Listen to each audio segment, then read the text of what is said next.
它都在。你做17、27一直到77呀，它都在。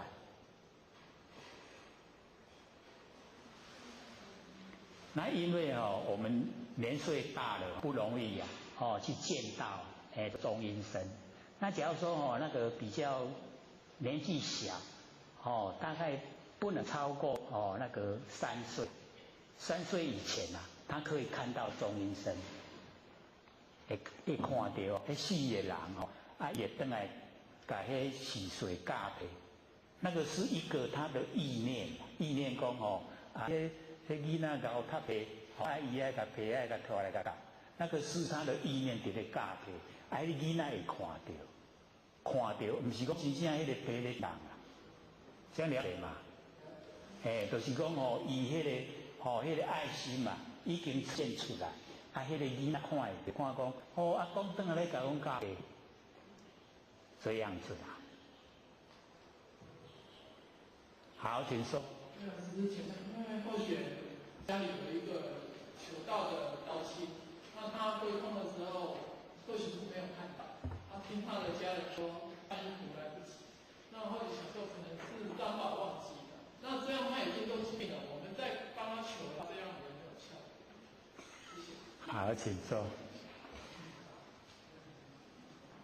这个我们要了解到，那一种情形之下应该他本身只要他本身都没有挂碍，没有执着就好了啦。他本身在生活之中回想看看他执不执着，挂不挂碍。那假如说都不执着不挂碍，你们什么都不用帮他做，这样了解吗？所以或者都讲说没有求道人他不固执的话，也不会当鬼，因为不固执，固执才会当鬼。这样知道吗？所以我们不固执很重要。我们固不固执？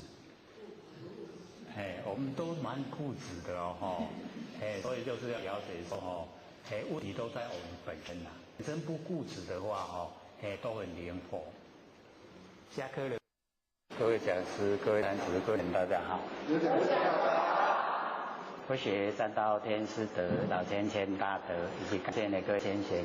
给佛学机会学讲，我们已经把那个《金刚经》已经寄到这边来了，各位可以拿那个 CD 啊，《金刚经》的 CD。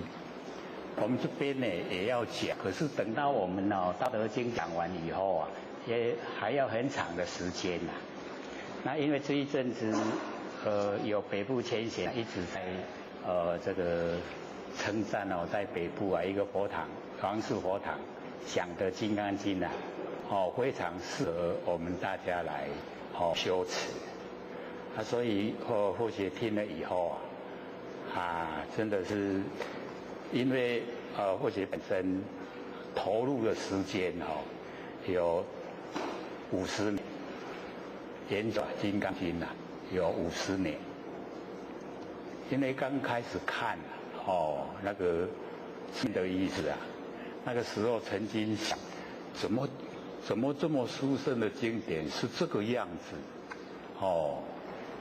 那个时候开始看的时候这个完全都不知道里面的含义那一直到大概将近10年以后一看到如是我闻那个性理心法的，我们都有拿到嘛从那个时候才投入那个很多的西存去研究也有这个《金刚经》，然后从那个字面的意思一直到性理心法那个我们那个如是我那个性理心法，然后接着到以后又接着这个研究到他的那个修持的那个心界。新的境界那已经呢就是已经是最高了那个到佛的程度了所以到那个时候才说原来这么殊胜。那么这么殊胜佛法竟然就在我们日常很平常的生活之中所以就很关注的把它阐释那阐释以后那个时候呢，在研究啊，去心法，如是我那个时候啊，曾经有写笔记啊。那写笔记以后，那个时候并没有要把它，这个写成讲义出来给大家看，只是或许自己要看而已啊。可是写了以后啊，或许也没有把它保留，就流入这个到外面去了。那经过大概20几年以后，又回到后学这个身边来。那后学一看呢，是我的笔记耶，然后很多都那个丝面都黄了，那个拢引起啊，又有虫蛀啊，那个虫吃啊，把它吃了一个洞一个洞。那个时候一看竟然那么早之前就有写了，然后又这个重新要把它呢这个编排所以也印了。可能各位有的有拿到嘛有没有？有的没有，有的拿到。那现在呢，或者是鼓励我们把那个 CD 拿回去听，已经寄200套到这边来了，或许上次有收300套了，100套直接要寄到屏东去，这边200，所以鼓励大家拿回去听，因为各位听就会了解说，就是或许在北部上课的情形啊，就好像在聊天，跟闲话家常，跟各位前贤这样闲话家常。可是，在那一种闲话家常之中啊，把那个最上师佛法把它讲出来，然后呢要怎么做交代得很详细非常适合我们现在来这个研究。那我们等到呢这个《道德经》讲完后我们再来讲《金刚经》。那个时候各位已经都有根底了，都很熟悉了，就容易听得懂，所以这个鼓励呢大家拿回去听，然后呢要看讲义我们这边也有，有印那个讲义，也一面看一面听，同时进行。或许讲是说要各位了解那个不是这个我们普普通通的啦，就是很书，把里面的经文解说得很详细，而且又很这个很平凡、很平常、很平实、很平淡，就在我们生活之中去写，生活之中呢去修持，到达佛的程度。所以各位听了以后一定会觉得说，因为很长的时间都投入在里面，没有觉得它很殊胜很好，是因为跟慧姐来的那个学姐一直跟慧姐讲说，在那个王氏佛堂讲的《金刚经》很深很好，然后慧姐才拿回去听才请他的先生把它录成那个 MP3， 他从 MP3 又录成 CD， 然后慧姐拿回去听。以前呢，慧姐自己讲的慧姐都不敢听一听了以后就起那个鸡皮疙瘩。可是在听这个经的时候竟然慧姐也很喜欢听。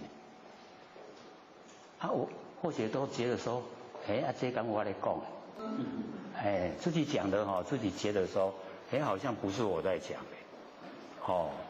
现在都是很平常化。那各位可以听到北部人的问题是多么踊跃问到你听到讲原来这个问，随时都问所以各位就可以了解说，为什么我们这边都没有人问？北部怎么那么多人都一直这个问题不断一直冒出来，就可以了解说那一种有疑必问那一种情形，就可以在那个录音带那个 CD 里面听到，所以会鼓励各位拿回去听，前面大概到16那个都很轻因为到17以后夏天有冷气有冷气机的声音凑热，所以就比较有那个杂音，可是听哦也是很详细呀，也是可以听得很详细。里面就在讲那一些修持的过程，怎么修，怎么做，然后或者本身的试验，也把那个试验的那个情形都讲给各位做参考。那我们要怎么做都有交代。所以那样听下来，对实际的利益很大，真的可以进入无我、无法、无非法，这些都是不生不灭佛性本体，很理想的。所以我写说，赶快请北部迁徙，赶快这个路300套，总共有路500，200留在北部300寄到南部来。本来300都要寄到这边了，因为那个屏东他们很热烈就100到屏东去我们这边有200，不够的话我们在北部再杀戮再寄下来，这样各位也推广自己听也推广给我们亲朋好友各位要了解它非常殊胜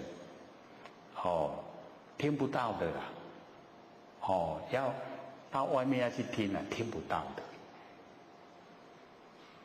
不是有。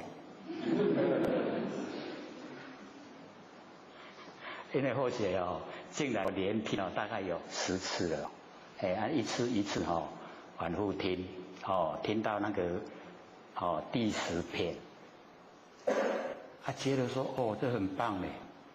可是里面或者还有批评我们南部说南部的人很单纯，可是很容易受人煽动。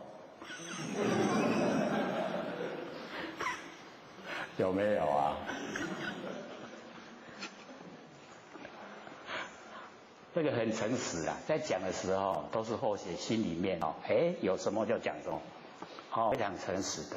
他也把那个最上乘佛法就在我们很平常的之中生活化都整个讲出来，然后我们可以做，做到真的就是无我，没有我，没有我相，也没有法相，也没有非法相，整个呈现都是我们佛性本体。这就到生活之中就到那个程度，那就绝对不会说不成的绝对成，那个很殊胜，所以鼓励各位拿。有没有想要拿？一定要听了那个会反复再听，反复再听，你都会听的交代的很详细里面的所有经文这个12类生然后呢那个三护之菩萨，三护主之菩萨，然后呢那个3000大千世界七宝师，然后讲那个我们的般若波罗蜜，都把详细内容说了，我们要怎么做也都交代，要怎么样到达，也讲到大概第5篇都讲到我们虚空是一个。虚空无相，不拒绝诸相发挥。那虚空无相就是我们佛性本体，没有形象。可是所有的形象都从我们佛性本体生发出来，生发出来。然后我们在虚空整个虚空之中我们把它分成东西南北，有没有？整个虚空我们把它分成东西南北、东南西南、东北西北上下，有10个名词它本来是一个虚空，什么都没有的。可是我们分成10个以后我们就非常固定化，把它固定东西南北、东南西南、东西北上下，然后就有过去、现在、未来，3、4跟这个10方相交叉，就这样我们都固定了。然后里面这个空，空里面我们又有很多的所有万象。然后呈现，然后万象只要有一个相，我们就有一个名称，名称我们都把它固定化，有没有？所以我们研究那个是从源头知道，源头是一个空，什么都没有的。然后我们呈现了有了以后，我们非常固执执着那我们一研究到源头原来是这个样子，我们的固执就会消失了。就会固执各位前固不固执？承不承认自己固执？可是固执也有好处啊，不是择善固执嘛。我们选择那个善啊，固执一定要行善，能为非作歹，那个是好啊。固执不是坏，我们固执说我一定要修道，我一定要修成佛，这样固执也很好啊，好不好？所以我们要了解到，我们可以善用的善用我们的固执，可是一定能够通达，跟真理相通达，固执没关系，要跟真理相达，这样才可以，所以在那个里面啊，都把所有的一些像那个如来后500岁啊，也详细交代，因为后学都有经过那个考据啊，为了那个后500岁啊，去找好多的经典，从那个大藏经里面啊找到一部叫做大集经，大集经啊，里面到50几段以后啊，他有讲，释迦牟尼佛有讲，说那个如来灭后的后500岁啊，就是有5个500岁，这个都是经过那个考据以后讲出来，不是凭空杜撰的，所以我们就是要了解到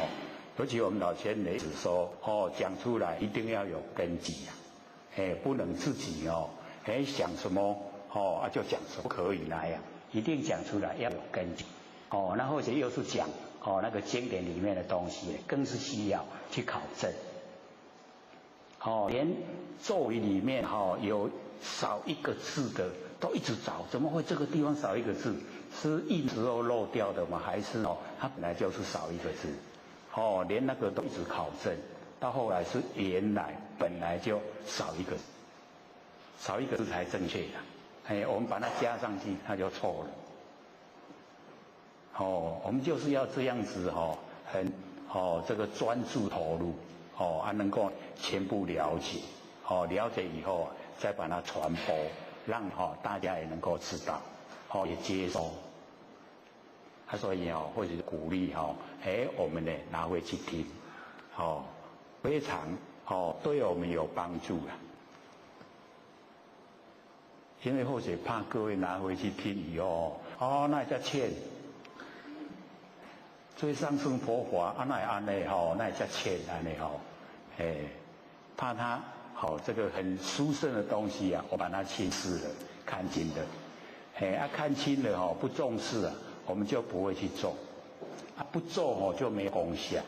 那我们重视它了，去做了，然后整个功效都呈现，我们就可以进入真理领域那个已经进入了。我们要了解说，我们凡人最大的毛病就是执着有一个我啦，这个我引起很多的烦恼，我们造了很多的业，这个我引起的。那在那个释迦牟尼佛的那个示现里面第一分里面他就把这个我相透彻的已经把它呢摒除了，而且是很自然而然，摒除的很自然，不会呢勉强造作。那我们一般呢要呢摒除我相都不容易最主要是我们对我们自己身体的我没有透彻认识，我们不知道说身体的我是假的，是天地的物质水火风土，这个四大呢借我用的，我还要还给天地所以我们100年后我们还给天地了，我在哪里？各位先生，我们身体还给天地的，我在哪里？也还给天地的吗？我们那不生不灭佛性本体没有没有还给天地，它是永远长存都在的不会变化的。可是我们不研究的话不知道不知道我们佛性这么殊胜又这么的广泛充塞整个宇宙虚空，空间呢都是佛性真空妙有有形象这么殊东西哦，我们都不认识，不追求，然后所追求重视的哦，就是身体跟财产，我们都很努力啊，赚钱，我们一直累积啊，各位先生，我们累积了很多财，一口气不来啊，带得走吗？带不走的哦，所以我们完成哦，够吃够用，日用不缺，就可以了，不用呢再一直去累积财产。尤其现在你看社会这么混乱，留了很多财产给祖孙，好不好？绝对不好啦！现在那种每样被怕病，那个整个人生啊，都毁掉了，为了财产还打官司，那个是真的杂交也不好，没有孝顺，所以我们就不用去累积财产留给祖孙，我们要留德啊，给祖孙。你看孔老夫子到现在70几代的祖孙都受人尊敬，他没有留财产给祖孙，也是一样很贫穷，孔老夫子也是很贫穷，没有钱财留给后代。可是你看现在后代受到人家尊敬，那么久了2560年，孔老夫子到现在已经有2560年，我们都还很尊敬他的后代祖孙。为什么？因为德，他的德是感化的。但是我们在完成就是自己本身要进入我们内德要充足，人格健全，这个呢顶天立地，跟天呢为三才是以天地人我们跟地齐间，所以我们要自己这个视其机量，做一个中流砥柱，这个很重要的。自己已经呢建立了，本身就是佛，我们本来就是佛，当下承担，我们都缺少都以为说佛是坐在供桌上的，然后我们是众生，高推呢圣境，自居悲屈，所以这样的话呢，我们有时候某一些观念、某一些行为，我们就没有担当，不担当的话呢，我们就会有依赖，然后依赖呢，我们就不铁力的，没有办法，是一个顶天立地的人，所以这个很重要了，我们自己从心里面建立自己本身呢，就是佛，佛呢在自己本身，身外呢没有佛了，身外求佛都不求道的。然后我们看到很多仙佛已经都修正了，是给我们做榜样。给我们引导，指导这样子，所以了解说佛就在我们身上，要从自己本人去追求，都一定会到达的。有没有信心啊？有。我们这边程度很好，听了个1年就已经都进入状况了，对不对？哇！才讲过要担当。水就担不起来，所以我们要了解到，这个要从内心里面建立，内心里面的自己内心深处，确实知道佛性的存在，只要相信佛性存在，确实的力道就有了，力道就有发挥出来，我们在凡尘应对凡尘的万事万物就会得心应手，因为都是从佛性本体发挥出来，所以没有那个难，没有困难的事只要你发挥佛性出来应对都是容易，所以事来则应，然后事去而见，我们呢就生活在这一种很理想的那个真世界之中。这个很重要了，所以或是一直鼓励说我们一定要研究那个呢第一分都没有讲话非常的那个简单，简单里面呢就有最高深的佛理，佛的道理都在里面，他告诉我们成佛的他那个佛的那一种相他都拼求不要，都去掉，所以佛不住在佛的相里面，佛已经没有我相，我相没有了。然后呢，1250个人坐着要听佛讲经说法，那佛一句话也没说，这个周瑜持钵啊，入社会大成几时，那个没有法性，没有我，没有法，然后呢，要所有弟子啊努力的修道，那个呢，这个吃饱饭以后啊，呼咒而坐，要努力修道，离开非法，非法就是没有法，就是消极的人生，那个叫非法，他已经呢拼除了，没有我相，没有法相，没有非法相，这样叫做一空到底了。整个呈现就是我们不是我妹啊，佛性本体啊，佛把那个整个佛性本体呀，呈现给我们看，就这样。从31岁啊一直呢到达讲金刚经呢已经68岁了，30几年的时间啊，每天这样示现，弟子们都没有那么高的程度啊，看出巧妙，就那个须菩提啊，须菩提解释空的道理啊，他最会的，他呢看出来说哇，原来佛就是在传对上圣佛法，所以才快迫急待的来请问，说我观察的对不对？难道佛给他认可说正确？你善讲如来本心，如来本来就是要把这个上圣佛法传出来，可是传不出来，因为只要开口讲话，那个整个破坏佛法都没了，最上圣佛法消失了，假如说弟子们，我教你们修，你们怎么都不努力修？我教你们修到我相出来了，教你们修到法相出来了，你们都没有很努力修持啊，非法相出来了，破不破坏？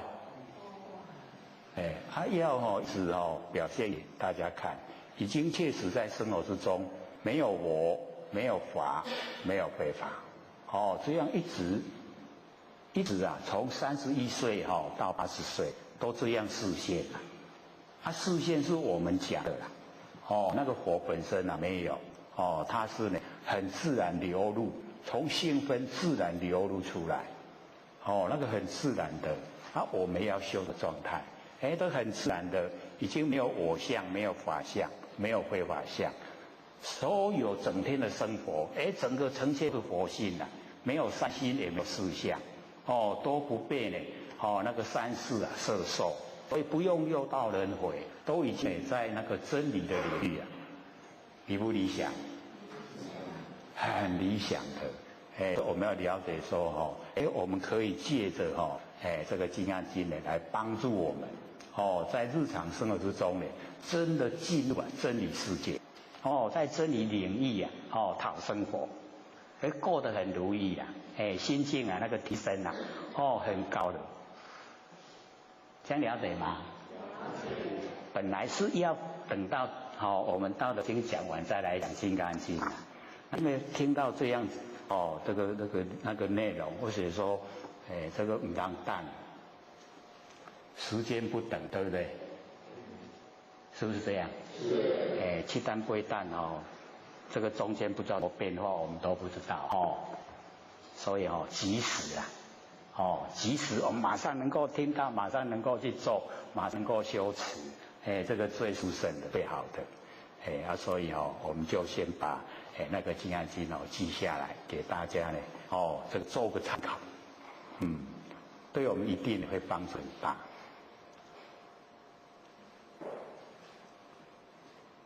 有没有了解呀？因为或许因为这个浸润在里面的时间太久太长，没有感觉说它很好很殊胜啊。他是跟或许来那个学姐他一直在跟或许提醒说王师佛堂的金刚经讲的很适合大家修。我说是吗？他说是。才要请那个学姐的先生把它从他用录音笔录的转成MP3，然后呢从 MP3又转成 CD 这样，所以我们拿到了是 CD。那 MP3因为到昨天为止可以做第3片，那一片50几段或者那个听的MP3的时候要训练功，因为听了以后这段听过了，过下段，这段又听过了，过下一段，这样一按，你算大概55段，那个 MP3所以就没有大音盘 MP3 下来，只有记忆下来。往后要的话也可以像谢姐一样，一片大概要16片的 CD 一片 MP3 要16片的 CD，所以3片将近各位姐姐将近几片？快50片了，对，所以很多了。不过我这边适合CD 听，或许也感觉说 CD 比较对因为一片1个小时嘛，那我们大概那个脑袋瓜能够接受大概1个小时的时间搁较长就疲劳迄个讲就接受袂入来，对不？所以1小时是最恰。即马听过，无真实搁听。这样是很方便的，这个所以把那个 CD， 尤其我们现在车上一般的音响都是 CD 的，那个最新型的车才有 MP3，不然都是 CD。CD 的话，我们开车有时候都会遇到红灯，会有塞车的时候你就可以听，听得很熟悉我们做起来就很容易。我们的这个回到这个德经我们讲到上个礼拜呢讲到这个第10章，对不对？那我们这个礼拜呢这个讲虚中章第11因为老子的那个观念他非常的超然，很超过凡俗。所以我们在研究的时候就是要从那个原始状态就是老子所阐释的那个原始状态去了解。所以这个虚中呢我们要了解虚是空虚，空虚中呢是天下的大本，空虚不是说我们凡人看到的那个很无聊的空虚我们一般看文字有时候会联想这个没事做了在家里很无聊那个会讲空虚。可是在经典里面的空虚它的含义是很深的所以孔夫子也说虚为道即虚，就是我们那个道本体那个道它集合了所有的虚集合在道里面为道即虚所以我们看这个虚中章就是先要了解说老子是在讲我们不生不灭的那个真心佛性本体的状态就虚中虚中章。那我们够心地空虚就可以容纳万物。那我们现在各位贤贤，我们的心这个够不够大的容量来容纳万物万事？有没有感觉说我们生活之中一点点的那个小事我们都会计较？不会？不会我们自己心里面知道了我们处理事情的时候会不会跟人家计较我们自己知道所以这个我们了解说，假如有人用那个不屑一顾的眼光来看我们什么反应？会不舒服了所以我们就是了解到我们那个是很直接啊，那六根对的外界，直接的反射到我们情绪啊。那或者讲说我们修道人就是不能落入情绪，一落入情绪我们不讲理呀。各位有没有想想看，我们落入情理讲不讲理？不讲理，那已经讲不通了啦，对不对？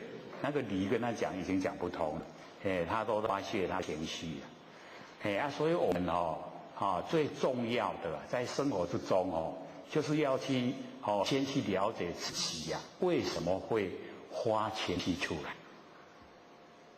一定是不如意的境，不如意的事被我们碰，我们情绪就会来，就会很不高兴。那我们要了解到这一些不如意的境、不如意的事，我们不如意的一些想法，这个都是负面的，它都是变化无常的，都是因缘际会的，所以不要在意。完成呢，我们在完成的时间这个身体让我们借我们用在完成的时间都很短暂，非常短暂。我们不要把这个很短暂的时间用在这一些无谓的事情上面，这个都是无所谓的了，不要管它就好了。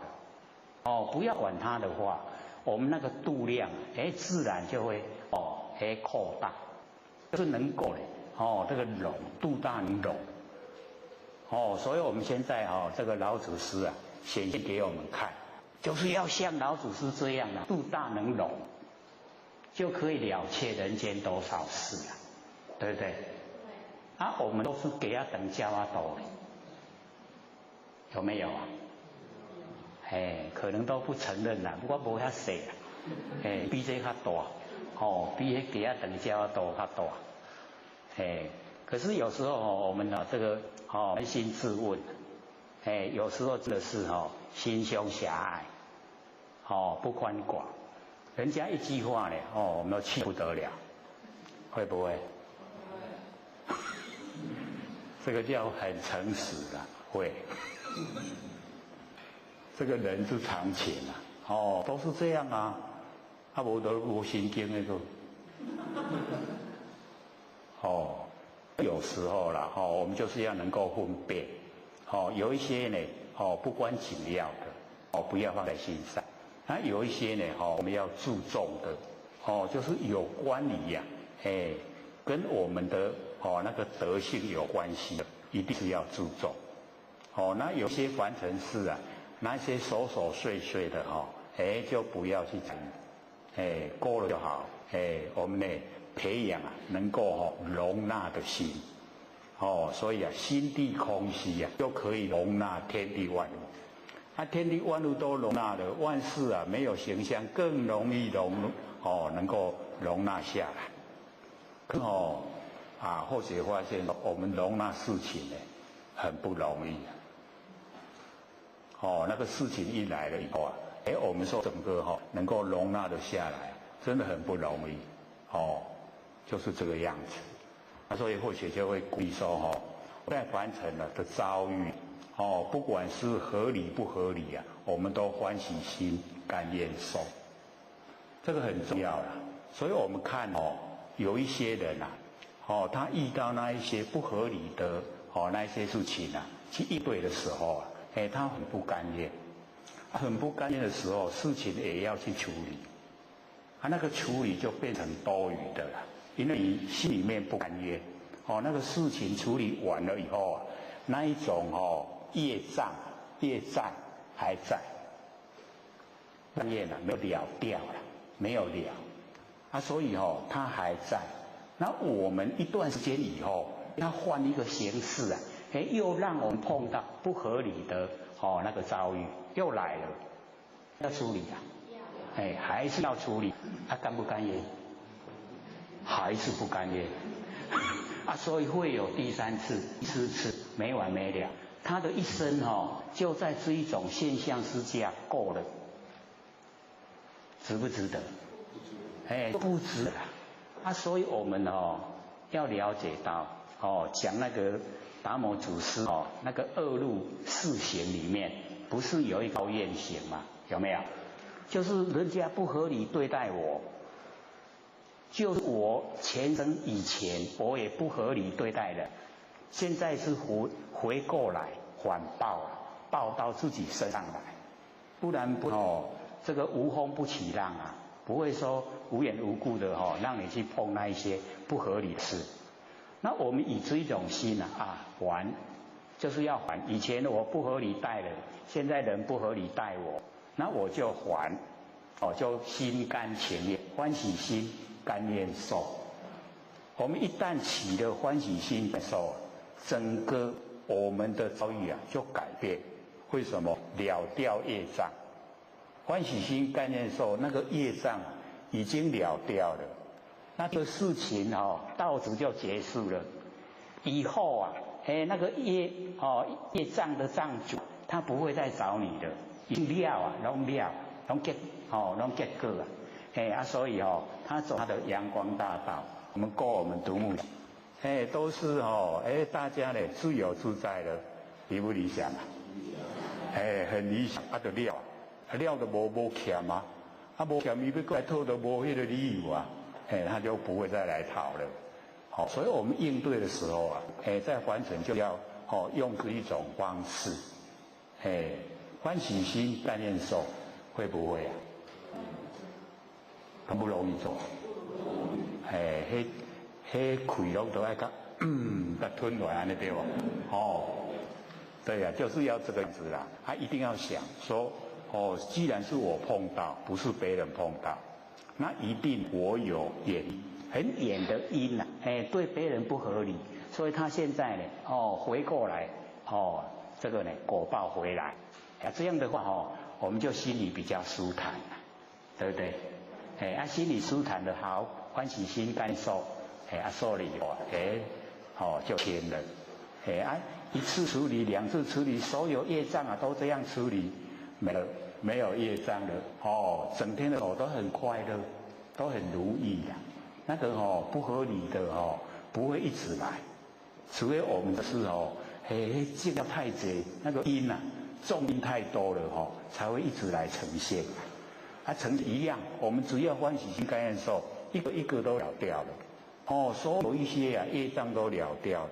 业障了掉以后我们都能够清净清净我们就容易回到生不灭那个佛性本体回来很理想的所以在凡尘的应对就这样所以那个虚空虚就是我们心地非常的能够呢到达那个虚空空虚的状态心地一虚空了以后我们所有万物万事都能够容纳，都没有容纳不下的了全部都能够容纳我们老祖师现给我们看的那个形象就达到了度大能容，然后再一个满腔欢喜，不是欢喜心甘愿受吗？有没有满腔欢喜笑天下古今愁，所有的愁都用笑把它笑开了我们能够回到不生不灭佛性本体是最殊胜的了，没有超过这个，那我们都已经得到了那还有什么放不下的所以要放下，万年的放下，有没有做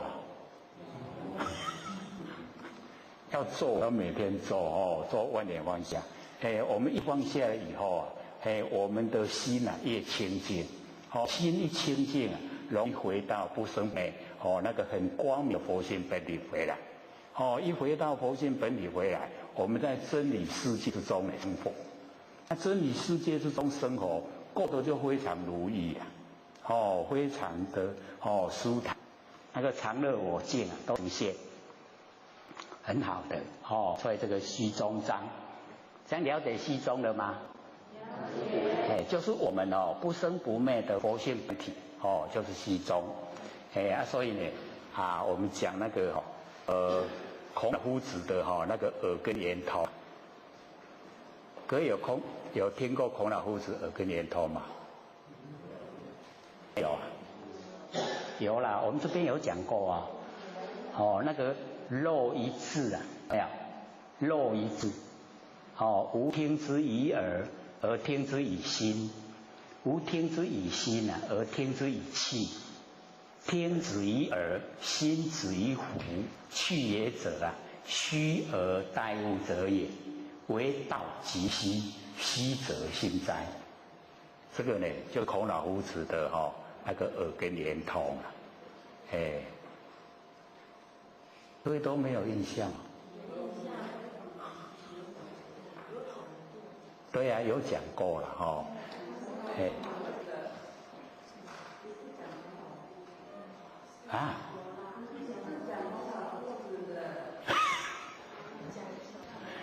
你看我们的容量就这样了，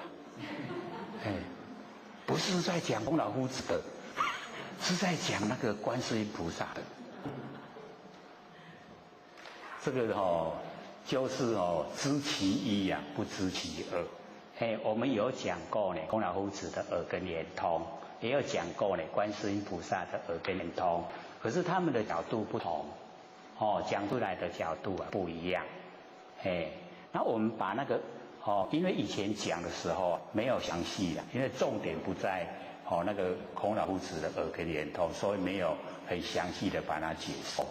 然后我们就是了解说，那个来源，那个耳根圆通孔老夫子耳根圆通的来源，就是颜回有一天去向孔老夫子辞行，那孔老夫子问他说：“你要去哪？”他说他魏国去。孔老夫子问他说：“你要魏国创啥？”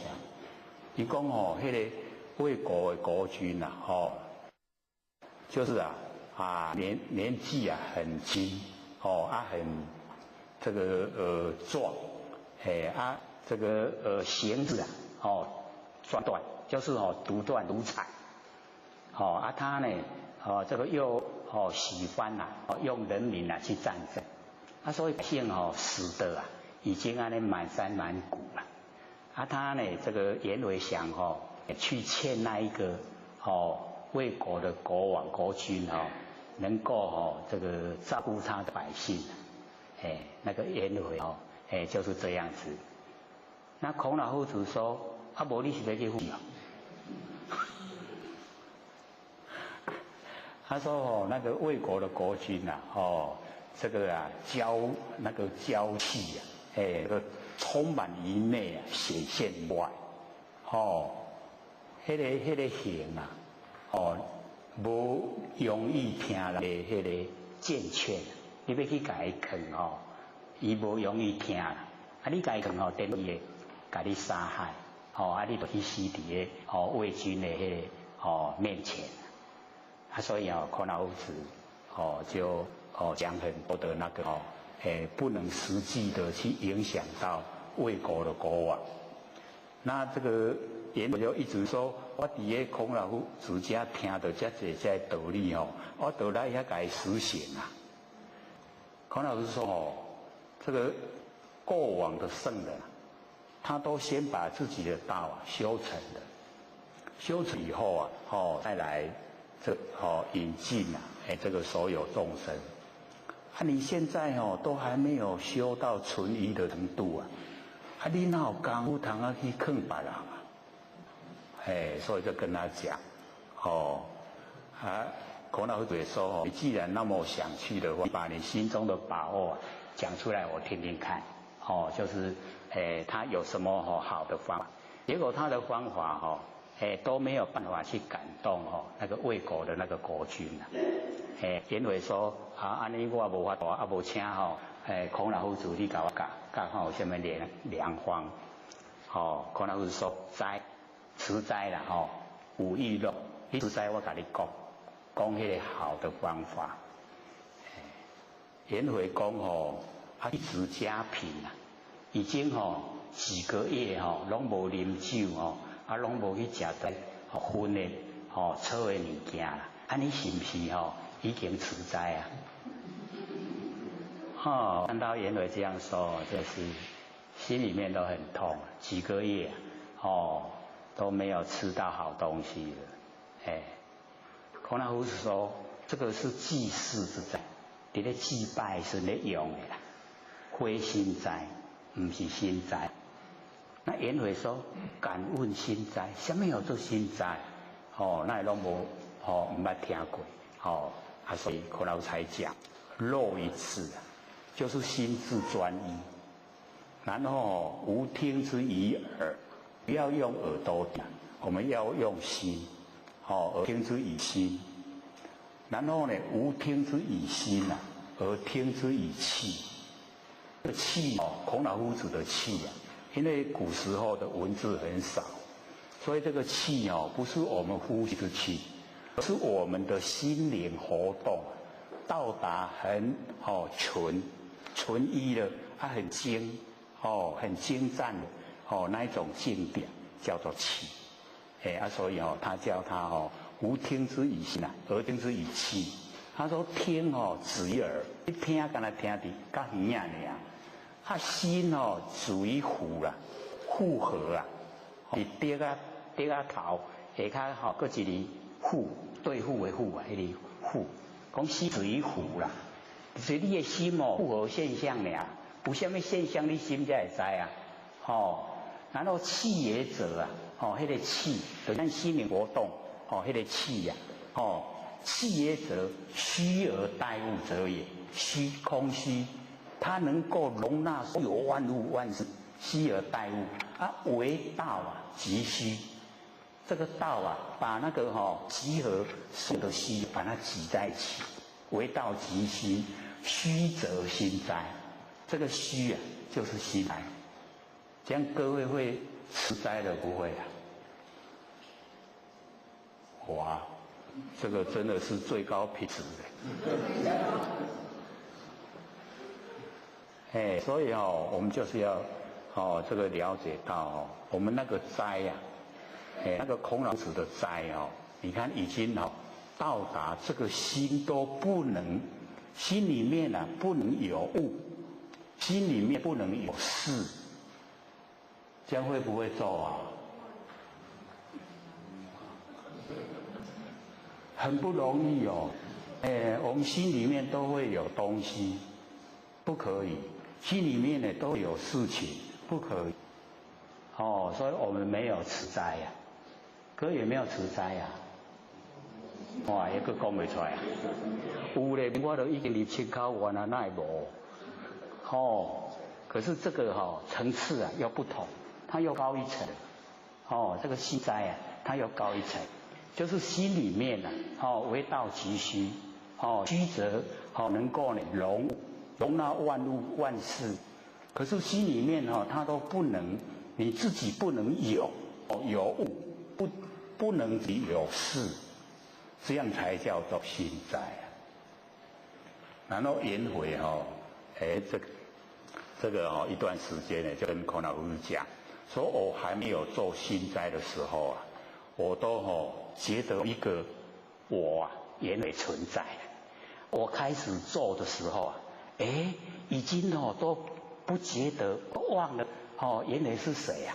谁是颜回？已经都没有颜回了，都把这个自己啊全部都忘掉了。那请问这样是不是心斋啊？孔老夫子说：“敬礼两个字，就是对。你按呢做对，已经没有我了，会不会做啊？哇，又是静悄悄，不容易所以我们要学做了。在日常生活中我们的心里面不要让它有东西，心里面不要让它有事情，这样呢，我们的心就已经空虚了。空虚呢就能够容纳万事万物，全部呢都能够容纳，所以我们的心地光明。那我们平常在生活之中都会有东西在心上，都会有事情搁这样的话呢，空虚不空虚不光明，不光明就障碍不流通。所以我们道就是要流通。一不一样？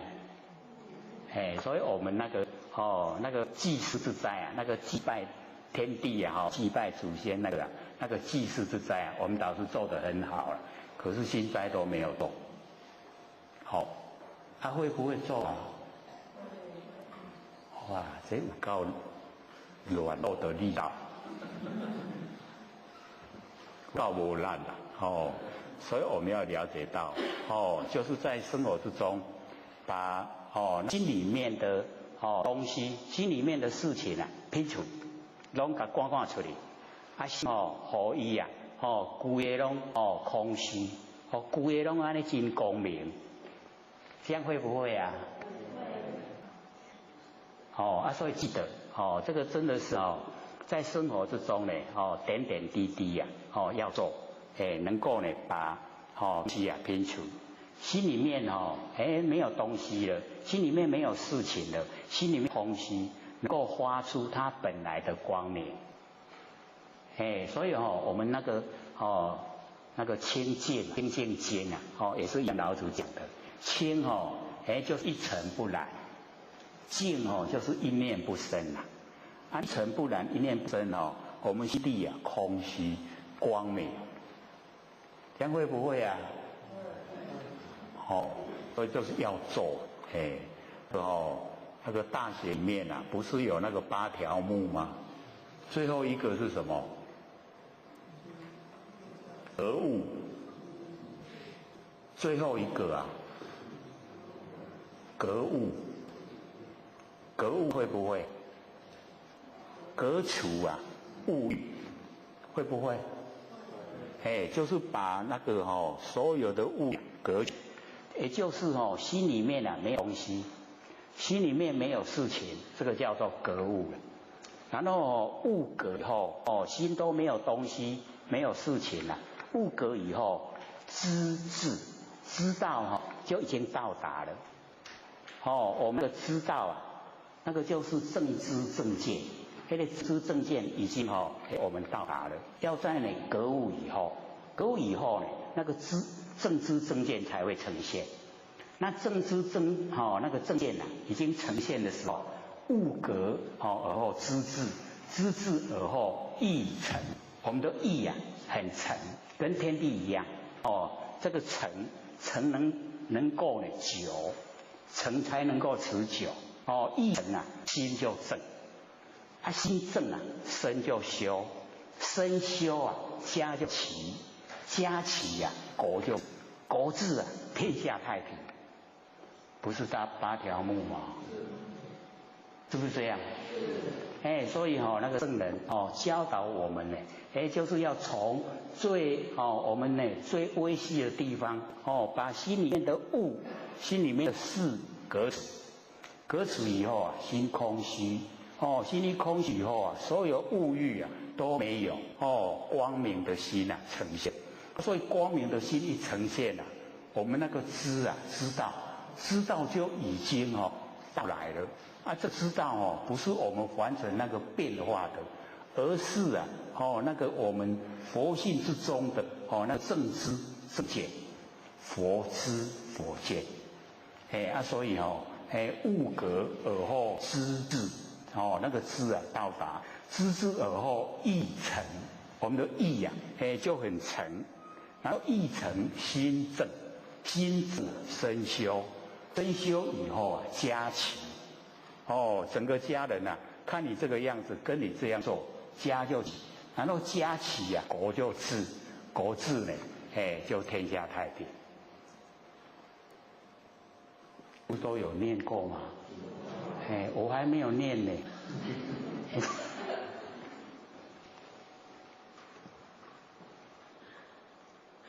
所以我们就是要了解到那个圣人所教导我们的，不是高高在上，而是在我们生活之中，看我们愿不愿意啊自己进入。我们愿意自己进入的话，我们就在日常中把它实现。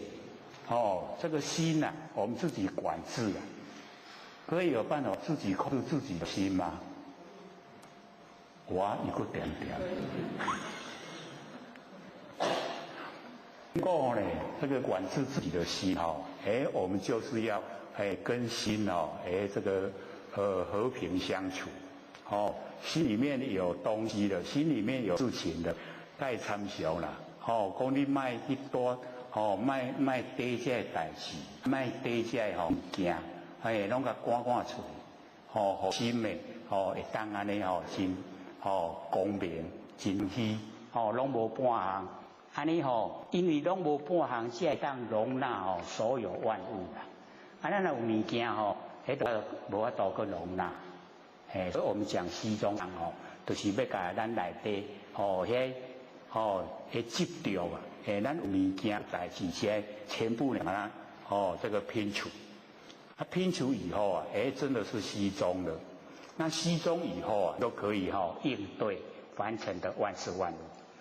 那应对凡尘万事万物，没有喜欢讨厌，我们不会造业，因为没有取舍。我们有喜欢讨厌的，才有取舍。有取舍了以后啊，我们因就已经造下来，所以这个虚中章呢，就要我们拼除啊，我们心里面的东西，心里面的事情。你听有清楚无？做啊没？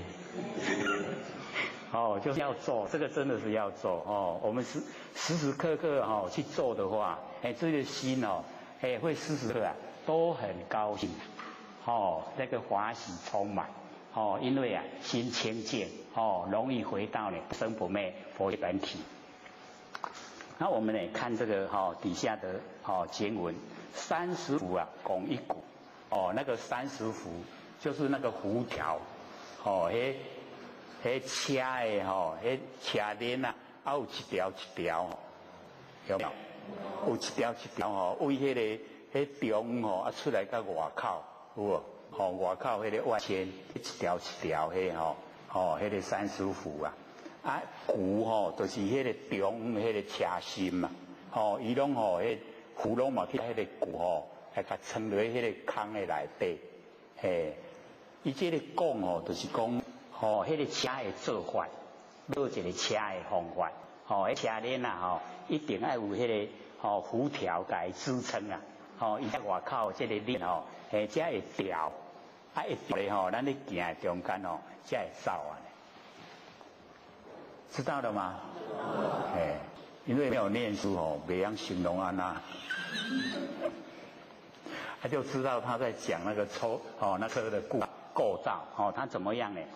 这个做成一部车当其无有机之用，就是一架车做起来咱伫咧用拢咧用迄个车的空壳所在各位姐，咱即摆若阵迄车外口咧走的车拢直接看到对无？拄伊内底若无迄个空间，伊无迄个空的所在，迄只车有路用无？就是有迄个空的所在，才坐入去对无？咱坐入去拢坐入去空的所在，对无？这就是咧讲迄啦，讲迄个当其有，迄个空的所在就是有啦。迄个有机之用，你做出来，迄只车要好走若无迄个空的所在，车会走，无会当坐人就无效。这样知道意思吗？所以我们了解说这个30幅拱一鼓迄个车的构造然后当其有机之用，就是咧讲我们应用应用咧伫迄个空的所在，空的所在咱伫咧应用都要有迄个车的迄个外壳才会走所以两项呢有跟无要合在一起。那么接着底下呢言子有气当其有气之用。这个言子就是咱伫咧做这款这肥的物件的原料，迄土啦言子就是土土各位捌看迄个瓷器安怎做出来无？伊拢用土，迄土较黏即摆捏了了以后就一个成个形连叶甲摕入去烧，对不？烧就变安尼对不？对不对？有过那个制造的过程吗？我们南部或许不知道，北部莺歌伊专门伫咧烧这灰啊，啊烧这灰啊，就是咧伊咧烧吼，咱会当去啊，咱会当去学，啊伊吼摕迄个土，互咱吼去捏，看伊捏什么形，吼，迄就是岩瓷啊，迄个土就是岩瓷，然后以为器，即马甲做吼器具啊做起来，啊摕你烧出来吼，啊就变安尼，啊即马吼当时有啊，咱即马用这个器具吼，一定伊倒在内底啊有空间，对不？这个里面的空间呐、啊，就是有啦，没有，吼。当时有啊，有器具用，咱即马用这个器具吼，拢咧用这个内底的空间，对不对？伊那个做好密密，啊，这有效无？无效，袂得物件吼。啊，所以吼，咱用拢用内底迄个空间，吼，所以当时有啊，你咧用迄个袂所在啦，用迄个空无的所在，吼，所以这物件吼做出来，吼一定拢有迄个空间，吼，啊，咱所用。那么第三句，凿户有以为室啊，当其无有室之用。凿户有就是讲吼，迄大门诶，迄个门吼一片叫做户啦，啊那两片叫做门啊。所以中国文字哦很有意思啊。咱即马厝诶啊，大部分拢一片啊两片，拢一片吼，一片叫做户，户口诶户。户，然后迄门就是两片，古代门啊，系拢两片，啊，搁一串门串，有无？迄两片叫做门啊，啊一片叫做户，门户，户，所以凿户有就是窗仔门，咱做门啊做窗仔门，就是要起这个厝，有门啊有窗仔门。啊，当时有啊，用这个空的所在啊，知道意思吗？敢若咱遮安尼统一讲有无？有门啊，有窗仔门，啊，咱现在大家坐伫遮是不是拢伫空间内底？这个就是有啦，有当时有啊，有室用，咱用这室内甲较输啊，拢甲做密密，咱就无法度入来啊，所室内拢空，啊，咱就会当入来。啊，有这个外口的这个厝，会当做方便，咱内底会当住人，安尼就是这个式的我们造房子的那个利用，啊，所以呢，这个老子就讲，故有之啊以为利，无之呢以为用，有这个外壳啊，有，啊，咱用拢用迄个无。有跟无啊合在一起，然后我们利用，就是以为利啊，无之以为用。所以我们再把它延伸到完成的所有一切。各位姐妹，你看咱穿衫，衫做出来，用这丝啊来织起来，咱做出来衫穿，是不是我那穿迄个空的所在，对不对？外口这有嘛穿内底空无嘛就这样，所以当其有啊有衣之用，咱穿衫就在内底空，这衫若做好拢规个密密咱穿袂落去，就无效，对不对？地膜啊我们都有那个帽子啊，你看迄膜啊咱地卡卡迄个膜啊内底是不是有咱用迄个空的所在？空的所在地的对无？啊，外口有迄个迄无爱形，是有之以为利啊，无之以为用，所以完成的都是这样啊，咱这也是做出来啦，拢甲做甲密密的中间咱就无位通坐啦。伊即马做甲你看迄个它的那个我们屁股上面的那个都是空间呐，对不对？所以有之以为利啊，无之以为用。有衣啊，顶头有空，安尼咱就会当利用，所以延伸到所有完成的这一些事情啊，都是这个样子，有之以为利啊，无之以为用，跟无啊要合在一起。过来讲咱的身体，咱的身体是有之以为利，无之以为用。无就是咱的活性本体啦，没有形象。咱若无活性本体这个身躯有路用无？无路用啊，对不？啊，是不是啊？有之以为利，无之以为用，对不？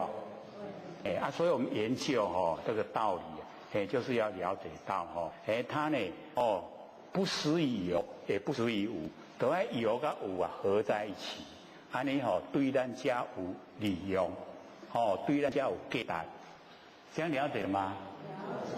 了解。所以我们了解说老子就是把这个原理告诉我们，说凡尘都是有跟无合在一起。不着于有，也不着于无，合在一起就是中道。中道咱生活之中呢，拢在应用，有没有啊？都是在应用，对不对？所以这一章呢，就是告诉我们，我们呢从那个内心里面开始吸收，那个很重要，一定要使自己的那个心能够呢空虚。才能够容纳万物的有，万物有那你心中不空虚的话，有办法容纳无？没办法，对不对？所以我们心中一空虚的话，可以容纳万物，可以容纳万事，所以把那个真理呈现，老子呢把这个理告诉我们，我们在凡尘呢，就是要这样子，不能着于一边，有也不可以，无也不可以，要呢有跟无刚好我们有之以为利无之以为用，就可以很舒坦的在这个生活之中呢，全部都呈现，全部呢都能够去体会，这个呢就是这个西中章，了解了吗？了解。了解呢，我们就接着讲这个为父章，为父就是要培养我们实在的那个内德，为父，这个很重要了。我们在凡尘大概这个比较缺的就是培养那个内德，我们的德性都没有把它培养出来。这涵养呢都不够，所以我们了解说现在整个那个社会的潮流都是每况愈下，就是表现的不是很理想。你假如说有一些这个学者比较有德性的出来这个提倡我们那个道德伦理，大家呢能够去实行实践那就会这个很这个过得会很理想。可是现在你看那个骂人竟然骂得很高兴，有没有？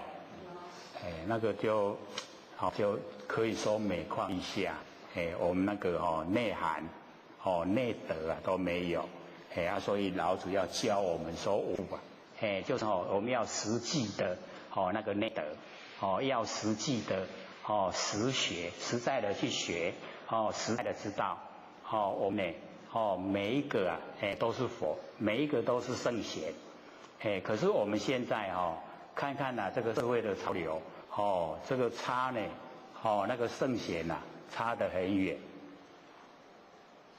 他们可不可以成为圣贤？以眼前的做法，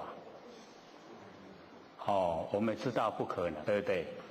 他们以后要到哪里去？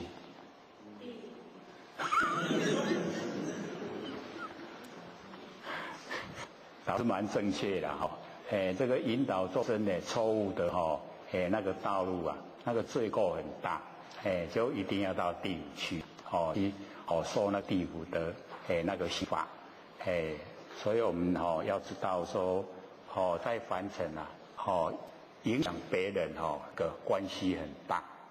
那我们要影响别人呢能够追求成仙成佛，能够追求人格健全，品性的清高，这个才正确啦。我们一生很短，不要投入那一些负面的那个情绪，那个会害我们那我们假如说一沦落一堕落了，那个再回头啊，都已经100年了，都来不及了。所以一定要这个警戒自己呀，这个要小心不要呢堕落。先从心理建设我们做得很健全，就是这个人格一定要健全，要时时刻刻记得顶天立地，真的天地一样大，以天地取间的，不要呢小看自己，所以这一章呢为父章，是建立实在的那个德性，实在的我们能够实际的有清高的人格。五色呢令人目盲，这个五色各位写五色是什么？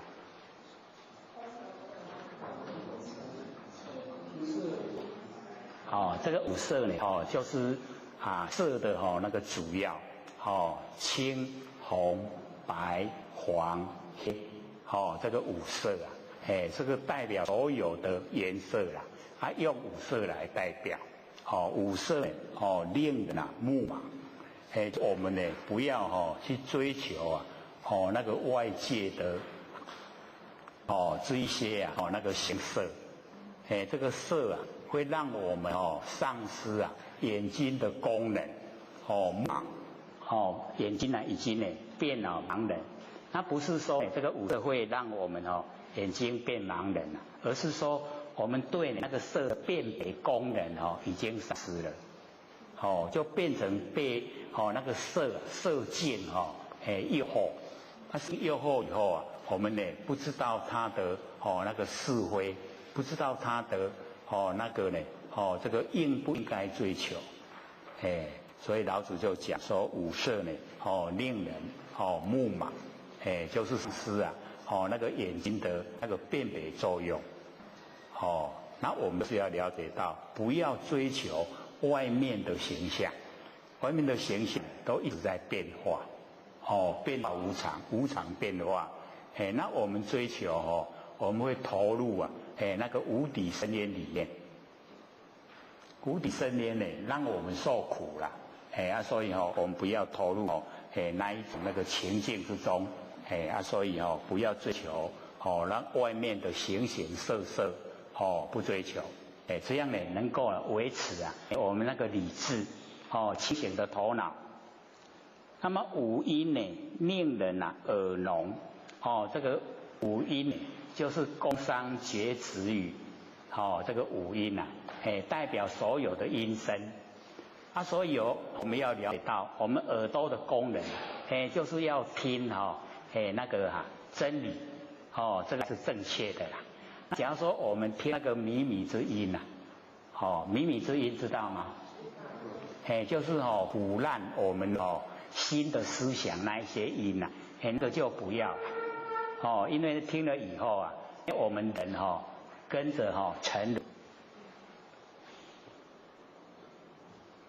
听呢就是要使我们这个神辉气扬，很舒坦很高兴的。所以或许那个后天庙常常打坐遇到那个魔境的时候或许用那个音乐那个乐理来聊，那个时候很恐怖用那个音乐所以有一些乐我们听了会很舒坦听了会很那个开朗。各位分别会不会？我们大概都会有那个欣赏音乐的那一种这个习性。各位有没有欣赏音乐？喜欢听什么样音乐？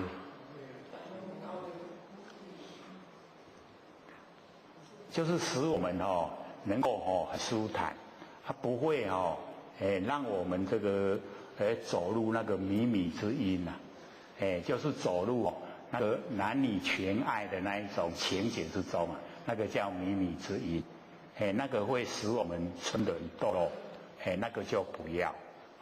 我们呢听一些很这个舒坦的听起来呢很快乐的那一种音乐，我们自己判断，觉得说这个对我们我不爱听，那就不要了那这个很好，它呢能够引导我们这个在一些外向错的时候这个听了以后很舒坦，那个所有的那个感觉不如意都掩去了，那个可以停所以我们要了解到自己选择啦，不要这个自己走路那个多的道路，五音呢令人耳聋，假如说听靡靡之音呢，那个耳朵的辨识功能就消失了。那么五味令人口爽，这个就是贪口腹之欲五味。各位先写五味是什么？酸甜苦辣咸，酸甜苦辣咸，五味那说我们又贪这个口腹之欲这个就让我们那个嘴巴有嗜好，有嗜好了以后我们会造了很多的罪过了。而且都讲现在那个外面那个商店都会有一些那个炸鸡排，你走边了味道很吸引人，你假如说被它吸引了去买来吃那真的是中计了因为那个饲养那一些炸鸡排都是用那一种生长激素要让它较紧大只生长迄个激素吃伊就真紧大只大只就抬整个冷冻货柜就运到我们台湾来，然后我们台湾就买来吃，然后吃了以后它的那个生长激素要个底下的鸡巴来对，然后我们吃进去以后在身体里面呢生长，然后我们就一个人就长成2个人。南部还好一点呢，北部很多都是1个人2个人的份足大颗的啦。我讲迄就是贪口腹之欲所以我们了解你太过胖了那个心脏的负荷很大，会缩短寿命，它也不好看拄好就好了。对不对？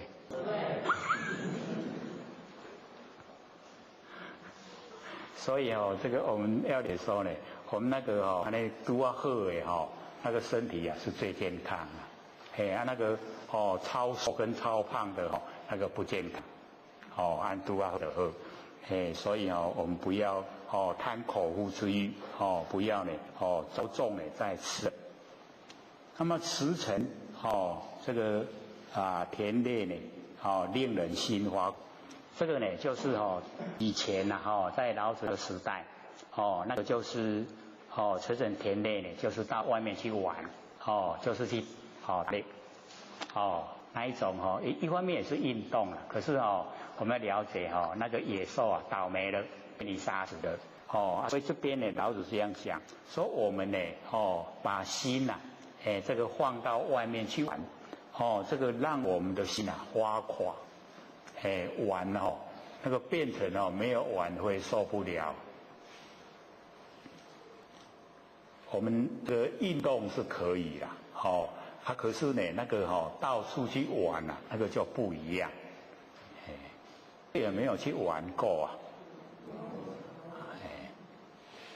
这个有才是老实说没有骗人的啦所以我们要了解那个心我们的心有时候是要放松放松的时候就是到处游玩到处游玩可以把那个身心那个整个调那个放松，不然呢就要回去所以放松呢那个是玩我们要了解到这个调剂身心那假如说我们整个都投入整个都在玩的话那就不行了像现在很多都是用那个电脑在玩的那个游戏那个都已经太超过了。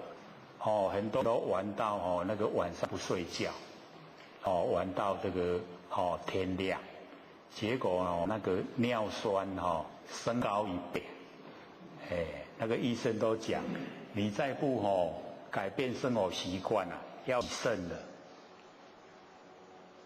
洗肾知道吗？就是坏掉了，哦那个肾啊，哦不能排毒了，就是要洗肾，那就很难过了。所以我们就是了解哈，这个生活还是要正常。哦，身体虽然是假的，我们还要借假修真呢。哦，没有身体就修不来。哦，所以也要照顾身体。哦，身体要照顾好。那么难得之后啊，哦，令人行妨。这个难得之后，就是一些哦比较哦这个少见的啦。哦，物以稀呀为贵。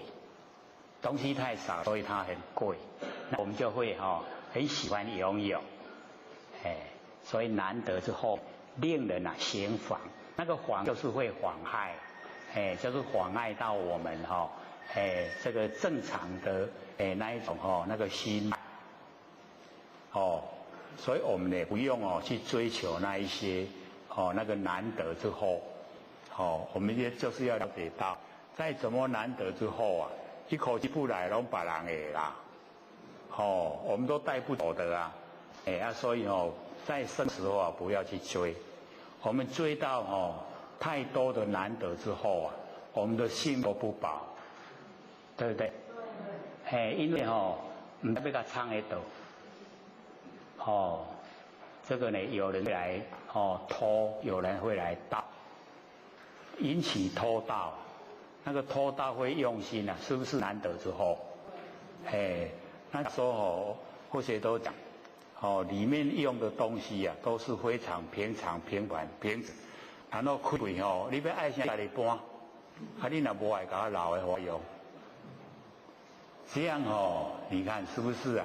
生命都保全了，对不对？你要爱看爱啥，你家己去搬，所以或许这个家里电视都没有，没有电视不看的，所以那个啊，那个小伙竟说，按门铃到我家来，我说你要做什么？我修理电视。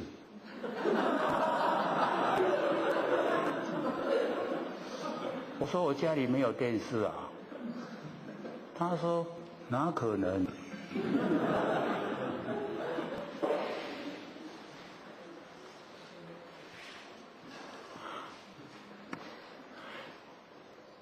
所以各位要了解到我们有电视啊，我们会被电视左右，会给咱怪，这节目你看来看，会给咱怪，这么开了就去坐咧，所以那个时候我就想，我这么一个身躯必行尸走肉，因为我整个精神跑到那个荧光，对不？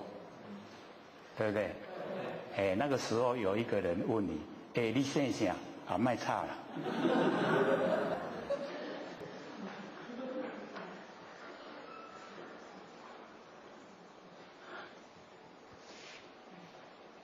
所以把时间呢都能够腾出来，能够呢深入我们心性，一深入了以后，了解说这个才是踏实啊，很踏实。不会呢，说我们呢这个空闲的时候坐下来就无聊，不知道时间要怎么打发，有没有听过？时间要用打发的，可不可怜？很无聊，你才被冲下。那我们修持到你坐下来的时候，整个天地都在你的身上，会无聊吗？不会。很充实的所以不用看电视，迄拢咧怪人，咧骗人，看看了以后做色刷做义工，拢互你骗骗去啊，时间拢了去，所以这个或许就讲，当我们还没有培养定力，佛性还没有启发，那不要来看，不要看电视，也不要看报纸，也不要看杂志，先把这些摒除掉。摒除掉以后，全心投入追求佛性本体。你已经呢摸到了，知道了，那个时候啊，你再来看没关系。你看电视新闻、看杂志啊都没关系，因为你心中有主张，你有很笃定的那个本性的，这个时候不会被外境影响，你再来做，这样了解吗？但是我们假如说是以电视为主，规工我若无电视无法度过日。我们就是了解到那个很符合真理。咱安分守己所以笨笨那个不要苛责，那个是好的好事，好的一方面的，就是怕我们太过那个技巧，伤过跳伤过跳他个登伤紧，伤紧不肯吃亏啦，不肯吃亏就是要占便宜，占便宜那个就是了解到那个。一定呢会把我们那个浩然正气用掉，浩然正气若无去，咱就无人的价值，咱就是人的身躯禽兽的心，禽兽的心，所以笨笨的好事。好，请说。陈老师刚刚讲课的时候有讲一句那个过的成语，你说心静一如。心静一如，不患思维，患人一里患，不患思维，我们那个思想思维，然后但不慈善，积之岁月而不心开，谓之有也。这个是我们努力的方向，心跟己它是一体的，我们现在把它分开，所以有分别心。那分别心太厚，我们就生活之中取舍的心很强烈，就会造业，造业就会受苦。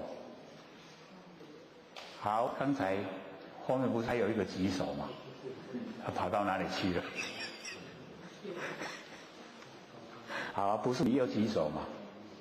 你不是举手，没有无你的手的东西。好，请说。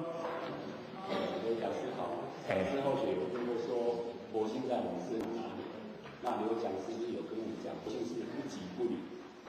好，对。是我们在讲三宝的时候，我们常常做一个隐喻，就是说，我们这个肉身就像一部汽车，然后我们的司机就像一个灵性，然后这个司机进到车子里面有它的位置，所以在我们这个肉身里面有这个阴阳之体。那佛性在我们的阴阳之体的肉身里面，是不是它是冲在全身，还是就在玄关的附近？那如果不在玄关附近，我们讲我们的佛光又从玄关就是那个中心点发射出来，那这样又跟不即不离，冲在整个宇宙又好像又有点不晓得就是取决于中间那块。是我们讲三宝的时候，是以后修正一下呢，还是说这样讲没有错？好，请坐。这个问得很好。因为我们要了解到，我们这个佛性是在我们玄关的。所以这个求的时候，一定要跟道心明确的讲。说我们玄关就是我们佛性的所在地，它就是住在那里。那我们讲到说，这个不即不离，尽虚空变法界。那个是修持以后，它整个已经回归到本体以后的事，那个跟刚求道的那个角度完全都同了。那假如说刚求道，你就跟他讲说不即不离，然后冲在整个宇宙虚，他会不知道要按哪走，就没有一个下手的地方。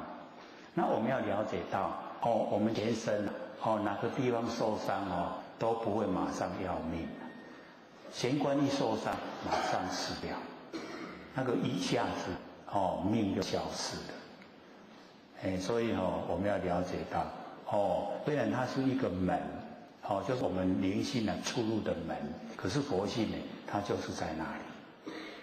所以我们求道以后，就鼓励前先守闲，因为我们六道轮回太久，妄想杂念太多，守闲时候就可以摒除所有的妄想杂念，很快妄想杂念就消失了。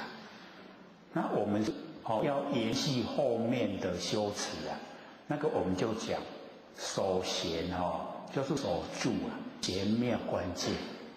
那玄妙的关键就是我们不生不灭佛性本体，那个是修以后要深入的问题。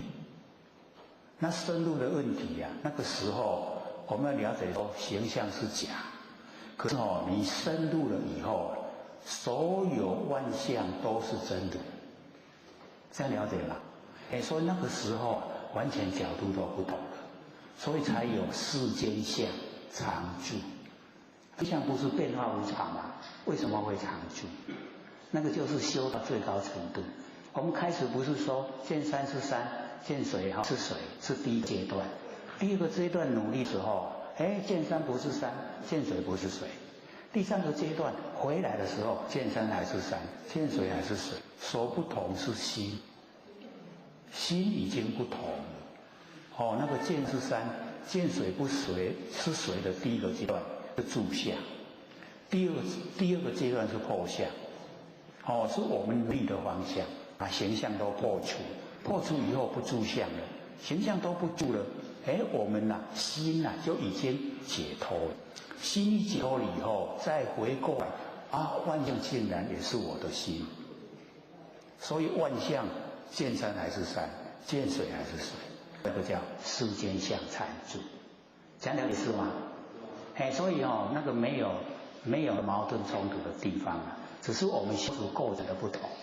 我们开始修一定要从守闲闲观开始入手，能够意念没有妄想，已经没有杂念，那个时候你才做一个深入的那个功，就是不急不离，这样了解吗？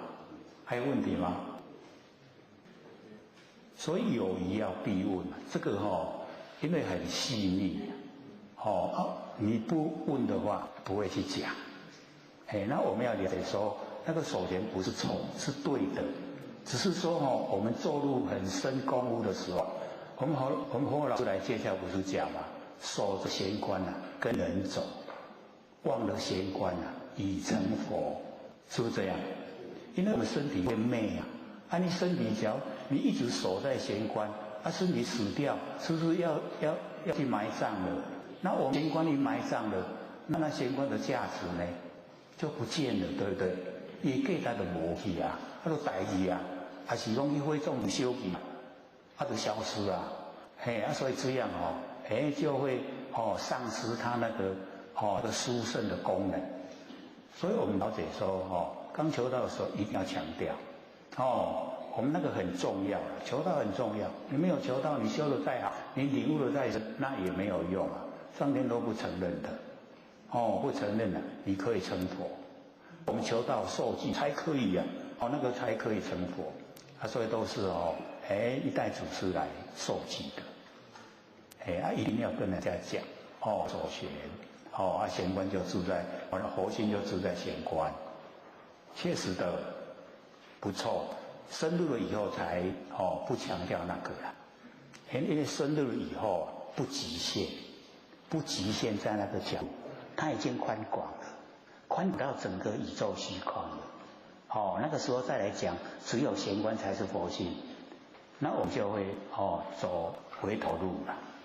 所以了解说我们假如说一直强调，一直守到我们一口气断了，那便走路那个我们气性不是我们的本性气性就是神不是我们元神你听有要了解不懂就要问，不知道要问，要把那个疑问搁在心上这个没有冲突矛盾的地方，只是它的程度不同我们修的刚才读幼稚园的课程对不？啊，你读到大学研究所，他有研究所的课程，啊，不同，一定是不同，努力的方向不一样。还有吗？还有6分钟，好，请说。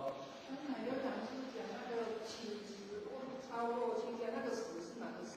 起时的时，咱在讲。食物的食哦。哎，对对对，食物的食起时啊。那个起就是求了。好，求，因为佛有自定界，不能够自己去煮来吃，但你去煮来吃反觉力，因为你自己去弄来吃你就会骄傲，会骄傲，懂意思吗？唔免去人求，我家己煮，我家己食，那就是骄傲，那个骄傲很深，在咱的内心深处就不容易看到，所以佛就自定界力。不可以自己去煮来吃，那个是以往他们修道的环境跟我们现在不一样。我们现在是水里的莲花、火里栽，那底下这搬烂，在这个社会环境内底五颜六色的搬烂，咱出污泥而不染，哎呀无？对不对？哇，不相应。好，请说。坐这样。我们以前想说以前是单传独授嘛，对。像那个广成子他们那时候是怎样得到的？广成子怎么样？广成子他是有得到嘛？是不是？他们那时候是怎样来得到的？有些是很年轻这我们就是要了解到，当那个七佛自理完成的时候那个时候不用祖师来点到。他们修到程度了，已经证悟本性了，就可以归本位。可是，在三佛收敛的时候就一定要点到。他还没有三佛收敛的之前你修到程度，你就可以回本位。所以我们这一个缘会过去以后还有下一个缘会，下一个缘会我们一样那个开天辟地人降世，人降世以后一样有七佛来自完成。在那个自完成的时候，你是水已经修到功果圆满了，你水回去，不用受记。那时候你什么人得到，什么人等。那假如说在三佛收敛的时候，他佛嘛三佛收敛的时候，那个时候你修到程度了，没有受记，你还是上天不承认讲你得到你该讲，上天不承认，你要等到下一个缘会再来，是这样子的，有吗？还有3分钟，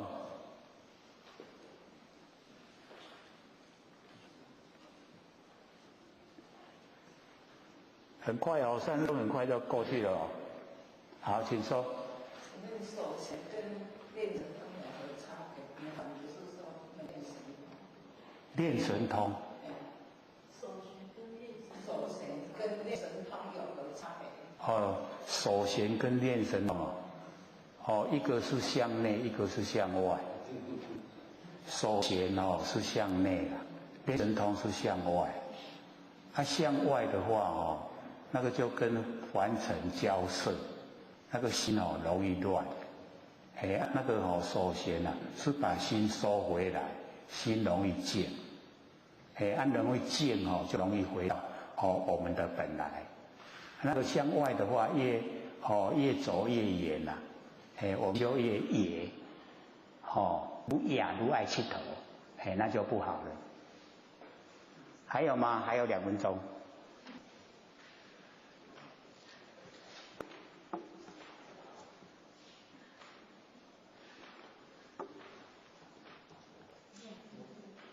好，你说。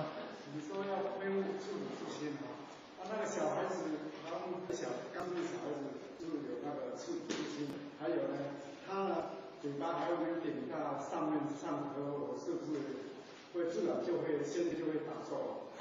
好，请说。那个一定是根基很好，累世之中他有修道，所以他一出生以后，他呈现的形象大概就是修道的那个一些构成。所以舍非第三恶然后有时候所有一些动作啊，还有一些有一些自然而然伊拢会食素食，你那个起吹伊拢会吐出来。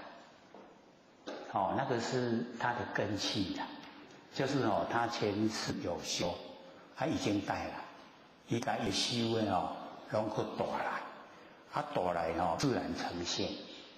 所以我们要了解到，我们在讲根基好就是说累世有修，他依照完成因为有修，所以容易修，因为我们很多都累世没有修了，所以离道很远，走起来就很辛苦。不过我们不管是前世有没有修了，就不要去管它，只要我们把握当下，把握现在的每一个当下，就可以成就了。因为我们之前不是有买那个弥勒รู巴给大家看嘛，那个很多就问弥勒รู巴说，你是不是已经累世修，已经快要成就才示现给我们看？弥勒รู巴说，我是三恶道来的。有没有？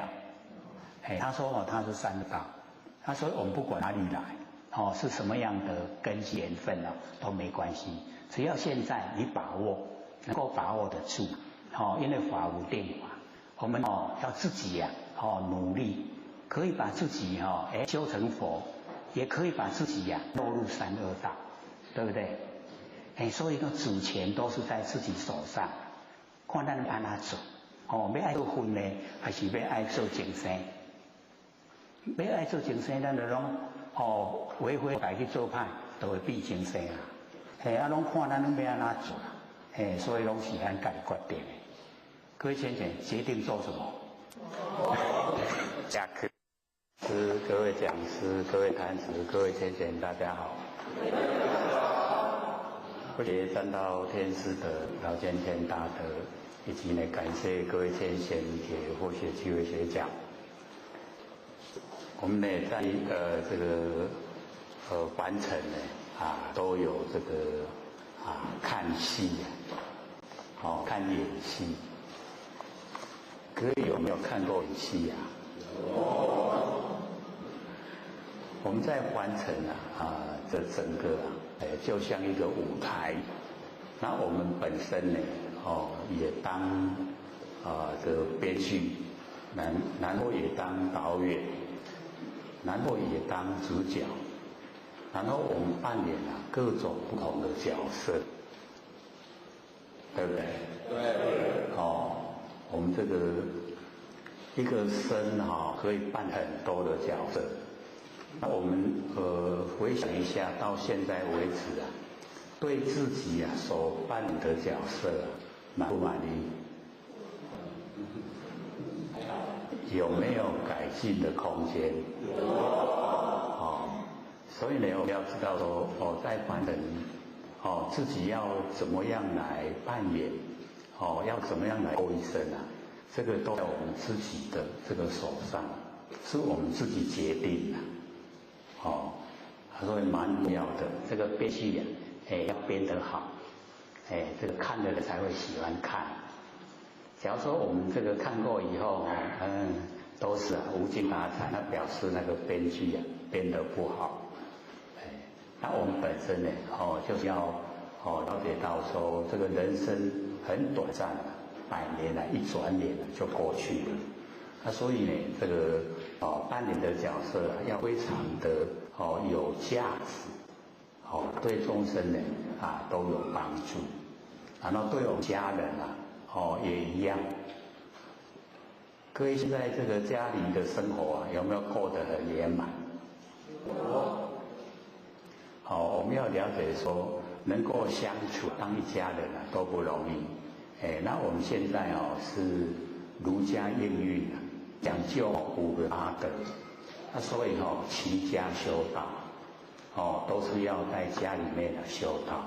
那互相之间呢，就一定要照顾，要能够和谐，家和乐，这样过的生活才会很充实。所以假如说呢，家里面心里面有意见的不符合的，都要沟通。把那个家里的气氛啊，就是培养得非常的美好，然后过生活非常如意，这样呢我们发挥出来，在这个社会啊才有力道。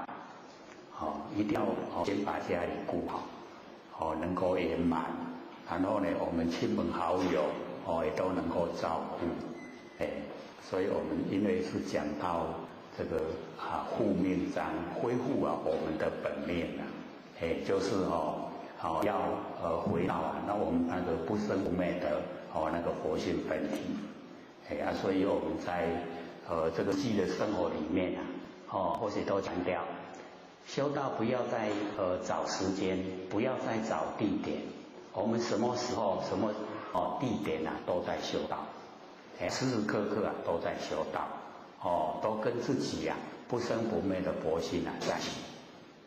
所以我们要培养，就是时时刻刻呢，都是啊，活在当下，活在每一个当下，每一个当下我们都是佛，所以要到达一种很理想的生活状态。那我们上次啊有讲那个就是身体的四大假合跟佛性的那个不生不灭啊。各位有没有比较这个深刻的了解？我们一定要把个前病啊，发号施令的前病啊，交给我们呢不生不灭的佛性。这样的话呢，我们佛性啊就可以恢复啊它的光明。那我们累世啊所造的一些那个业啊，就会慢慢的我们可以清除掉。因为养成的那一种这个习惯下，很多呢都跟真理不相符合。那我们检视一下，要说呢不符合的地方啊，我们就把它去掉，然后符合呢把它留下来，然后培养所有的生活，全部都是跟真理相合。之前呢我们就有讲过那一种这个小径的思想有没有？因为从那个这个思想开始，然后我们就会变成行为，然后有行为以后啊，就养成习惯，那养成习惯呢，就形成品格，品格形成以后啊，就造就命运，所以从思想到命运啊，它有直接的关系，我们呢就是要研究真理，把真理呢融入这个思想，这样呢就已经真的全部都呈现。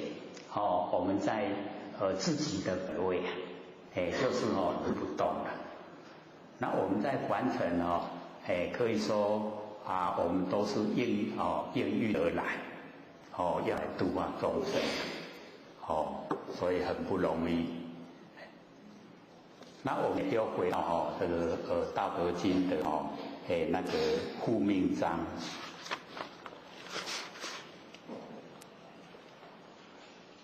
第16护命恢复啊，我们的本命。各位有拿那个讲义回去看吗？有。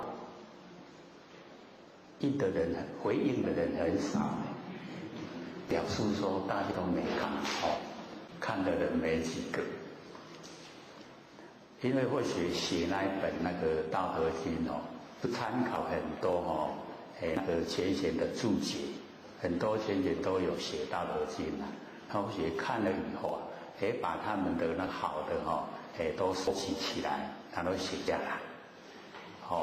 那有一本是皇帝在看的，那一本比较我们市面上比较少看到。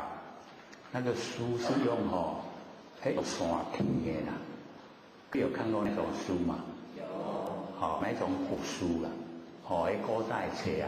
用线，甲拼起来安尼基本上拢真少看到一款册，所以有一本，或许有一本那个古时候那个皇帝看的，那《道德经》，它里面写的跟我们凡尘现在写的是有点不一样，或许都会这斟酌他们所说的重点，把它们摘录下来。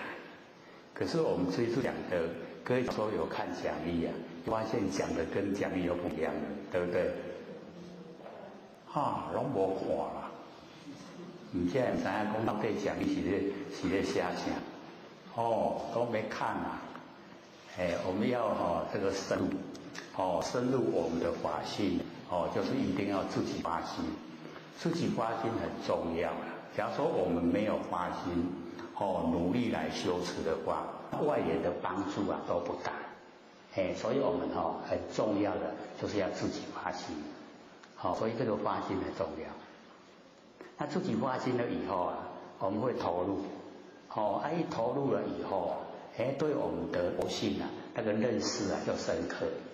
对佛性认识深刻啊，我们就会对体的那个注重啊就减轻了。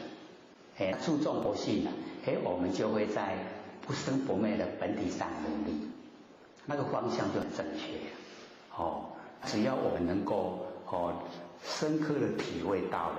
我们不生不灭佛性，我们也把它这个启发、培养，让它茁壮长大。那么这个身体，就可以还给地了。所以各位知道那个神光二祖啊，他怎么死的吗？知不知道？他是被砍头了。那二祖也知道啊，他也知道会被砍头，所以他都讲句啊，说将头啊临白刃，白刃就是白刀啦，犹如斩春风。斩头啊，就好像在斩春风啊。为什么会那样说？就是他已经把整个不生不灭的佛性啊，都已经修出了，跟虚空融汇啊，所以这个身体啊，跟佛性无关，身体要怎么样都没有关系呀。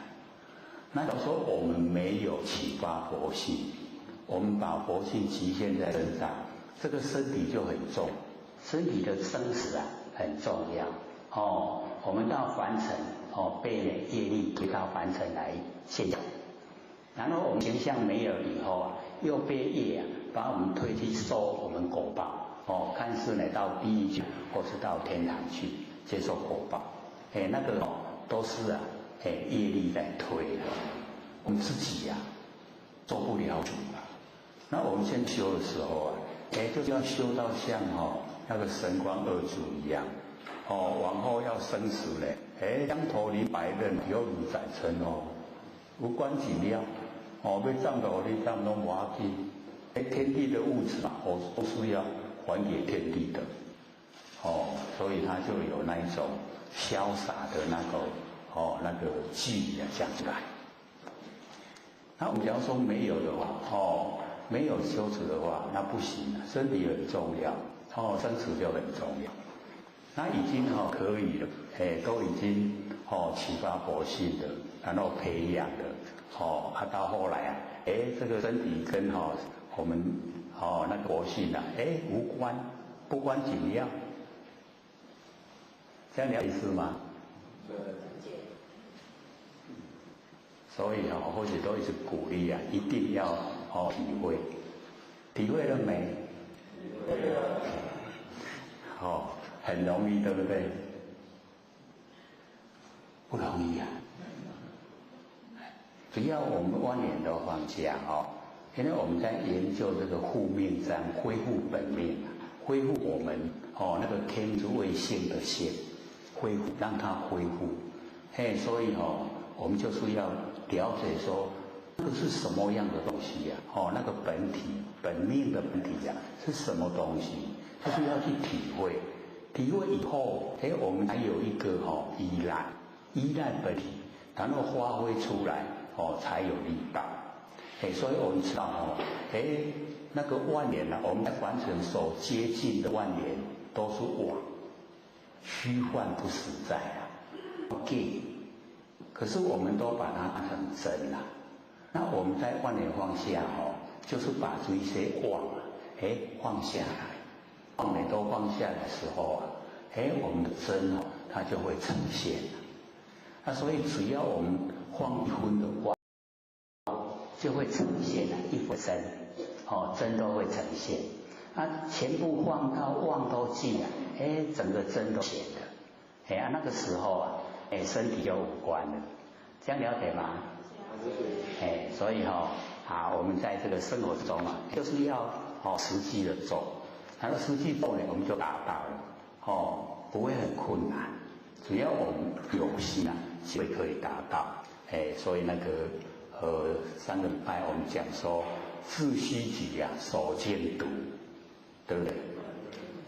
或许回去想一想说我今天在讲8字呢，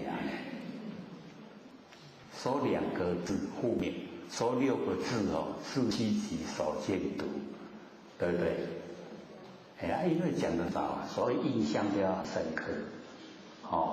那个自虚己呢，我们就是要了解我们做的功夫就是寄生命，把所有的生命都去掉，不要这个生命的东西虚幻不实在，我们去掉它。那个所见独就是所珍藏，去生灭所珍藏，光就会现前。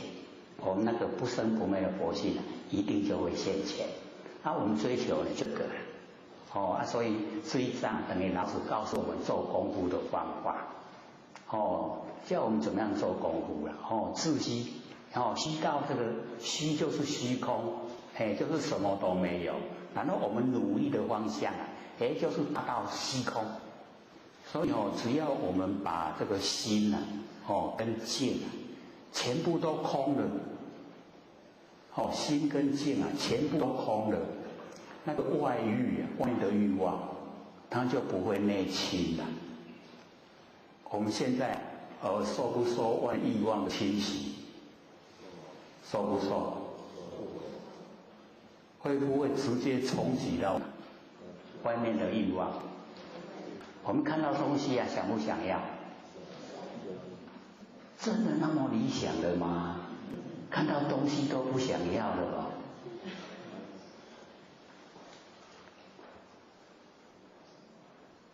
那怎么生活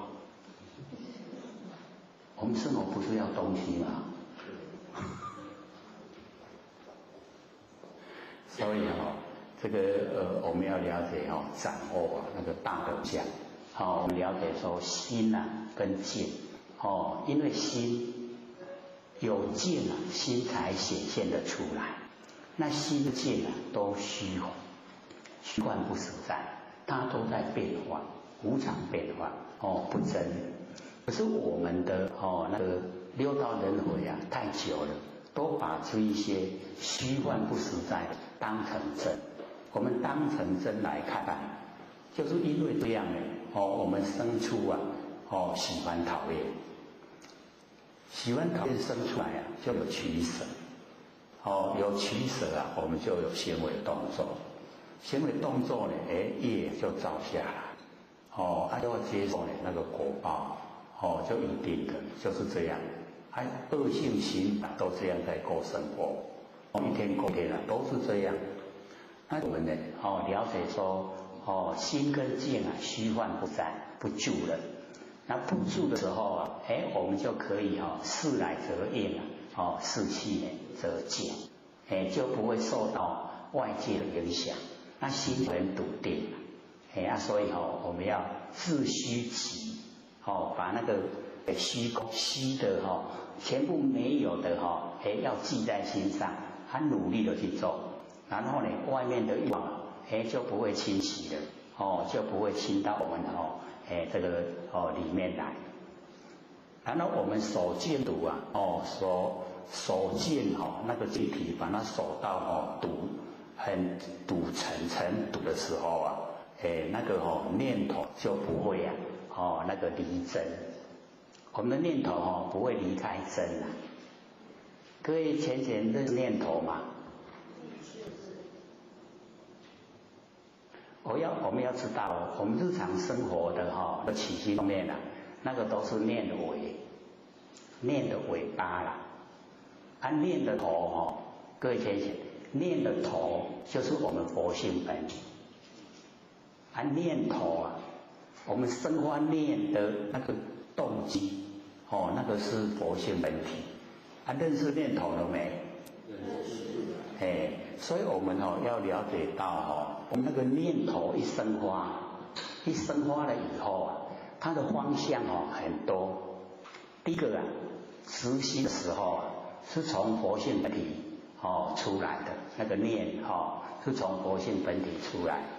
那因为我们在完成时间久，会遇到很多事情，所以那个念头它很快用到1秒钟就已经转个方向了，转得很快。而且一念头一转方向以后后面的我们那个行为会跟随。所以就是要认识这个念头，念头我们抓得住了，就能够往后的所有行为我都可以掌握。那假如说我们这个念头让它已经转换了，走入我们的自私自利，走入我们的以往性，那一定一定有取舍，一定有喜欢讨厌。所以这个念头就很重要。我们一般都不认识，都是知道那个念尾巴，念的内容已经起心动念以后那个内容比较明显呈现了。这个念头那个是一个动机，很不容易去主导。那我们就是要知道，那这个知道怎么知？就叫守静。守静体的时候才会呈现说原来我在这个还没有起心动念之前那一种酝酿酝酿之中就已经有了。往后的念头都是从这个酝酿出来。酝酿的时候假如说我们有守静体它会直接从本体生发。那假如说我们没有守静体，静体都不认识那出来念头就不会是从佛性出来。刚开始一刹那大概0.1秒那个时候算，可是到0.23的时候变了，很快。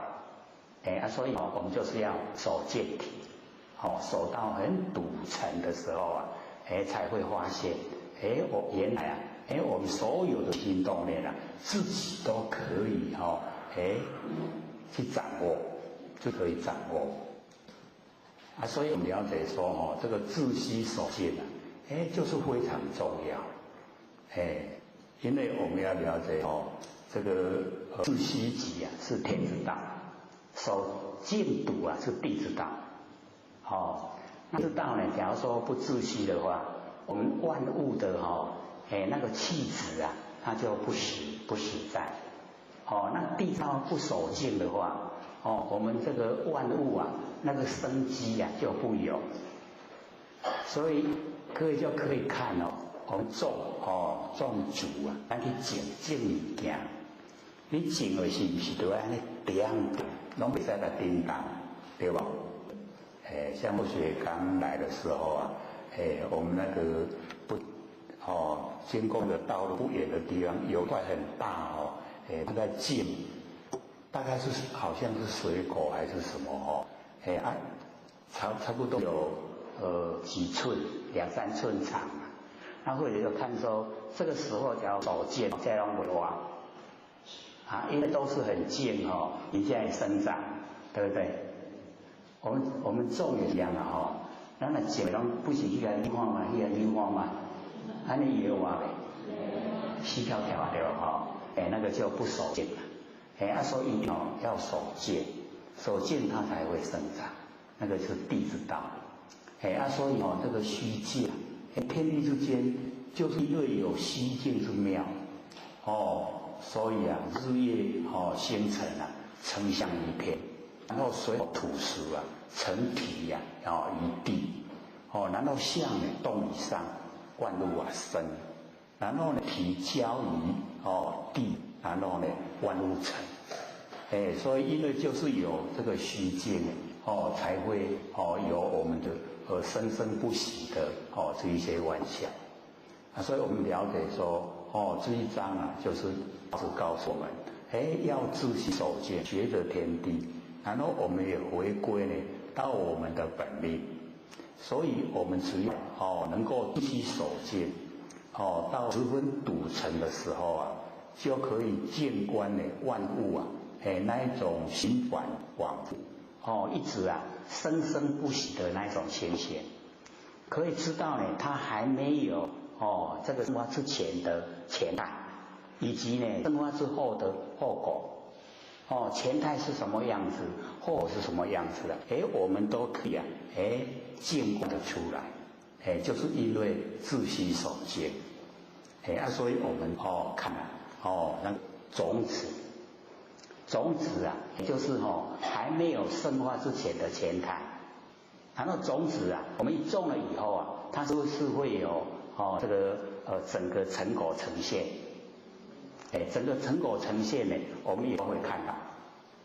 所以我们要了解说那个种子，然后呢我们经过人工拿去土里面把它埋起来，然后有水有阳光它就发芽然后就生长。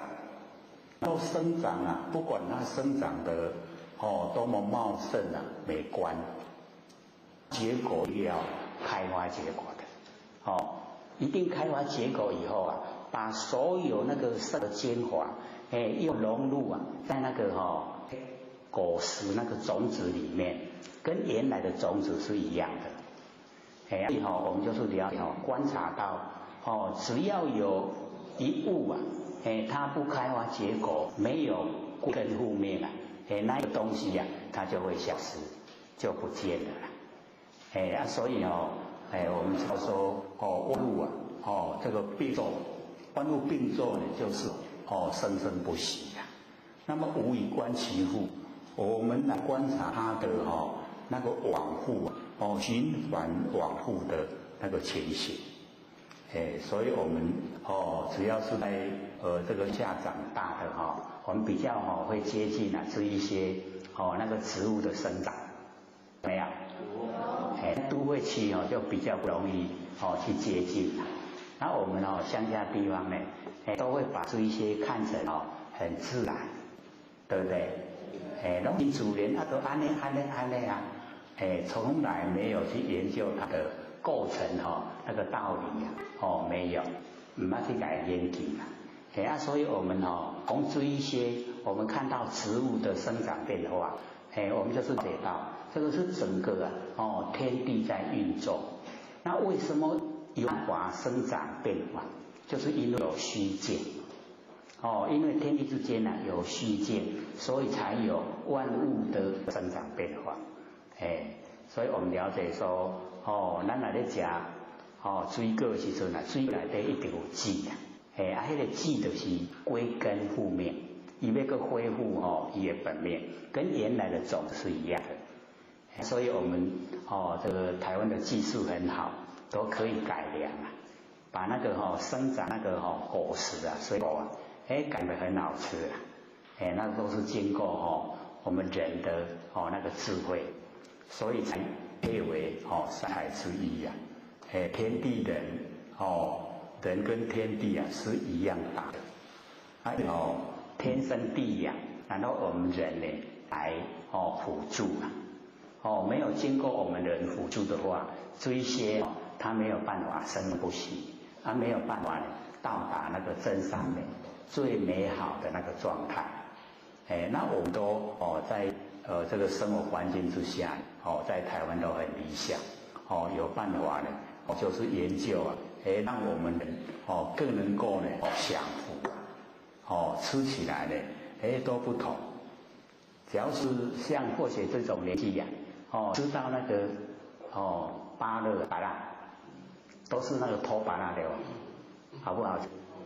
就不好吃了，对不对？现在改良的就很好吃了很甜又很大颗那个都是经过改良，所有的水果我们都经过改良一改良以后啊，或许因为有经过那个老一代的那一辈那一种那个清闲，那个都是比较原始状态，它都比较不那么理想，吃嘛袂想要去吃。那个刚改良出来的芭乐那个啊，刚改良好了以后啊，很大颗出来卖的时候啊，各位知道它一颗多少钱吗？非常贵，足贵。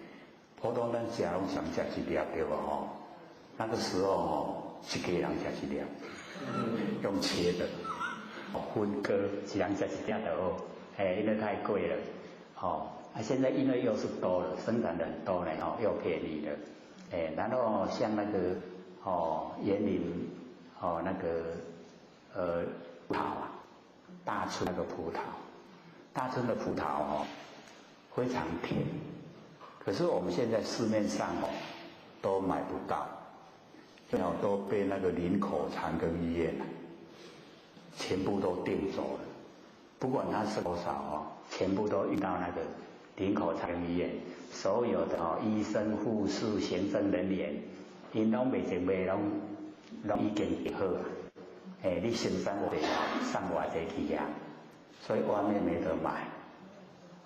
那真的我们没有吃过的话不知道说它可以改良到那么好吃的程度嘛。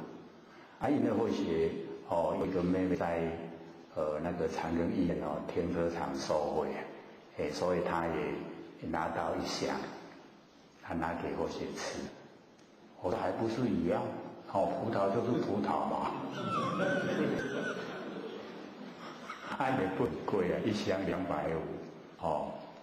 寒咱咧寒的葡萄迄款一箱2啊5，贵是无贵啦。吃才知道，哎呦，哪拢无共，怎么跟外面买的都不同啊？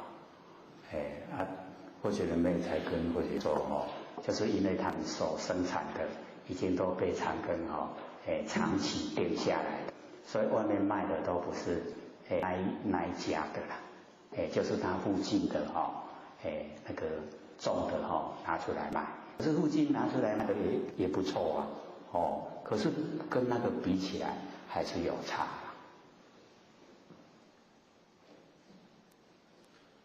各位假如想吃要怎么拿它？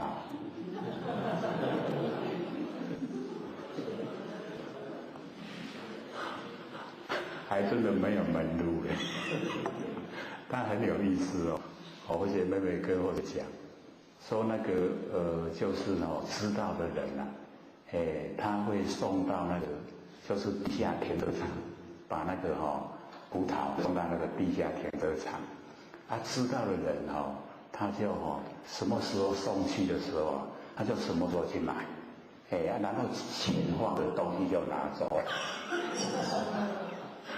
那个停车场管理说没事，都当电梯他就不管，习惯的好利然后东西就拿走，这个这样子的所以我们就可以了解到只要我们用心在生活之中过都不困难像我们假如说这个用那个美食吃的话假如说呢能够这个调配的很合呢这个大众口味大家都很喜欢吃，那生意一定很好一定能看到那个大排长龙的很多人的，你跟着去就没错，很好吃。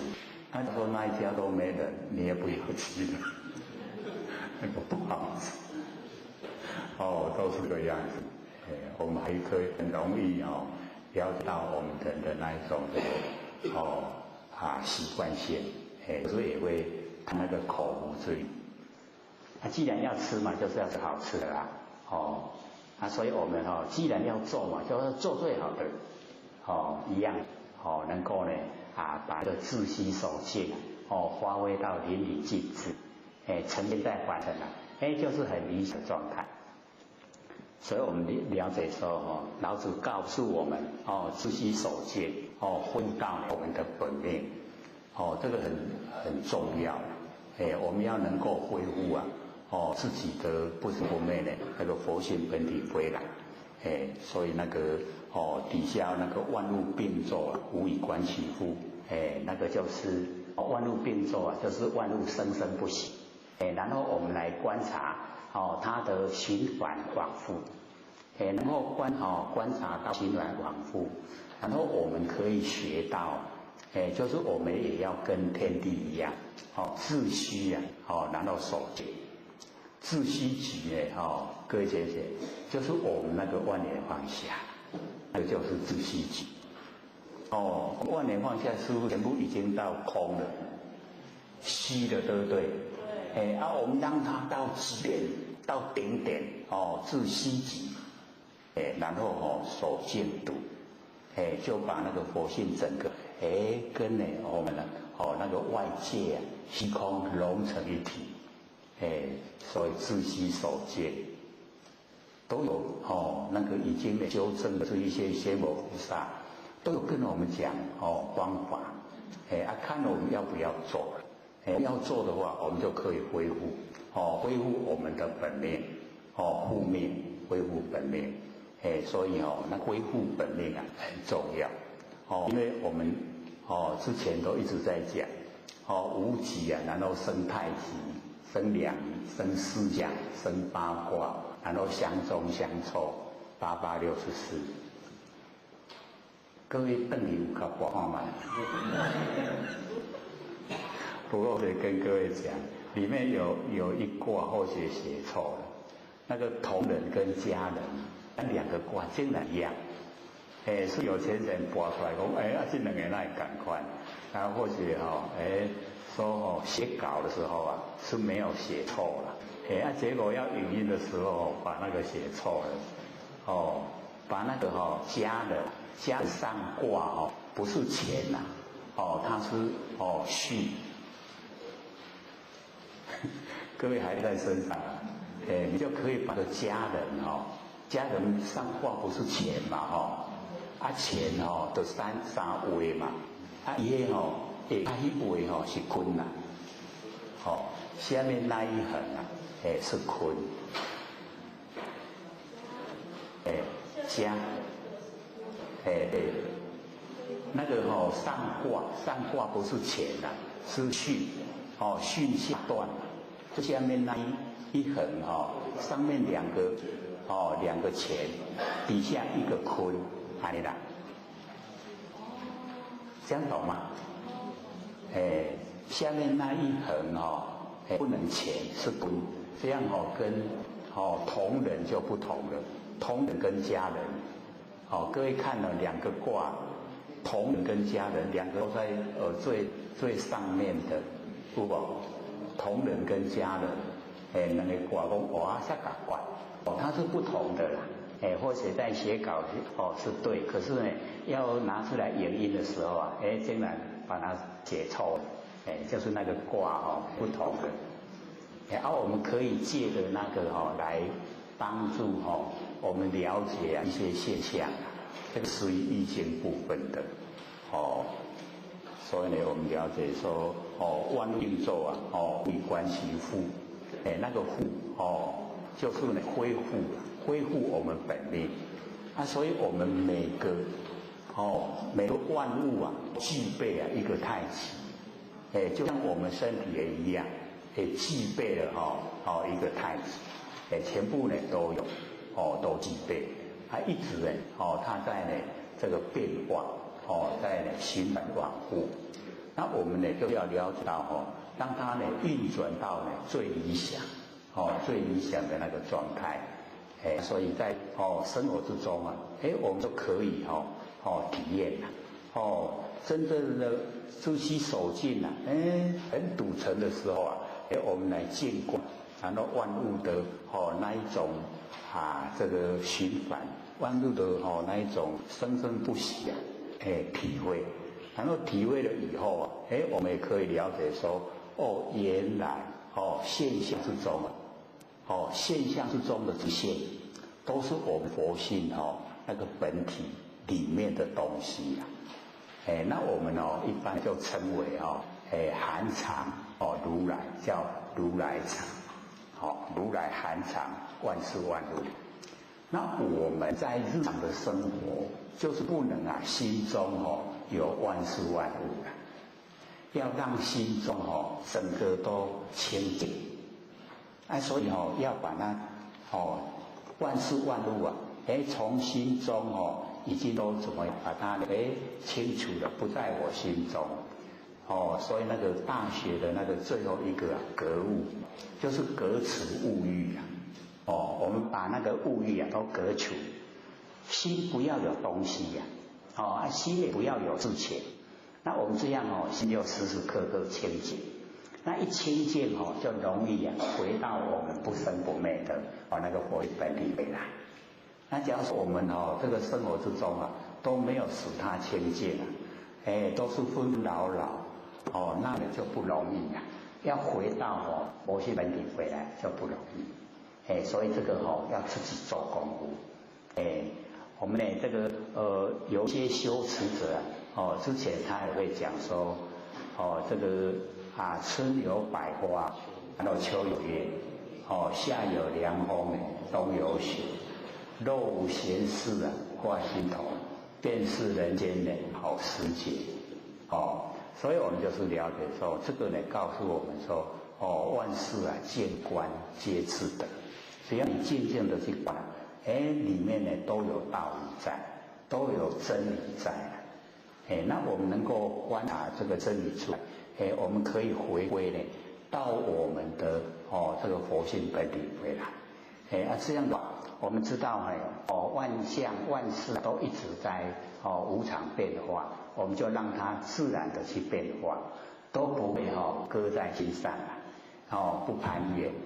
所以我们现在大概最大的毛病就是攀缘。各位不攀缘？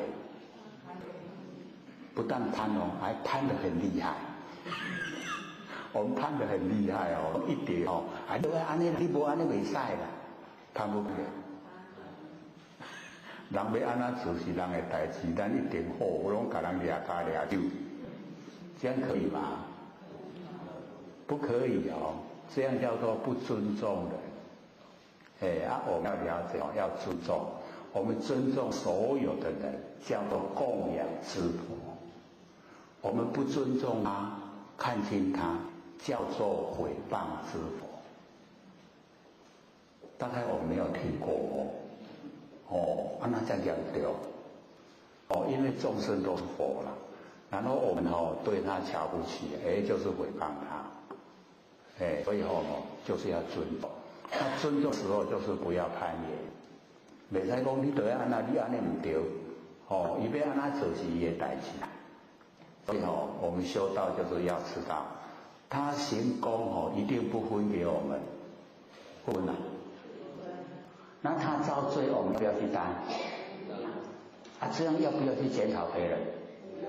都唔免啦所以我们就顾家己顾好那个独立体顾好，卖攀缘让他没有物也没有事这样万年就在当下，不是当下一念就积悲万年吗？我们这个全部都不攀缘全部都没有物没有事，就是显现在我们当下，一念就万年。它没有过去心，也没有未来心，也没有现在心，都没有三心没有四相，三身四相没有就是佛性本体我们差别就是有三心四相。所以要学着不攀缘，人要安怎做是人的代志我们尊重他，这样了解吧？不容易尤其我们都是50生的，为什么呢？好管闲事。之前不是拿给各位一张那个357坡吗？有没有？那个好管闲事是什么时生的？就是50生的，咱拢50生，所以拢好管闲事。什么时辰生的最厉害？好像没有一个理想的哦。不是好吃就好穿，好饮好贪好后，没一项好的吼。所以我们要有主宰的，一落入到现象之中啊，没一项好。我们要了解说这一些现象，不虚幻不实在，都给我们做一个参考，这样就可以了，都不出相就行了，所以我们了解说呢，这个自虚守静能够呢观察到恢复我们的那个本命，真正的恢复到真不灭的佛性本体，这个是最理想。那么底下呢，夫物云云，各归其根。这个夫物云云就是非常多了，云云就是众多的意思。物非常的众多，可是众多的这一些云云的物各归其根，都呢归根归根复灭。就是呢。每一个植物它都会开花结果，结果以后里面都有种子，那个种子跟原来的种子一样，那个归根归根以后就可以复灭。各位有种过那个水仙花吗？有。那个很有意思一粒跟它长桃的对吧？做大粒它开出的很漂亮可是就是不能每年你袂使每年拢互伊开啦。各位有没有种过？有。要隔多久？有种过怎么不知道呢？有种过一定知道要再隔1年，对，你得一个坑几年甲坑咧，卖互伊开啦，开花，这么过来开伊才会大蕊，才会水的。你若互伊当开伊愈开愈细，就不漂亮不好看。所以我们就是了解到它的精华，它有一段那个酝酿的那个期间，酝酿一段期间以后够了，能量够了然后再开。像说我们假如说这个半年都下一年不生了。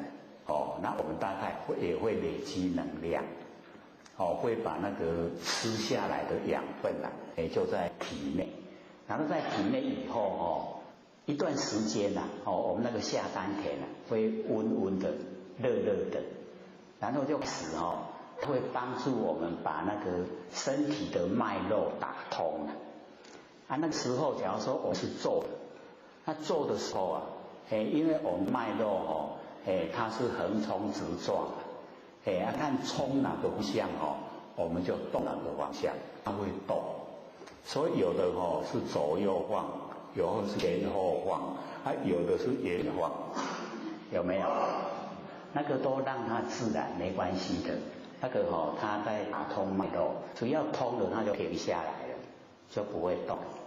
有时候这个身体全部都不动剩下一个头在动。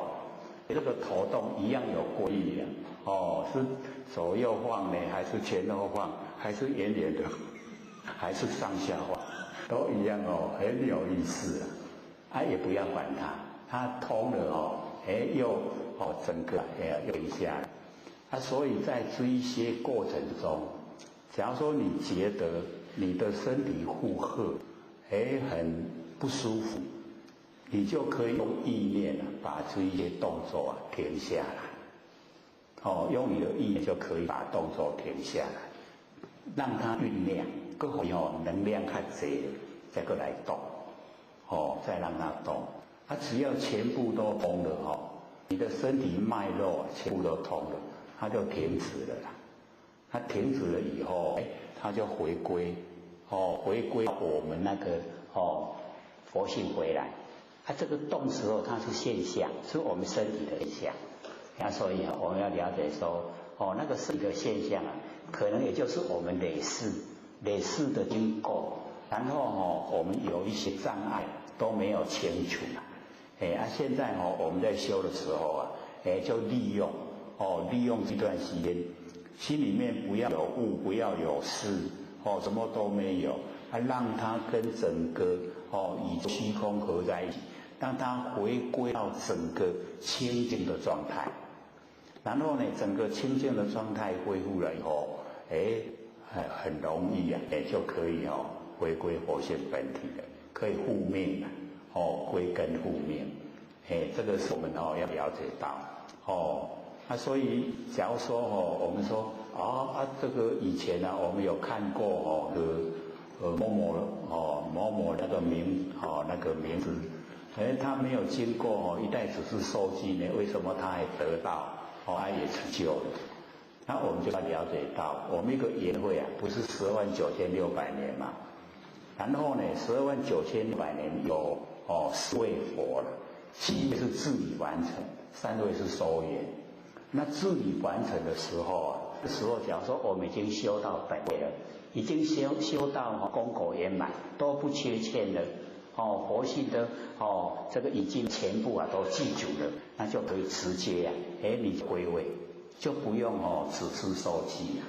可是，一进入到那个三佛前就一定要这个上天指派的祖师来受记，没有受记都不承认，上天都不承认，就是你还没有成就了，还要再修。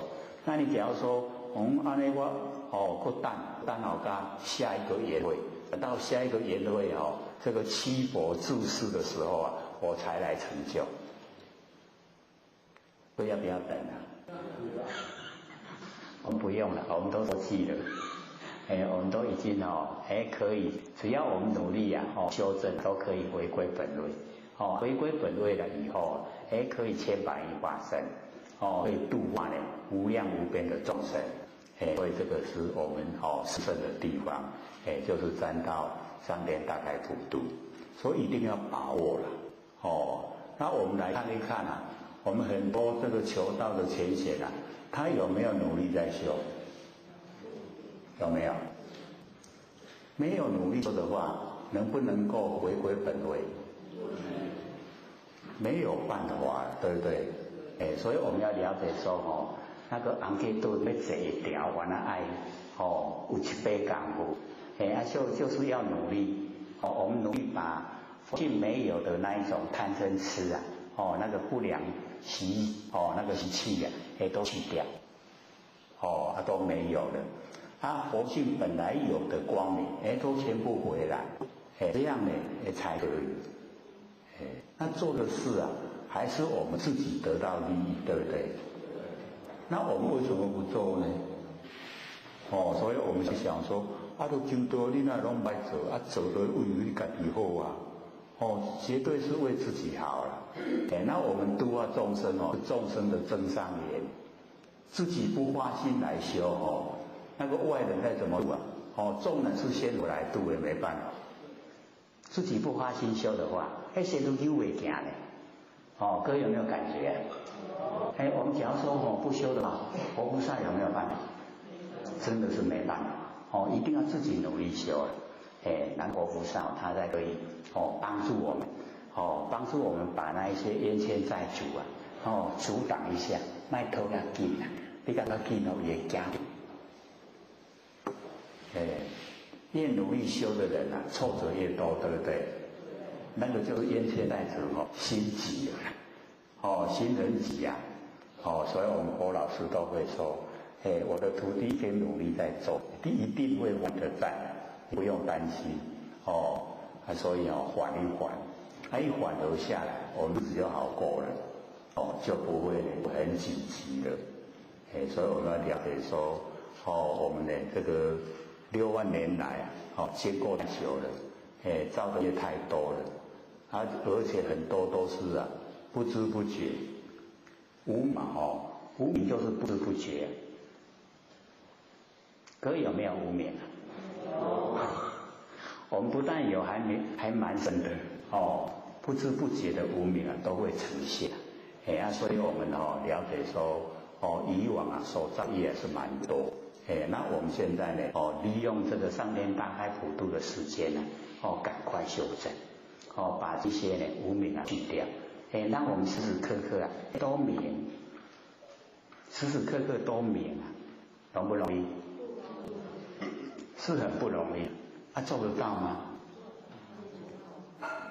是做得到。或者都讲要我们去挑那个60公斤就是100斤的米一都大斤，我没办法，那个真的是没办法。可是要我们不起心动念，这个可以，不起心动念有真大吗？有真紧刻好做不要随口应那个才不好做。我们不起心动念是很困难，所以我们要了解到这个佛度众生最重要的就是要度我们念头，念头没有了就不会落入凡尘了。我们念头有了，就在凡尘受苦，所以念头就是业两头就是业。两头拢无就是无业。因为我们念头就是众言忌讳才有，就是众生众言而生，对不对？要不要度它？要。所以我们的念头来了，你就说给你躲起来。念头来了，给你躲起来。我们就学那个周瑜盘头起听过他的故事？那怎么摇头可能有的听过，有的有听没有到了有听无记也很乖。这个周礼盘头起他是很努力在修道，可是他这个对那个比丘的寄语那个身语意业莫作恶，莫恼世间之有情那个正观之意见空，无一苦当远离。这个是比丘的寄语。他们当比丘一定要还要做。这个周礼盘头且他很努力背这个比丘记，那前面那2句记下来了，后面2句忘了，很努力的把后面2句背下来了，前面2句忘了。所以永远都是这样很努力的在背这个记。看到师兄弟有500个。他一看到就赶快问这个记忆的。这个师兄弟开始的时候不是不告诉他，都告诉他，可是每一次都问一样的，每一次都相同的问题。以后你看到他会怎么样？赶快避开，对不对？不过又底了，那现在都没完没了又教不来，所以大家都不愿意教他。这个周礼盘头且他自己就产生自卑了，就想说我这久来修人拢不爱甲我教我活伫凡世间无路用，他就想上吊。结果那个释迦牟尼佛就现身跟他讲说，前世的时候你知道修持的法门非常多，可是师兄弟问你你都不说，精力升华，知道吗？有好法拢不爱人教，我家己好就好。所以那个周礼盘头且就是这样。佛跟他讲那个因果，说现在他们看到你就赶快躲起来，就是之前他们向你问你不说，现在你问他们不说，这个就是因果。跟那个周礼盘头且讲。那你现在不要伤心我教你修方法，你就不用到讲堂去听课，你就打扫讲堂的内外，里面外面都归你打扫。你把这个工作做好就好了，拿一支扫把给他跟一个本机，说你记得吗？这个是扫把这个是本机。他说有东西我记得，不会记说好，我就做这个工作。然后我们一天全部都一直在打扫请问有那么多色吗？一定是烧到都没有，对不对？啊，没有的时候，因为佛又交代他烧垃圾嘛，袂使无啊，就坐咧吼，烧啥？烧两头，两头来，垃圾烧掉，两头过来，垃圾烧掉，过两头过来，垃圾都烧掉。这样他竟然比那个500个师兄弟早领悟了，领悟到58人，还哪样的？会不会？念头来，垃圾烧掉；念头来了，垃圾烧掉，还哪样呗？不简单哦。就是因为太容易了，我们不肯做啦。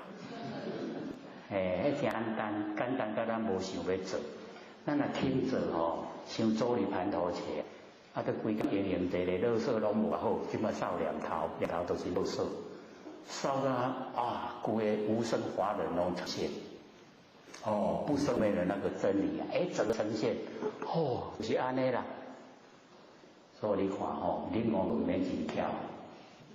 真空脑我都练过所以只要专注就会让我们领悟了所以我们在凡尘就是要了解到那个社会人士最大的毛病就是神散，我们的精神分散，最大的毛病。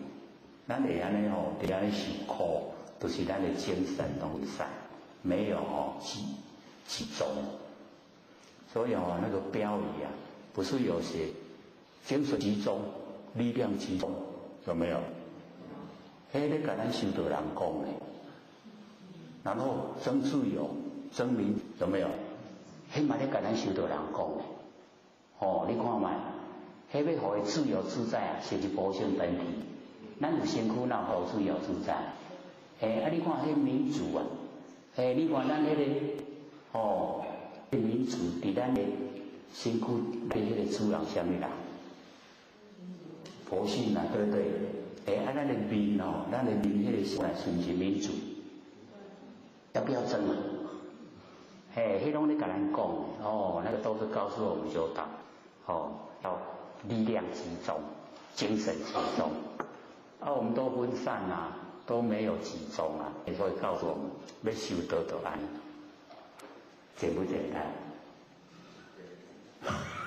不相应，很困难的所以归根业净业护灭我们能够归根恢复到我们的根本那我们的佛性本体能够恢复到我们的这个根本就是净归根业净已经到达清净，能够清净的时候就可以能够了解到所有万物万事它的整个生长变化。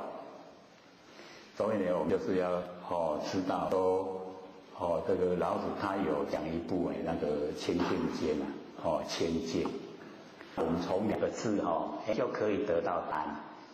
清呢就是一尘不染，净呢就是一念不生，安得过来？一尘不染又一念不生就清净了啦。我们心一清净就回到原本体。所以这个净就很重要对我们来讲能够一念不生一念不生一个业都不造，业不造我们不用受苦就可以解脱了真的所有世上的众生都度了，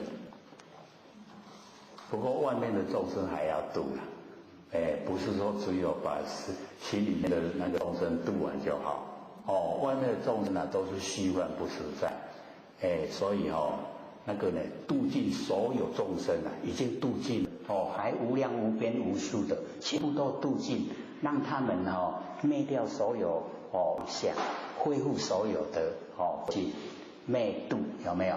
灭掉妄想，度就是恢复佛性，灭度所有众生没有一个众生是我度的，这个才是真理啊。那我们我们现在这个度人来求道都会哭记一算，都会记得牢牢的，我度几个带几个人求道，带几个人求道，那一些带来求道成佛了没？还没那算不算度啊？还不算所以要努力我们自己也本身知道道路怎么走，然后我们把那一些带来求道的人，我们要让他一样走入修道的轨道真正的可以成就，而不是说那个走马看花。我们现在很多呢都不踏实那个实际的走入修道的轨道，不会成就的。我们问一问要说没有研究心理心法，问一问说你有信心可以成佛吗？我们怎么回答？那个有那个是希望可以成佛。可是我们研究心理心法以后我再问说有没有信心成佛，我们那个答案定了，对不对？因为知道这个成佛是什么样的东西成佛，他已经摸到了，就是那个佛，就自己从心里面产生100%信心。他既然从自己的心里面产生了，那个力道就大，发挥出来就很有力道要做就有力去做。所以这个很重要，跟希望的不同，这个是自己切实可以达到的，可以做到，所以我们在这个生活之中呢，就真的很踏实的走入那个修道的轨道，所以归根业净，然后呢净了以后就复命了，就已经恢复我们的那个不生不灭的那个本命的所以不管是万物不管是我们人那个护命呢都是一样的万物的那个护命使万物不再凡尘消失。那我们护命是使我们可以回归本位回归本位了以后我们的天地更宽广，不只有这个娑婆世界。娑婆世界是不大很小，一个太阳系而已那我们呢要了解说无量无个太阳系在这个虚空之间有无量无边的佛世界所以我们假如说看到不同那个形象的那个人类我们会说外星人有没有外星人？用那个佛学来讲不只有地球有人类外面的星球也一样有生物有那个生长的东西，只是它的形象跟我们不同这样子而已这样的差别所以我们恢复这个本命而且呢我们要了解说我们那个佛性它超越所有的因缘跟所有的自然它不落入因缘也不落入自然它都是超越的所以呢没有一个开始也没有一个结束它都长存永远都在所以呢我们能够呢这个净就净业护命能够恢复我们的本命。那么护命曰常恢复本命了以后就叫常常住常住不迁，不会变化这是永远都在，这个很重要我们从第1章开始那个常有跟常无常有欲观其小，常无亦观其妙。常有跟常无，常有跟常无合起来就是咱不生不灭佛性咱的佛性就是常无常有，说它有没有形象，说它无更开始存在所以它是常的常住的不属于有也不属于无，就是不可思议我们之前都有讲啊，那个不可思议啊，怎么体会？还记得吗？不着有，也不着空，不着亦有亦空，不着非有非空，这个状态，这个状态讲不出来，是有啊无？有就着有啊。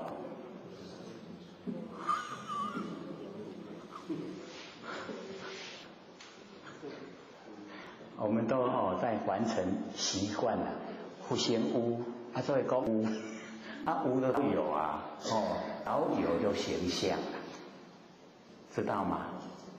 形象一露形象就有美了，一露生美就不是我们追求的了，它就已经在变化之中，那变化的我们没有办法去掌握，我们要掌握那个常住不变的。常住不变的那个活性本理我们就是要掌握，我们不要呢去追那个变化的，追变化的我们会很累啊，会很快苍老，会不会？那我全部都追啊，都没变化，人就很笃定，都容貌都不会变得很快，所以得失心很浓的他的苍老那个程度就会很快，一段时间没看，哎呦你念的那比较老啊，可有没有那个体会？那个就是他的那个得失啊，得失的心太浓厚，遇到的环境坎坷，所以苍老的很快。就见到安尼老默默。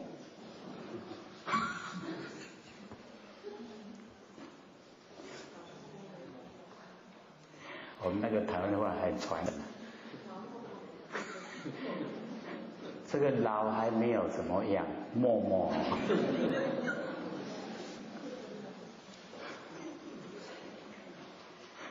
那还有一句啊，口口，老口。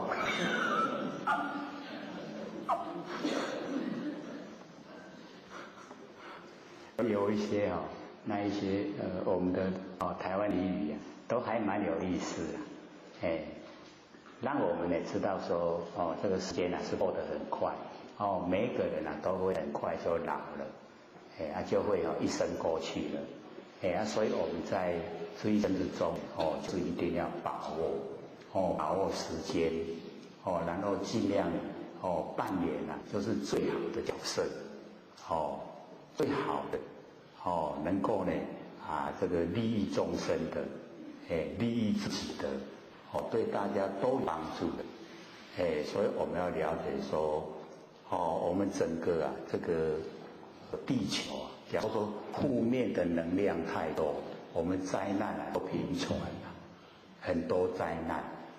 那假如说我们都善良，都很这个锐气冲天，那所有这一些那一些灾难就会消失于无形所以我们要了解我们那一股那个气很重要，那个善气能够冲晒整个这个宇宙虚空就可以来扶持整个地球的运转就是很顺。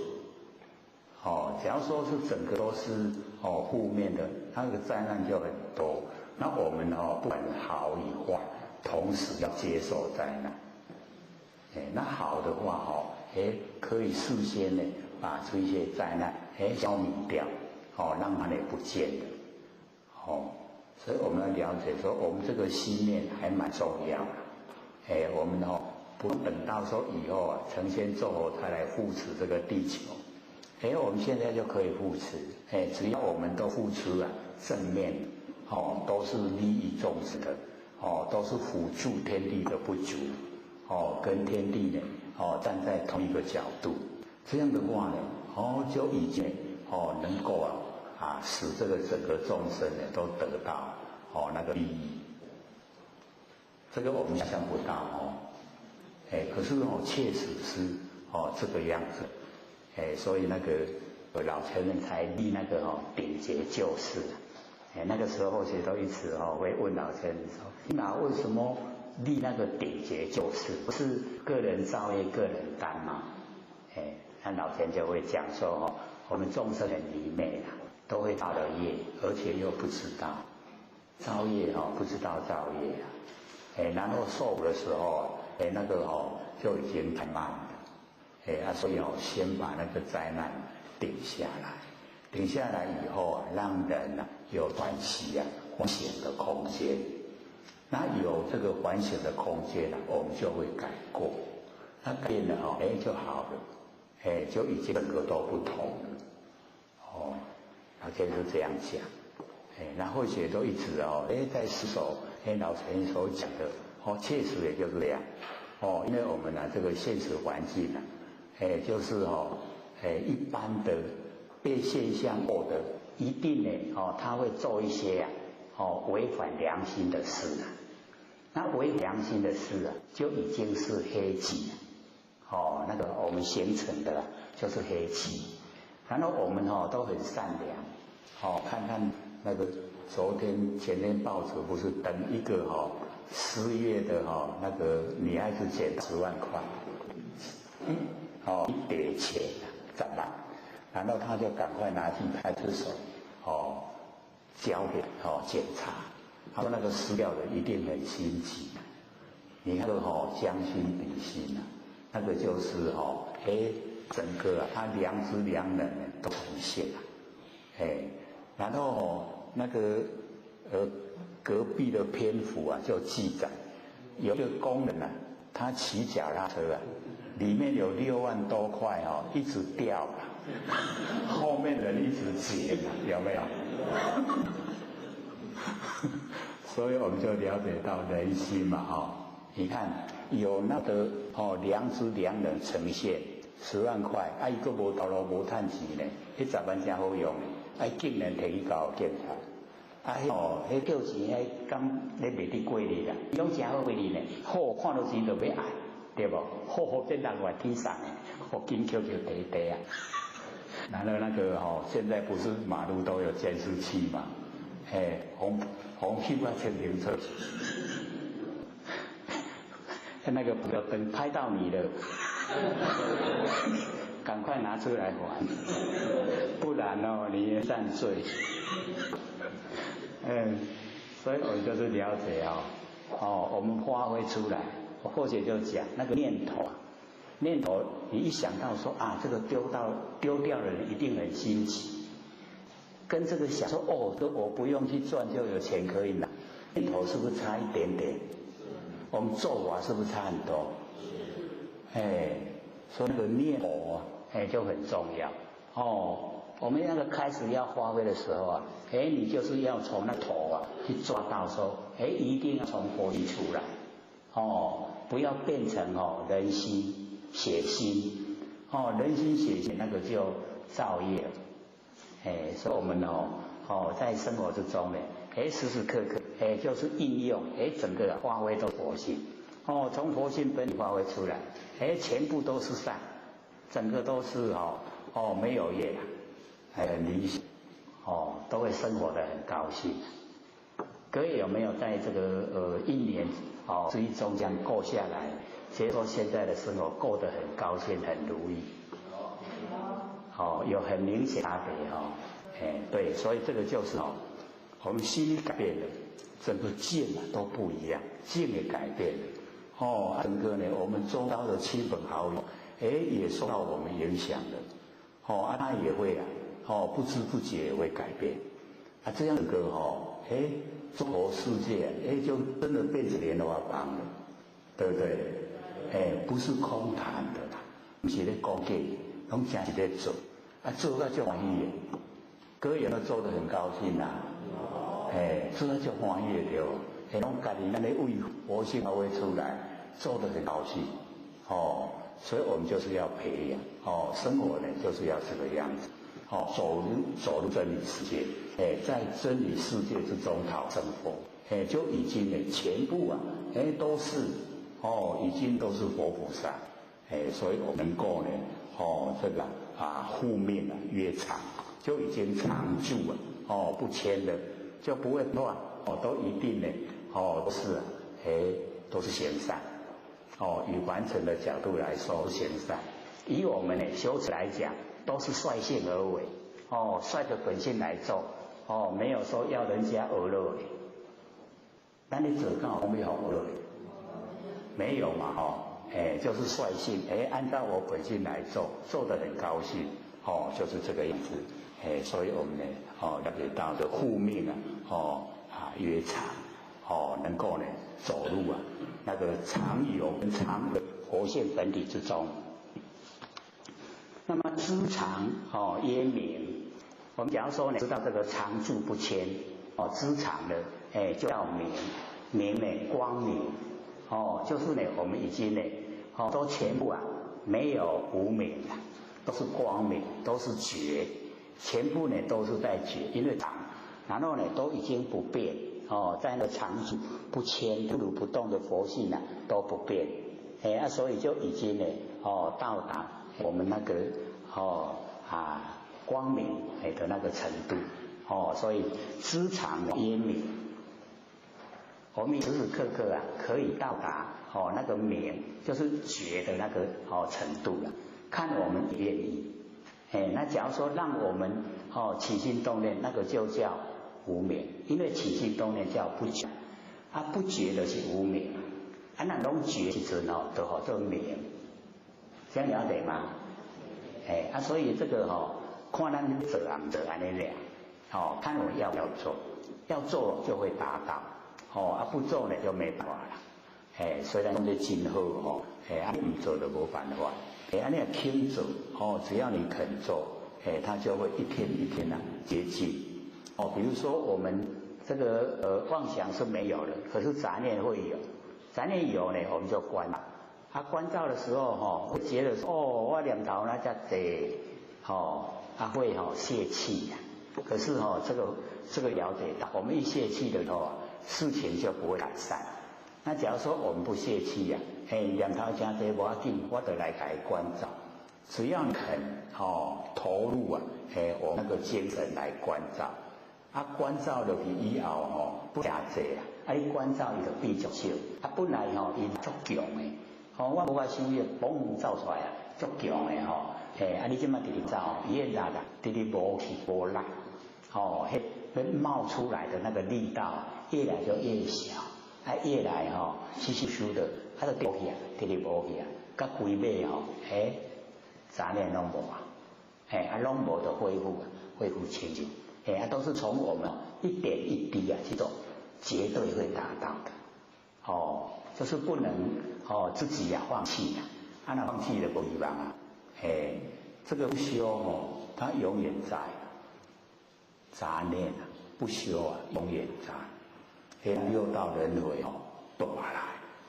佛性里面没有佛性里面没有杂念可以了解杂念吗？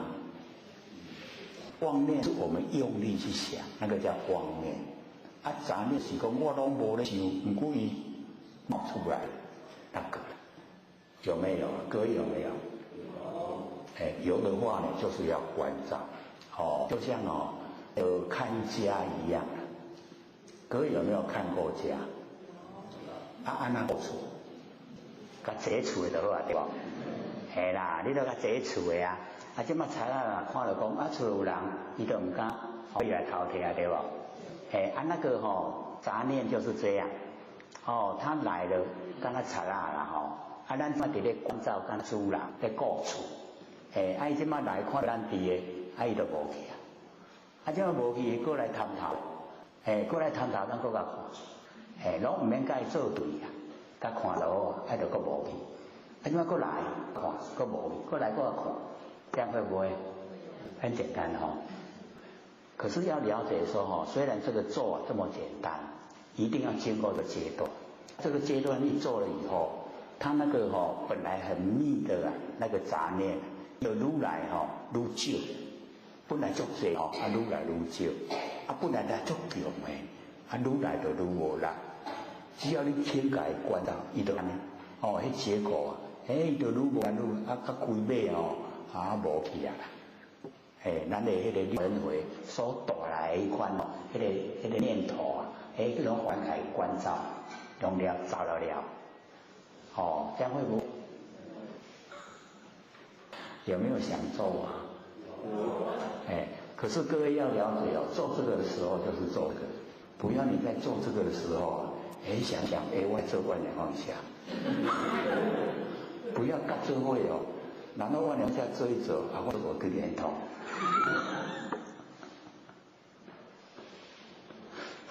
各位只要听那个那个监录音台，那个听到有那个讲心得的，他说他讲的方法，足谁才要做多一个，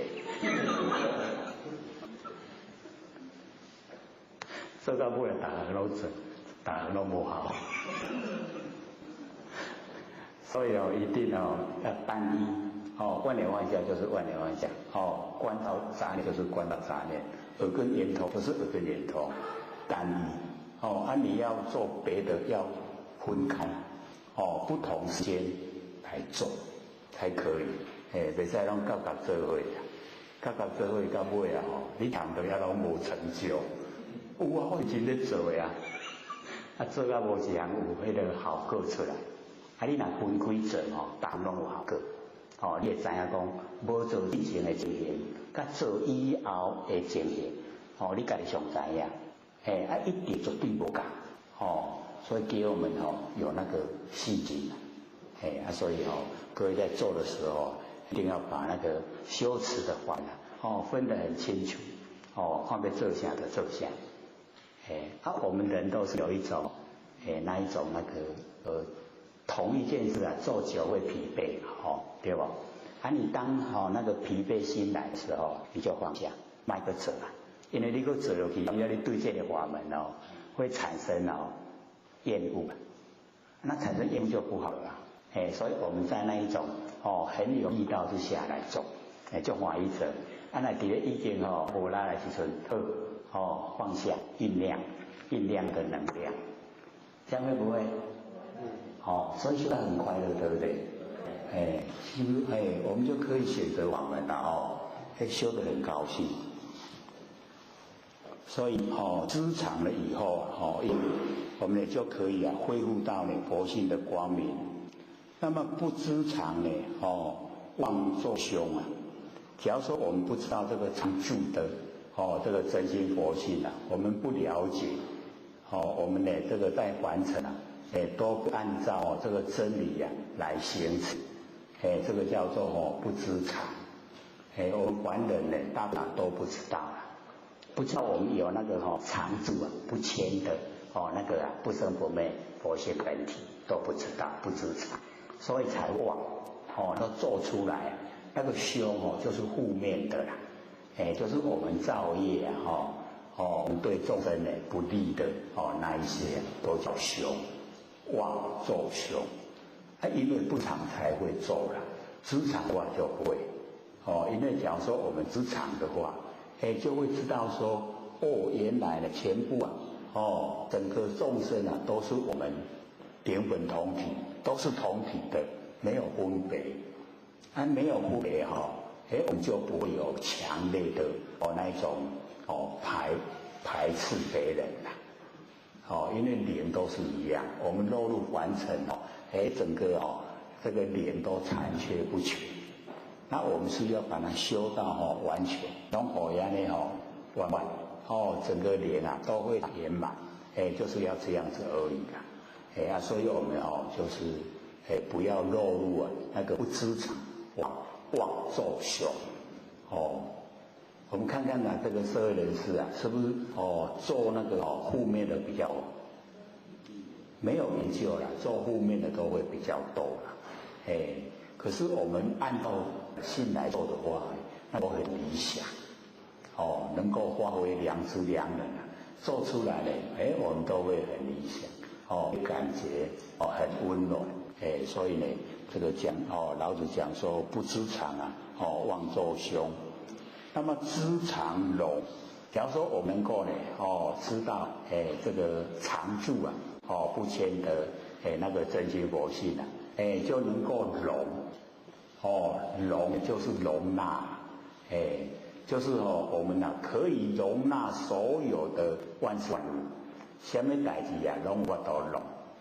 所以或者就讲说，老祖师啊，献给我们看，大能容，了却人间多少事啊，然后满腔欢喜，笑开一片古今愁，这度大能容，所以老祖师这个显现了给我们看。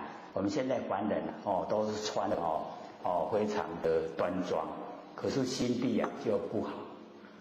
老祖师现的就是衣冠不整，可是心地就是很好，对不对？跟我们点说你得做就会唔通做唔对，该注意的拢无注意无注意的安尼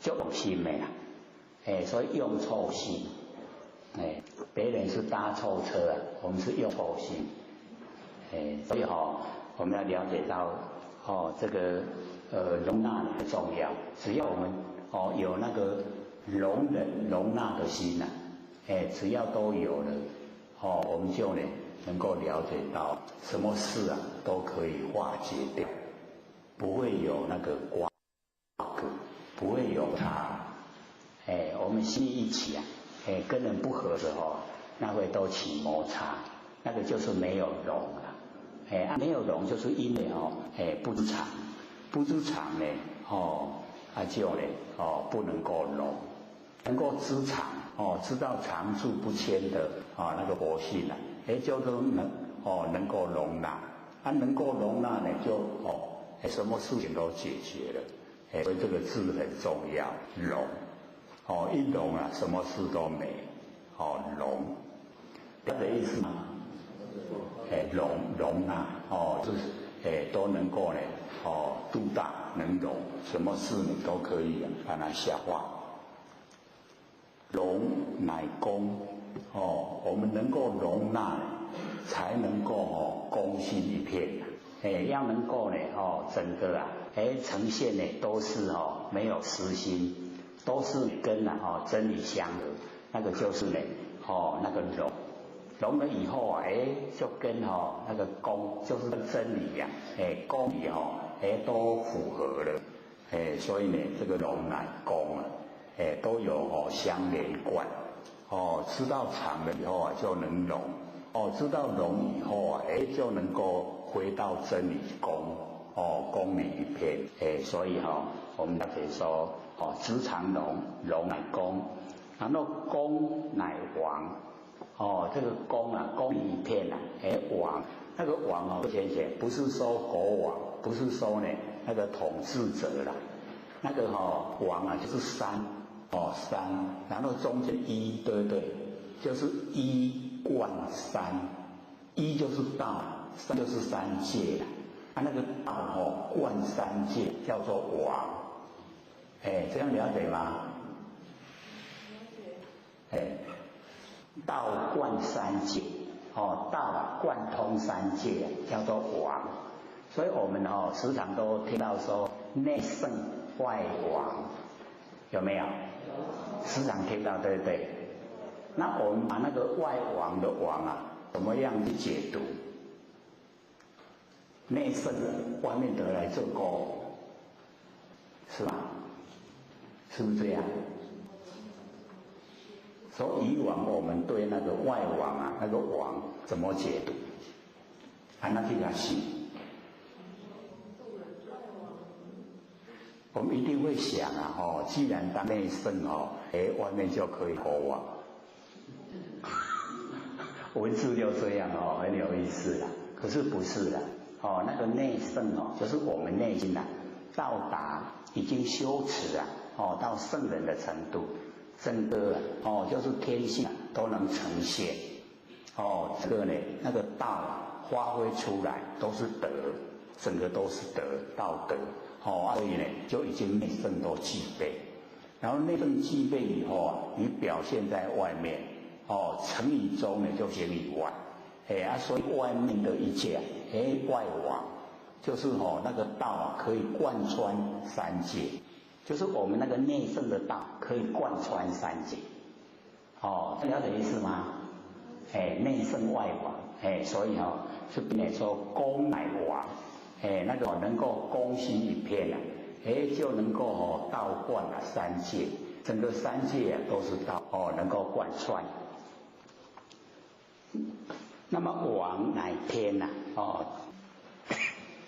这个王就是始于这个天，天呢就是天道。所以我们要了解我们要了解说这个天我们天性天道就是始于我们那一个主宰我们整个身体的那一个佛性啊，叫做天。所以我们的天天性都把它能够整个呈现恢复。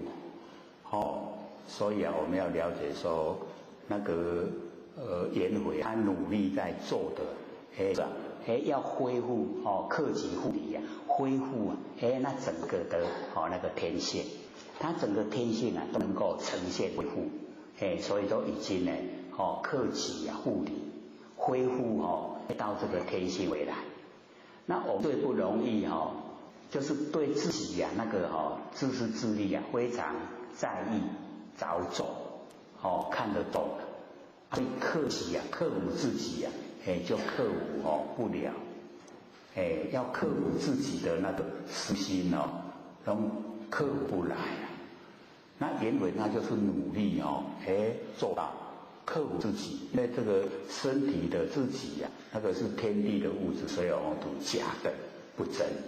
那真的呢就是佛性所以他努力做克服克己复礼，已经恢复到都跟真理相合了。所以到现在我们都记他。或许都讲我们祖先大概第4代，咱都唔捌伊什么名。第1代咱老爸老母老爸知影，搁去阿公知影，搁去祖知影，搁去唔知唔知你看这几年咱老爸讲做安尼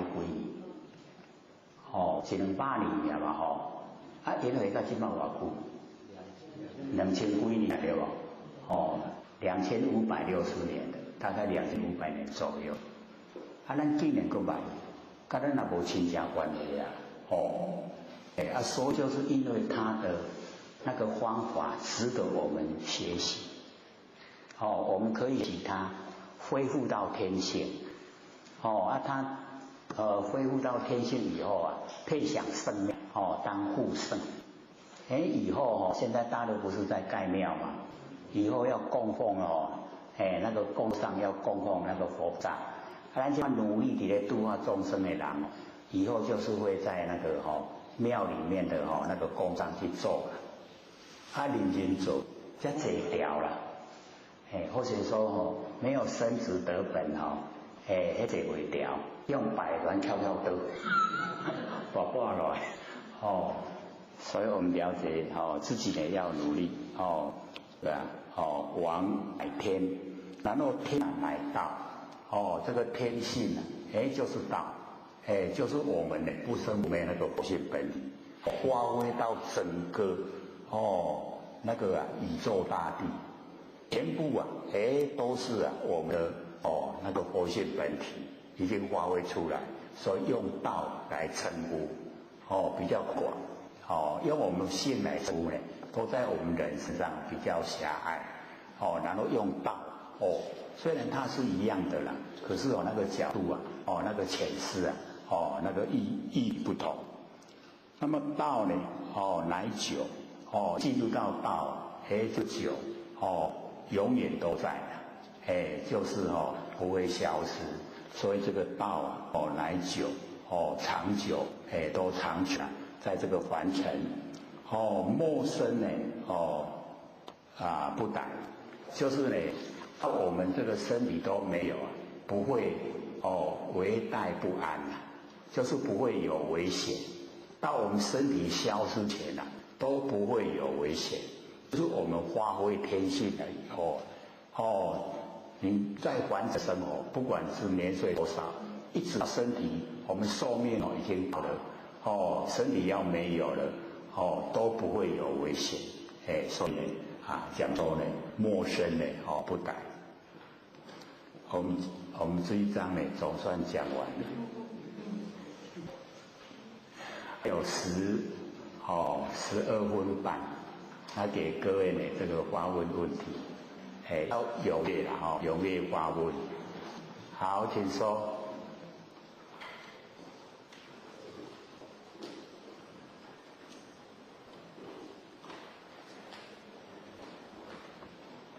讲师好，刚刚有说我们就像那个主人一样住在家里那个强盗了，他那个小偷来呢就会打进来但是有一则新闻就是说呢，那个小偷已经进来了，结果呢主人回来了，然后小偷请他原谅他，主人没有原谅他，那个小偷就拿那个刀子扎了他，那怎么办？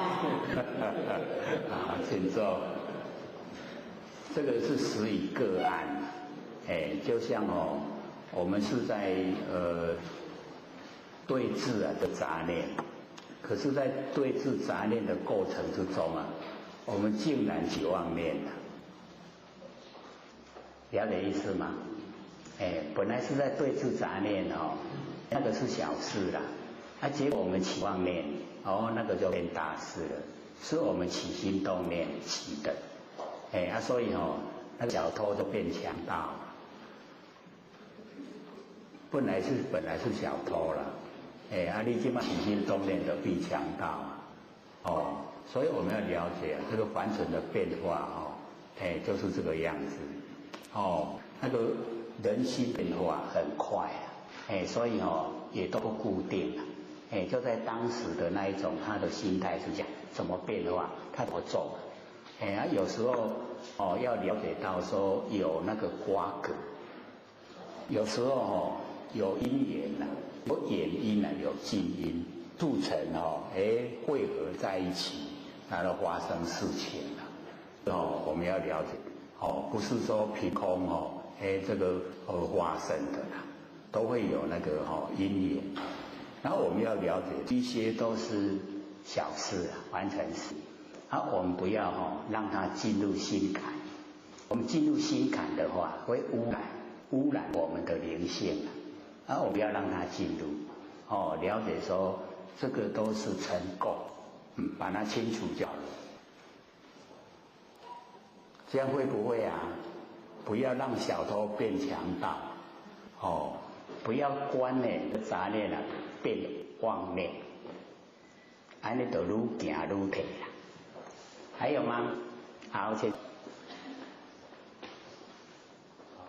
林讲师，有2个问题，我想请教一下。那有一种说法就是说，我们的观是正。那上礼拜我们讲说方便法，我们讲学观也是我们佛性的时代，但是有一种方便法说学观既然是正，所以两是在跟我们右手指点的时候，左手还叫我们要登堂入室，所以代表就是说它应该是在更深层的里面。那医学上也有讲是松果体，就是我们玄关进去跟我们冥王宫垂直的那地。那这种说法，后学在印尼的时候，老师也曾经这么讲过。那这样子这种说法，是不是另外一种讲法？这是第一个问题。好，我们要知道这个，我们最重要就是接受这个祖师的这个授记。祖师一授记他一定就是从我们这个显观这个地方授记。那我们要知道这个很重要，最重要的就是一定要把我那个灵性的正门就是打开，要授记然后往后的修持是我们往后的事。所以我们要知道说，而且上个礼拜也讲过。我们身体的部分受伤身体的哪一个部分不舒服都不会马上要人命只要我们玄关一受到伤害，马上要命所以那个地方是最重要是我们灵性的居住地因为我们要知道说我们呢开始的时候修持就要凭借它，一定要从玄关发挥。那我们修到已经进入状况了，已经进入非常熟悉那个状态的时候我们才要整个那个佛性不局限在身上那玄关就玄妙的关键。那玄妙的关键就是我们常有跟常无那个不生不灭佛性本体。佛性本体不只有在身上，它是整个充塞整个宇宙虚空，如如不动。那我们一定要到达这一种充塞整个宇宙虚空如如不动的这个佛性本体。所以那个时候是已经经过一段时间修持，我们才把身体放下。那我也都讲二指神光为什么被这个砍头的时候他讲说将头临白刃就是白刀，犹如春风。他为什么会那样做？假如说是极限我们佛性是极限在玄关，去当然的细体无体，对不对？他不会说犹如斩春风所以我们就是要了解那个开始的时候我们这个从玄关的修持那个是一定依赖的地方。然后之后我们研究了深入了以后才了解说身体构造是天地的物质，是众缘际会就有用的，不是我所有身体全部都不是我所有，我所有的就只有不增不灭的那个没有形象的觉，那个佛性本体只有那个。那只有那个的时候它很奥妙，所以老祖才会讲玄之又玄，重要之门。我们要进入玄之又玄不能局限在一个角度，不能局限在一个现象我们要使它拓展伸展到整个宇宙虚空，非常宽广无量无边都是我们真心佛性不只有在身上。就一定知道说我们凡人假如说没有经过受记没有经过我们从玄关来修那个都不踏实不实在你修的再怎么好认识的再怎么深那个都没有办法回归到本位，不承认，上天不承认，了解意思吗？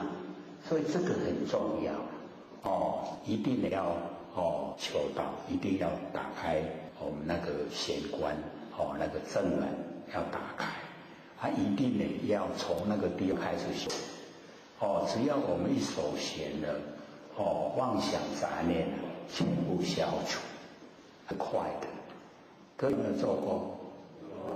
很快杂念妄想都没有了，那个就是守玄只要肯做已经可以这个心轻下来的就在往前进，不能局限在身上而且或许都讲我们假如说这个守玄的时间太过于长久，因为一守玄把全部的注意力都集中在头部那我们整个头的微血管都充血。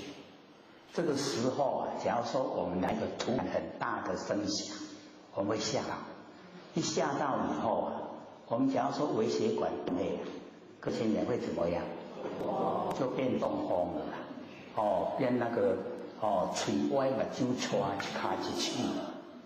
那我们修到这个样子就不好了所以在我们已经没有妄想杂念了，我们就要让它回归自然让那个血液循环的都自然这个我们已经到可以妄想杂念去掉以后你不要长时间的守在玄关那个会出问题的这个以现实的来说我们用真理的用现实的我们都已经融通了然后呢，从那个初步的，然后修到深入的，也都通达了，这样才成就了。好，那讲第二个。那刚刚有说那个收佛子那个说法，这是第一个问题。那第二个问题就是说，后天归元是他讲说我们要玄关要吸收天光，就是靠玄关的呼吸方法。那上面也是跟有讲师讲的，就是说我下丹田可以打通我的脉络，这样子也是蛮连贯的。那这样的玄关的吸收天光方法，不晓得有讲师觉得怎么样？好，请说。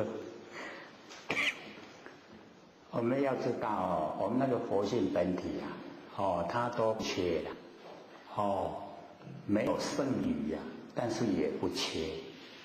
那我们说这个下脸会热热的，帮助我们脉络打通，那个只是身体健康而已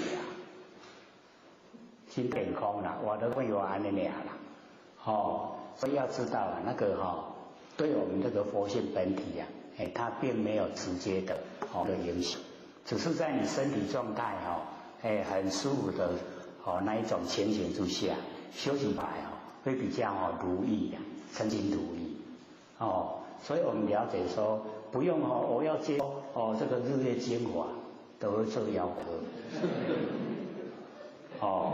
不用了，佛性本来就是主所以不要接受外面的什么东西不要有那个念头。我们有那个念头就叫妄，都不真的了。我们本身都缺，本性里面都不缺了，唔免讲要去修什么天宫，唔免，不用，不用，只是那个是一种集中精神，摄我们的心收摄那个外方的心回来，倒是有那个功夫了。不要去想说我要接受外面的什么东西，要。咱伤济，接受了伤济要安怎？要摕到啦，甲储存起来。都不用的，那个都不用，我们不缺了，活性都不缺。没有剩余也不缺，所以不用外来的东西，它本身发挥就可以了。还有文中，还有吗？好，请说。那个刚刚慧姐看到那个说复命曰常，那个你讲是说常住不迁。对。那个迁是哪一个字迁就是迁移咱咧搬厝要迁移那个迁。最后那一句或是不带的。对，那个就是危险那个带就是危险，不带不会危险。可是我们这边译是一个墨字。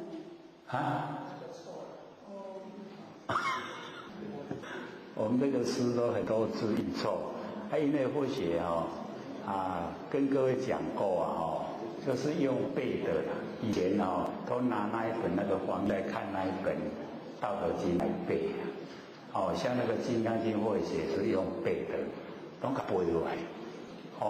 以前那个就是笨的方法，背到背来讲，我安尼背那拢也无作用才放掉。说不行，一定是要了解里面的意思。了解里面的意思重要，会背没有用，所以才没有再背，才把那个背的只要放。可是已经有印象了，所以只要你印错，我一念说不顺不对，会知道。还有吗？还有3问。徐讲师好。有同学在问说，我们做这个外眼晃向，到底是眼睛要睁开，还是眼睛要闭着？那我们的姿势是要坐着呢，还是要用什么样的姿势？好，因为这个做外眼晃向，它没有局限我们什么姿势看着我们的习惯性。因为一般都是眼睛闭着比较容易做眼睛睁开精神容易被外面景象引诱。我们假如说已经都睁开很习惯，不会被景象引诱，那你睁开也可以不极限是睁开眼睛或是闭着眼睛，不极限是坐着或躺着，只要你舒服了，感到舒服，可以长时间来做都可以。还有吗？还有2分。要问，因为各位要听那个台北那个静安经的录音带，不是猛个就热泪有哦。你就知道啊，要问一点点不一样就要问，那个问的才会了解说差别啊还很大像昨天他们就问说，我听到下一个研会7号知识的时阵，再来回归本位。我说是呢，是要修正呢。你不是说7号知识得当回归本位呢？在那时候一样是修正。修到已经都没有残缺了，才可以呢。不是讲7号知识得当回归本位啊。我说那是只有不用受记而已啦。是不是问得在？伊讲再讲你有问，无你伫等等到后一个院会佫回归不了。好，请说。是那个西方28代祖师跟那个达摩祖师有没有同样一个人？那个西方第28代跟我们东方第1代那个是同一个人，同样一个人。对啊，有的诗写出来不一样。可是我们要了解西方第28代祖师就是达摩祖师，然后他那个因为那个时候印度的生活非常富裕啊。就像有点像我们台湾现在这样，想好拢无想要想到啦。然后那个达摩祖师说，我这要甲道佫团不起要安啦，所以老水还草。看我们东方锐气冲天嘛，爱把迄个道佫会转来，还有咱中国，是我们中国第1代的祖师，是同一个人。下课。各位讲师、各位坛子、各位浅显，大家好。或许占道天师的老先生大德，以及呢感谢各位浅显姐或者几位学讲。我们来讲这个17章，对不对？知有章。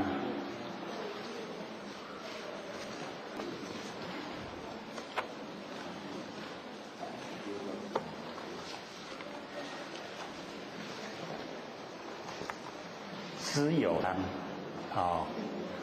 这个知有啊，各位浅显，知道我们有什么？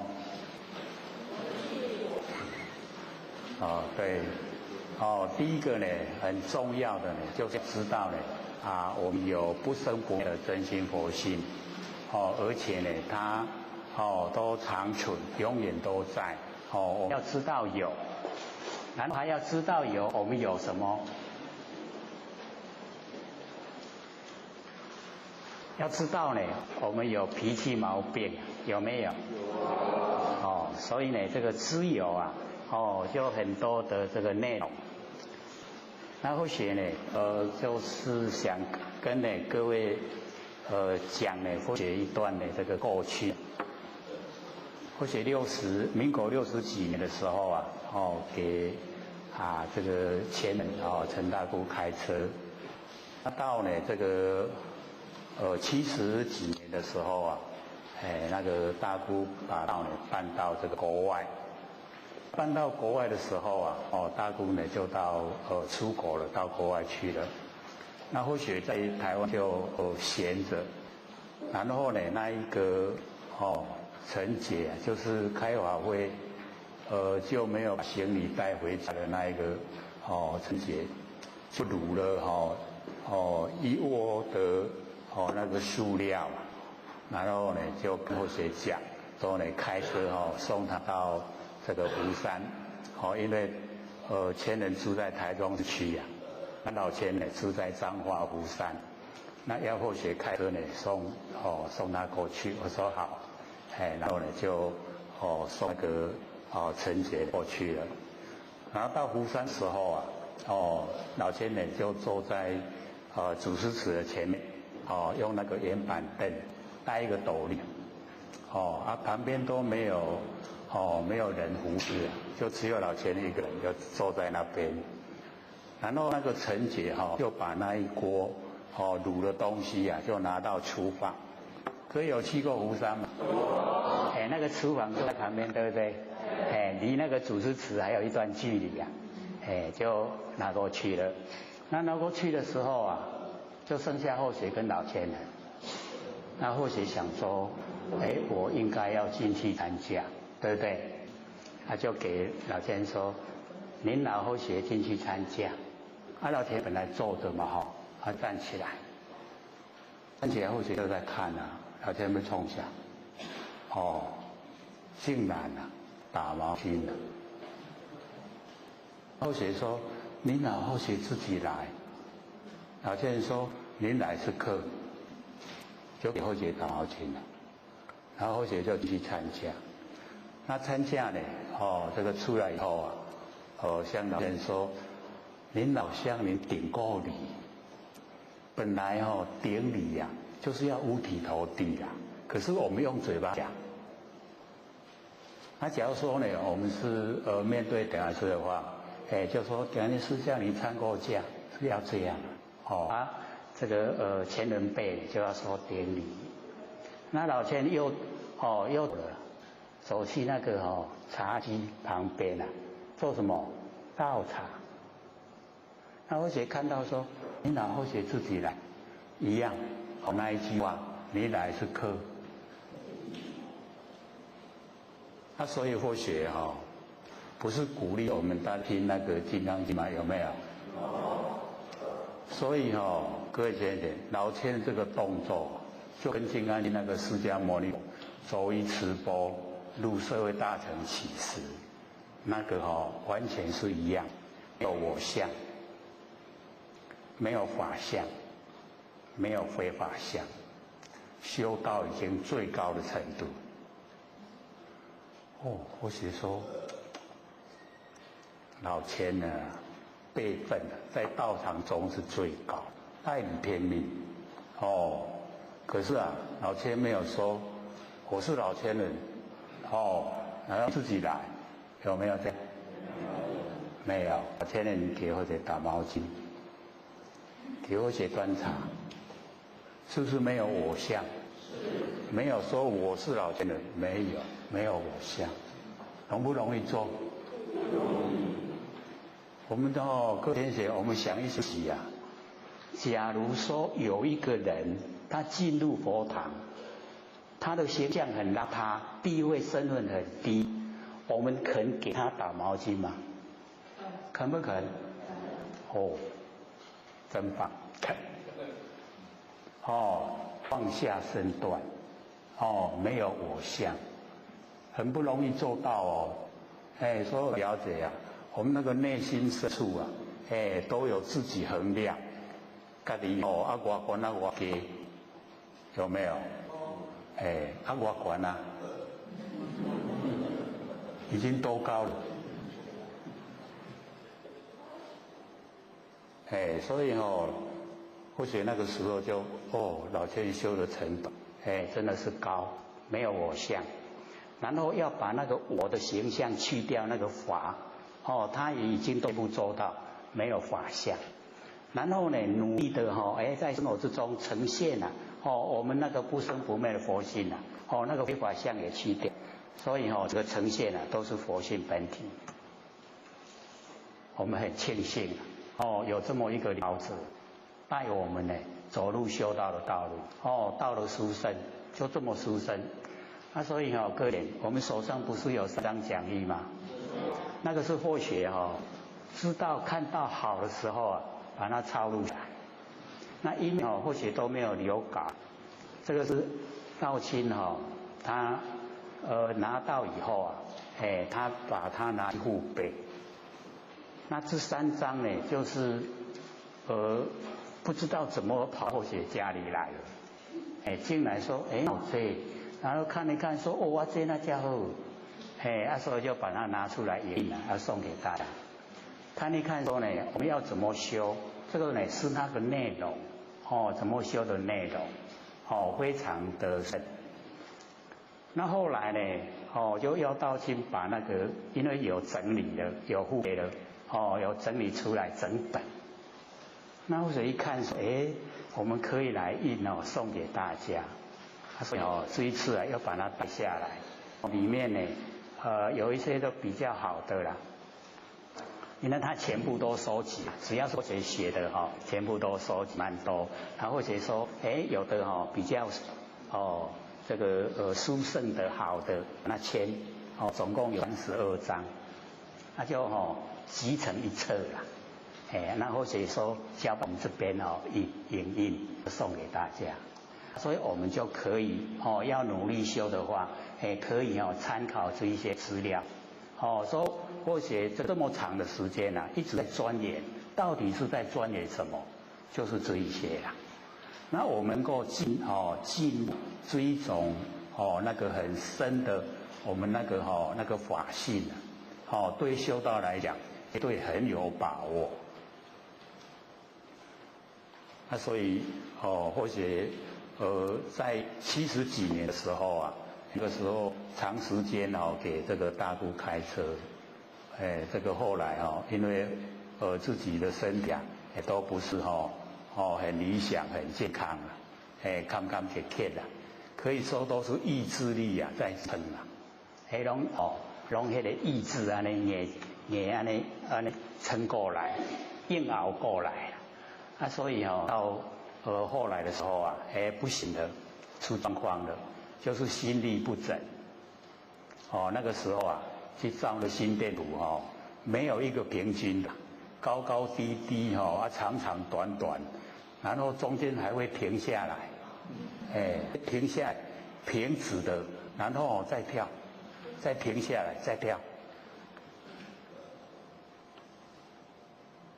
那前人说，你就到埔里去静养身体100天了。教后学去那边养生了，所以那个时候我学就到那个埔里去既然是去那边，那个时候天眼佛院还没落成是已经民国77年，可是那个时候大概是70后是75，还没到77，还没落成。所以底下有那个养老院。养老院有公会跟私会，公会的就是我们道亲去住不用钱，私会就是要自己出钱，所以就住在公会这边，就在那边养生。那因为天眼佛院还没落成，可能楼还没盖，所以老千都在湖上。可是他会时常去那边看那个天眼佛院那个盖的那一个进度。他时常会到养老院那边去休息。他看到后学的时候这个跟后学讲，白天不要睡觉。那因为是身体嘛，身体就状况非常差了，真的都是天旋地转。老千一回了以后要去睡觉。隔了一段时间，老千来然后这个旁边也都无人的时候都跟我讲，白天不要睡觉。我在想说，我脸上有白天睡觉。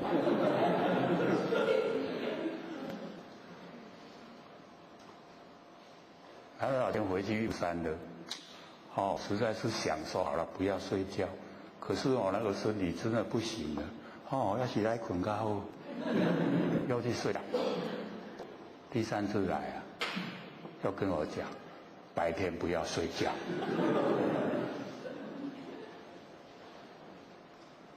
我想说老天这么慎重的跟我讲，我说好，我真的就是想办法不要睡觉。然后就在那个埔里那个仁爱之家有那个花圃，那花圃都会生杂草然后我就在那个太阳底下去拔草，想睡的时候就去拔草，这样会睡？有想睡觉就去拔草，那个1个礼拜真的很难熬我那种会偏那个走路都那行不拢会偏。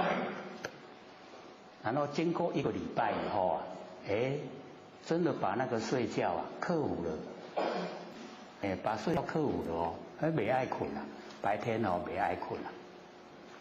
然后老千又来了，大概我那个白天睡觉已经洗掉了。老千看到哦，他都点嘛，就没讲话，所以哦，或者就讲说，我们那个习性啊、习惯性哦，这要改是很困难。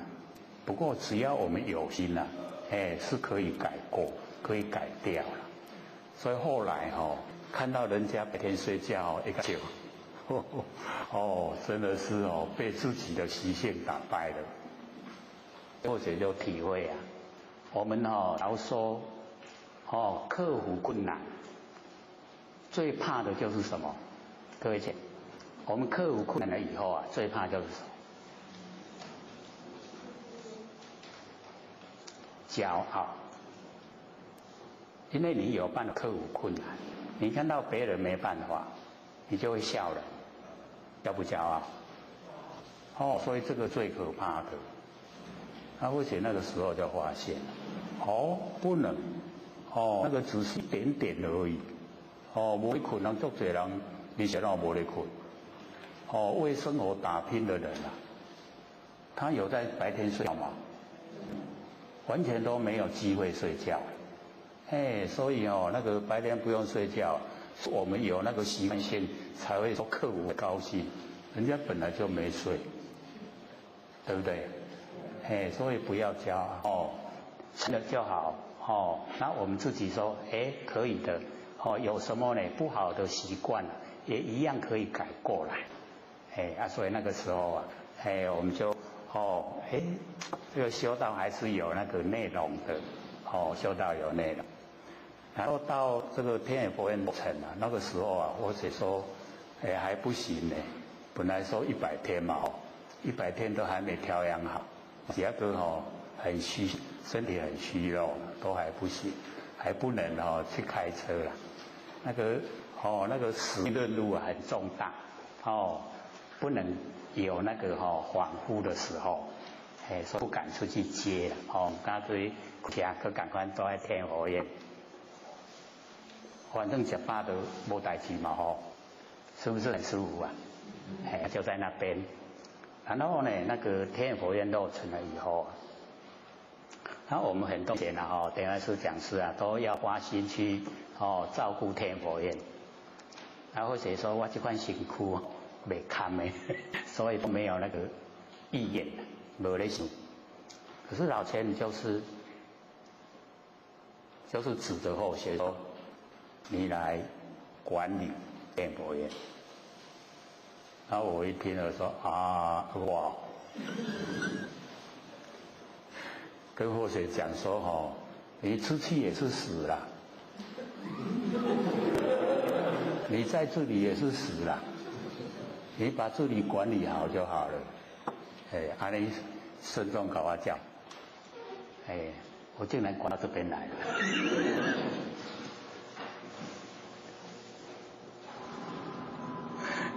我们要了解那一个就是啊，我们应该做什么事都投入。可是天佛院太大了，有7甲半，然后我们才3个人或许有，然后1个会计啊，跟1个义工，3个人要管7甲半。那个工作要刚好是落成了，很多那个花木啊都要照顾，要浇水。就是很忙。今天跟或姐讲，说你不要做，你就好，叫别人去做。那或姐又是喜欢身作则，不会说自己不做，叫别人做了，我们勇敢地做，这个拢所以我们道场的就是，你若要做就完了，你若唔做无代志啦，对不对？所以你就是要就自己斟酌衡量，能做呢就多做，能做才是福啦。福都做就是福。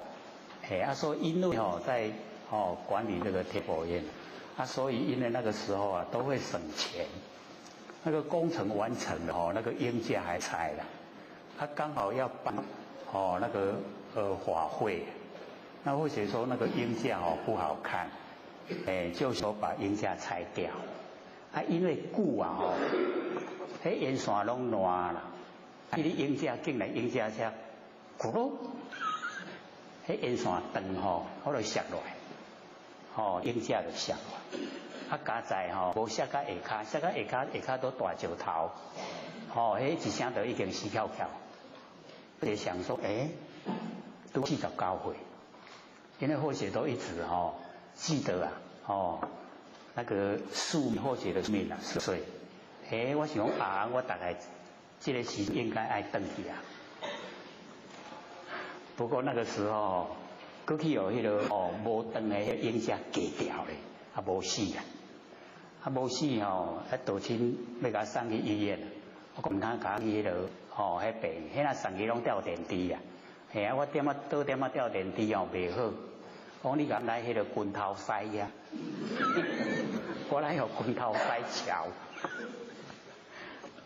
然后那个因为我到仪器的时候啊，就先问了，我你倒一个拳头塞较高。他们都有口碑了，就有一个他功夫很好，然后送到那边的时候啊，他就问我，说你身上哪边痛？我说我这痛哦，是会跑啦，都加痛，这么等的就是啊，不是，早已摆位咧痛，规身躯咧走啦，那个痛啊，没有固定的地方。然后他就问我说，那你什么时候摔死？我说早上10点半。伊安尼屈指一算哦，算一算以后就用迄个针头啊，用食指伫迄个心脏这个胸部这边刮下来，他这一刮全部的痛就集中了，身躯拢袂痛，干那遐，伊刮到的地方咧痛，干那迄个所在。然后呢，讲说这简单啦，上药食就好啊。就拿那个伤药给我姐吃，交代爱配米酒哦，讲哇，我阁上惊酒，伊讲这若有配酒袂惊气，效果都打折，无遐尼好。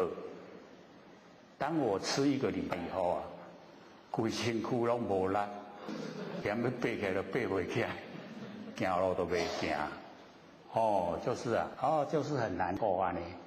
拢唔敢吃，伤药不敢吃了。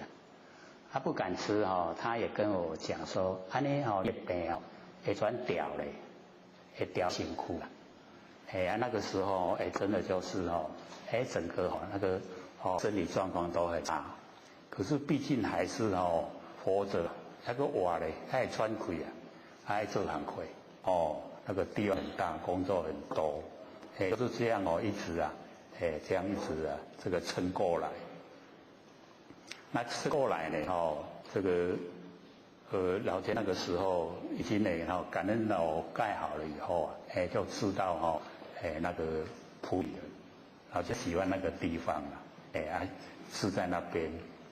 那因为那个时候或许就住在那个天眼佛院的厢房，地方是很大，他很多前贤呢都。这个争着要跟老天住在一起，然后也没有那个心思，我大遐已经真舒适啊，唔免去耍。那老前人所有咧生的人老前拢不答应，就指着我说：“你来住。”讲叫我感恩哦，我真的要感恩，就跟老前一边。感恩我们面对感恩楼就是说2个房间啦，一个是老天住，一个是或姐住，就只有我们2个住，住在感恩楼，所以因为或者又体会到老天修的程度很高，很多都不用讲话，都用那个心里面的默契，就会知道要做，事情要怎么办，都有那个默契。然后老前人在民国84年就归空。他之前呢，老前都讲我们一个人办一段了，那他办的这一段老人家办的这一段已经结束了。那或许那个时候啊，因为有记得老先交代，要把这里管理好就是天野佛院要管好。因为形势比人强我们人事的摩擦，就使那个或许没办法待在那边，所以或许就想说我们这个兄弟姐妹大家有缘一起修道办道，都是很幸福那个机缘很殊胜，所以在相处中办事中不要互相这个摩擦，不要互相的攻击，一定要互相提携互相的照顾，这样才对啦。足侪拢安尼讲为讲再讲互人安尼大心开直直舞，然后等下到厝的爱几啊天的时间才遐气才消得了。我们为什么做这个工作？是造罪呢，还是在行动？可是我们都不知道呢。讲话都很容易出口现在公共互人气到要死。我们有没有做那个工作？可能就是有，不敢回答。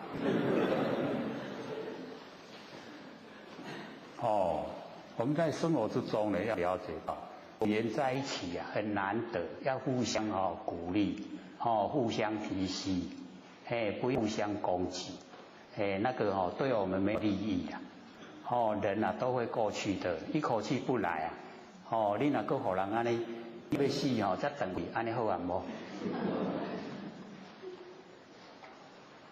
得爱让他或许去大家感恩，很感恩有这么多人互相扶持互相帮忙，互相提携，非常难得的所以我们要了解到人与人相处都是缘分我们要结个善缘不要结恶缘所以那个时候这个老先一走了以后或许不得不离开了。那离开呢天眼佛院的时候真的是很无奈，因为前人安尼再三交代要把那边看好，出来也是死的。可是那边不让我死在那边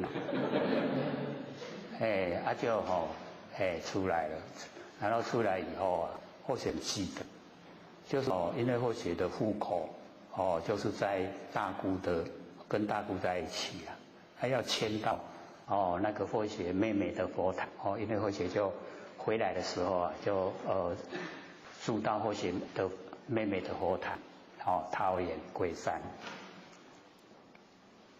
一想到桃园龟山，那个我妹妹跟人家介绍，恁哥哥咧，阮哥哥即马住伫桃仔园，伫个山的啦。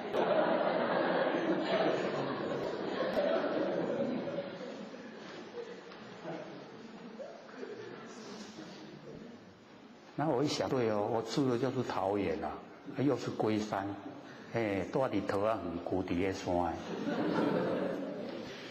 然后就是要把户口迁到我妹妹那个佛堂，然后在北屯那个区公所，竟然那个四线道的马路我走不过去，走不过。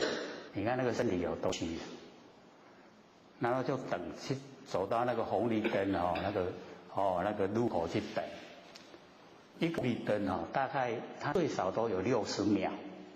我60秒才可以走过2个车道，到那个中间道，然后在那个中间安全岛再等下一个红绿灯，等绿灯的时候再走过去2个车道，这样是不是很差？身体状况很差了。然后把户口都迁到或许那个妹妹的佛堂了，已经迁回来。那身体就是这个有道亲来，或许妹妹去上班，就只有我们2个人住了。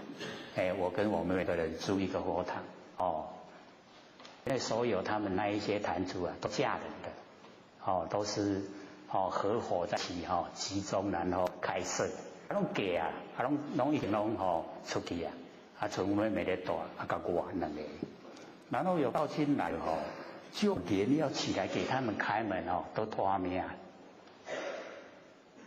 所以这样也道亲的那个观感好不好？你修都那修个安呢，很不好，对不对？可是那个时候就是没办法。那或许也是心灰意冷。他想说老陈讲，一个人办一段，大概我这一段已经办完了。我不想治疗，所以那个时候都没吃药。就是遇到苗栗子明宫有一个正讲师他呢是当呢医生当那个针灸拔罐的医生，现在是我们中华民国针灸协会的理事长。他也去大陆这个拿那个中医的执照，也可以在大陆行医在大陆也有一个名分，也蛮高的。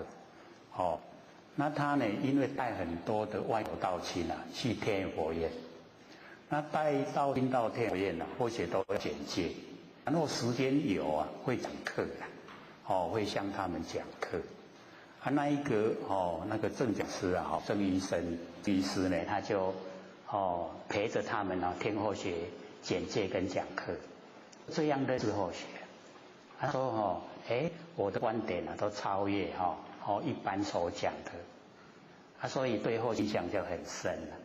然后知道后学已经不在天眼佛院，已经呢回到这个各德那个搬到区域他就享受跟后学联络了，他就交代他们那个子明宫的那个前线跟后学讲，说找他了。然后后学说不用了，不用，不想没想活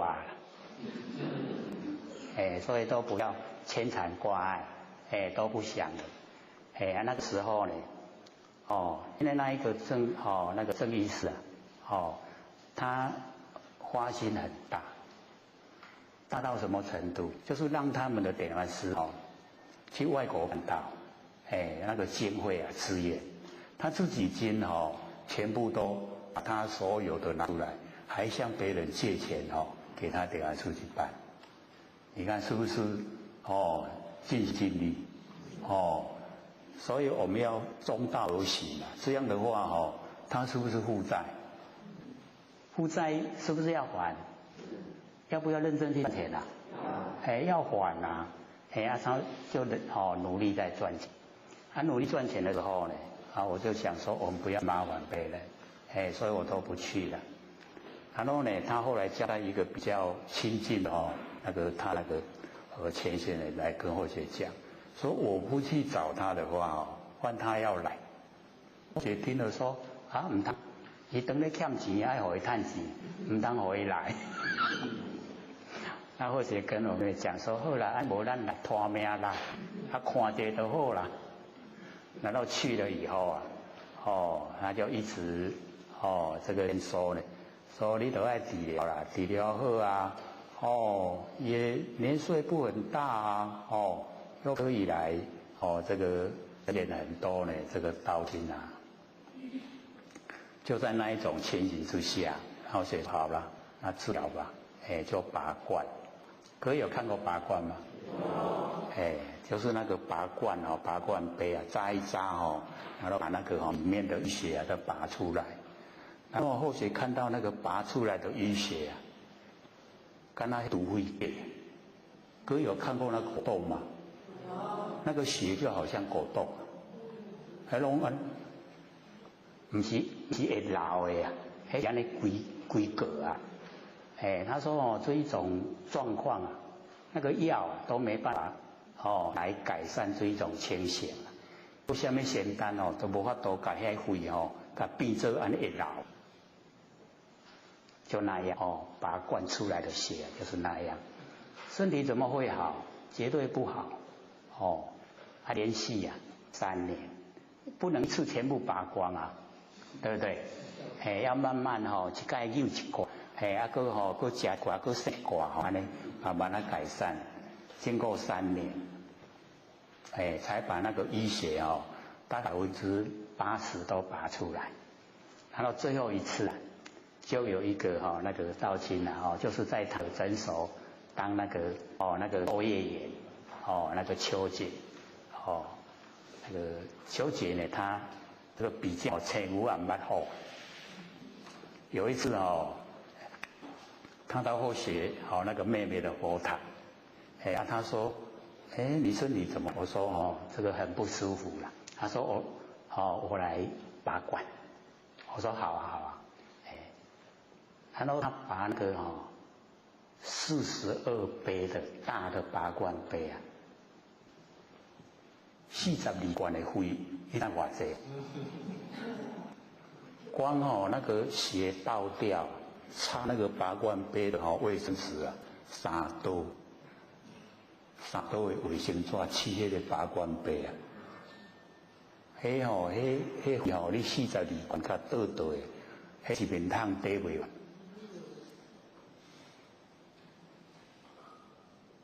那个郑医师知道以后，哎呦，别妙，然后要人命的嘞，可是那一次拔了以后，差不多有那一些症状都离我远去了，都好啊，所以还是很感恩的。还是我们道清先生救起来的，要贡献给整个我们众生，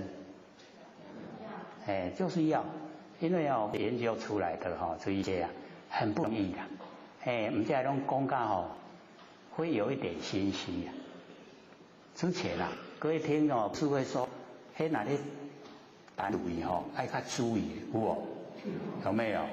那个是在讲我自己啦，讲自己说你拢讲到无保留，迄拢属地袂使讲你拢讲出来，所以迄上天咧无你讲时就甲你讲死，所以我讲哪里单位我都较注意，那个是在讲我自己啦，所以为什么会这样子？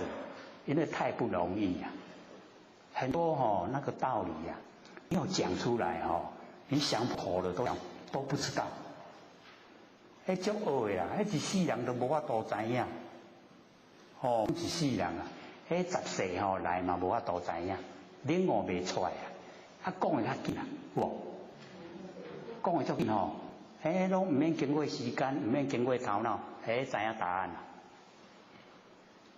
个感觉说很殊胜，很殊胜的那个真的是不容易或者讲你听金刚经那是50年的经验不然讲不出来的你看那个一个第一分的那个释迦牟尼佛的动作，我们怎么会知道说那视线最高的佛法？假如说没有领悟那个，我怎么知道了修的程度已经没有我相，没有法相，没有非法相很理想的。那我们平常我们有没有朝这个方向努力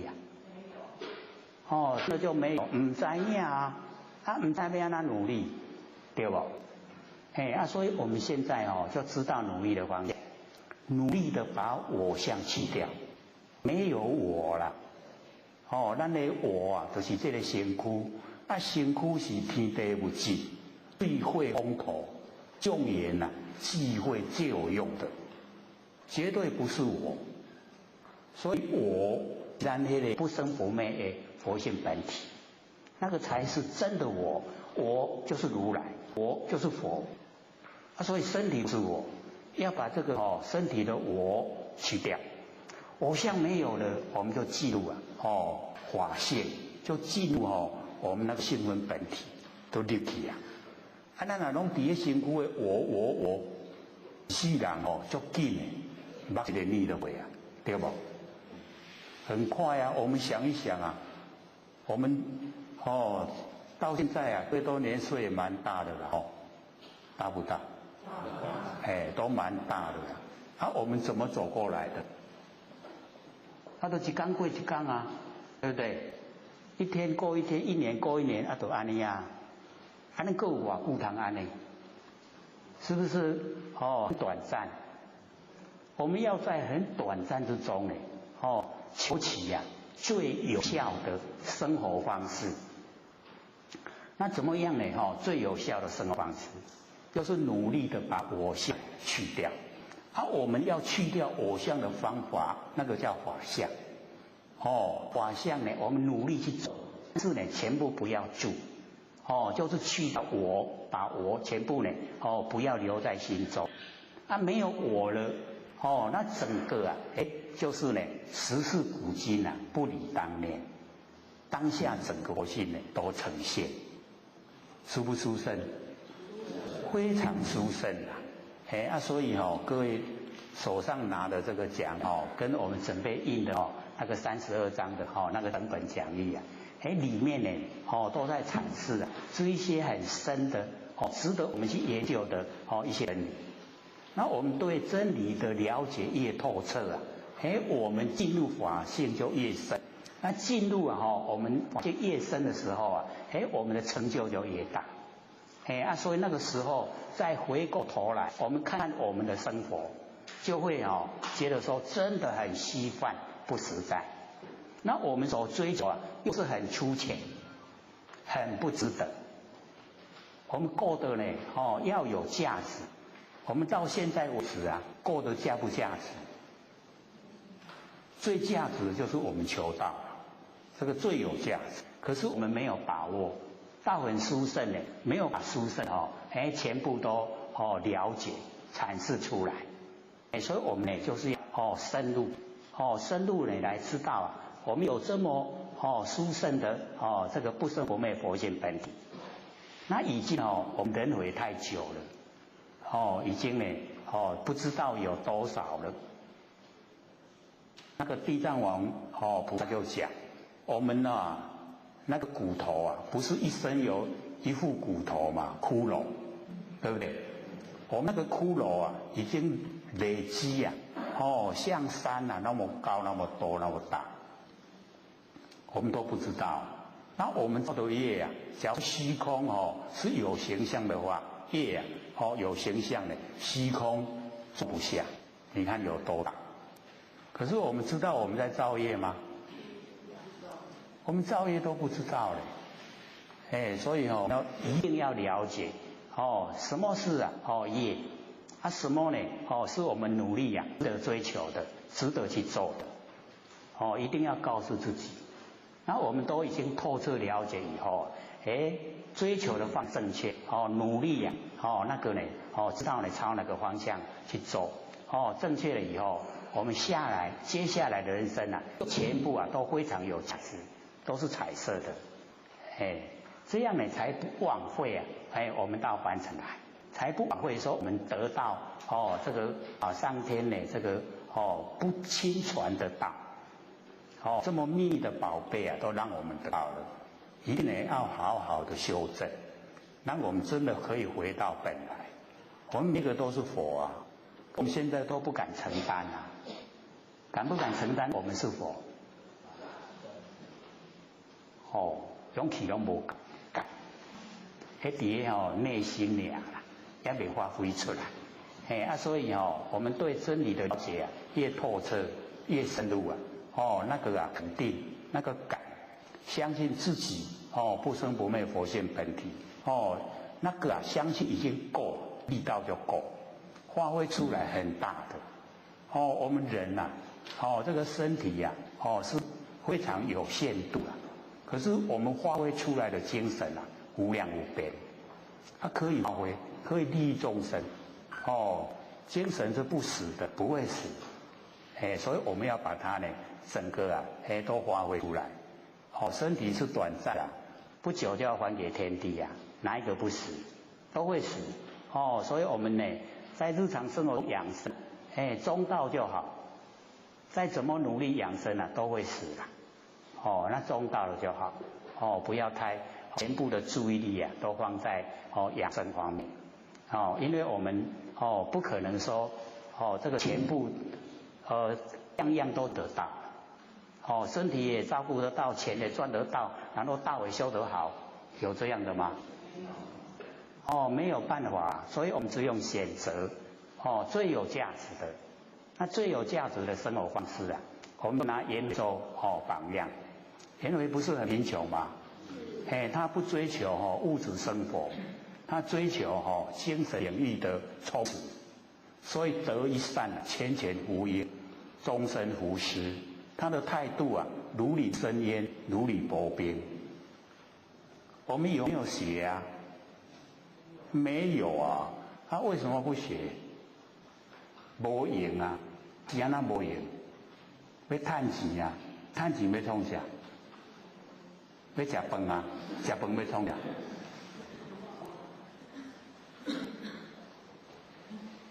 所以我们追究啊，就是了解到人生有值得追求的，有值得我们努力去做的。那我们就朝着最理想的方向前进。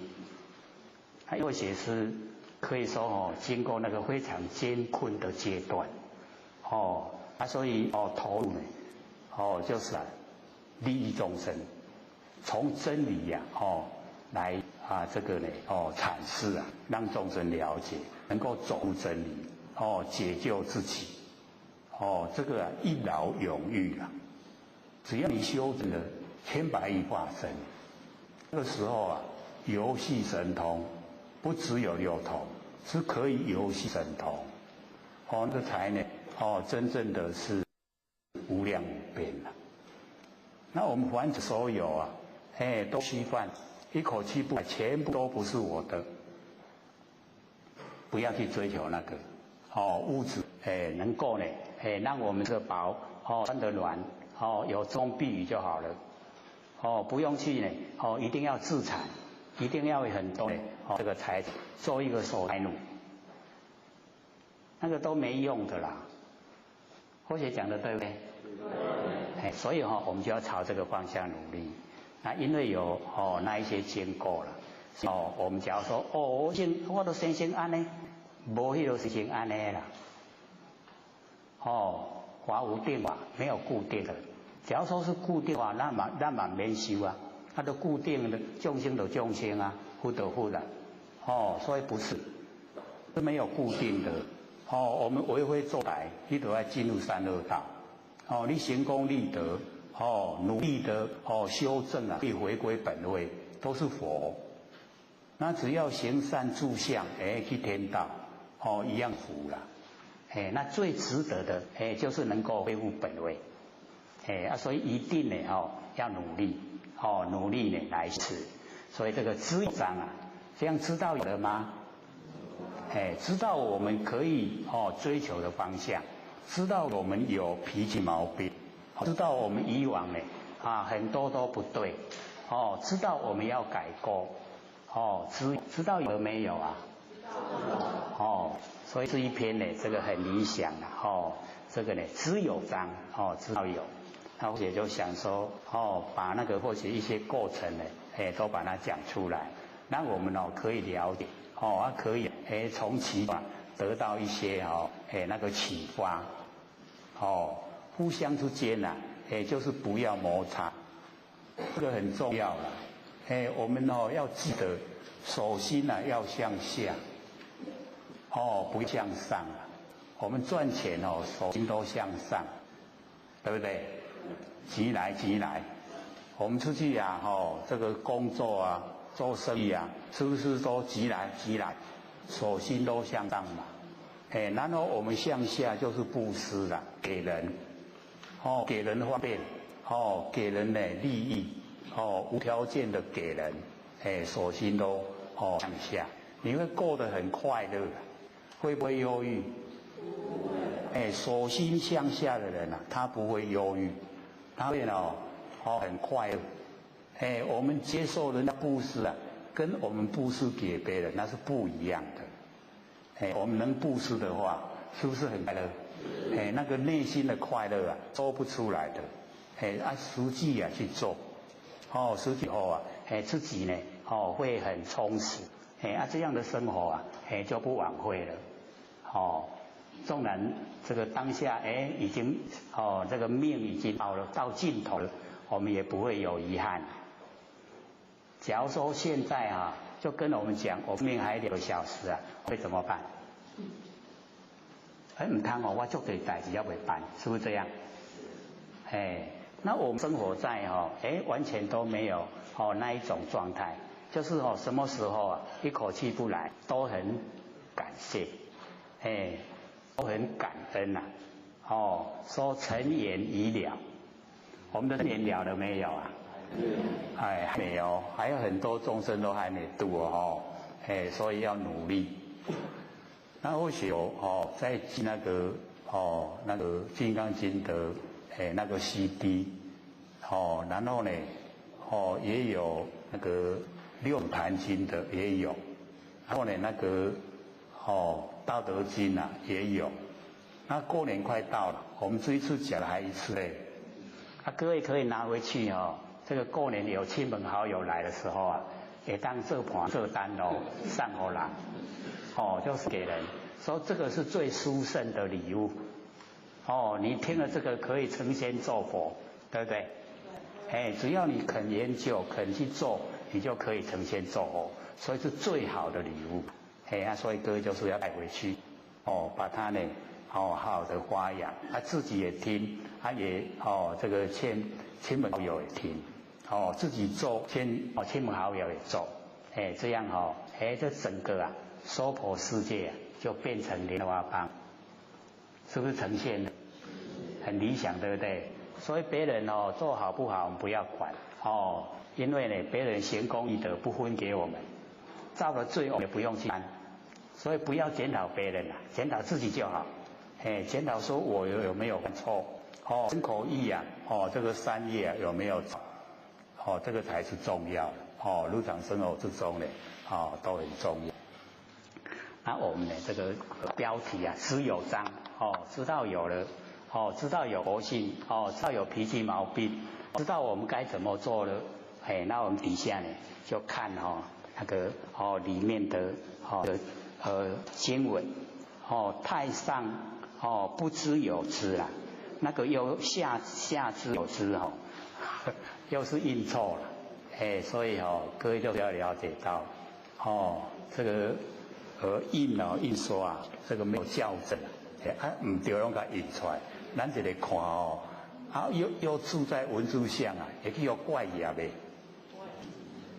拢叫怪异所以那个太上不知有之那个我们要了解到这个就是呢佛性我们在凡尘应用应用到呢最理想的状态，我们都不知道有佛性在那个已经整个呈现了我们都不住相那整个所有的生活都是在当下所以不知有之唔知影有啦，唔知影讲有佛性是不是最理想状态那个知道有了那一种状态就是最理想像我们现在说社会上推广都要友好那为什么要推广友好？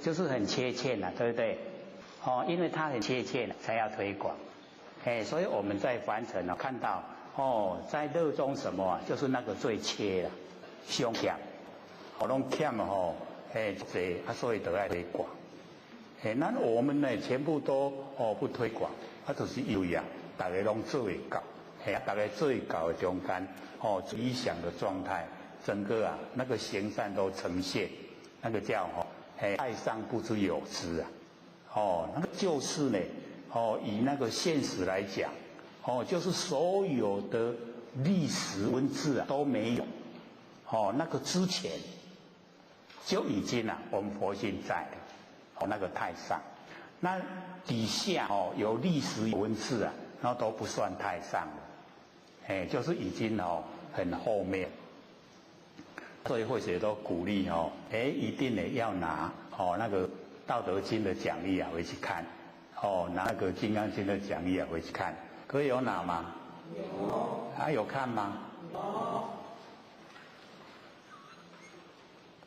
有不能只有嘴巴讲哦，要实际的哦，拿回去看，然后呢用一点心，因为那个角度哦就是理论，那理论哦我们也要站得住脚，那我们现在讲的是实际的生活，那实际生活我们也要融入，融入真理，跟真理相应，所以理论也有，以理论做根基，然后以实际生活我们去体会。这样呢就很理想，不会偏颇，我们的完成都很容易偏偏在一边，而且又偏得不知不觉，自己都会这个护恶不迁，那个护恶不迁怎么写？耳朵旁？不是哦。护恶不迁那个护就是我们的那个父亲那一个我们说失父失掉那个父就是失掉父亲那一个父，那个意思呢就是我们这个仗势克谁啦，克什么谁？克咱迄个我的生生安呢，克迄个谁啦？克谁？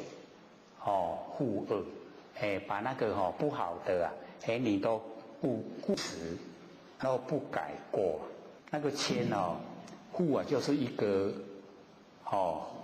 立心边，然后在一个古时候的古护，然后迁呢也是立心边，在一个英俊的俊那个人字边换成心字边立心边。护恶不迁，我们有没有护恶不迁？自己不对了，知道了不改，有没有？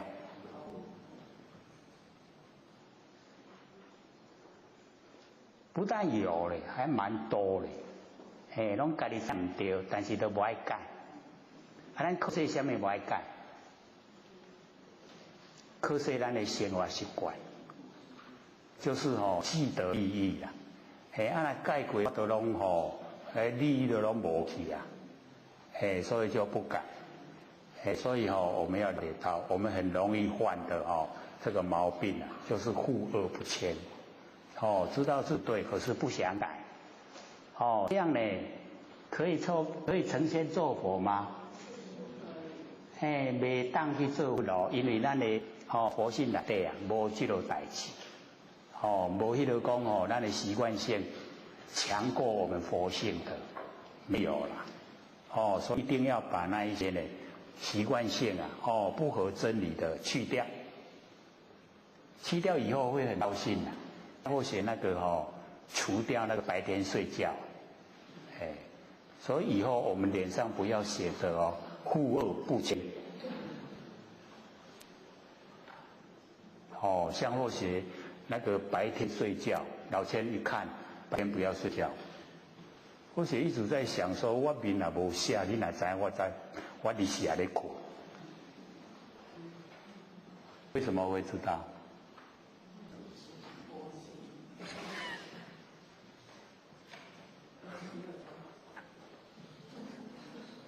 所以各位贤贤，努力修持的话，进入法性。你进入法性真正的能够深入了以后，你静下心来，你前面的人他整个什么活动，心什么状态，伊做啥，什么行为，完全你拢知影。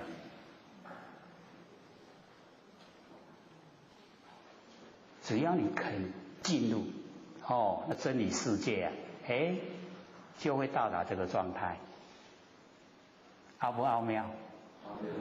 所以殊胜为什么说道殊胜？都是伫家啦，唔免看，你咧做啥，你家咧看，唔免家跟踪啦。只要一静下心来，你所有心里面想的，你所有行为，你所有做的一切整个呈现，拢唔免你讲，拢怎样？所以我们就有那一种这个能耐，我们幸运之中就有这种力量。可是我们都没有发挥，我们用错心了，我们把心呢都放在追求的名利，所以这个就没有，这个功能就没有。那只要我们把名利呢放弃不追求，那个都虚幻不在。我们要追求实在的实相，实相呢就是我们不生不灭佛性本体。只要你肯进入佛性本体的，你身住其中，你在佛性本体之中，然后你越来就越宽广，整个那个宇宙世界就在你整个心中。那个知道人做什么想什么，那个都是小事啦。知道这个天地的变化，那个才是我们想去知道，想追求。为什么会有灾难啊？灾难怎么形成？各位知道吗？为什么有台风呢？台风怎么形成？是我们的心念我们现在心念变化的快，台风变化快不快？就像我们心念一样，我们心念一变化，就影响到这天气变化。我们都不知道嘞，不知道我的心念有关天，关跟天气就有关系哦。那我们灾难的形成跟的观念又有关系哦。为什么？因为我们现在众生很多都是为非作歹，所以诈骗集团很多免落落都有钱通用，想不想就是因为这样是不是不合真理？已经都不合真理，他造了很多业，他这个业就形成一个人一点点形成整个都是黑气拢黑气。灾难会不会形成？就是因为这样形成灾难就形成，然后就降临。降临的时候不管你好不好心，全部都遭殃。所以我们要了解心地好，那个锐不是有祥锐之气吗？对不对？那个祥锐之气就可以消弭这一种暴力之气，可以消失那个灾难。所以只要大家都是行善，灾难就没去那我们也不知道说灾难的形成安呢，所以要了解到它的原因怎么来的，是这样来的。我们知道吗？没人教，没人讲所以我们研究这个信心法就是要让你了解整个完成的现象变化跟我们的心都有关系。现在因为那个灾难频传，你看世界各地像之前那个澳洲不是淹大水嘛，那个照片一拍出来，所有那个房子都淹到屋顶。他们那边地道盖的都是给出拢给出拢淹到厝尾顶人要住无地住对不？所以我们就是要了解灾难频传淹大地，没有水了也可怜，水太多了有灾难。所以我们要符合中道。我们什么时候把握说我们什么时候都不会淹水？有没有把握？没有。例如高雄不是淹得损失很大吗？所以那个那个企业家说损失6亿，6亿。刚都去要开工厂唔看，佫予淹一届6亿，淹偌济6亿了。就像我们普通家庭去淹一届家具是不是报废？爱佫买买，若佫淹佫会报废会佫报废买，佫报废对无？咱哪有遐济钱去买？所以我们就是要了解到那个灾难的来临都是不等。小等下，我还没准备好，你唔通来，会不会这样？一降临就降临了。所以我们就是一定宁可生前往死路，莫待了死时后为迟不是这样说吗？咱要不有灾难都要先预防，唔通灾难来维护。所以在日常生活之中呢，我们就是要时时刻刻啊，能够回光返照，时时刻刻呢，能够利益众生。这样的话，我们最起码在内心啊，也就已经呢，就是这个抚养啊无愧。不管是对天，不管是对人，都没有愧疚。那在没有愧疚的那一种情形之下生活，是不是好像在？时时刻刻都很高兴的啦。各位有没有这样过生活啊？时时刻刻都高兴。有没有说时时刻刻都准备要跟人相打？要时刻刻呢都很高兴，所以要训练自己啊，事来则应，事去则静，就有办法。你在生活在当下，过的生活就是很高兴，很快乐，没有那一种那个愁眉苦脸的。我们在生活之中啊，这个有没有常常呈现愁眉苦脸？人家看到我们的时候啊，是不是也是满面春风？有没有？不过学导师发现都是从厕所出来，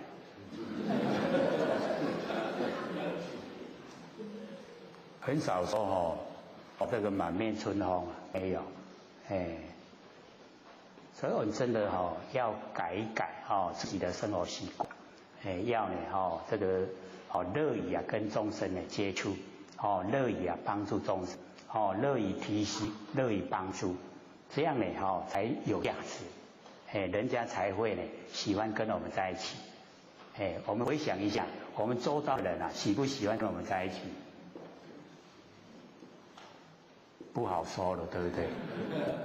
为什么？他都几条节了，溜啊酸，那表示我们做人失败了，要做人从啊。所以那个太上呢，不知有之啊，最理想的那个状态。那么其次啊，亲之义之，这个呢就是第二个状态。那么第二个那个状态啊，亲之义之，就是已经呢知道自己有佛性了，要亲近他，然后呢知道自己啊这个行善的，可以啊那个赞誉，说你安尼这样会做好事。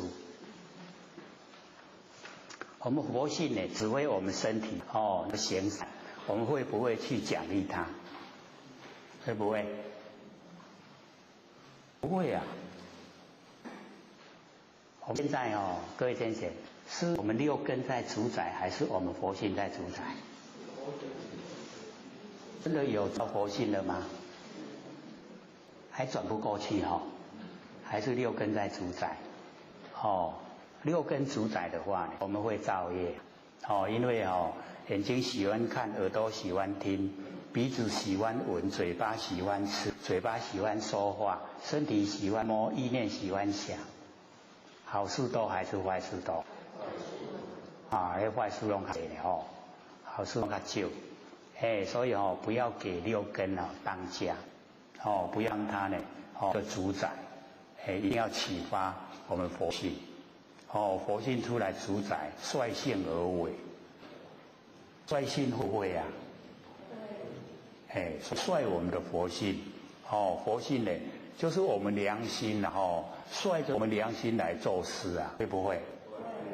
会嘛不要借口说一个已经死掉一个还没有出生，不要借口了，我们本身就是啊，本身就是良心。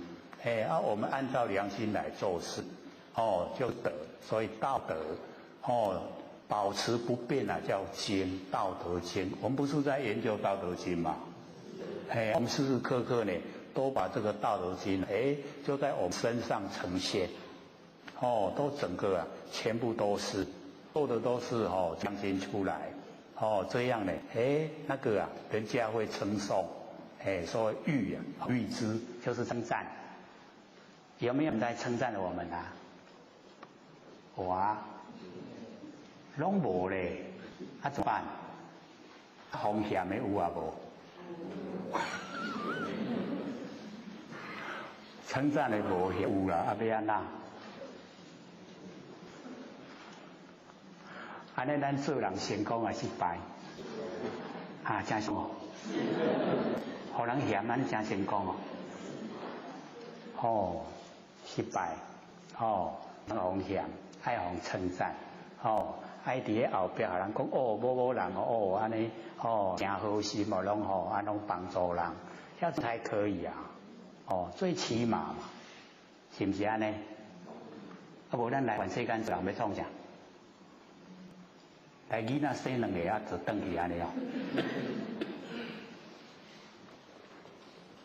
哦，所以要把那个价值啊，整个都呈现。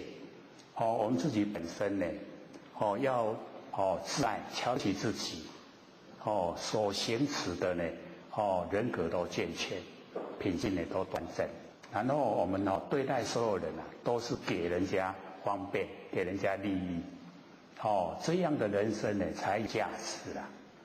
那无咱全世间互人滴滴嘟嘟啊，那就不好了。没有啊，咱有人有互人啊滴滴嘟嘟啊无？有啊，还回答有啊。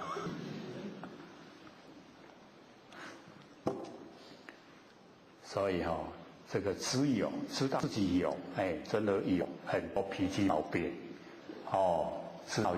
知道有了以后啊，我们就可以改掉了。最怕说不知道有，他不知道有的话就没有机会啊去改掉它。他知道有了，可以，我知道有了可以改掉它，就像学那个白天睡觉，把它改掉，而且真的改以后啊。会很高兴啊？为什么？克服啊！迄个安尼，徛都徛袂掉的会骗的啊！竟然唔免日时啊来休困，高不高兴？真的很高兴哦！怎么有办法？真的就是你的心啊！你只要有心想做就可以做到，就有办法。到以后会很高兴，可是就是不要骄傲。会瞧不起别人，所以有时候我们就是要体恤别人，自己有经过那个阶层，那个难过的程度啊，徛都徛袂掉，各位捌经过那个徛袂掉的经验吗？大概无啦拢徛甲真好势。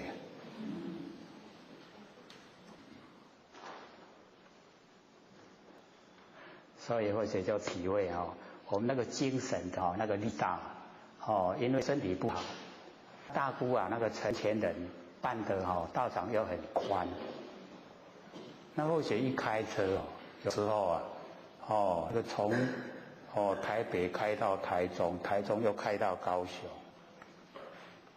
那都竟然没有吃饭，那大姑又很花虎啊，一定要吹冷气。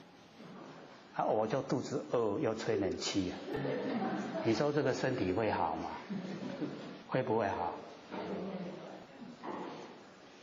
这不行啊！安尼大姑到一个地方在办事的时阵，我都唔知啊。时时刻刻都是精神毅力在支撑啊！一放松了就倒了。他说一回到那个义隆大姑住的地方啊，我就放那个热水，然后买2瓶米酒放在热水里面，然后进去泡，这样，使得血液循环啊较紧的较正常。各位都没有经过，对不对？有没有？这一种那个状态，那个真的是要真的。为什么？因为那个大姑呢，她要交给一个人开车，她不会随便说找一个司机来开，一定要他信任的，他才会给他开。或许就知道，因为那一种人不好找，所以就自己一定是硬撑的去做。他以前大陆的那个车啊，那个方向盘没有加空气补助器啊。鞋啊，咱咧讲说鞋啊，无鞋啊，无鞋啊，伫高速公路咧行是较窄，它因为很，所以行都窄。但是台北市你知道那个停车很困难嘛？不是拢用硬用硬迄个中啊，你即马大姑底下赶紧伫咧等要坐啊，咱去爱紧开出来对无？你知道迄是拍拳呢。迄安尼连甲这个肩膀都受伤。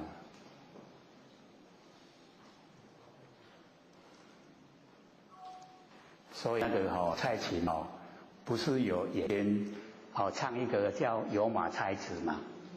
那个第一季的那歌词啊，你从那些艰苦的日子走过来，是怎样啊无可奈何的忍耐。我安尼听到讲，这都是在讲我。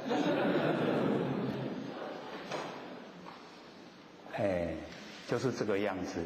那我为什么要去监牢？我就是要为上天办事。大部分的事就是为上天办，所以我为了要替上天服务，所以我宁愿走，付上生命都没关系的，所以才会那么煎熬过来，真的还是不容易嘞，几十年呢，几十年的时间呢，然后后来到天佛院去以后，才跟老前人在一起。又是感恩了，都是得者在一起生活，还真的不容易耶这个遭遇还是不容易找嘞。然后又很专注在追求心法，从后天庙里13岁的时候就开始，一直到求道已经30岁，领悟的时候是43岁，所以光领悟到佛性是什么东西啊，已经经过30年。那或许都一直讲说唔免遐久啦，我足讲的才得爱30年，你坐咧听2点钟就好啊，不是这样说吗？有没有？可以了解说真是啊，2点钟就看赢我30年，对不？有没有？没有啊。那个万年放下，一念不生啊，你没有累积30年，你就讲不出来。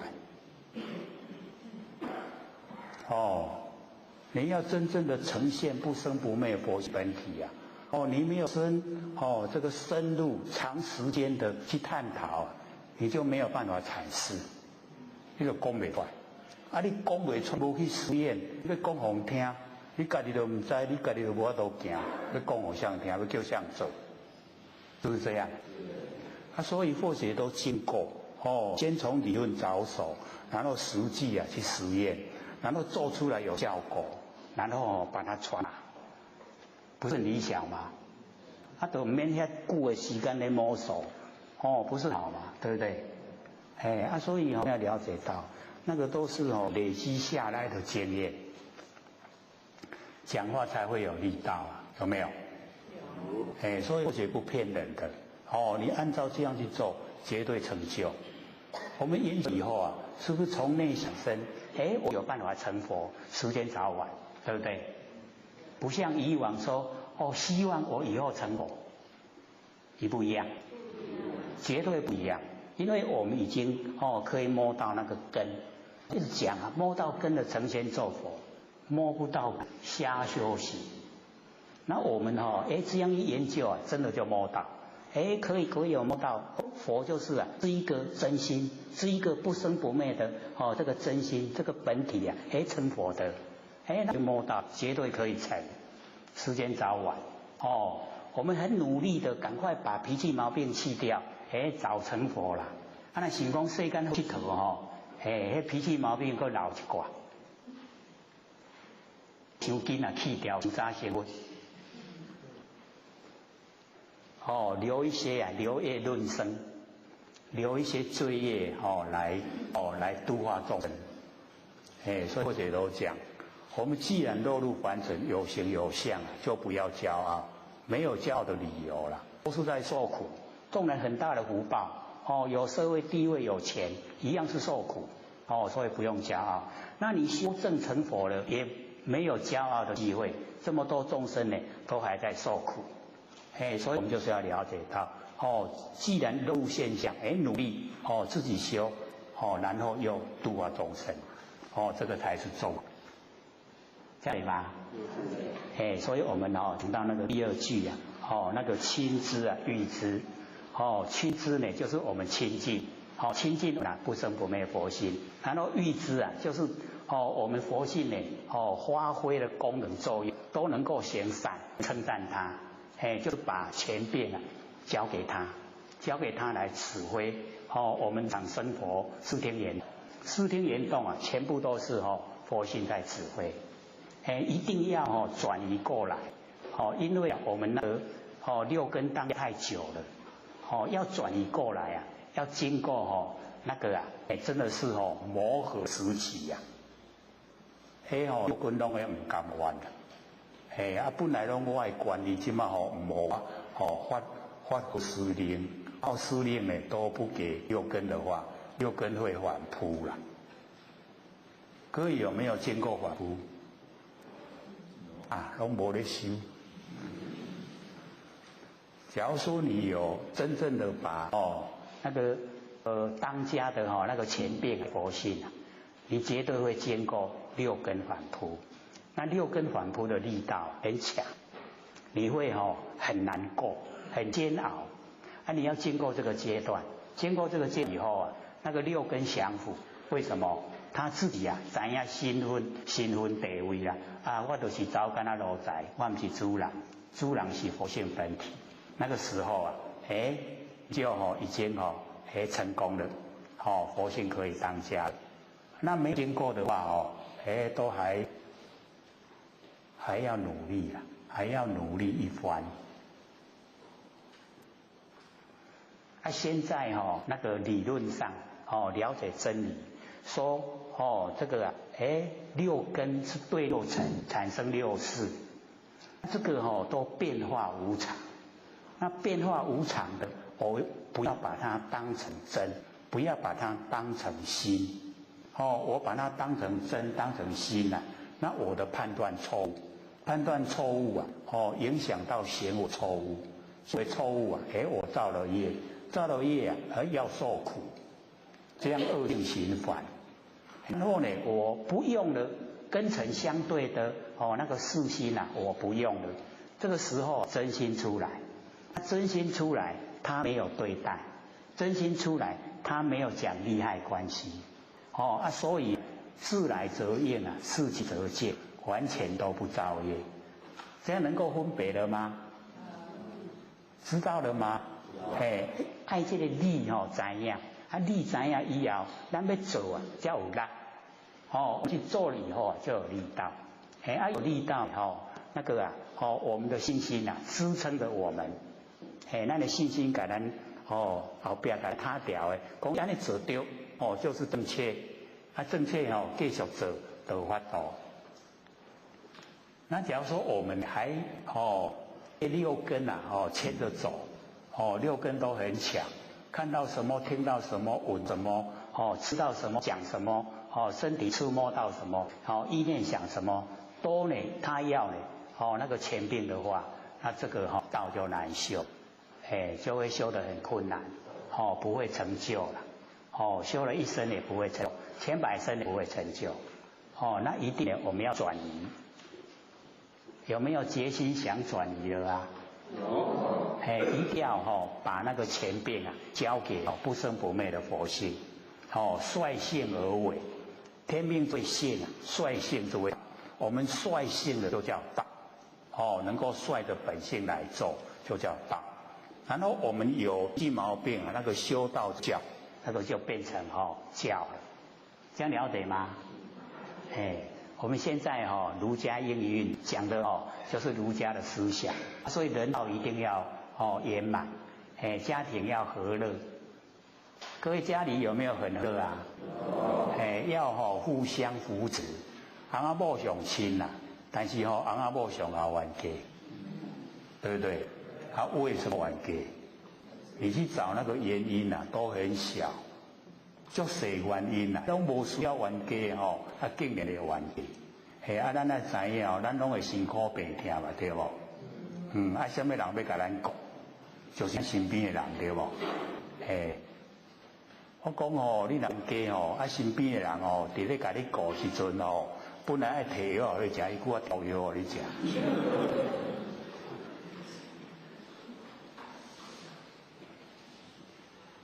所以我们要了解到，不要说一口气不来的时候我们身旁的人去摕泡泡来绑。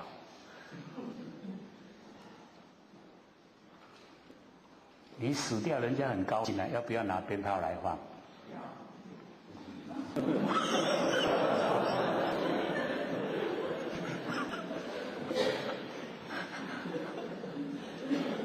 迄气要够功夫啊！那个生气的程度就已经很够了。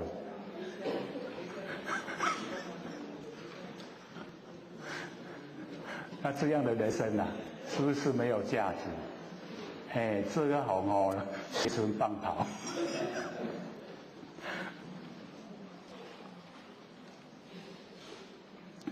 所以我们要说这个佛性单讲以后，不会造业，不会造业就不用受苦，就解脱了，解脱了以后，当到最后我们就可以成佛，可以成道的成佛。那么其次谓之，其次呢五支，那个在下的就是一代不如一代，那个亲支义支已经比那个不久支的时候那个已经有称上的那个差别。没有那么好了。那么到达我们呢这个未知无知的时候那个就是已经不承认它存在了。你不承认它存在，就该不用所以为非作歹有没有侮辱我们佛性？绝对是侮辱佛性你人你看辛苦就会加关掉的啦，伊个好些无法度对无？无法度发挥嘛就很可怜是不是无他的？所以我们了解说那个未知无知那个就是已经做得很差了，都不知道佛性的存在所以呢呈现出来就很不理想，所以我们了解说这个未知无知那个就是不知道自己有佛性，然后呢把他呢这个侮辱到很让他呢这个见不得人为非作歹就是见不得人。现在很多那一些这个资讯发达，你稍微不合真理的话，是不是安尼大家拢攻击，对不对？那个就已经呢，你对他已经谓之无知侮辱他了。那么故信不止这个有不信，信不止我们的对自己不生不灭的那个佛性没有产生信心，信不足的话就有不信相不相信自己生不灭佛性？我们有求道比较会进入状况，都相信我们有不生不灭的真心佛性，所以这呢倒不是问题。可是我们看一看社会人士，他相不相信他自己真心佛性？有的是会有相信，可是有的都会怀疑敢有都这样问有没有？各位有没有遇到过？你跟他讲说咱有佛性，他跟你问讲敢有没有遇到？我们都真的会遇到那样的人问说敢有佛性是不是已经差得很远？都还不知道自己佛性不是那违反世界所以这都已经差得很远那我们要了解说，我们能够求道，能够追求最上乘佛法，这个因缘都很不容易记住因为要祖先有德，然后我们自己本身有修然后又累积很多的善要让善生根，善根又成熟中年记住呢，才有办法让我们进入到很理想的状态。所以我们也要努力的行功立德，利益众生，生慈得本，深深的来种植我们的道德根本，也就是深入我们佛性，佛性本体，所有的善我们都不住，利益众生呢也不住相，不记在脑海，这样呢就会进入性分。那性分中呢，非常宽广，很宽广的性分里面呢，都是德，都是功德，对呢所有这外面的不管人、不管事、不管物，都恭敬，都平等，这样德就会呈现了。那我们有道了，有佛性本体了，有道呢，有德，这样就可以回归了，回归我们本位。我们本位大概都是分，今嘛无做分都是咱做了有一寡缺欠缺啦，要把这一些缺陷要把它弥补，甲保护的拢无欠，会晓补的，就是把不好的改掉了把我们那个不好的全部呢都去掉，去掉了以后，我们自己本身也会很高兴。所以已经可以了，知道自己不好的地方，知有章，知道有，知道有了就把它去掉，去掉不好的，好的知道有，我们有好的知道有，那就回来，所以知有章。所以呢，一定要相信自己不生不灭的佛性，信不的话就会有不信，然后呢，忧惜其贵言，那个忧不是这个有啦，它有印凑，那个我们悠游卡那个忧啦，悠游卡那个忧写嘛，就是那个忧惜其贵言，就是很悠久无疆悠久无疆其贵言，就是呢我们这个真理讲出来的话叫做言。所以真理讲出来的话，它悠久无疆，所以我们呢，相信自己不是佛性，又进入悠久无疆的真理世界，真理所讲出来的，这样知道吗？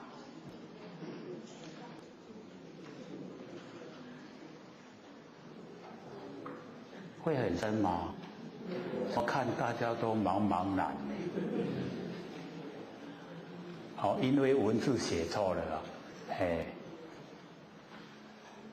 这个故信不足那个不是焉有不信，不是焉，故有不信，那个呢信不足故有不信，那个故那个故呢是放在那个焉的那个地方，所以它印很多字都不正确，它或许以前是用背的。用改背落来，所以唔免看伊印对唔对，我拢会晓念。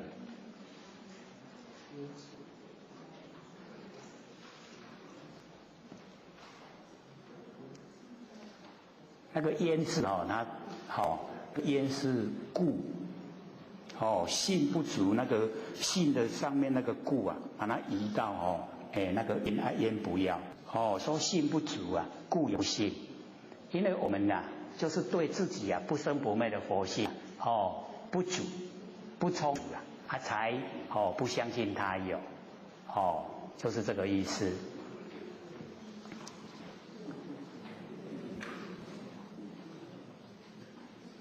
了解无？所以或许对这个我们讲的这个版本很多呢那个字都印错那个游戏那个游是悠游卡的忧惜其贵言，悠有无意思悠有无疆贵言这是很重要的语言，就是真理的语言真理的语言很悠久无疆就是很很值得我们追求悠久无疆真理的说出来的话，那一种呢很值得我们追求那么这个真理讲出来的话让众生能够去实现实行，所以呢会功成事遂，就是做的事会完成，会按照呢我们佛性率性去做，所以呢这个功成事遂，事情很顺遂，因为都跟真理相合，最上面那个太上不知有之那一种状态，那一种状态之下功成事遂，然后呢百姓皆为我治，这个所有的众生呢，会拢讲我生性安尼啦，我生性安尼各位要了解，就已经到达全部都是佛性之中，都是太上不知有之那个状态，已经回到那个尘朴的那一种本性，所以他们会讲，我不得安呢，了解意思吗？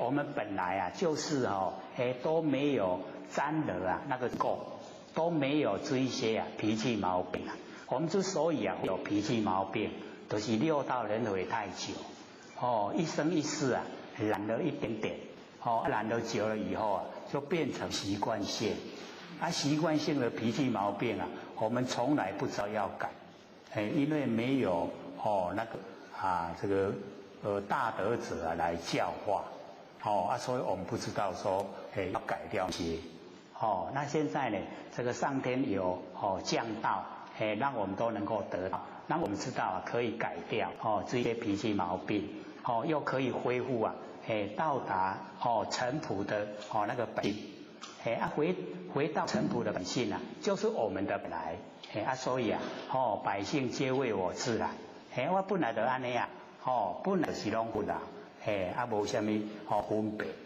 那我们因为六道轮回才有分别六道轮回太久，分别心才固定，而且又很不容易打破。我们的分别心很不容易打破，不容易打破。那我们要先从真理着手，知道那个分别心的来源，就是住相。我们住相才会分别，对不对？假如说不住相，会不会分别？就不会了。所以或者都讲我们有我相在所以看一个很邋遢的人进到佛堂来他又没钱又没有社会地位，我们是弯不下腰来打毛巾对不对？不分别心，所以那个是不是我相很强？就是我相被我相卡住了你只要说能够了解，你都会走路就是有佛性，佛性是不是平等？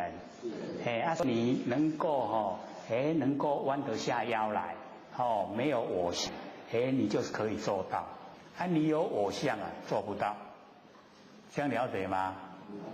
没有我相的无执着话题的大家平等嘛你会走路都是有佛性佛性平等所以可以给你打金，可以给你端茶可以请你做因为他所面对就是菩萨摩诃萨，这样了解吗？所以我们对所有众生都尊重叫做尊重之佛，叫做供养之佛。那我们瞧不起人叫做毁谤之佛。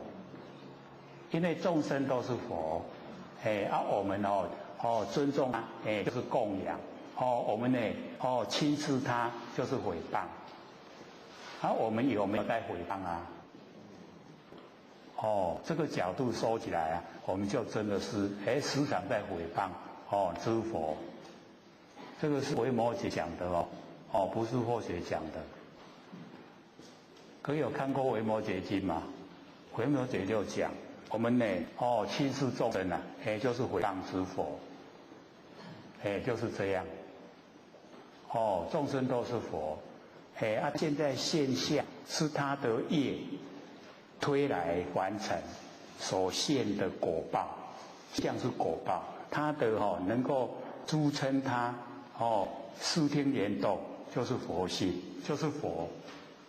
你了解不？我们从那个理的角度来了解说原来众生都是平等那个是理的角度。哦，从事项来说，哦，不一样的哦那个身份地位，那个是他的因缘果报。哦，他很有钱，收地越高，那个是他造的哦那个福。他有行善，有布施，哦，让他有那一些果报呈现。所以佛对这一些果报呈现的好跟果报呈现的坏，他都没有分别心呐，都一样对待，就是尊敬。这样我们会不会啊？容不容易做啊？想不想做啊？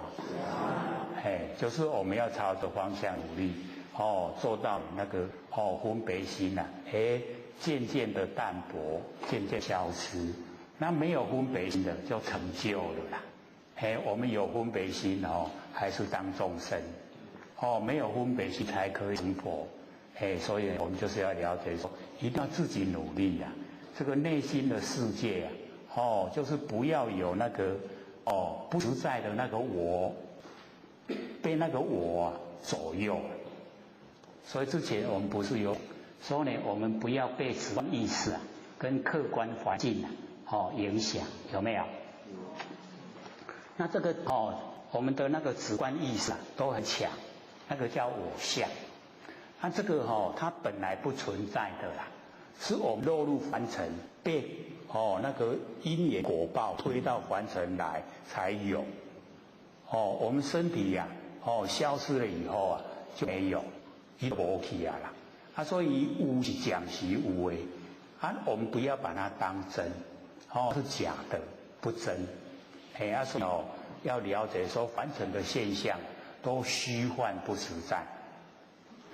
不住相的就可以回到佛性本体，不住相的就没有烦恼。有没有烦恼啊？从哪里？就是从住相来。不住相了就没有烦恼。这个比如啊，我们被人家骂了说你真的像一条猪嘞然后我们就住相，住在那一条猪啊，好比猪唔会安呢，生不生气？就会生气，对不对？有没有住相？所以要了解到那个语言相也是空的啦。你对号入座，你若讲你拄就变拄不会那样的啦。我们就是知道说他讲出来的话不符合真理，是他的修养差。他没有把自己看得起，不自爱恭维侮辱人，那个是他自己本身有问题。那对这一种人他已经都不明理了，我们要不要落井下石啊？所以就不要对他生气啊，已经就可怜了，对不？不明理的人可不可怜？很可怜所以我们就不要生气不要落井下石。我们这一分讲完了，讲完了没？这个百姓皆为我自然都已经恢复到我们那个很淳朴的那个本性的那剩下15分钟给各位话，有没有问题啊？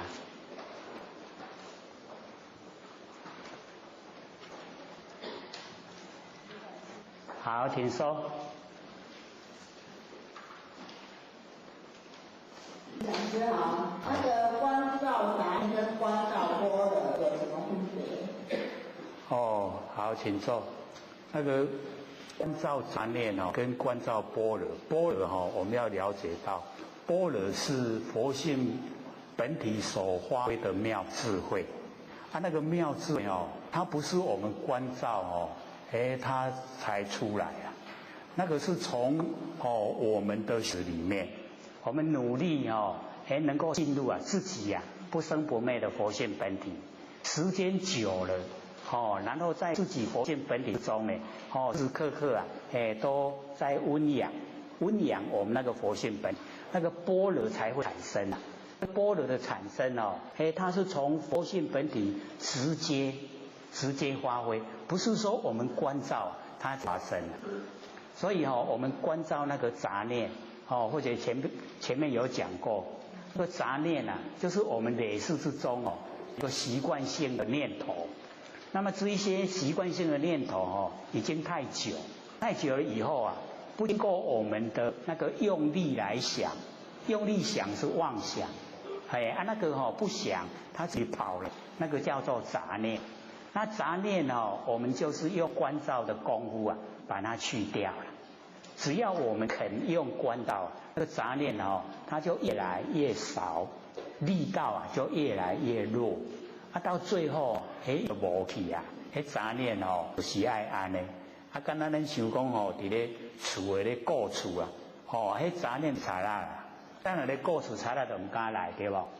伊若入来谈者讲主人伫咧，伊就无法度逃退就走对，是这样。观杂念就这样就好，不要跟他作对了，就是观照他，他就消失。再来再关照，再来再关照，越来它力道就越弱。本来呢冒出来，我都在想现在该照来，很强，又很密集呀，可是你一关照以后，它的力道就越来越弱，没有力道，然后越来就越稀稀疏疏，就是不会很密集，到了后来就没去了，没有了，那个就是观照杂念的方法，那个观照般若不一样，般若是生花，不是观照。观照我们要了解说，观照是观照我们自己能够放下一念不生那个佛性本体，那由佛性本体生花，生花那个才叫般若。所以我们要对这内容要了解，这样到了吗？还有吗？好，请说。我想是请问一下我们说先启发我们的真实佛性，然后再慢慢让它扩充，然后跟三德大地就是合成一体。那我有个疑问，就是说阿难尊者当初没办法进入寂静的时候，他一个晚上就证悟阿罗汉。那这个晚上我们需要一段长时间的培养，可是他用一个晚上，那这个晚上他做，然后他怎么可以一个晚上让自己证得阿罗汉？好，请坐。我们要知道这个养兵千日啊，用在一时。就是呢，我们平常一定要先有坐，先有坐像呢这个养兵的时候啊，要训练作战。你一旦呢战事发生就可以用上。他也是，他平常因为我们要感谢阿难他示现是很平凡。就是那个程度很低呀，可是我们要了解说，他累世啊都是在修那个他的那个所有的知道的法门啊，他都把它收集，所以他只要一听过一次啊，他就能够记得下来。那个是经过长时间的修习，经过长时间的修他没有。听到法门没有实际去做了，跟释迦牟尼佛不一样。释迦牟尼佛是听到一个法门，他实际去做，没有再接着去听了。阿难是不一样，他把所有的法门呢，都一直听，一直收集。所以他累积下来的那一些法门很多。所以我们就是要了解到虽然他都没有本身去实验。可是他知道的那个理论，知道的方法，已经是非常的满，非常的多，没按那修为法，都是上乘法，都是知佛讲的，他都把它记了下来。所以在那一种状态之下，但他没有去实验，可是多多少少他都有涉及呀，伊拢有去插到，只是讲无去做而已。伊会怎样？所以在那一种那个我们逼急了那个逼人逼到急了，他狗强，都是讲伫迄个大家是因为对他蛮有意见的，劝佛说能够接受那个丘尼呀，让那个佛法减短500年嘛，对舍利佛要多住在凡尘40年，阿难没有留，所以那个大迦叶那个大弟子啊，对他很意见啊。伊讲佛陀讲要搁多40年，你哪会老？阿难讲普时就甲我规个迄个心拢扛起来啊，我都唔知影要安怎反应。听后咱出去时阵普时入来叫这个释迦牟尼佛紧入去涅槃，所以就因为佛答应普时说来年3月，隔年的3月，我那个大弟子机缘成熟了，我就进涅槃。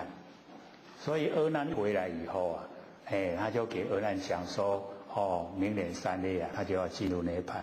阿难这个时候才说，我都拢还未领悟诶，你还唔教我教会向你才等诶。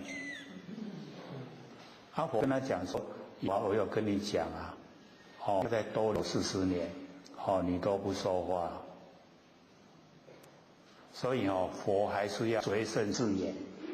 你凡人都没留，阿难也是者啊。伊拢无甲留，伊当然都大。伊答应普贤，答应的为爱实现啦。所以来年他就进入涅槃。那之后集结的时候啊，因为佛有交代，以后集结啊，一定是以阿难为主要的叙述者。阿难没有听到的那一段20年，有一个叫这个弘广菩萨，他会说。别人讲众生不会相信啊，就只有阿难讲，众生会相信。所以就是要阿难他来主持这个集结的那个进藏，以他为头了。所以那个大弟子那迦叶就对他很生气，很有意见，不给他进去了。那个集结的场所啊，就有很多菩萨那一些长老啊他就跟阿难讲，你要进来从钥匙口为收集康里吧，要入来为收集康里吧。那阿难说我哪样收集康我那我都不理。然后就在那一个时候啊，他就起了无生法忍，无生没有生。我们用身体要进那个钥匙孔是没办法的，可是我们的佛性可以。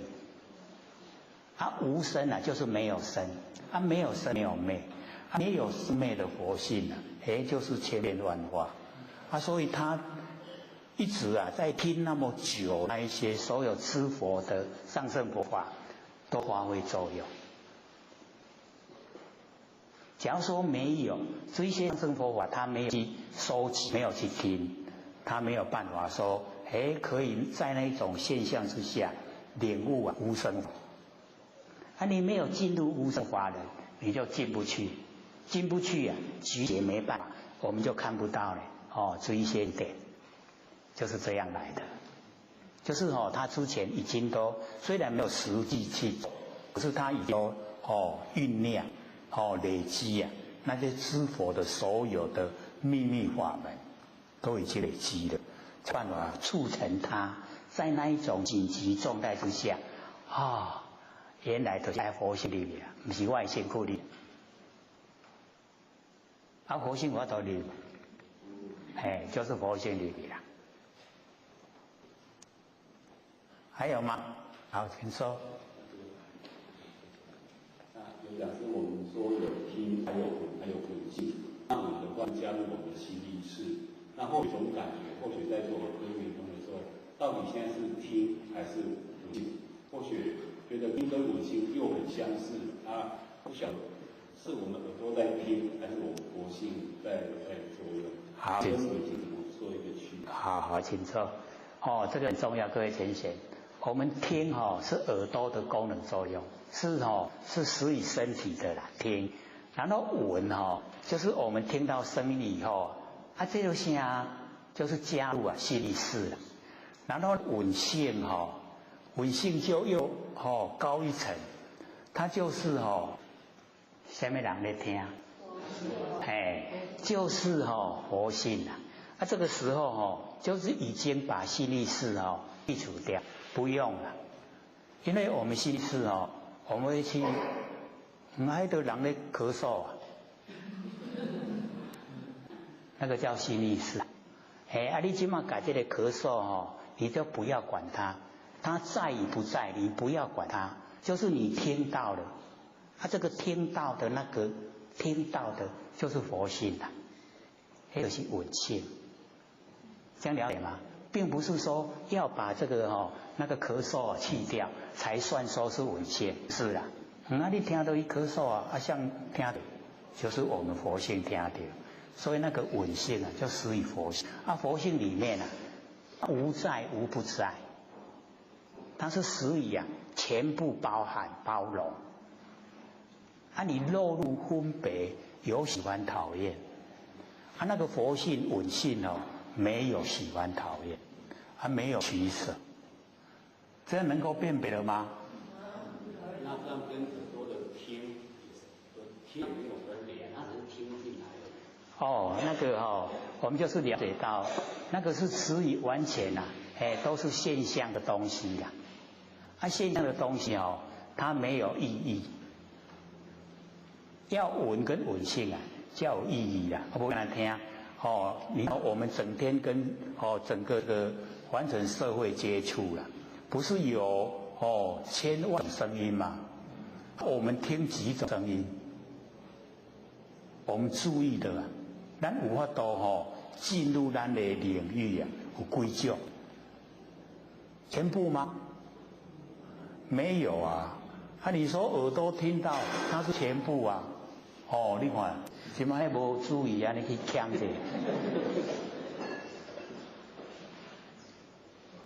那个听到那个没有意义，所以我们身体产生的这个天地物质水火风土，它众缘机会呈现的东西它本身无意义，要有意义就是咱的稳跟稳性。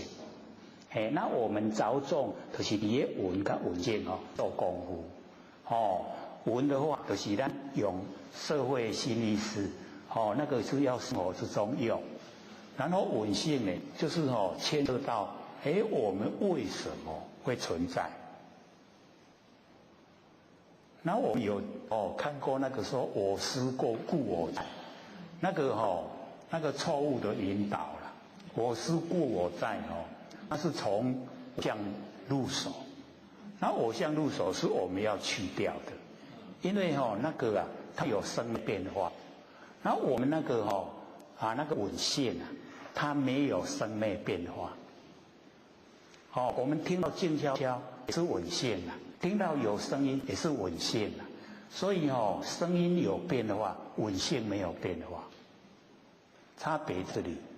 我们用的心意识是生活用，生活之中呢你是要用。用的时候我们都用得很自然，这个那什么声音怎么样应对，事来则应，事去则见，是那一种状态，这样能分别了吗？那个稳性它是超越所有对待，超越所有生命，它不是离开对待，不是离开生命了，一样在对待生命之中，可是它是超越。这样了解意思吗？所以这个就是要修了，要修才会我们会把那个很清晰的把它辨别。我现在呢到底是稳性呢还是呢稳？绝对不一样的。稳会加入心意识，加入心意识我们会有喜欢讨厌，我们会有取舍，可是稳性没有。没有喜欢讨厌，也没有取舍，这样分别了吗？下课。点完师、各位讲师、各位坛子、各位切简，大家好。谢谢大道天师德、老切简大德，以及感谢呢各位前贤给佛学机会的讲。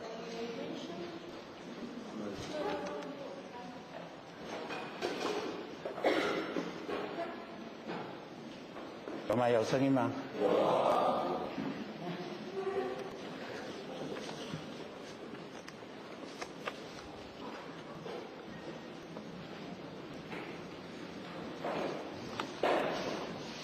我们讲到呢这个第18章，对不对？哦，四有章。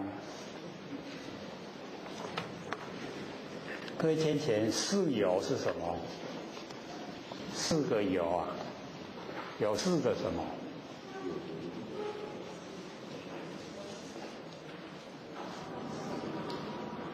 四有章呢？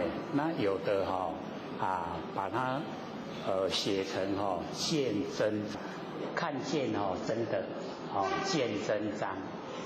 那四有章呢？因为我们每一个人的佛性里面都有慈悲喜舍四无量心，都有四有。有没有慈悲喜舍？我们都有。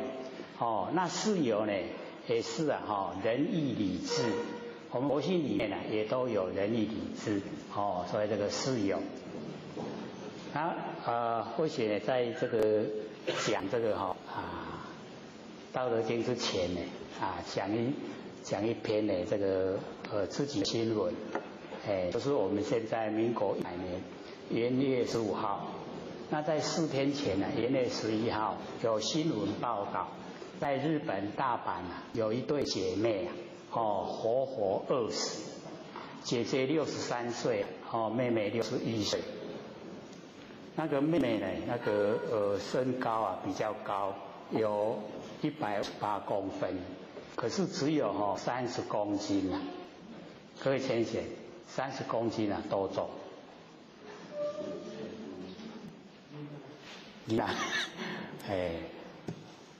那个姐姐呢，她身高比较矮，147公分，体重呢有37公斤。那死的时候，她的家里只有剩下90日元，和我们台币32块，剩下32块。她姐妹的那个肚子里面全部都没有东西空空的，就是活活饿死。而且他们饥饿的这个时间应该是很久，才会瘦的那么一点点。因为或许在想说，我有60公斤他刚好都一半。或者都不怎么胖的胖不胖？胖刚好他的这个2倍，他10或者有60，两个人刚好或许一个人的体重。所以呢，我们了解说他们这个姐妹竟然活活饿死。那报道呢就讲说父亲是银行的高级职员有很多钱，然后呢也买很多地，可是在10年前父母亲都已经过世了，是留很多钱很多土地给他们姐妹过生活。他们因为这个处理的不是很理想，卖土生活一直卖，然后到后来呢就想说卖土地了以后盖一栋房子来出租，收租金来生活了。盖房子的时候要向人家借钱，借了蛮多钱盖好以后地上不景气房子都租不出去。结果后来因为有借钱呢都被人家讨债后来就这个被法院拍卖那个房子被拍卖就这个生活就越困苦。所以我们从他的这个案例我们就可以了解说，他处理这个生活就是没有这个智慧假如说有智慧的话，有钱有土地那个下半生会过得很如意不会缺乏的，一定也不会说活活饿死。那平常呢，可见他也都没有敦亲睦邻所以的时候人家都不知道。就是那个水电来说很久没有缴水电费来收的时候才发现已经死了。假如没有来这个收水电费，还不知道人死里面。因为他们敦亲睦也没有做，那有钱的时候他们也没有布施。假如说有布的话，因为因果定理就不会这个饿死。所以我们呢这个现象之中呢，都可以了解。所以我们在凡尘现在是群居社会，大家要互相怀。那我们呢在生活之中，假如说过得去就要尽量帮助人家。这样呢，等到我们困难的时候人家也就会回过头来帮助我们。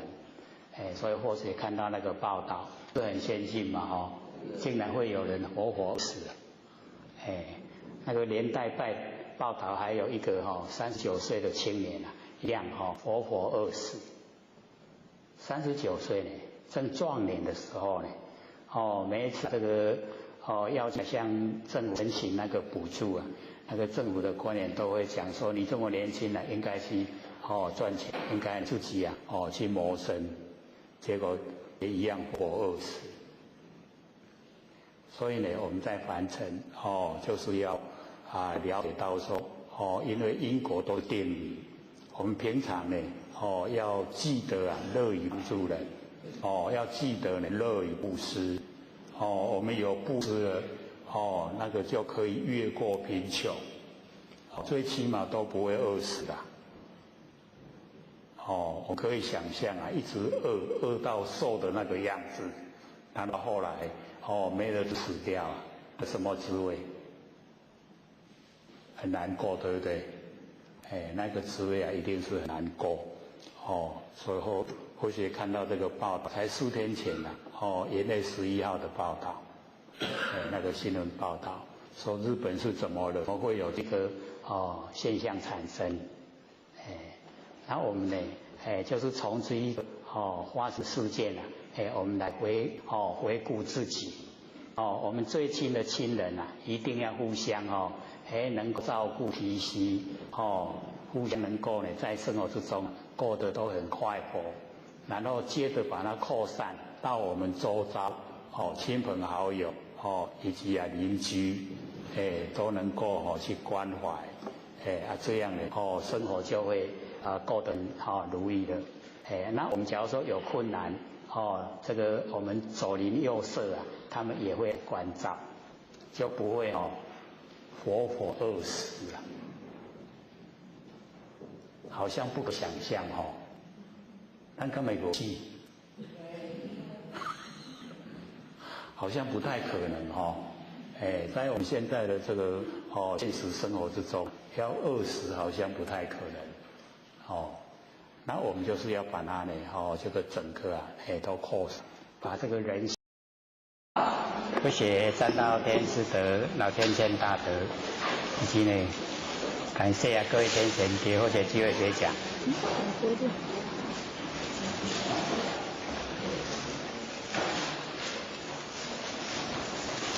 无插电。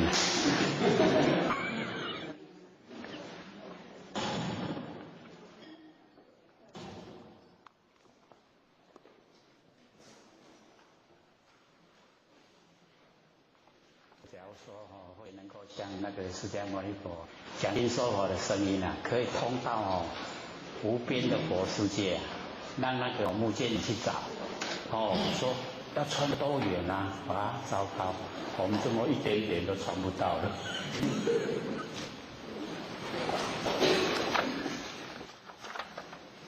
我们上次呢讲到这个圣人不仁以百姓为果，对不对？对。好。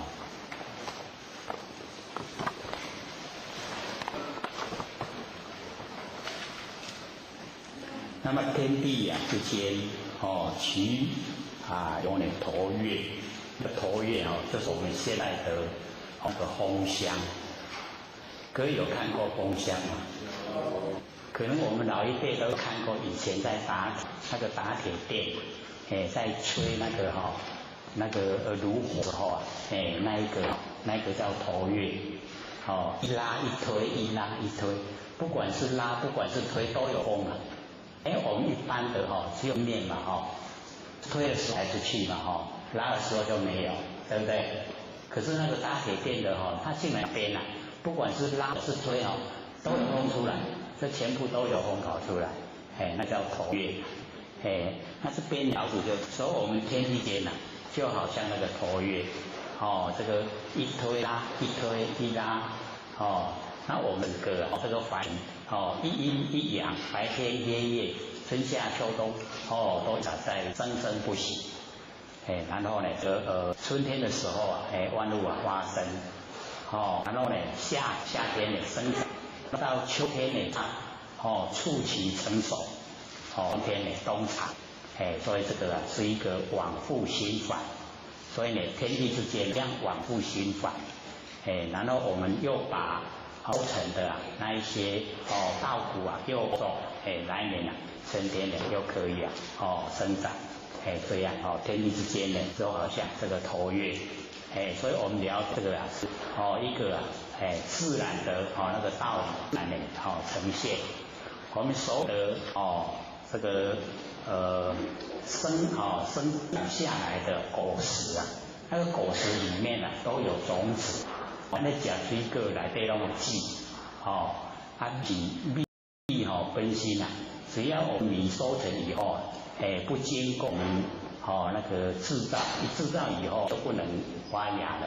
没有制造我们呢，把它呢播种的话呢，它又可以发芽，又可以生长，所以那样生生不息。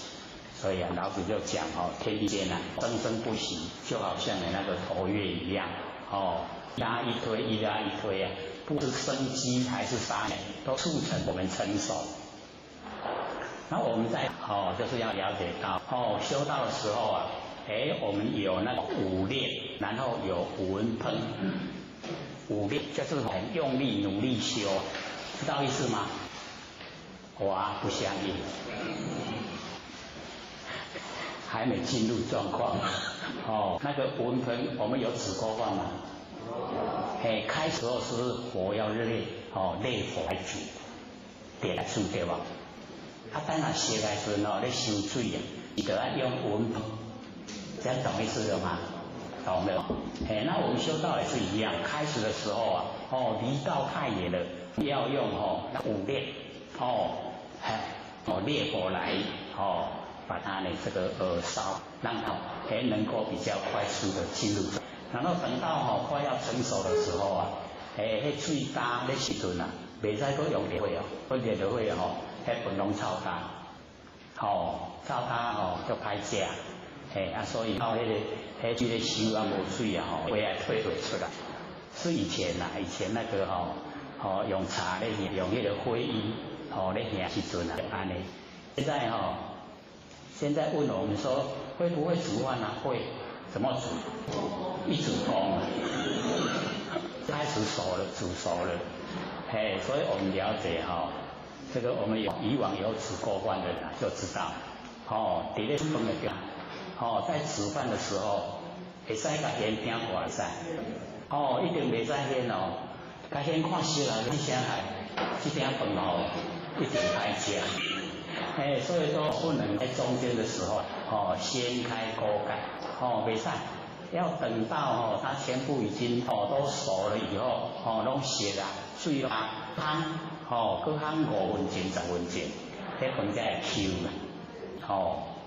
所以假如说我们有负责那个煮饭的时候各位先生，那个饭大锅饭加点盐巴，然后加一点油炒菜的油盐巴一加下去，那个饭会甜，它比太伤济啦，一点饭就来啦，一点这点，然后那个油加一点在那上面那个看起来很亮，很好看，也很好吃，所以我们就是要了解也要煮各位会煮吗？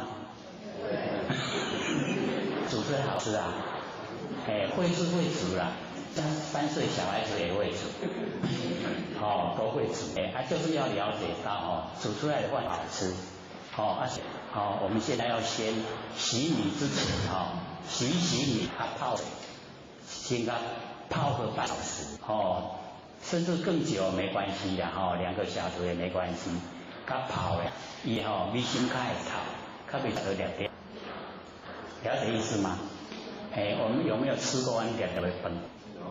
我有经验我这饭不好吃，按那球我这饭好吃，就看是那个所以要了解说凡尘有很多都是要用心去学习，学了就会。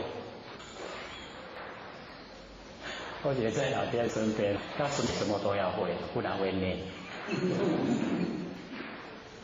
所以对那个吃饭大锅饭10人1锅50人吃的啦，都吃的有1000位来宾要吃的话，我们就懂的。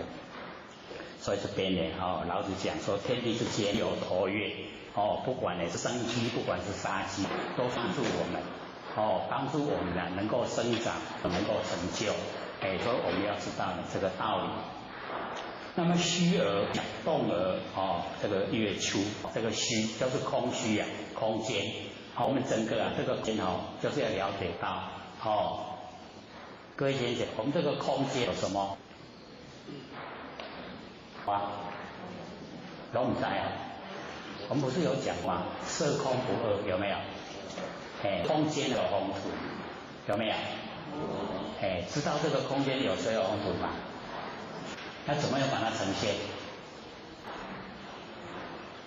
我们有冷气机有除湿机，就可以把水集中，就可以看到了这个空间有水，然后空间有风，这个有风倒是简单，我们一只手不动，一只手就有风了然后这个空间有火因为我们要知道说那个打鸡跟火柴那个火是一个让它呈现。假如说空中没有火你用什么方法它都呈现，都不会出来。它就是因为空中它有像我们身体有热的，那个也都是火纵然是在零下几度一样，空间有火然后空间有土那个就要看那个太阳光这个照进来以后我们从那个太阳光里面可以看到灰尘。各位有没有看过？那个灰尘集中就是土，土呢集中就是地球，就是我们大地所以这个空间里面有水有风土，水有风土跟这个空合在一起，所以叫色空不二。色跟空一是一体的，合在一起的。然后各位先生，空中还有什么我们不是有一直交代各位观点放下一念不生吗？观点放下一念不生的时候什么生？对，就是活性生的。那活性生了以后，我们有没有学耳根圆通就是要那个整个活性延伸到整个空间，整个虚空也都有活性，所以这个虚空里面有活性在。它这个空叫什么空？就叫真空空中不空不是完空，完空是什么都没有空间什么都没有，叫完空。那空中有活性叫真空。因为没有形象，所以叫妙有没有形象所以我们的活性就叫真空妙有充满整个宇宙，很宽广很宽广，活性很宽广。各位在日常生活之中体会体会我们那个很宽广的活性，有没有？今麦外口在创啥？是啊，那会知影？怎么会知道外口在放炮？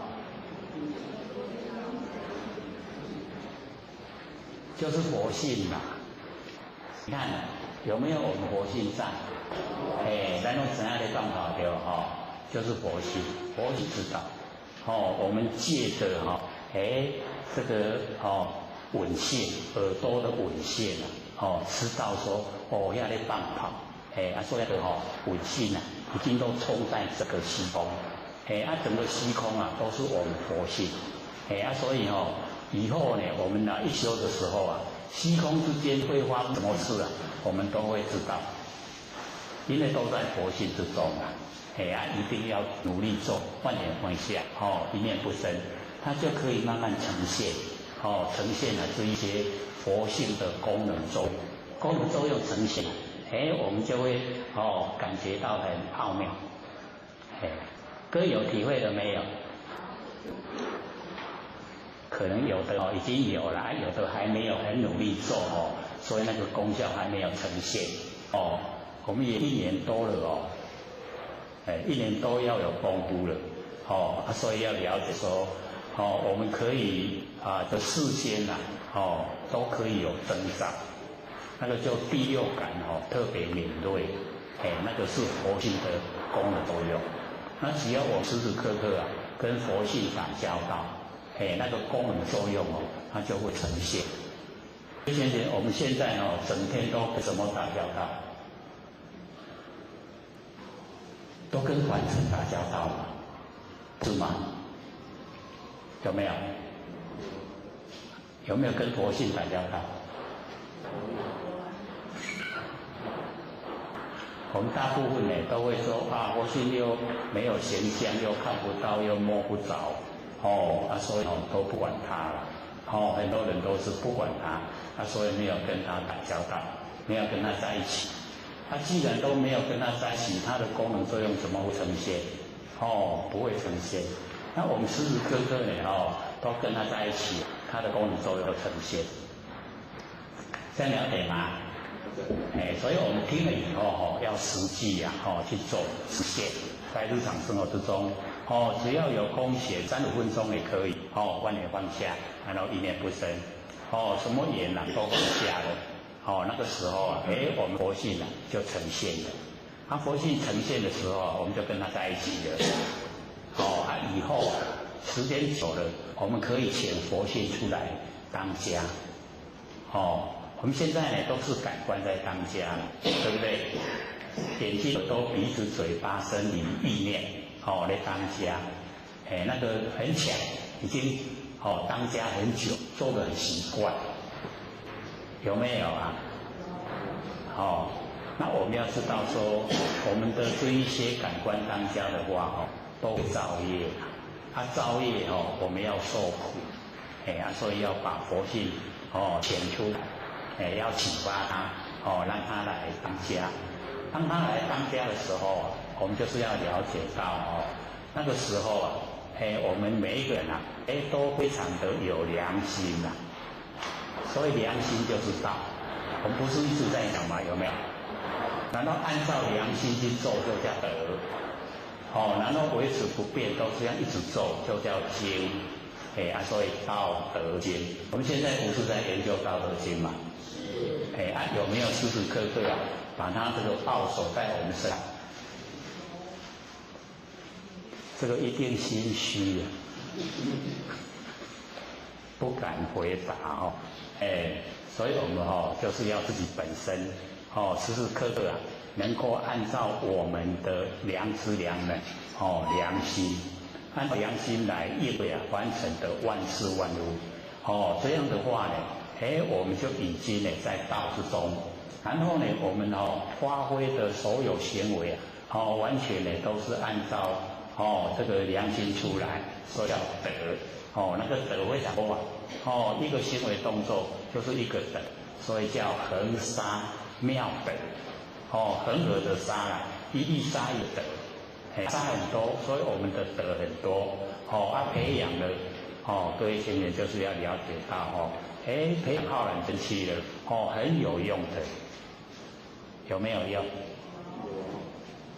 很有用所以或许上个礼拜不是要我们说试验自己看看那个佛性有没有光。各位有试过没有找不到火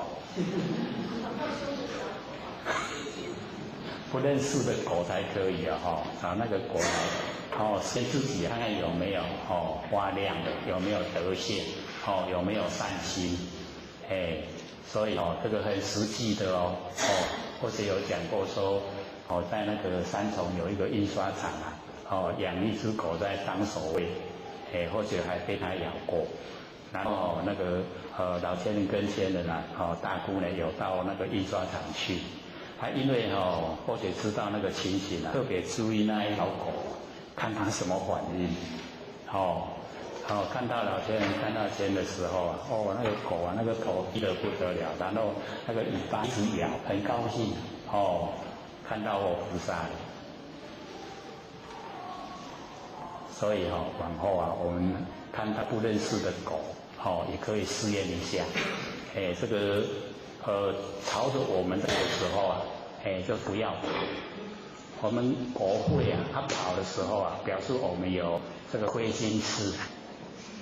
它有做窥视那有一些狗啊，看你跑它会追，它会咬人的。你只要说这个定，这个不跑，而且有一个动作，狗会怕，什么动作？对，蹲下来。你徛咧它转哭，狗也会惊。为什么？知道那个原因吗？你会捡石头丢它，所以它会怕。可是我们不跟它对立啊，我们试验自己啊，这个佛性有没有光明？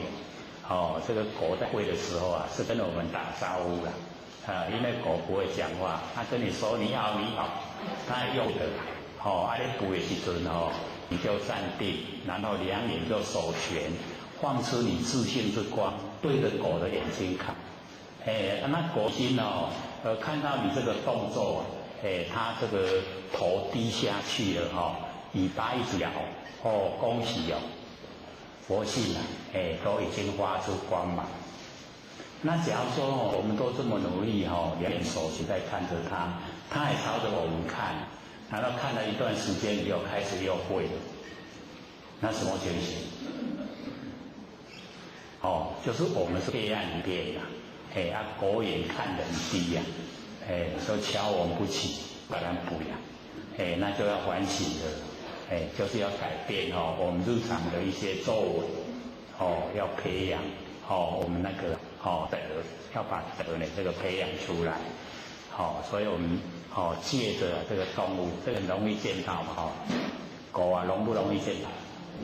很容易见到所以我们就可以试验尤其现在一些流浪狗有一些都是蛮恶类，就是安尼就怕，就怕你来用安尼它一样看到你有那个浩然正气，看到你有佛性之光，看到你有德性，德做鬼神亲嘛，鬼神都钦佩了，何况是狗所以我们就是要了解到那个很现实呈现的，所以这个生活的一些经验，那我们呢了解说呢这个虚而不屈，就是空间那个虚啊就是整个空间，可是呢它呢不穷虚就是没有穷尽这个道之中照在整个这个宇宙空间它没有穷尽，为讲无去它拢伫咧，所以我们在开始的时候一念无明生三气那个开始开始的时候那个完全都没有形象，都在空中，都在虚在没有的状态之下。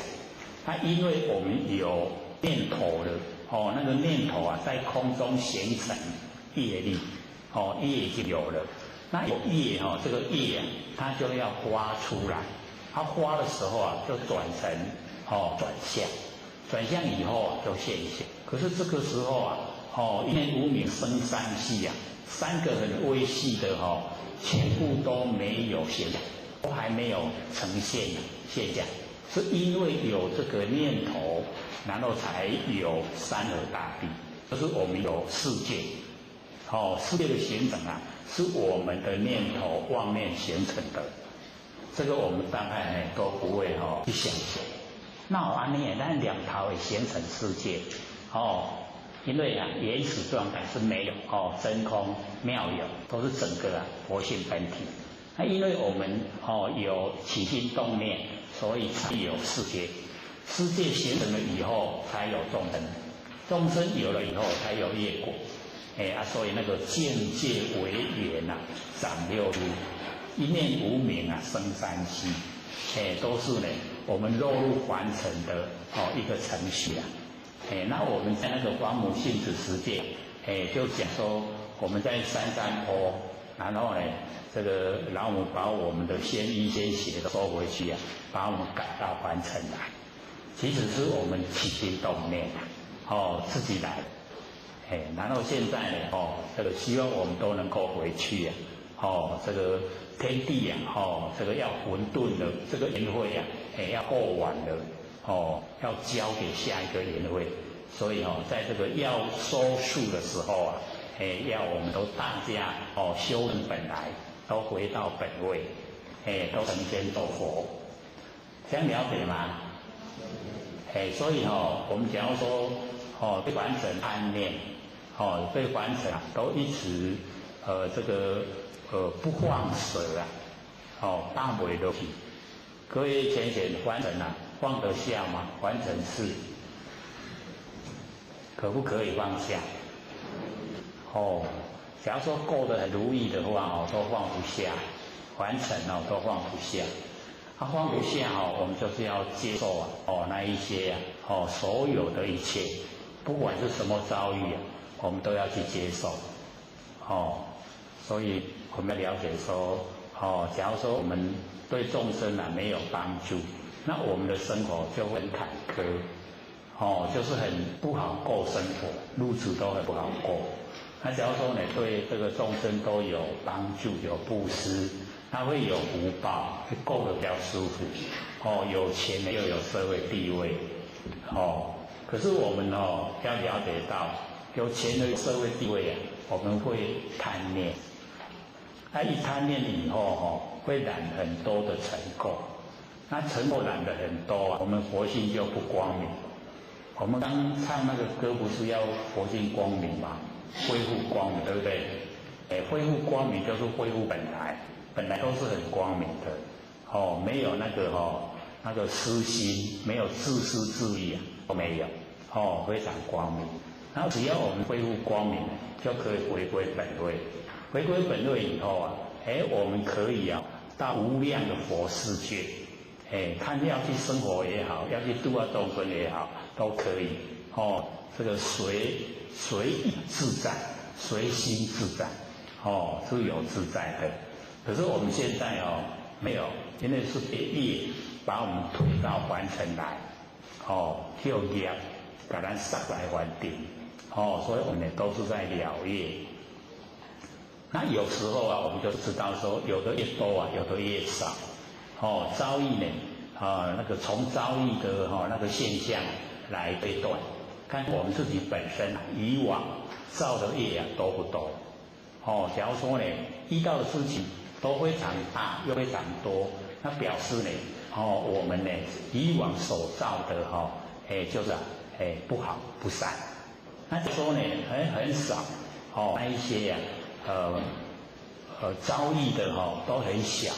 那这样的话我们就是可以说以往没有造什么业所以过得都很平顺，所以都是了这个业障。那佛对所有众生在凡尘，不管是什么身份地位，都同等看待，因为所呈现的都是果报而已只要我们果报都了尽了，就可以又回归到佛那个本位了，所以佛就是证悟没有分别心那我们众生的分别心很浓厚。那各位就是要努力把那个分别心去掉，不用分别，分别都是多余的，虚空是一个，都是没有的，没有这个形象，没有事情。那我们了解因缘际会才呈现现象，因缘际会才呈现事情，所以业即得生业暂就灭，都是当下都是空的，都不实在。那我们了解说真理是这样，原来因缘际会才有形象，才有事情。那么我们在因缘际会的当下，就知道它虚幻不实，它都会变化，从空而来又归于空。100年之前呢，我们还没有出生呢，100年以后我们都死掉了，对不对？100年在我们现象来说很久，可是在我们活性本体来说啊，很短，只有一刹那，一刹那呢，这个100年就过去了，一转眼就过去了，所以我们了解说这个时间啊，虽然说很慢很慢，可是也是各位先生，我们在座都年岁也都不小了，对不对？你可能不爱生你，包括加笑脸。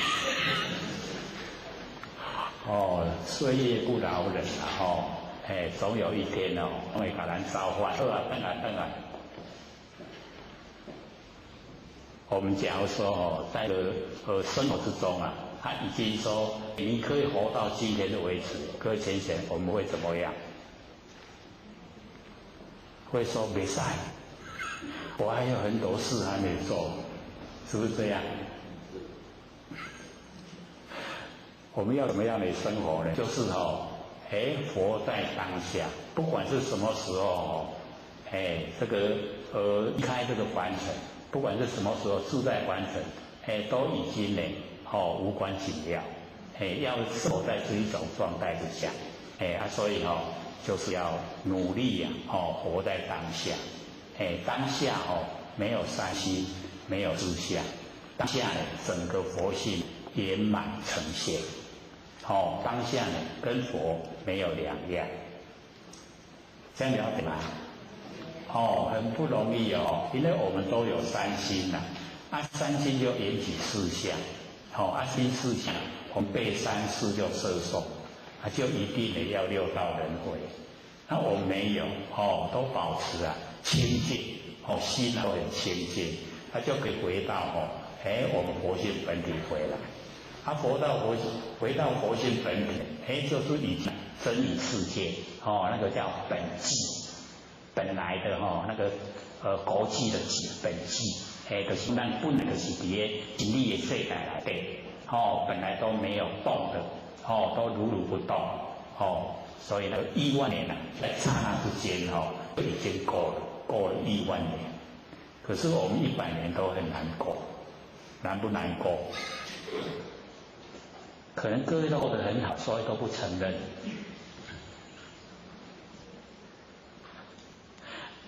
最起码在我们心境上，就是要过得很愉快。一天24小时，我们很烦恼的过也是过了，很快乐的过也是过了。那我们要怎么选择？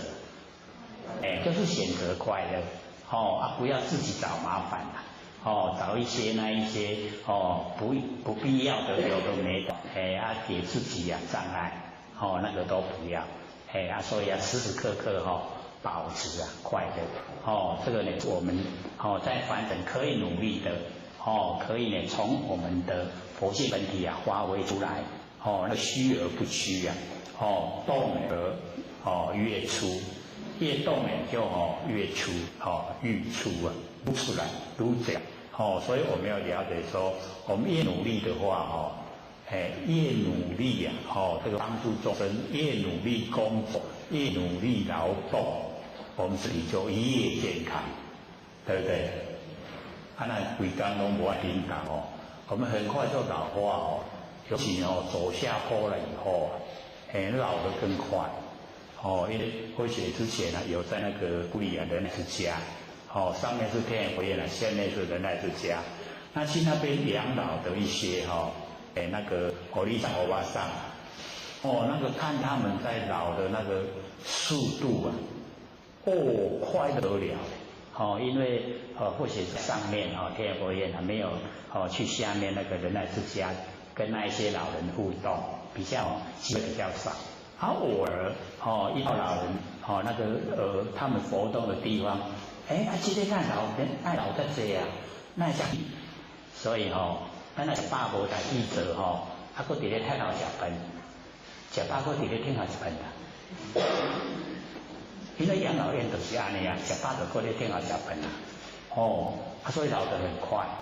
其中有2、3位那个老人家他们就会出来帮忙拔草，因为那个地方很大那个埔里的那是讲有7大半的土地啦，足快，足快咱有种一寡花，种一寡树啊，不有杂，他们就是出来拔草，那些出来拔草的那个火力上火花上，他们那个衰老的速度啊，就不会很快，都较袂老啦，所以我们要了解我们都不动的话那个老的真的够快，佫无偌久迄个都转去啊，转去倒。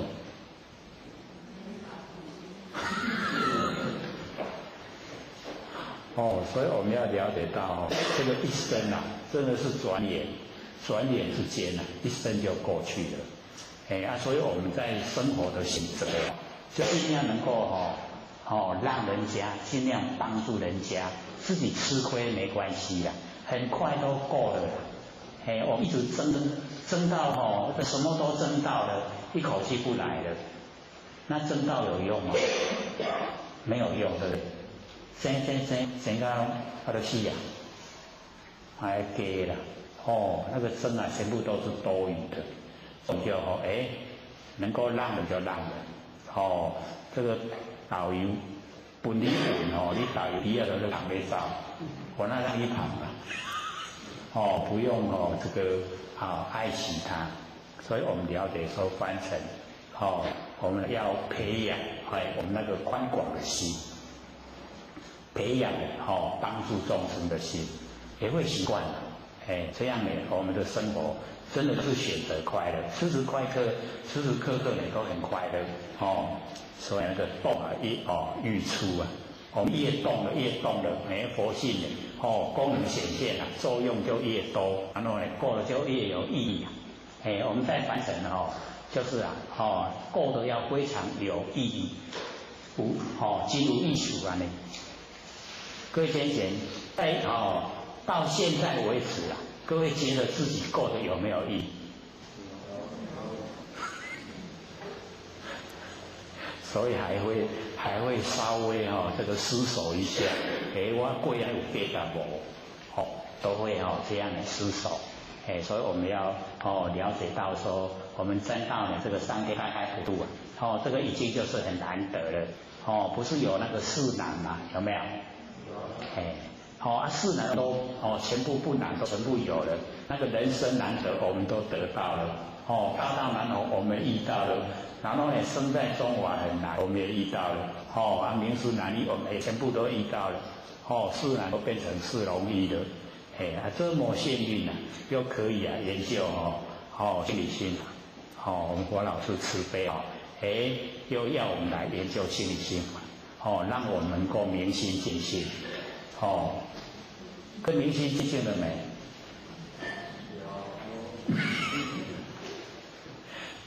不敢肯定啊！这个就是自己呀，缺少担当，自己不敢承认自己就是佛了，承不承认啊？你看遐你要细心，都不敢说，因为会觉得说。不差就远的嘞，各位先生，离佛远不远？我们跟佛是一样跟佛差得不远差别只在我们的那个行为之中呢，还没有说能够完全都放得开完全没有把整个真心呈现出来只有差一点点而已所以我们要把我们的真心整个都呈现。能够呢帮助众生能够帮助，然后帮助以后不要记在心上。我们帮助人记在心上，各位先生，以后会怎么样？福报是要较慢的代志啊。你帮助人，你记在心上被你帮助的人才遇到你，对不对？啊，你若拢袂记，伊就真欢喜啊。啊，你若记条条后你来看到你去走，避开你的，他会怕。所以我们也就帮助人就甩开、抛开了这个事来则应，事去就静，就能够静下来。那么底下呢，多言啊，数穷啊，不如手中。这个多言就是语言话很多了。那我们要了解到话很多啊，因为我们现在凡人的话都很多，就引起我们很容易说话，他就没有把说的话实际的去做，就是说归说了，他做归做，对不对？我们有没有这样？那拢不了。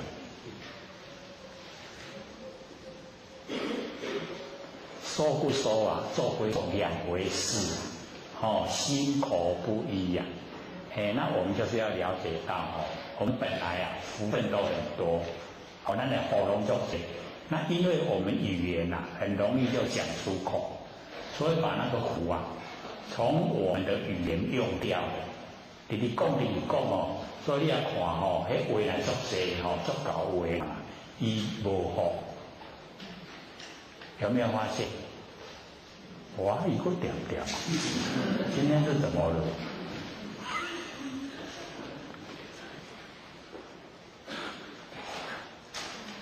话太多了我们的福分都被我们的话已经分解没去啊，福没有了。所以我们就是要了解以往这一些圣贤他们都是心口如一啊，怎么说就怎么做，一定呢按照自己说的去做，所以就很谨言慎行，很谨慎的说话，说了以后就一定要做到，要守那个信用，所以人没有信用的话就没有办法当人了。所以我们就讲说，信机中统事端见善，机在我们中央，就是我们呢，这个信最重要，相信我们自己不生不灭的佛性，那么从佛性的发挥，从本性发挥出来，这样呢所做的都符合真理，那没有造业就不用受苦，所以我们一定呢就是要自己努力。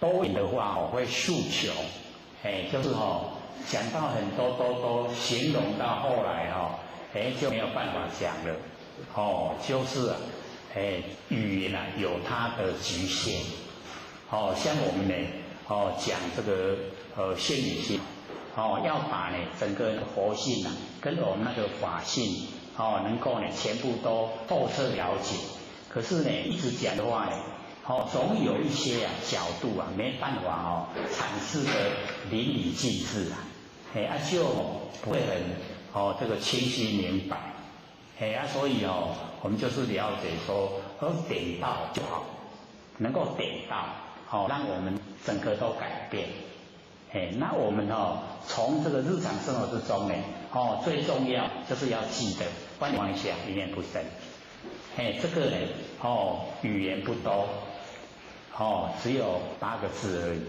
那我们可以从这8个字里面呢，就是可以修到成佛，从凡夫修到成佛，就从这8个字，一念放下，一念不生，就可以成就。像之前或许有讲，说有一个法师问释迦牟尼佛，说有没有法门这个很简单的，它可以修正一朝成就。他说有，各位还记得吗？5个字，挥汝物莫取，记不记得？你看，我们听没多久都已经都还给我了，拢记得了了。伊讲唔是你的物件，你袂使改配，挥汝物莫取。追机法可以修正成佛了，很简单的法门。那个幻智听了以后说我知道了，那佛很惊讶啊，你知道了，你讲讲看。他说这个身体也不是我的，所以我身体也不取。佛一听说对，就是这个样子，非汝物莫取，安尼记嘞。所以你看咱伫人啊，伫咧生活，什么物件是咱的？所有物件拢天地的哦，咱无，咱生有带来无？拢无对无吼？所以无物件是咱的，所以非汝物莫取。这个幻智伊听甲讲，上亲的身躯嘛毋是我的，上亲的身躯是天地物质、水火风土，所以我这个身躯嘛不取，不住在身上。佛说对，就是这样，正确的法门。那现在各位想想看，我们对身外物真不真？有咧真啊无？有咧救啊无？就厉害所以我了解说我们离这一个非汝物莫取还蛮你的脚步，还个技能，还个差劲啦。那咧不是咱的拢袂，别项拢袂，所以这样我们烦恼就很多。假如说我们能够做到非汝物莫取，清净不清净？就是很清净的，已经恢复到不生不灭的佛性本体了。全部呢都不是我的东西，我都不要，那个叫舍慈悲喜舍，那个四无量心最后一个那个舍。已经可以做到了，舍，所以这边呢就讲说多言数穷，话太多了，完全也没有办法把那个整个那个精髓展示出来，所以点到就好，能够点到了解了，它就可以了，所以底下接着说，不如呢守中，讲的太多没有意义，那我们守中，中是什么？中就是天下之大本，所以我们了解那中庸中呢就是天下之大本，庸呢就是天下的大道，中庸中呢我们就了解不生不灭，真心佛性本体叫做中，所以中就是道体，道的体就叫中，不同的文字而已啦，所以我们不如守中，讲太多的话呢。不如我们来守住我们不生不灭那个佛性本体，讲多的话，这个口开呢，神气散，对不对？神气会散，然后我们不讲话，然后呢，守住佛性本体，佛性本体守住了以后，它的功能作用才能够呈现，呈现功能作用，对我们非常的帮助大。非常有帮助我们所有的一切真理都认识，然后呢怎么做？我们般若妙智慧又会告诉我们，然后所有佛性的功能作用，可以把它发挥，整个发挥出来。所以那个时候不只有六通，可以整个游戏神通，整个达到这一个样子。所以这边最后一句说不如守中，守住我们那个不生不灭的佛性本体。各位同学，我们现在一天之中那个注意力最多的是在哪里？注意我们注意力最多的放在哪里？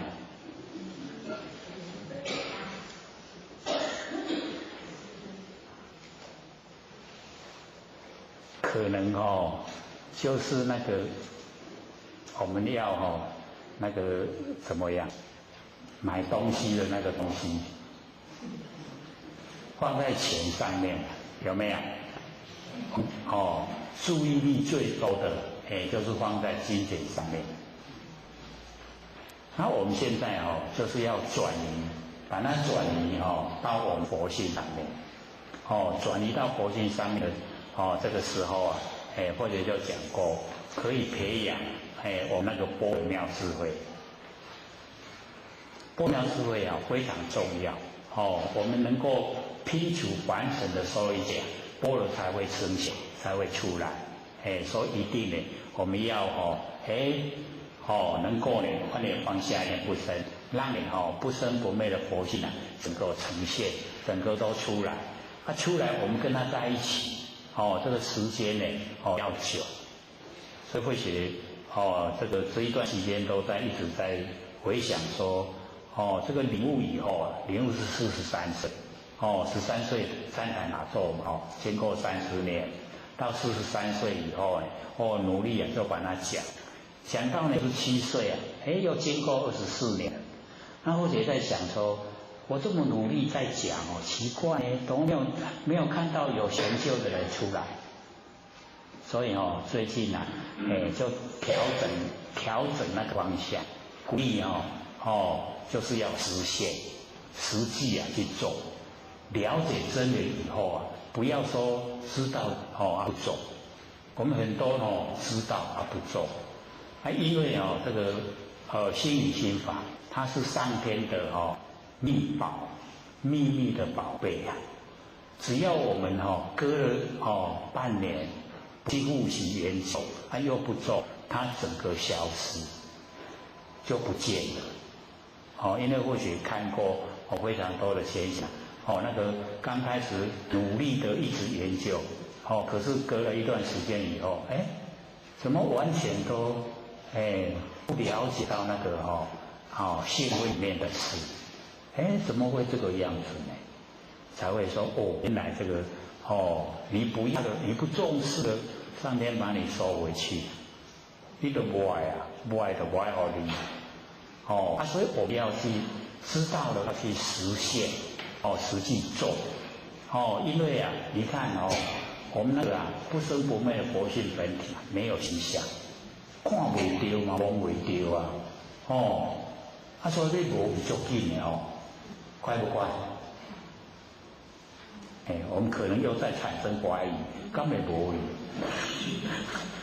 我们要知道佛性为佛体可是我们那个知觉我们对那个佛性的知觉，对那个性温里面的那个含义，那个性与天道那个无量无边的深没有办法去了解，就完全都陌生的，听到的研究的拢无去我恢复跟一般社会人士一样，可不可惜非常可惜所以这一阵子就调理说好，鼓励大家实际做在日常生活35分钟空闲也可以做万年都放下，一念不生。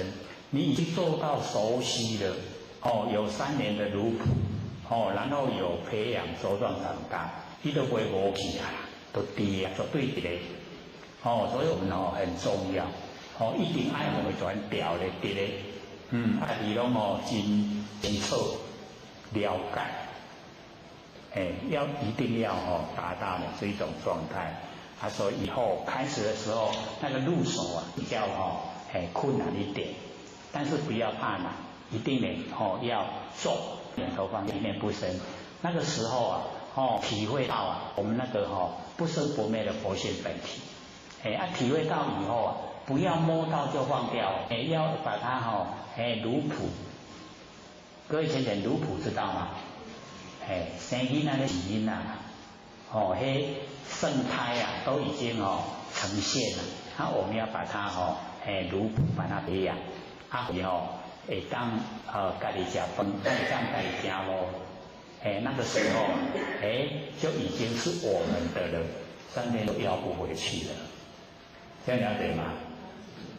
所以一定要做在你这个日常生活之中35分钟都可以万念都放下，一念不生那有事就做事，没事的时候都可以万念放下，一念不生这样那整个那个灵敏度我们佛性的那个灵敏度就越来越强等于我们对佛性本体就越了解整个都可以算领悟摸到这样的话慢慢的熟悉了对自己佛性已经熟悉了。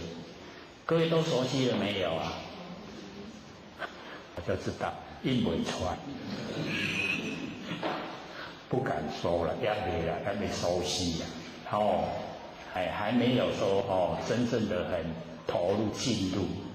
那我们要了解说，这个真的就是最殊胜的法门，让我们可以摸到佛的本体，不生不灭的真心佛性就是他在成佛了。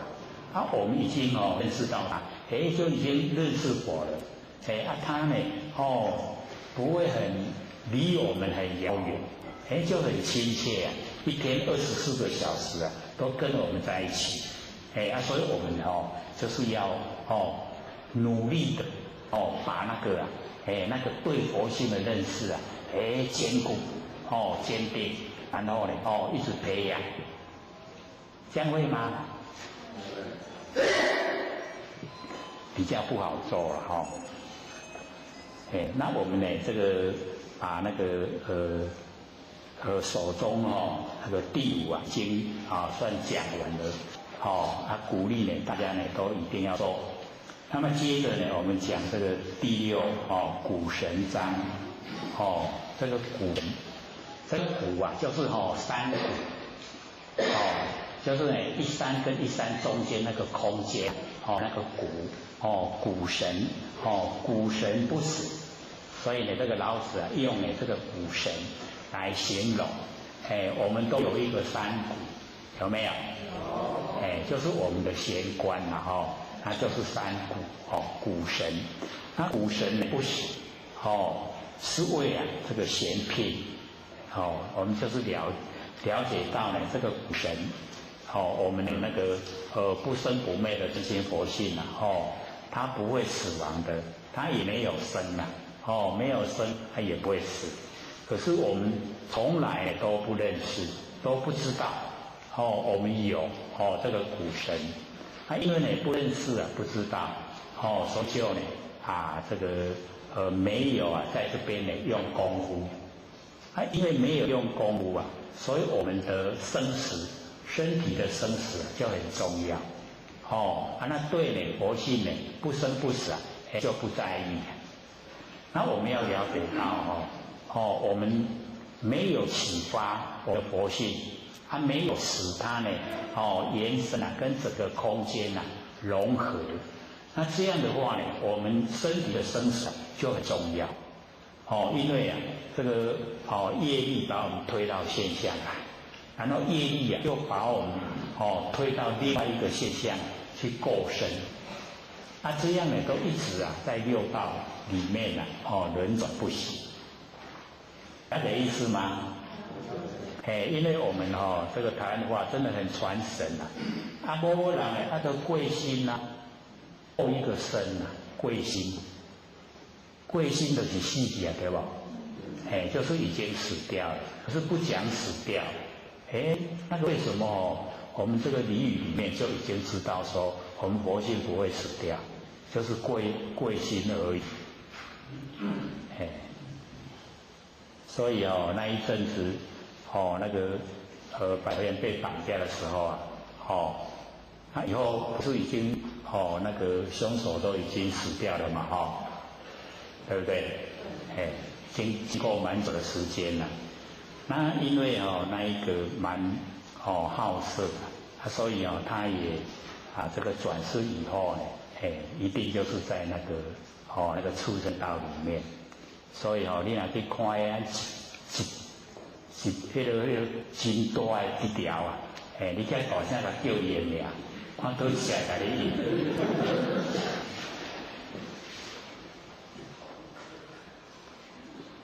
所以我们要了解到已经过身过去伫个前生的心顶头。那我们就了解说已经人的身都失掉了，已经到禽兽的身，以前生你看他这个等于是整个都没有，已经都没有智慧了，公公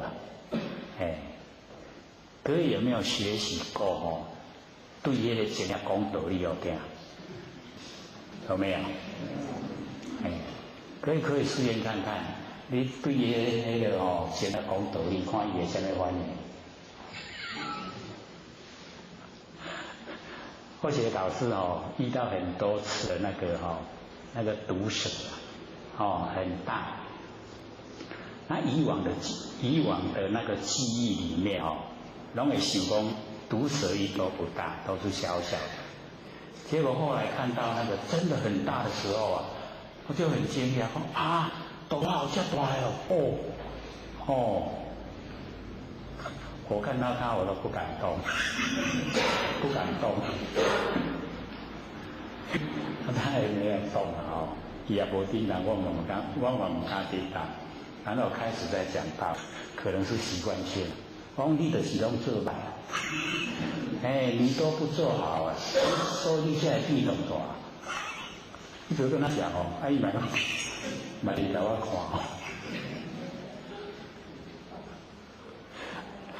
然后我会跟他讲说，你唔通出来惊人啊！你出来惊人，增加你的罪过。去避起来，无人甲你讲死啊！较紧走去避起。倒不只有一次多次都遇到这个现象。而且有一次那个时候或者在回龙就是那个新庄在过去那个回龙，在山上。他看到那个锦蛇，那个是没有毒的，可是它的大那个程度那个大的程度竟然那个整个那个山产业道路那个山上整个产业道路就有坏的呀。它的那个迄个粗咱的卡铺迄个粗安尼大不大？足长我看到一样都唔敢叮当。我讲迄表演的全部在大尾，真的是够大怎么这么大？然后就开始要跟他讲道理。我说你就是在事都不做好，你才会等到那个蛇升上去了。你这么大大家一定怕你呀！你不要遭罪，赶快去躲起来。一样跟他讲，爱就慢慢那蛇，慢慢蛇，就蛇在那里砍没到去不去啊。然后隔了天我就去看，我过来切看还够几条，真的就见了就没有再见过那么大的那个蛇，也没有听到说被人抓走，都没有，全部所以我们就是了解到，一转到那个畜生道以后都不只有一生爱经过就这些，那很多生过去以后再来恢复人的身体那我们已经脑袋瓜都空空了，所以全部那个要什么行善都没有观念，都知道吃而已吃饱饭就睡觉。习惯性，禽兽的习惯性就是这样。肚子饿吃饱了睡觉。睡醒了以后要早吃，就是安尼。所以我才讲，说你去渡人的话他假如说都不听，你也不要难过了，心里也不要想说，嘴巴不要讲说你也存到再出来，不会伤人的心里想可以嘴巴不能讲，不要这个苛求，只要跟他讲说，你都要做好事，讲好话，做好事，这样就好了啦。这个种一点善，经过这个一世一世过去有一点善，一点善，然后呢？那个时候你再跟他讲一些比较粗浅的道理他就会听。那再经过一次，一世给你过愈来就愈多对吧？越累积就越多了。各位姐姐，我们想想看，我们累积多久了？我们能够接近最上乘佛法，累积多久？无量无边的迄唔哪讲500岁，500世啊都是，所以我们要了解到要能够接近这个最上乘佛法，不容易啊，这个可以让我们先做佛回归本位啊，就是不简单，所以我们呢就是要了解说，纵然我们没有累积那么多生多世也没关系，我们呢在这一生之中啊，尽量一直利益众生，然后一直都记在心上，做好事都不记在心上，都把它抛开，因为记在心上会变福报。我们做好事弄个记条条会变福报，福报咱用的就无去啊，无去咱佫唔爱要做，就害啊，变得辛苦啊。所以我们做了以后，把它抛弃在脑海，那变成它进入我们现分，伫咱现分累积掉咧这个最殊胜啊，所以叫殊胜的因缘，那我们一般人都会住相布施啊，用记条条，讲我若布施我帮助人，我就是有福报，那一定有啦，因果定理一定有。可是我们要修道，就是要把这个真理了解，说帮助人利益众生啊，不要记在脑海。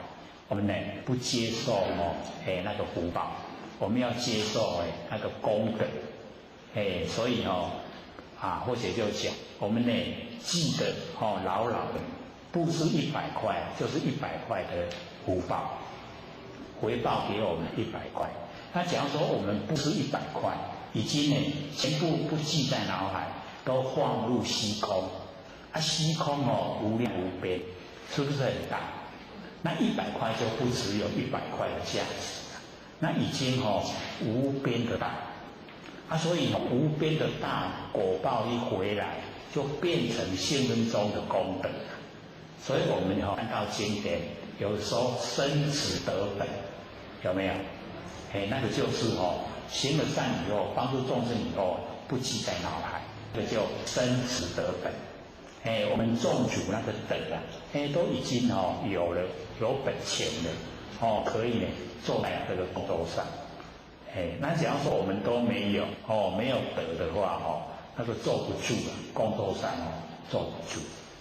所以我们要了解说，自己本身呢就是要培养，要培养那个德。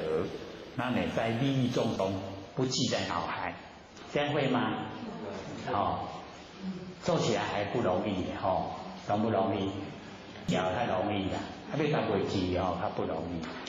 可是呢，我们要从真理的角度来体会，所以这个古神啊，不实是为了这个贤辟，我们就是了解那个贤辟这个贤啊，就是非常深奥妙，聘呢就是母，就是会生育生花，所以我们了解老子呢就是讲说我们这个佛性本体啊，它可以生花无量无边的现象跟事情，都是从我们佛性本身的生发出来，所以这个古神非常奥妙佛性本体啊，我们就是了解它可以生发万象万事，三德大地呢都是我们这个佛性生发的，是我们一体的。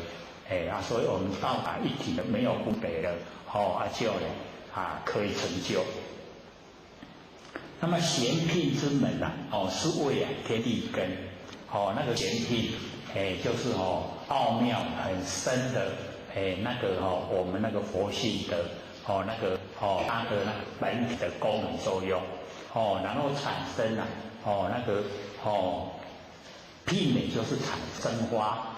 能够生花，整个都是从我们贤辟之门，从我们呢不生不灭的佛性本体然后生花，生花以后，才有这个三德大地，才有万象，然后呢才有众生，这一些呢不都是从我们佛性生花，那么是谓啊天地根，那这个呢就天地的根源，天地的根源就是我们那个不生灭佛性本体，是天地的根源，绵绵肉存，它呢就是一直延续的绵绵都是存在，本来是存在，因为老子怕固定化的话，它就落入生灭，所以用肉存，好像存在，本来就存在，可是呢用的时候用的那一种它不走到那个极端的，不走到两边的那个说法，所以绵绵肉存，我们就是了解到我们那个不生不灭的佛性本体没有生灭，它是永远都长存的，所以老子把它描绘说都好像在，让我们去体会它那一个整个呈现的那一些功能作用。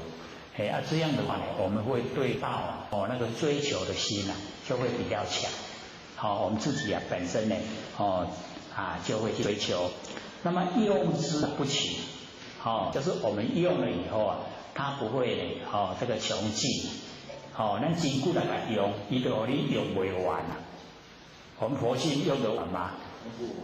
用不完的，所以越用就会越多了。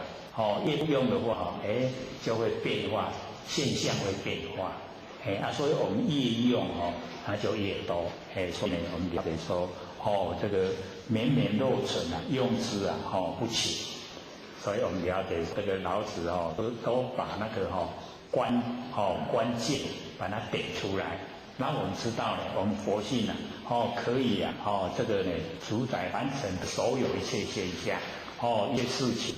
然后我们一体会到了以后整个天地就在我们身上，我们上呢就具备了整个天地，所以这个经文呢才一行，这几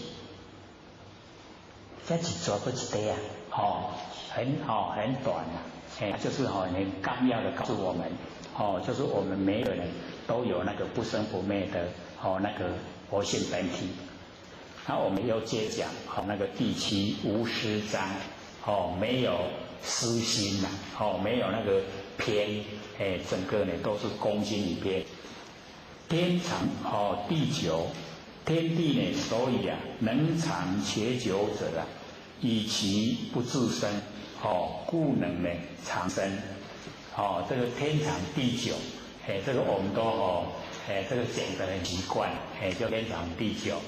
天地非常的长久，可是呢，我们了解到这个是讲我们现象天长地久是讲现象。那假如说讲到呢这个我们佛性本体回来以后，它是没有形象的，就呢不用那一种那个名词了。那这边呢就告诉我们我们在凡尘也一样过了生活。一天一天呢，时间也都是算是蛮慢的，1秒1分这样的一直过，那我们了解说，怎么能够呢维持这个天地久，天地呢，所以能长且久，能够长久就是不自生不自己照顾自己，天地之中呢，它不会说自己照顾自己，不自生。所以才能够长生。那因为我们一落入凡体后我们人一出生在凡尘，都是照顾自己，都是想到自己的那个过往过程，怎么样来过生活，所以都是自己注意自己，不会呢这个注意到别人，不会呢注意到整个公共的这个变化。所以这边呢，这个老子呢跟我们讲说，因为天地它都不自生，不为了自己生存不为自己生存。那我们可以说了，现在的人类哪一个不为自己生存？有没有？有没有人类他不为自己生存？就很难说我的生存是为了别人，所以有时候呢，我们是为了生活才工作，还是为了工作才生活？我真那么清高啊？都是为了工作才生活啊。可是现实是很残酷的，都是为了生活才工作，对不对？都无工无钱无法度生活，所以为了这个为了生活然后才去工作，所以我们就来了解到，这个意识呢刚好跟我们那个很理想的状态是一样，他呢就是为了因为这个工作然后才生活，跟我们现实的残酷为了生活才工作不一样。先了解那个他不自生那个意思嘛，知不知道？就是他不是为了他本身，那我们众生呢，一定是被现实为了五斗米折腰，折不折腰啊？无你就免吃，免吃还跳跳所以折腰，所以我们就是为了生活，然后才工作。这样呢，就跟这个不自生是完全不同的。他呢不会为了自己，说为了我自己要生存，然后才生存下来，不是这样。他完全都是相反。刚才我们用那个就是因为要工作，然后才生活。天地就是这样，为了要工作才生活。所以不自生呢，所以才能够长生，永远都在，因为都是为别人，所以我们体会这边呢他们讲的意思用体会的比较容易进入。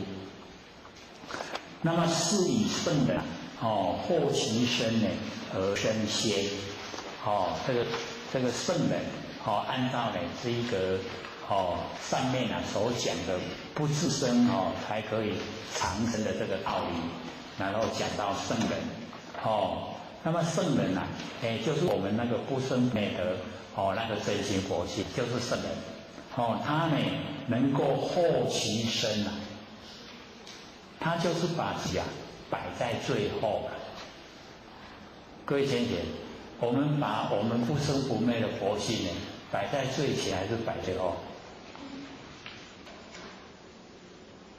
我们竟然没有摆位置它，有没有？我们有没有摆位置给我们佛性？有没有？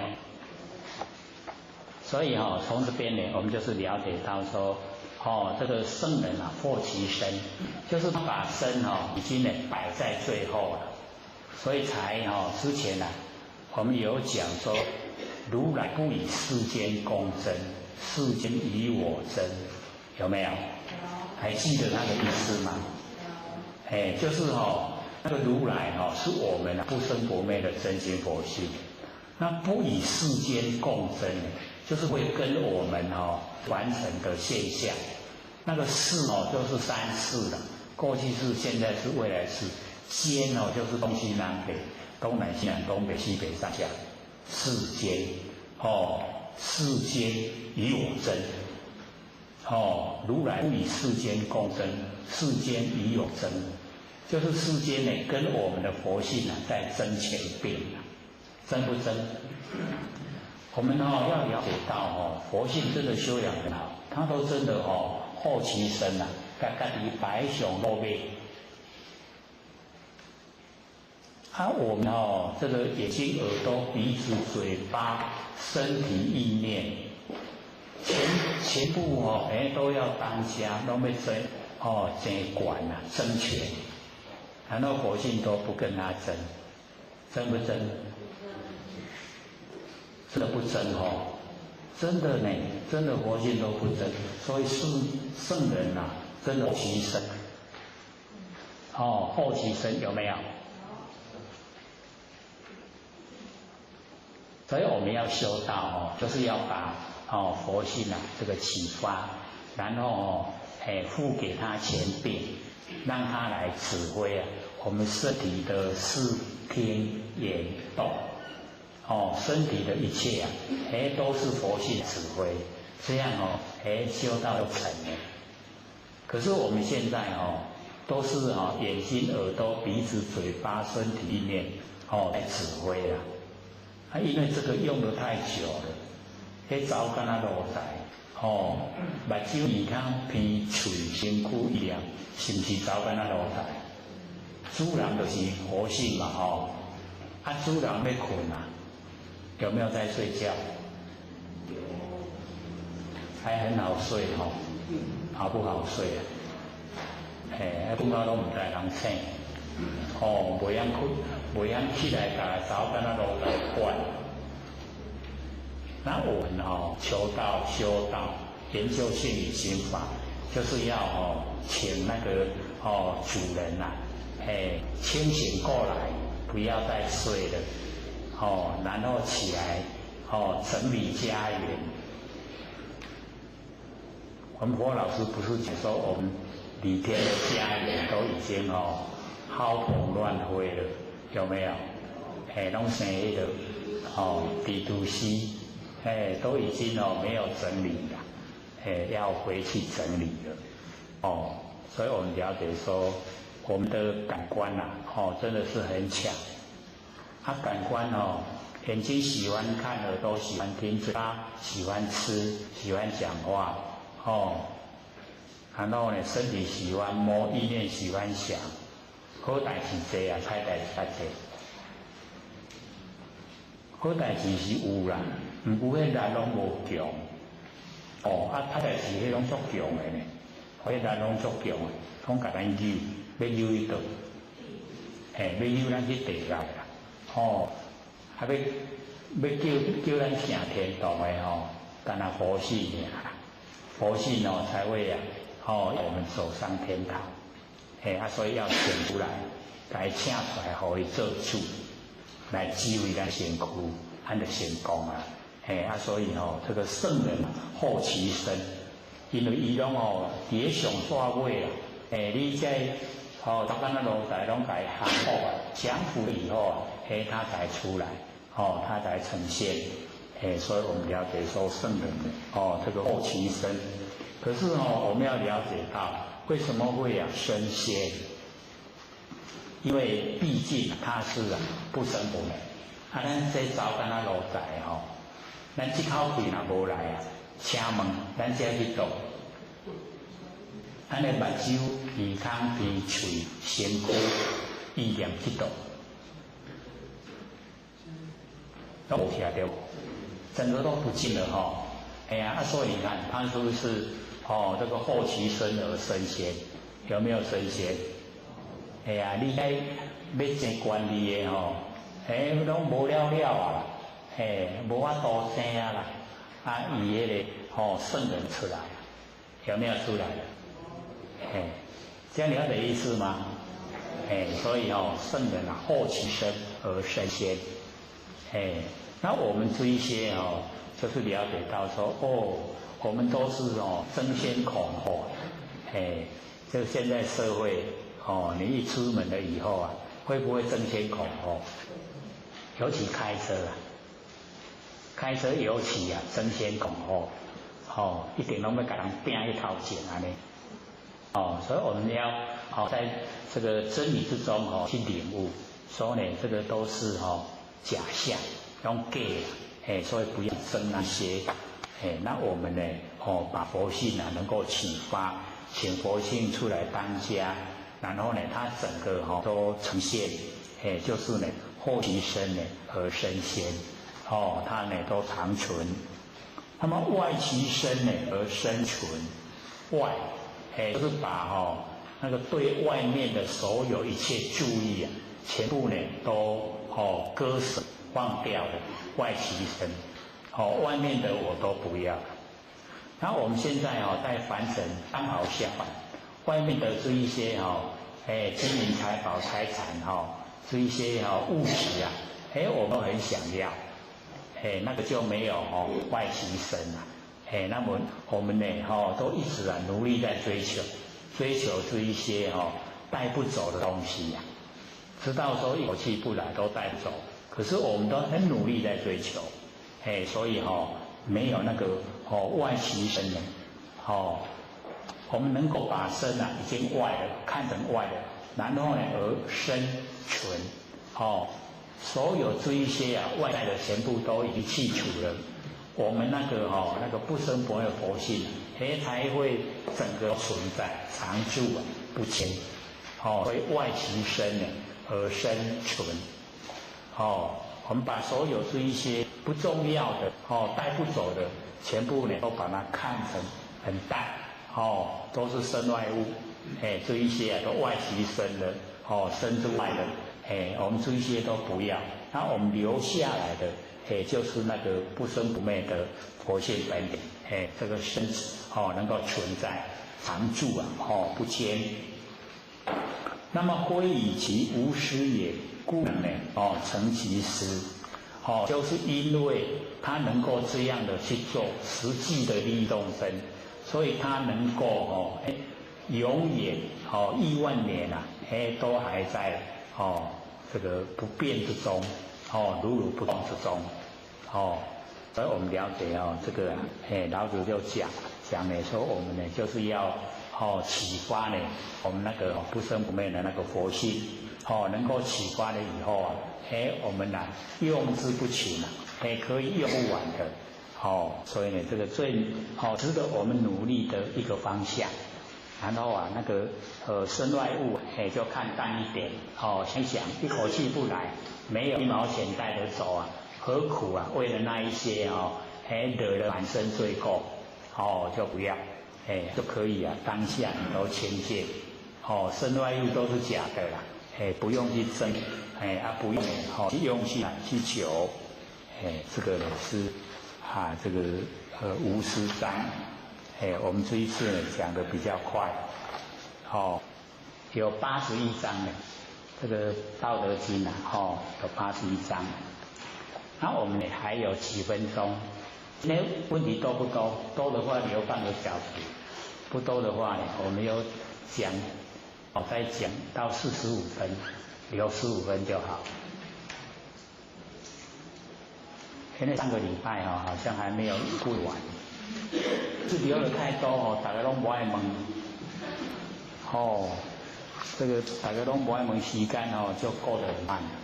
我们在讲这个漏水当地好了，再讲一点这个里面的那个真理，上善的漏水，水善的利万物而不争，最上等的善就是水的它的那个呈现在完成的这个让我们看到用到知道这个呢最上善就是水呢它利万物，善利万物水的善它利万物，它用呢不跟万物争你看咱呢不管搁较乌的用水来洗水的话拒绝，他都不会拒绝。然后拿水来这个浇花，拿水来灌溉，拿水来这个所有出的所有万物水都不会拒绝。善这个利养万物而不争，不会争不会跟我们人来争说丢弄外功能这个完成要是没有水的话各位先生，完成要是没有水的话，我们活不活得下去活不下去尤其现在我们这个家家户户都是那个那个冲水马桶的，假如说没有水的话各位先生会变得怎么样？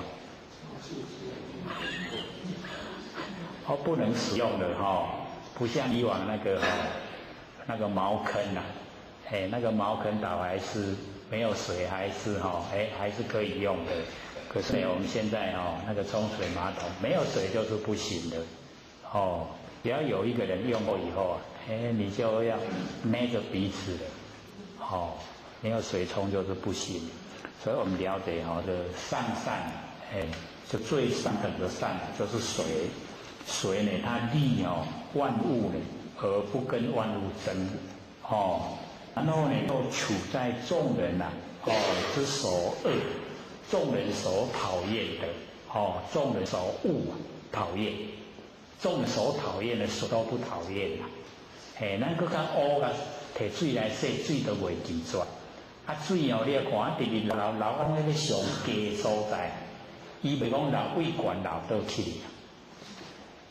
水会不会往上流？一定拢流给落对吧？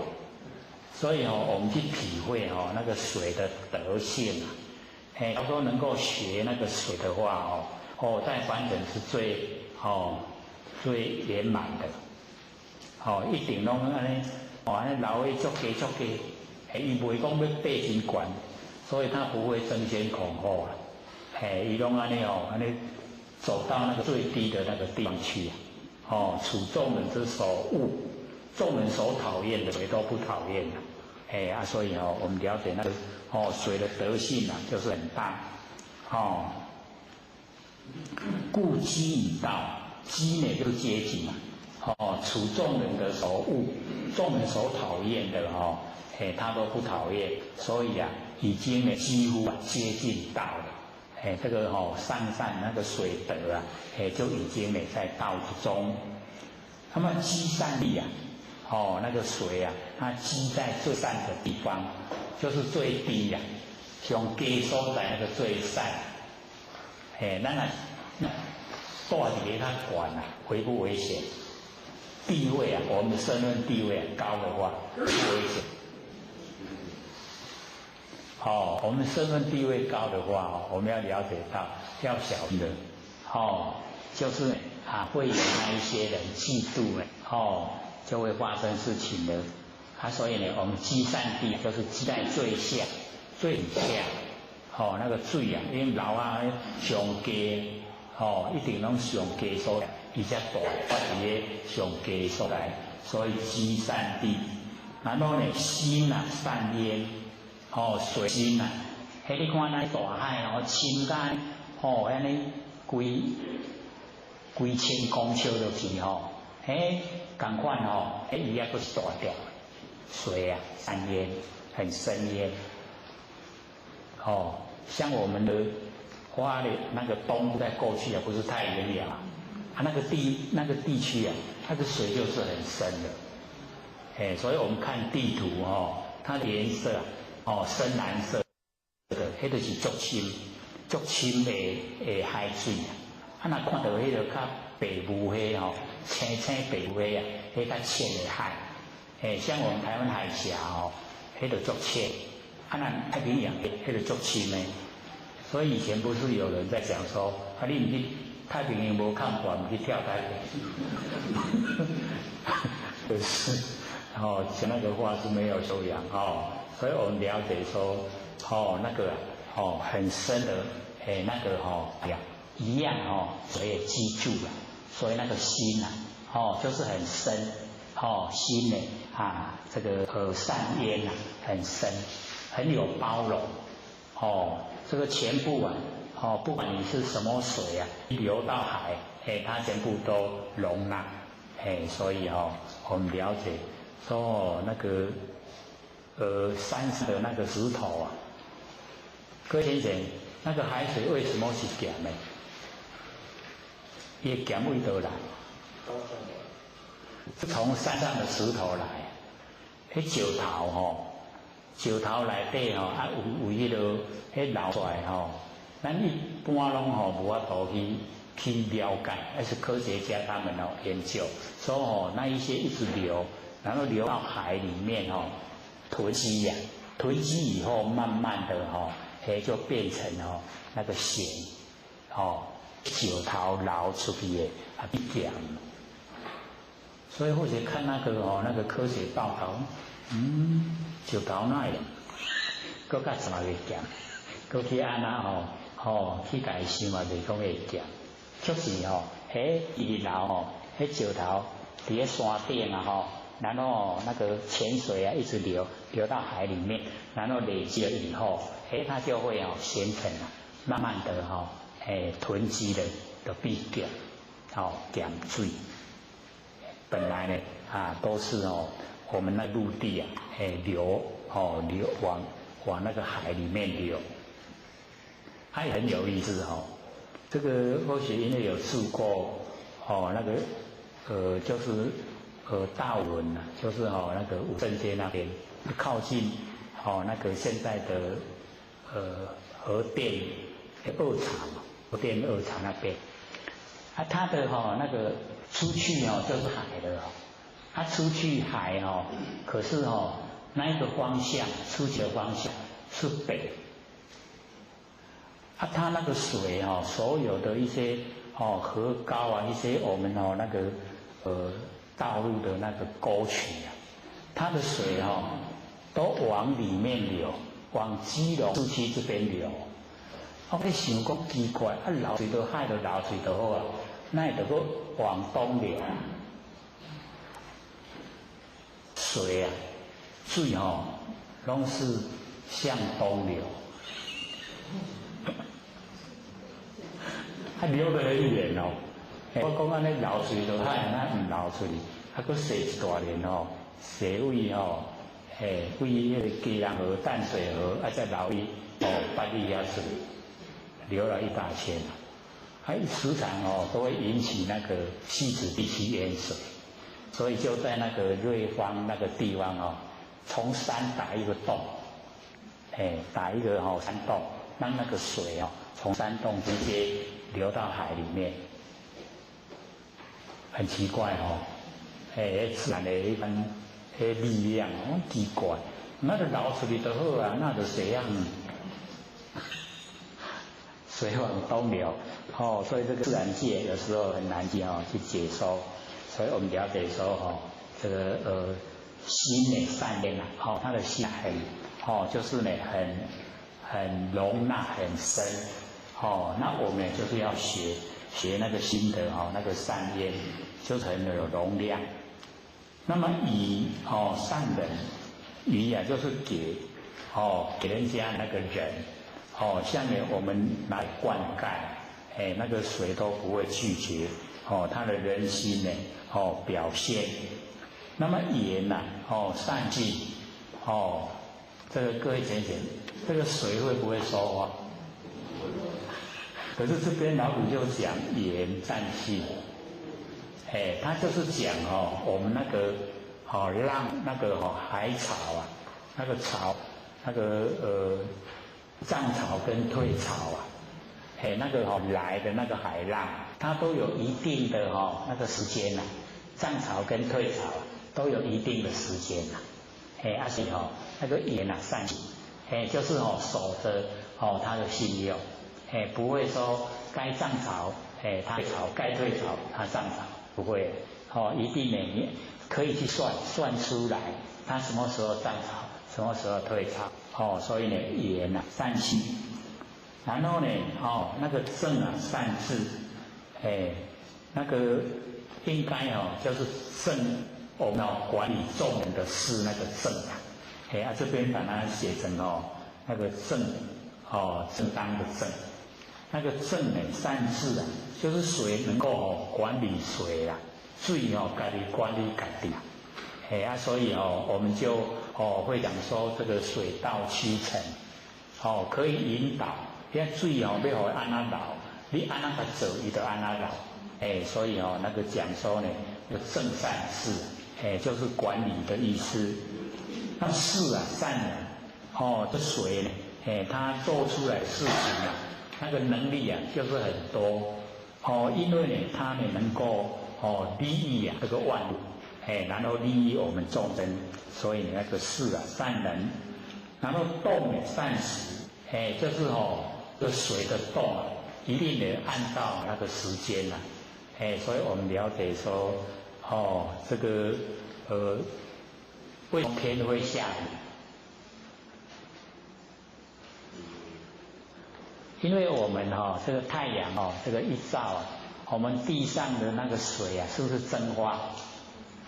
迄日头一个拍，涂骹水拢全拢无去啊个，啊无去伊就全上升伫咧天顶啊，即摆伫咧天顶累积若济伊乌云靠哇就雨就落落来，所以它是一个变化的，这个水啊一个变化，所以我们了解说呢，那个动散时，就是当整个我们那个地面的那个水汽啊，已经累积在天上的时候，它已经累积到一个能量，它就下雨下，到我们又下到这个地上来的，所以动散时，一定也就是要有这一些那个过程。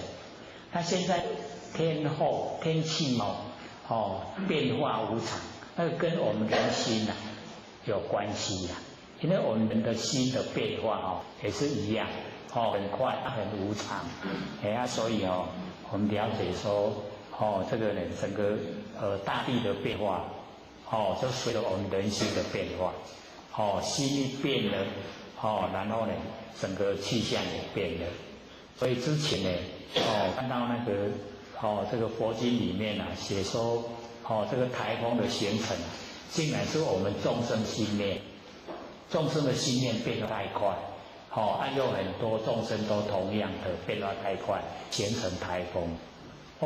按路我们那个整个没有接近海洋的没有接近海洋会有台风吗？会不会有？应该不会嘛接近海洋才会比较有那个台风，所以我们了解说那个动散时就是动它那个水的动一定都有一个那个时间性。那么忽为不争，那个福呢是发语词没有意思的。那么唯有不争呢故无有，因为都不争，所以才没有怨尤，没有那个负面的。那因为我们凡人都很容易争，很容易争就很多事情很多麻烦很多烦恼都来了就是因为争才这个产生，所以这个漏水章就是希望我们能够，老子希望我们能够学水的那个德最善的就是水德，然后立了万物以后呢又不跟万物争，所以要我们来学，学水容不容易？非常有那个内涵，它可以含污纳垢，可以呢这个养育群生，所以功能很多，要我们努力来这个学水。这个呢是第8章。那我们呢剩下来的时间就是回答问题，还有这个17分的这个时间。上个礼拜不是还有吗？好，请收。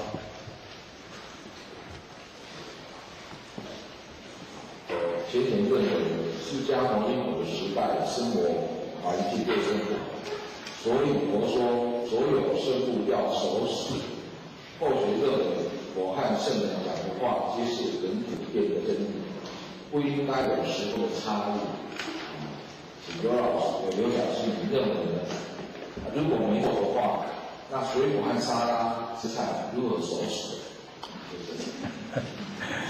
好，这个佛学呢是看到那个《楞严经》，《楞严经》里面呢，这个释迦牟尼佛他有讲，说我们用佛煮过以后就叫净食，清净3点水一个生那个净食，就勿淡生气，淡就是吃勿淡就是不要吃，不要吃生气。那各位学姐要了解到那个水果它熟了以后，各位学姐它还有没有生气？水果熟了以后一样够生气，有没有？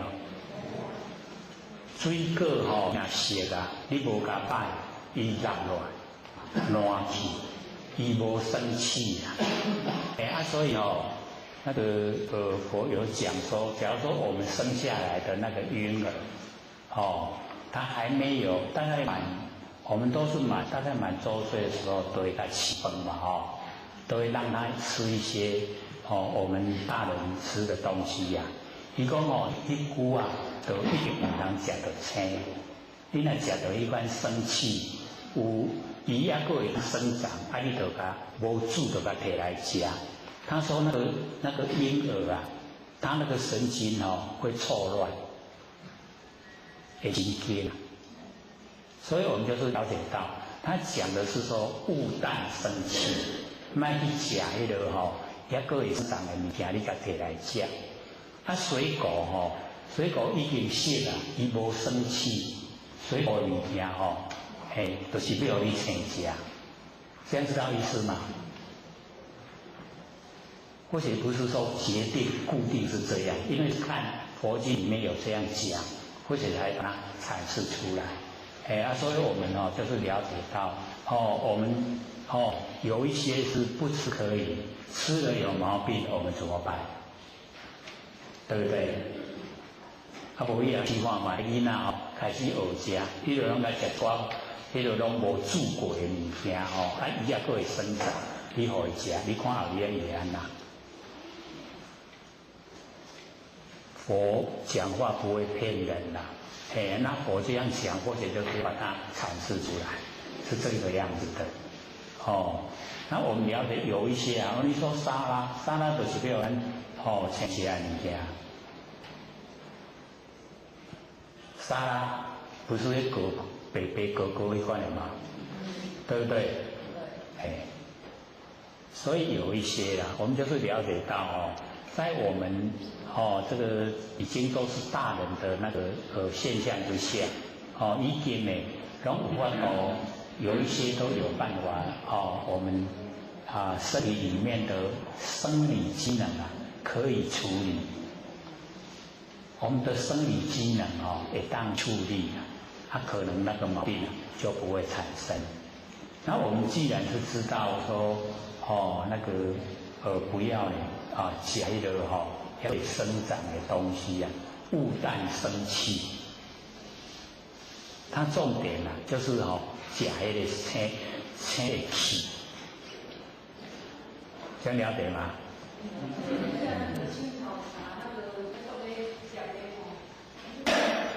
青草茶。就是咱们那个不是，就是咱们炒青草，咱那青草。青草啊？就是以前我们小时候，我经常那个因为我比较有伊经常伊就去那个个阿婶会晓炒青草有迄食讲毒毒的有去那里。那个水药。药。迄叫做药啊，药草，迄毋是讲生物，咱即摆咧讲是讲咱食三顿内底的生物，咱咧食三顿的物件啦，迄是咧治病，迄叫做药草，药草有的就是讲爱生食，它才有效，那个有不同的角度的药草，有的药草就是爱生啊，有的嘛是安尼，安尼蔓内堆堆的落去糊，就会当消症给对无？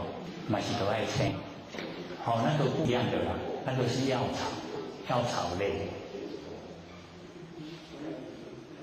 好了，还有吗？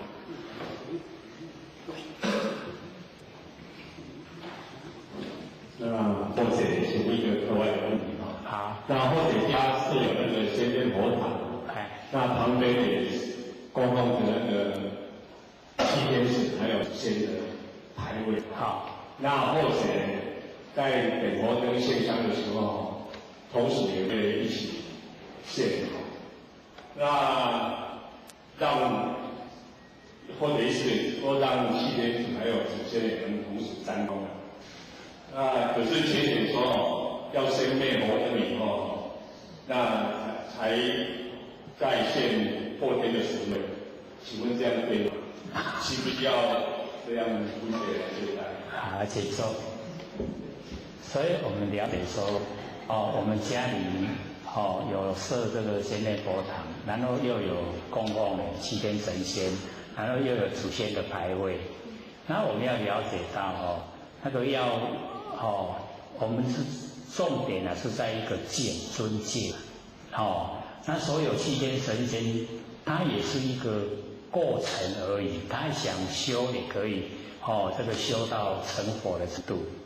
那我们的祖先呢，这个因为也有累世修行，所以才有我们后代设立先天佛堂。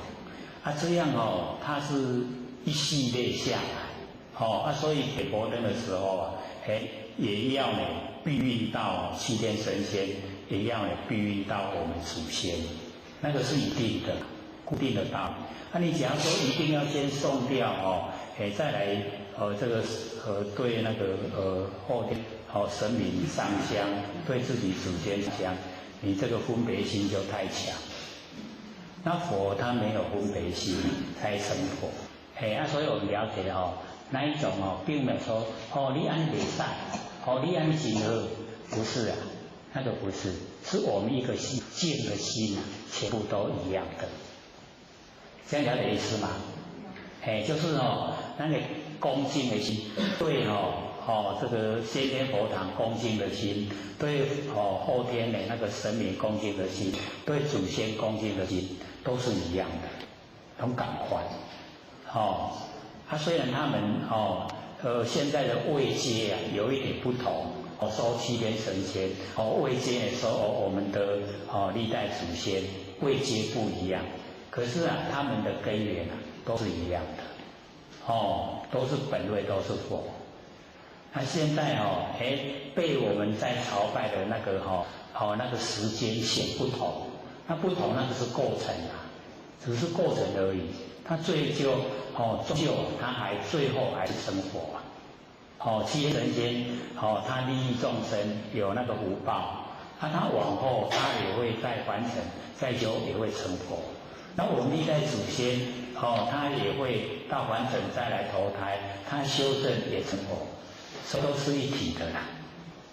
那个没有错，这样了解吗？还有没有？还有8分钟。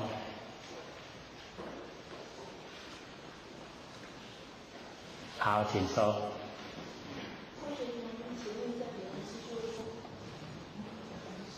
对，让大家听到你的问题。老师好，老师好。或许想请问一下刘讲师，就是说，在坊间有一种照相机，它可以照得出来我们周遭的颜色、气场颜色。那刘讲师说，我们佛性都在我们周围当中，周围对不对？那这样的话，这是我们自己本身气不好，我们本身气的问题，还是佛性也算是气的当一项？我想请问一下。好，请说。我们要了解到佛性本体它是如如，它是光明，是圆满，没有我们想象的是5颜6色的。那我们因为要鼓励凡人说你要行善。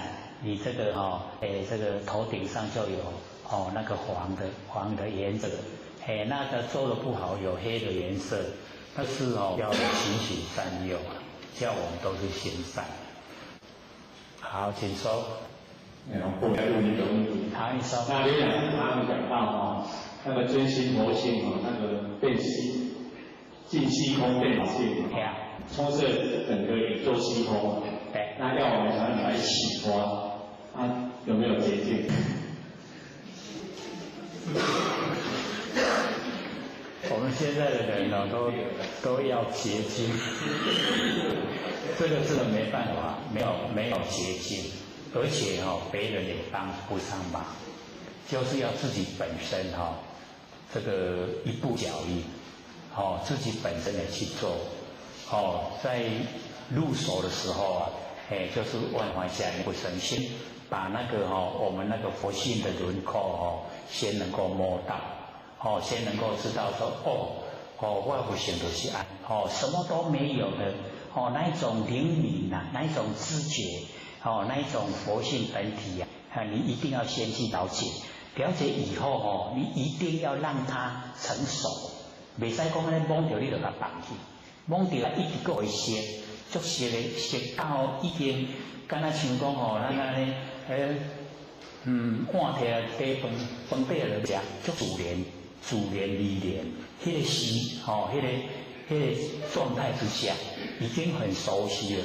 熟悉了以后，开始把它这个用耳根圆通改延伸，用眼根也可以的，只要你那个满眼本灰色都是无殊满耳本灰身都是观音所以我们的见性跟闻性，迄种佛性的本体，即马一个互伊出来以后，你看咱看就看，是安怎知影就是佛性。咱听到了解是啥物？迄嘛是佛性。不然的佛性就充在整个这个虚空之间，非常宽广。因为如如不动如如不动就是最不好体会，所以才会用那个照相机来说。照相机你看我们按快门，这家镜头放动，洗出来相片模糊清，就是一如如不动，这家很清晰。所以我们那个佛性也一样，如如不动。所以我们转头转得很快，形象看得很清晰那个就是它如如不动。整个空间都有。你看我们到哪个地方去都不用带佛性去了，哪个地方都有我们佛性。只要你看得到，你的佛性就在那里；只要你听得到，你的佛性就在那里。这个没有捷径。一定是要一步脚印，而且别人帮不上忙。别人说我修了一些给你，没办法的，一定要自己去自己去体会，自己修，自己去做。你到达那个状态以后，你就了解原来身体是假的，天地的物质。那我就是佛，我就是如来。那个整个宇宙空间全部都是佛，都是如来。那一种状态之下，无知无觉，你有知有觉都是生。那个一定要自己做。从我们观念观下，一念不生开始做起，可以到达很殊胜的。下课。各位讲师、各位坛子、各位先贤，大家好。不也三道天师德，老千贤大德，也感谢各位先贤给佛学机会学讲。我们时间也过得好快已经隔了1个礼拜了。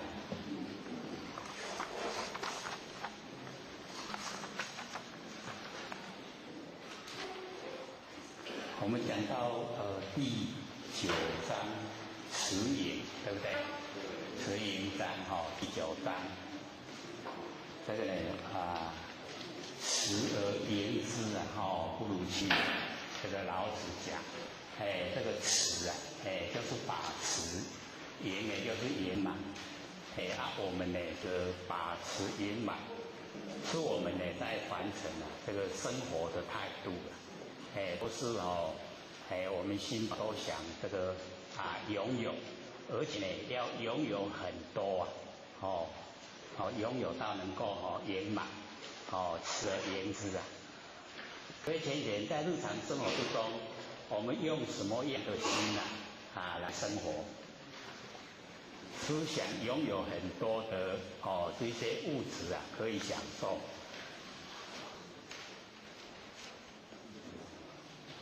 正在想看看自己对这个精神方面的注重比较多呢，还是呢对物质生活的注重比较多？我们是哪边比较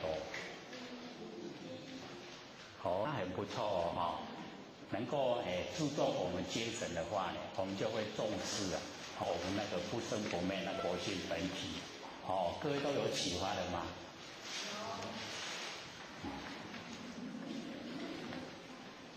回答的人不多了，可是回答的人很肯定，说有，这个是很安慰毕竟呢这个就是要我们实际去做，做了以后确实可以把我们那个不生不灭的那个真心佛性启发。我们修道很重要，就是一定要用不生不灭心来修不生不灭的道。这个呢，或者都一再强调。假如说没有找到不生不灭的心那我们用生灭心，不管修了多久，纵然是千生万世都不会成道，不会成就了。那个生灭心变化无常。那我们一般呢，没有这个研究心理心法，不知道呢，我们有不生不灭的真心。我们没有上过这个课知不知道我们不生不灭真心？不知道。就是我们不了解，我们是日用而不知日常在用，可是不知道自己有。那我们研究了以后呢，知道说，自己本来就有，只是我们没有去启发它，没有去认识它，这样子而已。那我们被凡尘的这一个景象，被凡尘的造化引诱，我们呢都朝有形的物质去追求。所以此而言之呢，就是我们朝这个物质方面追求，保持着心胸之中呢都是那个物欲、物质的欲望。物质的欲望呢，我们凡尘有身体呢都要有了，可是不要太强烈。我们假如说太强烈的话，那会掩盖我们的那个良心，我们的良知良能会被掩盖，会被物质淹没。所以或者说讲我们这个研究这个《道德经》那个道就是我们的良心，我们按照良心去做就叫德，然后呢保持不变就叫精。所以我们呢都把《道德经》都已经呢放在心我们身上。各位有没有把《道德经》放在身上我们呢就是要了解说事情一到了，我们应对假如说感到心有一点不安，那就不符合真理，不符合我们不生不灭的佛性，所以那个事就不要做。一定也不要做，做了以后会后悔。而且做了以后那个业因已经形成，那果报呢就在后面。所以我们感到心不安的连想都不要想。因为我们做都是从想来，那想都不要想，我们决定不会做。所以很重要。会后学一再讲。我们落入念头、起心动念都是自私自利，不想自己得到利益所以不要起心动念。念头没有了，我们呢不造业，念头就是业。各位一定要记得，念头就是业。所以应做就要讲做，做应先先就好。会不会做会。应先先会样做的。不要人应做咧他较黑白想那个乱想就会造业我们要了解说，我们累世六道轮回太久了会把那个以往过往的那一些所造的业把它拉来。我们现在的念头就叫因，以前呢种的是因，因缘汇合了就显现果报，我们要承受。那假如说我们不起心动念虽然往事有造业因它没有缘，不会呈现果报。我们只要保持清明的我们那个心都不要起心动念，这样那一些业因会消灭，它没有机会呈现果报。所以这个理我们要懂。可是假如说我们又落入旧巢又恢复胡思乱想，然后又做一些不合真理的，那所有以往的那些业全部又回来。所以才有那个我们要了解说呢，这个生前有跟我们讲过众经百千劫所作业不亡，因缘会意的时候果报还自受。果报都要自己去承担。所以我们最重要就是不要起心动念。没有念头了，我们一定呢不会有不善的行为。那不善的行为没有，不造业，不会有受苦的果报呈现。所以这个我们要了解。所以老子才教我们呢，说持而言之啊，不如其已，就是不早一点让它结束。那个已啊，就是停止的意思，就是赶快停止。我们想呢，拥有，那个圆就是圆满。我们想保持啊，那个圆满，就是要享受物质，物质的生活要享受。我们要早一点啊，停止那一种心。那一种作为，那一种心没有了，消失了，我们就可以从那个有形物质的世界啊解脱出来。所以呢，老子跟我讲说呢，这个持而言之啊，不如其已，早一点停止。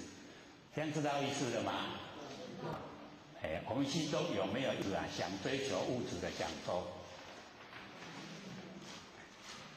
所以一定各位我们一定要立定目标，说唯求做佛啊，不求于物啦。那个物质享受都是很短暂，我们身体呀能够生成在凡尘啊，不过100年而已，再怎么享受也是100年啦。那我们不要利用短短的时间啊，造无限的业，让我们受苦啊，无量无边。一定要借着短短的时间啊，我们能够把那个光明的佛性啊，修得让它恢复光明，所以这个很重要。说持而言之啊，不如其已。那么揣而锐之啊，不可长保。那个揣就是揣摩，锐啊就是尖锐。那揣而锐之我们在生活之中呢，我们都会有那一种这个观念，就是我们要这个比较就是啊袂使互欺负啦，伤软会互欺负，对无？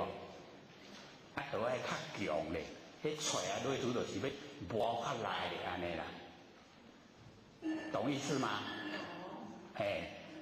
锐就是尖锐那我们要了解啊，说呢我们把它揣摩得很尖锐啊，它就很容易啊那个刀刃的刀口很容易啊就挑起啊就受伤了用不久啊就袂来啊磨了伤来迄硬啊真紧就钝去啊所以就爱安尼拄啊好就好，拄啊好用莫伤过来所以揣摩唔能揣摩了伤过头。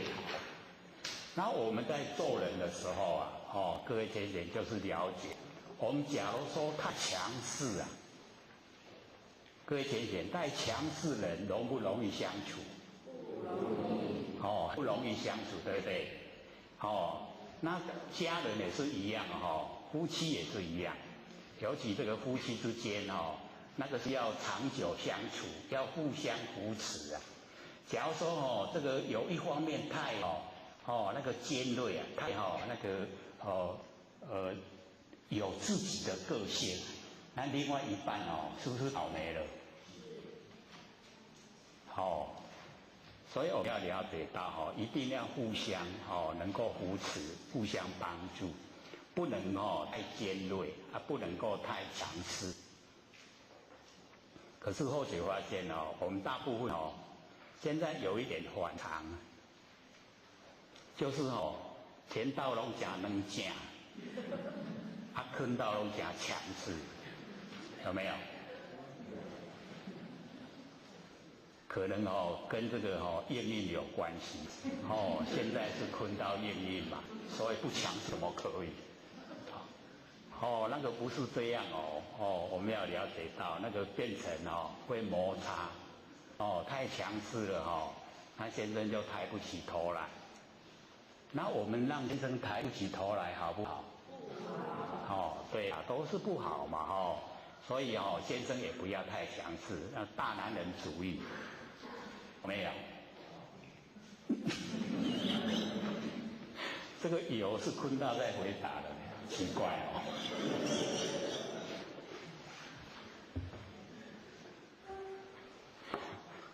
所以我们要了解到，我们都是平等，要呢以那个平等之后那一种相对待、相扶持，这样呢就会家和事情，所以这个很重要，尤其生活之中那个都要长久、很细腻的。那假如说互相之间要扶持啊，那个生活就过得很如意。那假如说互相之间呢都很强势的话，那方面呢就受伤，那绝对不好啦。我们就想想看，假如说我们旁边的人最亲的他不在了，会怎么样？不方便，对不对？说在的时候我们要珍惜，要好好珍惜，要呢能够互相照顾，这样才能够圆满。要做到怎么样？我为做啊死都甘愿啦。要这个样子啦，不管是前道，不管婚道，都要让人有这一种我为做啊死都甘愿，唔通讲伊若死我来买头来吧。你看那个愿有多深，所以我们就是了解，你做好也是做，你做坏也做，他干嘛去选择那个不好的？所以我们要选择好的，选择那个很温暖的那一种生活。那假如说这个晚辈一看到那个父母亲都相亲相爱，他信不信？那一定会学啦，就很幸福。所以那个以后出来社会就没有问题啦。假如说夫妻都在吵架那个小孩子长大以后出来社会也真的是麻烦人了。社会是很头痛。说我们要了解那个在家里面那个很重要，身教很重要。夫妻呢就要互相持。所以不要呢那个揣而锐之啊。老子跟我们讲，不可长保。那个没有办法保持呢长的时间。那么以下呢，金玉满堂啊，莫之能守。这个告诉我们说呢，这个金玉啊，就是呢那个财跟货。有金钱的，然后有很多呢，这个产货物啊，那有很多财产货物啊，我们了解说呢，莫之能守啊，我们没办法把它呢，守得下来。在生的时候啊，我们要了解被那个物累，被这些金钱啊，假如说我们钱很多啊，累不累？可能在想说我也没钱啊，你管你累不累？我们要了解到那个英语课本啊，那个高中的英语课本不是有一篇嘛？那个楼下的一个修皮鞋匠，每天都高歌啊，修皮鞋的时候很快乐。他的楼上就是银行家了，每天3点半都很头大，都在跑那个金钱。他想说，我这么有钱都不曾唱歌嘞，怎么你那么没钱都每天在唱歌啊？他就想出一个方法，拿了一大叠的钱就去送给那个修皮鞋的，说我这一些钱无条件的送给你。那个修皮鞋匠拿到钱以后啊，不会唱歌了，不会唱了。他那一些钱烦恼，不知道要去藏在哪个地方，不知道要怎么用，为了钱很烦恼。所有邻居就来问他说，怎么都没有听到你在唱歌了？是发生什么事吗？他说，这个楼上那个银行家了，报了一大堆的钞票来给我，不知道要怎么处理。那个邻居很好心，说很容易的，物归原主。你把它拿回去了就好。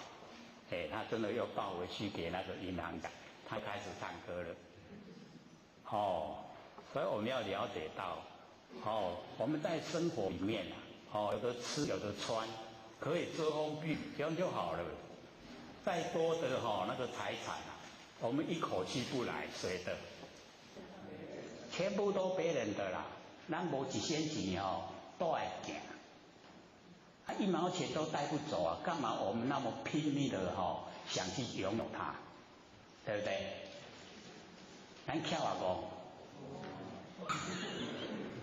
竟然自己承认戆，拢直直咧钱，整天啊都一直在钻啊，就是要钻这个财产，真的有时候我们想一想啊，不值得啦，要呢生活很值得，有价值的，就有价值的就是心光明，我们心地啊非常光明，养无愧于天，福无咒于人，福养无愧，这样呢我们就呢已经呢顶天立地，已经呢人格啊很清高，才可以算是一个真正的人。那因为现在那个社会诱惑啊，钱很好花，不好赚很好花，它会变怎么样？就想歪心的，对不对？用诈骗的比较快那骗一个就几六十万、几六百万通用，佮去谈哇，迄一工才1点钟才80块恶谈，那个打完1个小时才赚80块，不好赚，用80块好不好用？倒是很好用，很快以前我们这个到那个买那个化妆品啊，那个80块大概这个不能买一样化妆品。你看你打工1个小时还买不到1个化妆品那一天呢？打个8个小时，8864，640块，可不可以买？可以的品质较歹安尼真的那个你看或者都讲，晚上睡觉要不要洗啊？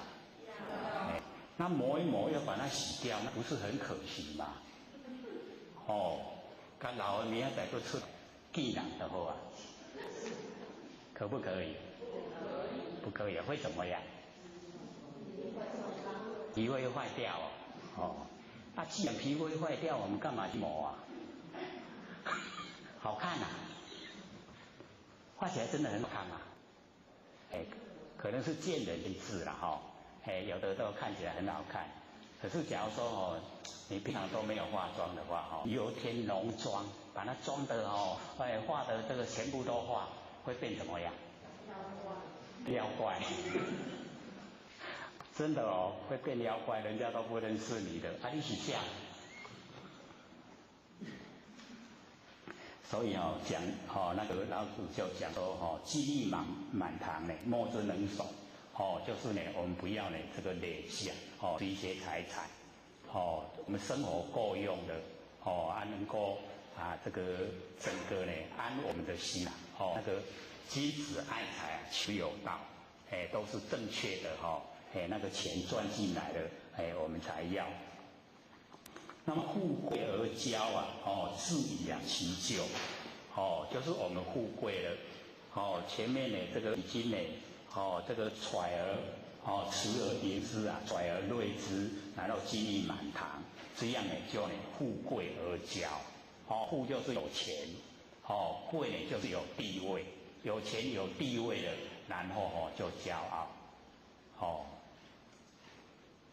或者做那个糕点11月份刚好封面就是一只那个候鸟，那个伸展那个翅膀飞起来很好看的姿势啦。我说这个就是骄傲，骄傲去转世的啦，所以当佛鸟。那我们要看佛鸟的话，要用望远镜。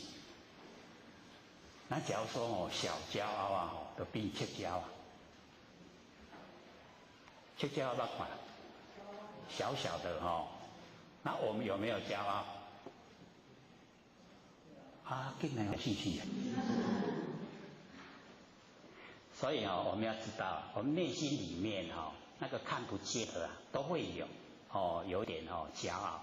其实我们当人应该骄傲。为什么？因为难得有人的身体很难得，所以应该要骄傲。可是不是对人骄傲，是对自己，很满意的骄傲，那个是对自己可以，不要表现的对人，对人的骄傲就会变成摇摆了，那摇摆就不可以了，那就变成一种那个强势了，会妨碍到别人，给别人压力。那我们都没有只有这个对自己而已，自己欣赏一下，会不会啊？有个点细致，不会欣赏自己呀。假如说自己都做得很这个很如意的、很理想的，那不会欣赏一下吗？会不会？会啦，对呀，安尼走真健康，人生道路走得很正确，所以呢，我们要了解说，不要呢骄，富贵而骄呢，就会自以其咎，自己会把那个咎呢就是罪过自己会遗漏一些罪过下来，这个呢是我们不知不觉的，所以我们就来观看一些社会的现象，现在呢他很有钱，很有社会地位，然后他会怎么样？表现会怎么样？是不是就有点不可一世了？有没有？那个就是自以其咎了，他要留下一些罪过，所以我们要了解说，那个是环境造成，不知不觉环境造成他呢，那样子，他自己并不知道，那我们研究真理了以后，有那个修持，有修养的，就不会呢这个骄傲，不会这个富贵而骄。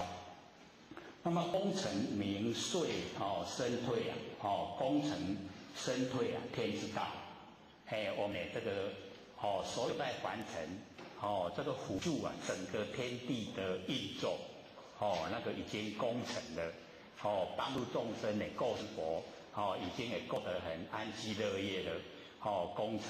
然后呢，我们身退，就是不居功了，把功劳都推给别人，这个身退了，这个复合天的道，尤其老先生时常讲，说我们要推功要揽过，各位有听过老先生讲吗？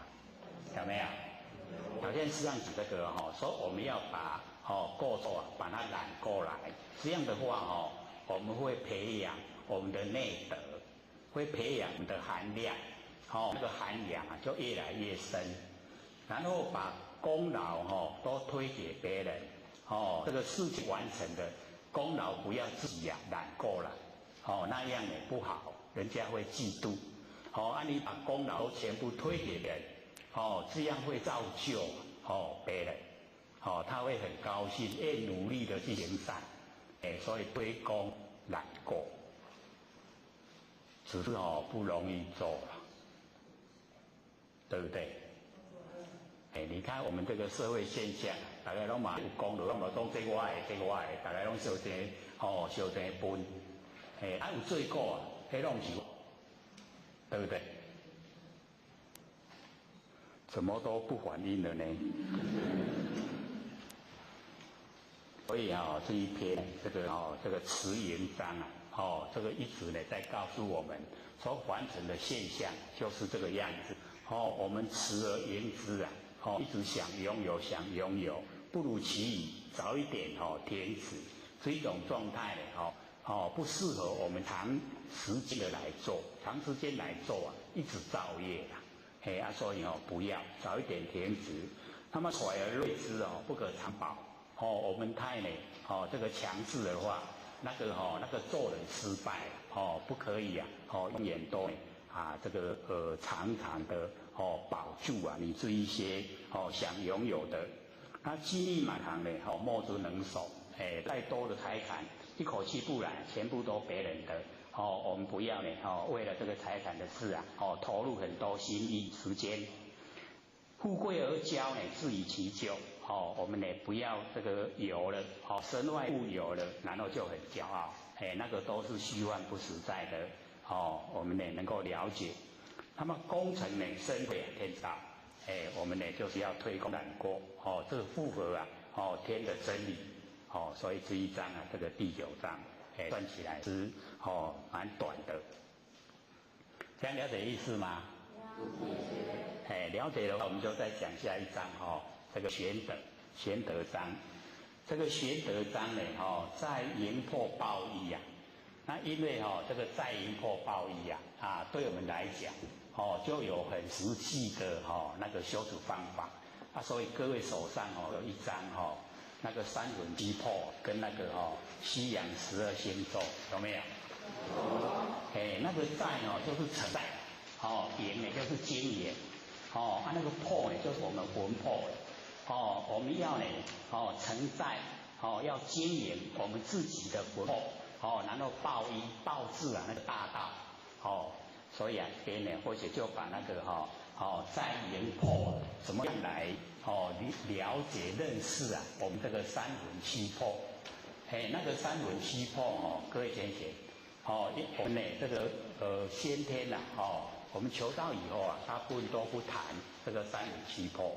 那这个是或许在后天庙它的长时间那个接触以后所这个得到的一些就是在实际现象实际现象之中呈现的这一些让我们很切身的关系我们来研究它。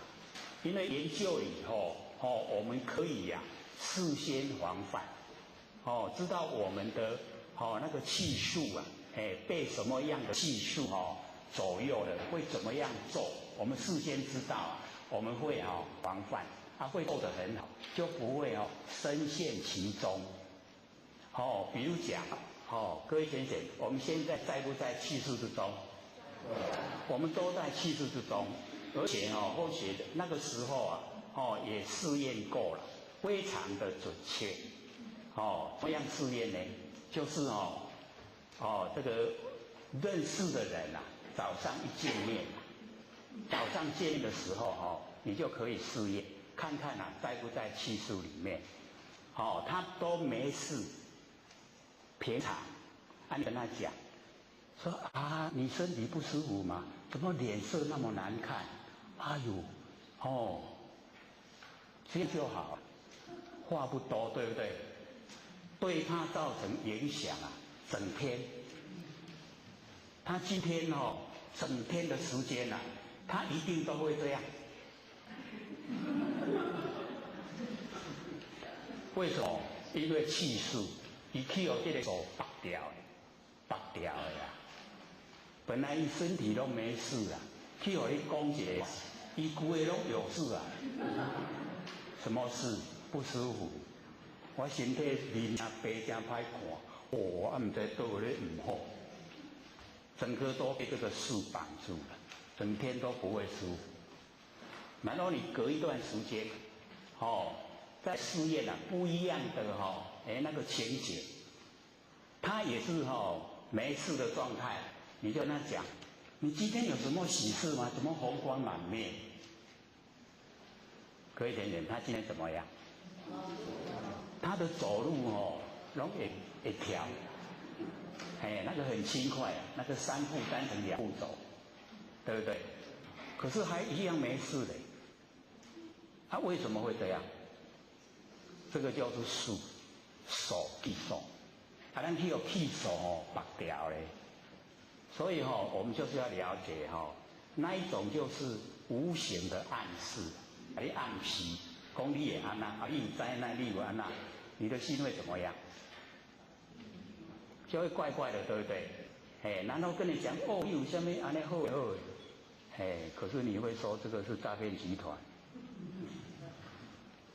讲好的拢还未相信，讲歹相信得干。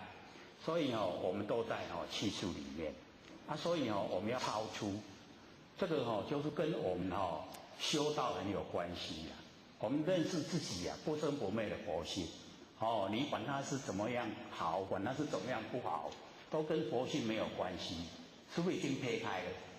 树就没起来了，对不对？所以我们修道就是超出，不是超出气数之外嘛，我们还要超出3界，对不对？所拢伫3界内底啊，在3界之中啊，所以我们超出，不管好不管坏，我们都跟佛性没关，一下子撇开了，是不是都没事？会不会做啊？所以或者说这个我们在完成啊，只要我们投入研究的话，会有很多的那个内容我们可以发现，所以或许就把那个三轮击破，因为以前呢，在后天庙这个是一定要用的，我们要了解到我们落入凡尘，那个生的年月日时啊。就可以排流年，你整一生的经过都可以事先知道。你这一生几岁会怎么样，几岁会怎么样，都可以事先知道。可以排出来那个流年。那个是我们大致啊，在前世所到的这一世啊所要接受的果报。那个是有一个脉络，有一个遵循的地方所在。可是我们落入凡尘，我们会改变。只要我们修道，命运掌握在自己手中，对不对？我们都会说了，命运掌握在自己手中了。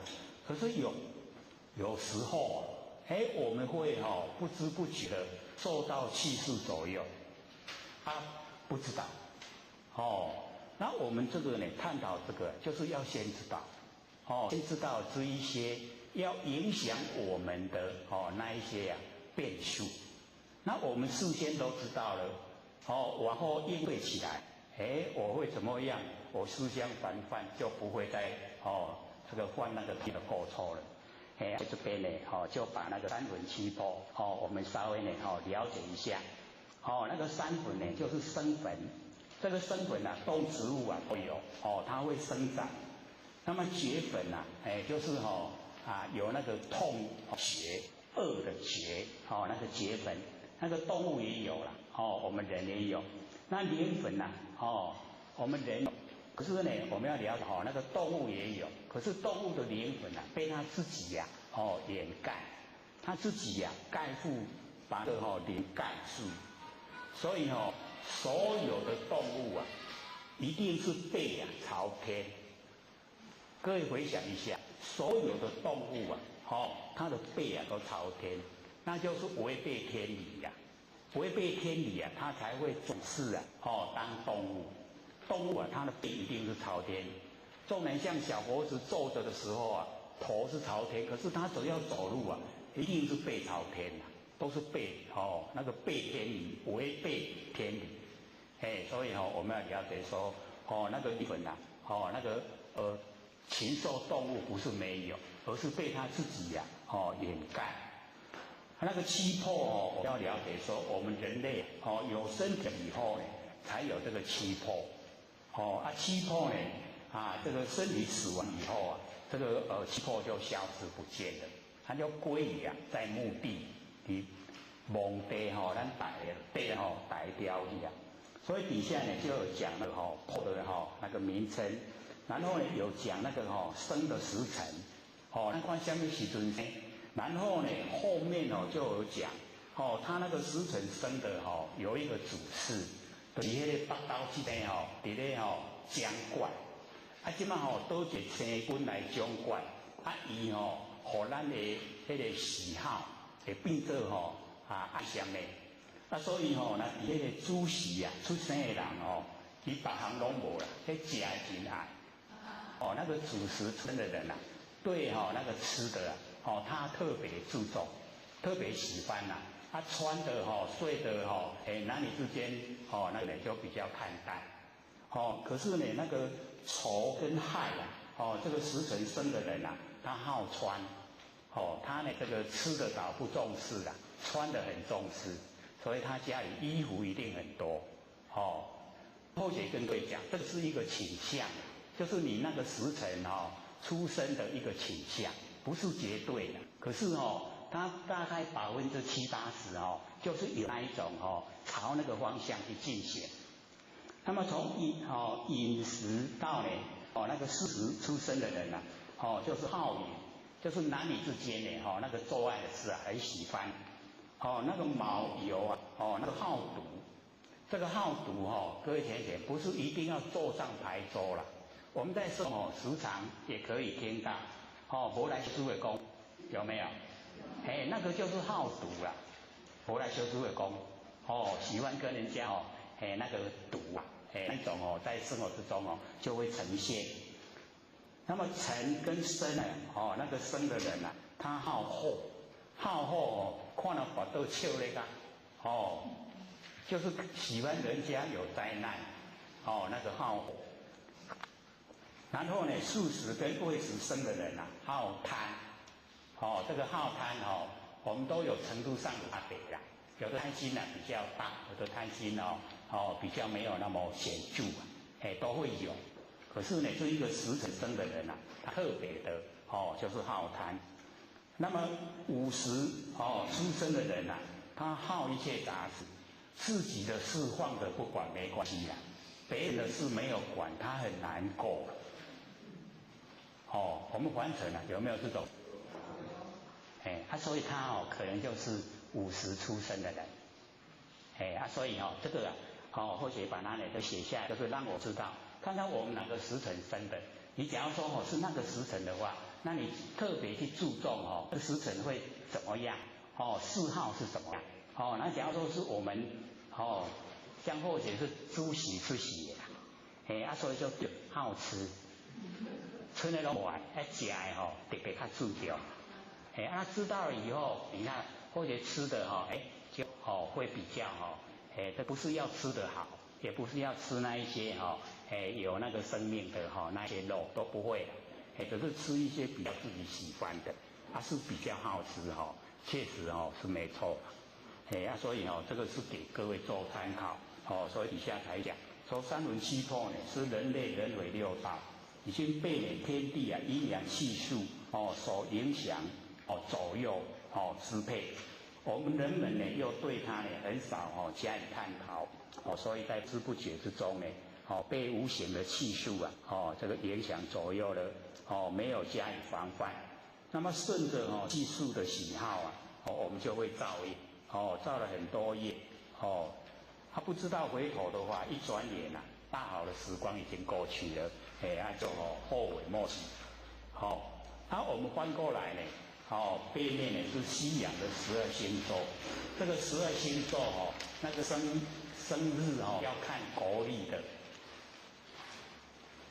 不是看农历看国历12星座我们大部分有接触啦那个牡羊座、金牛座、双子座、巨蟹座这个这一些呢这个12星座或许有把那个星座的名称，然后那个生的那个星座生的那个时辰这个呢是讲日期3月21呢到4月19是属于牡羊座它五行呢是属于火所以他很聪明，他很活跃他很刚毅有野心这个是他的倾向，性格的倾向。那我们呢假如说有稍微研究这个12星座的话，它的准确度都很高可信度很高，那帮助我们来认识那个众生众生看看他什么时候的那个生的时候就可以知道他什么座，然后什么倾向有的呢就是很固定很朴实，像金牛座那个很朴实固定，然后双子座呢就是很善变忌批判性或许就是双子座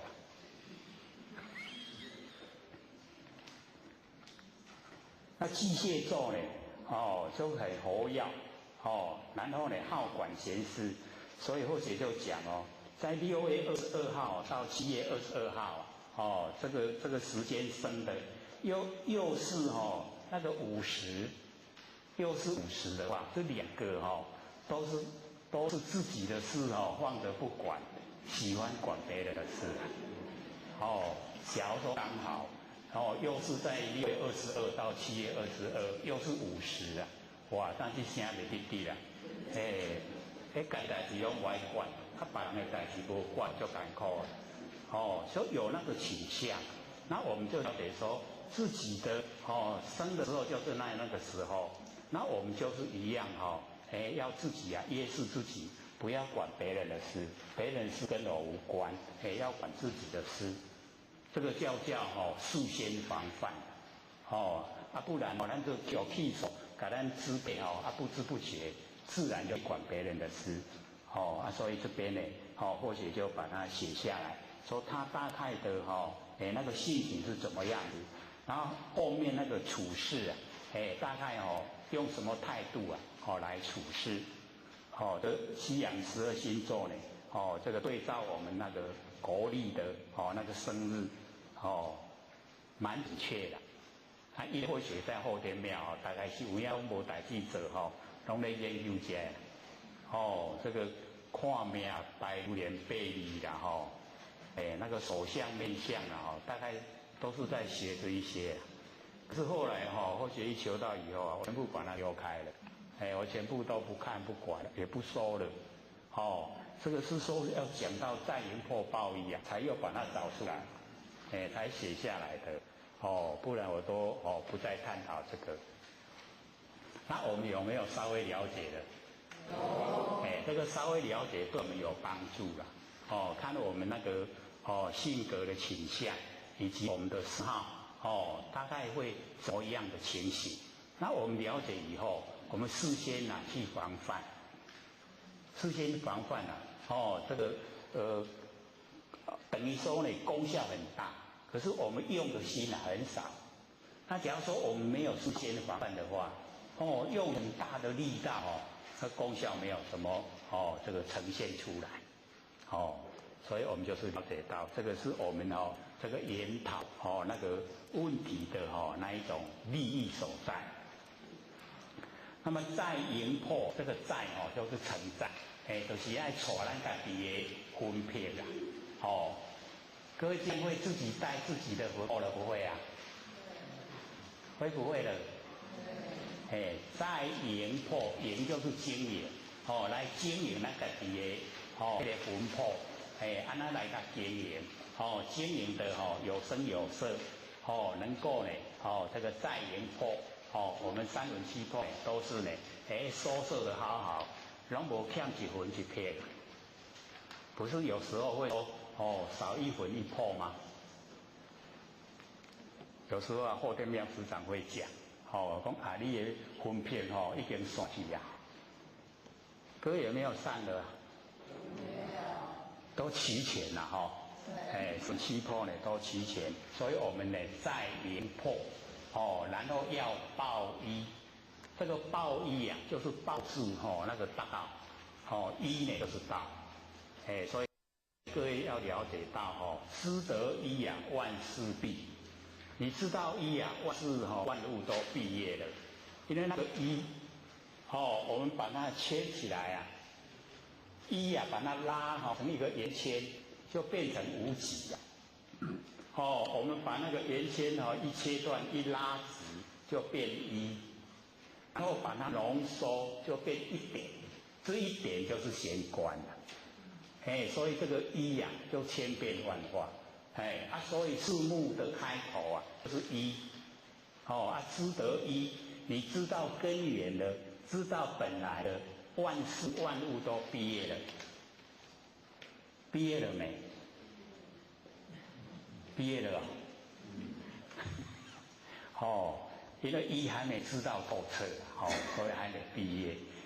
所以我们了解说知得一这个一就是代表道，道的本体就是一，那在我们身上就是不生不灭的佛性，我们佛性就是一，所以在营破报一，我们承载着经营着我们的3魂7魄，然后抱住大道，就已经抱住我们大道，抱住我们不生不灭的佛性本体。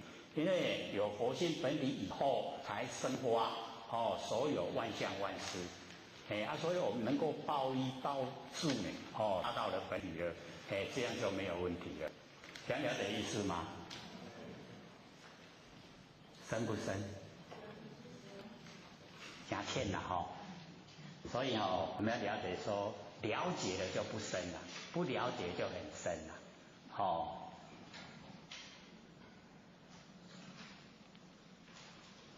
所以呢，这个在这边呢，跟各位预告我们下个礼拜会寄那个《金刚经》CD 大概有300套，一套有45片，就是在台北北部一个王氏佛堂所讲的，是很生活化的那个讲解，对大家的帮助都会很大。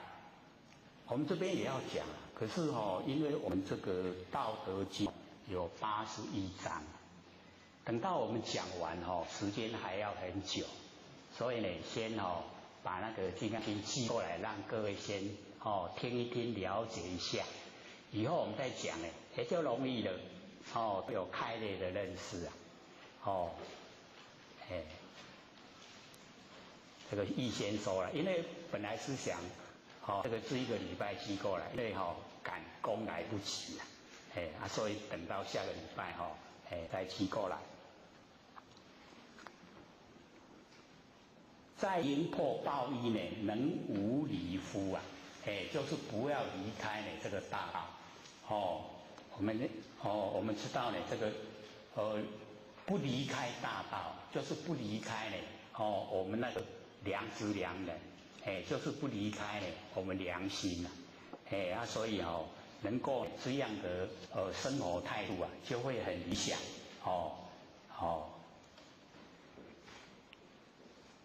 那么第2句专气自柔能婴儿夫这个就要做功夫了专气自柔就是我们要专一然后呢要呢能够呢恢复到呢我们那个婴儿的那个本来，婴儿他没有分别心能够呢，我们自柔到达最柔和的境界那个婴儿各位就可以了解到那个婴儿的那个带来的那个元神元气都很充足，我们这个一长大以后才分散。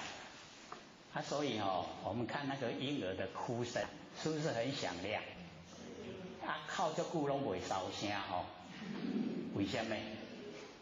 因为它带来的那个先天气都很足那我们落入后天以后都被我们用掉所以我们要学那个婴儿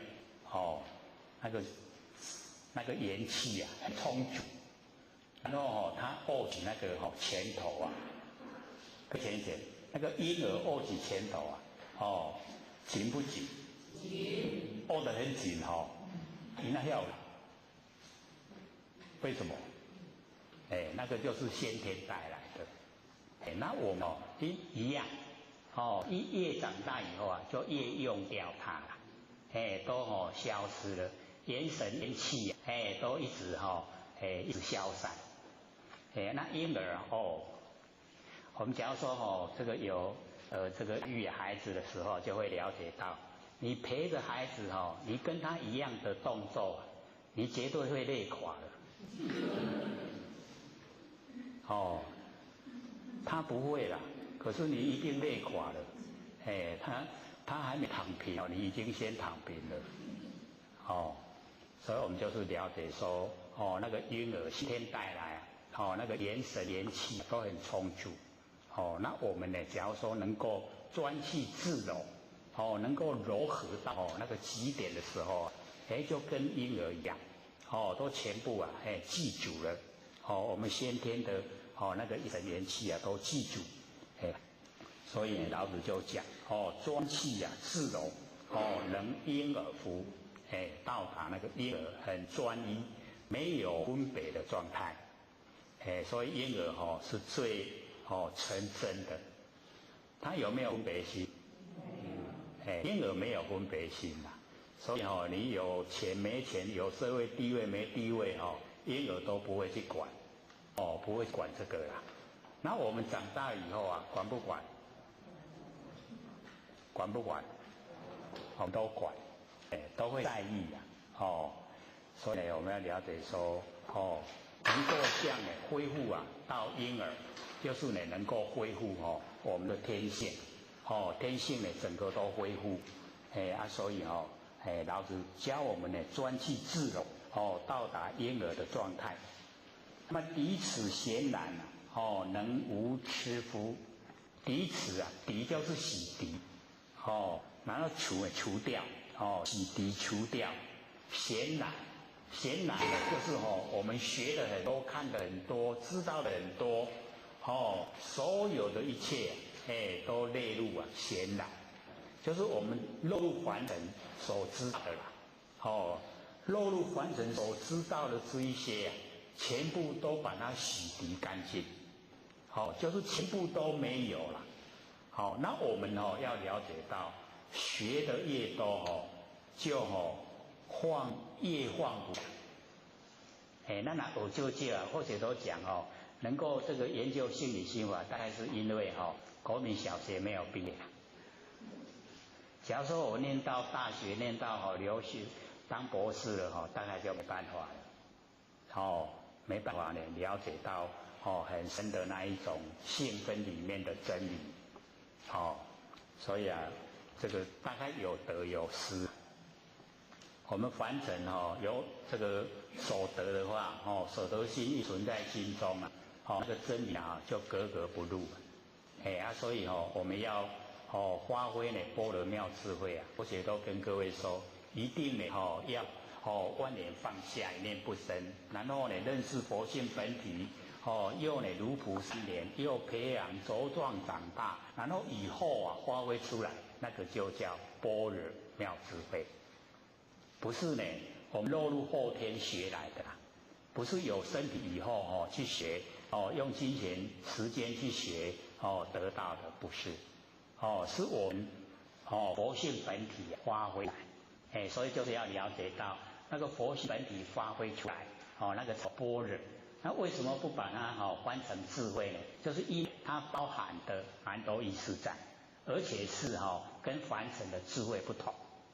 我们凡尘的智慧都演聪明的倾向那我们凡尘用聪明不好，我们呢就是很吃亏，想占人家便宜，那不肯吃亏我们了解说会把浩然正气用掉。那我们凡人假如没有浩然正气那就枉费当人了，没有当人的资格啦，做人资格都没所以我们要了解说我们最可贵就是浩然正气。那浩然正气的培养方法，或者都来讲，就是吃亏。你能够吃亏的，就能够培养浩然正气。各位有没有去找那个不认识的试试看自己有没有佛性光明有没有？那人呢？有怎么样？讲讲看。我前次有试过，看是会废话。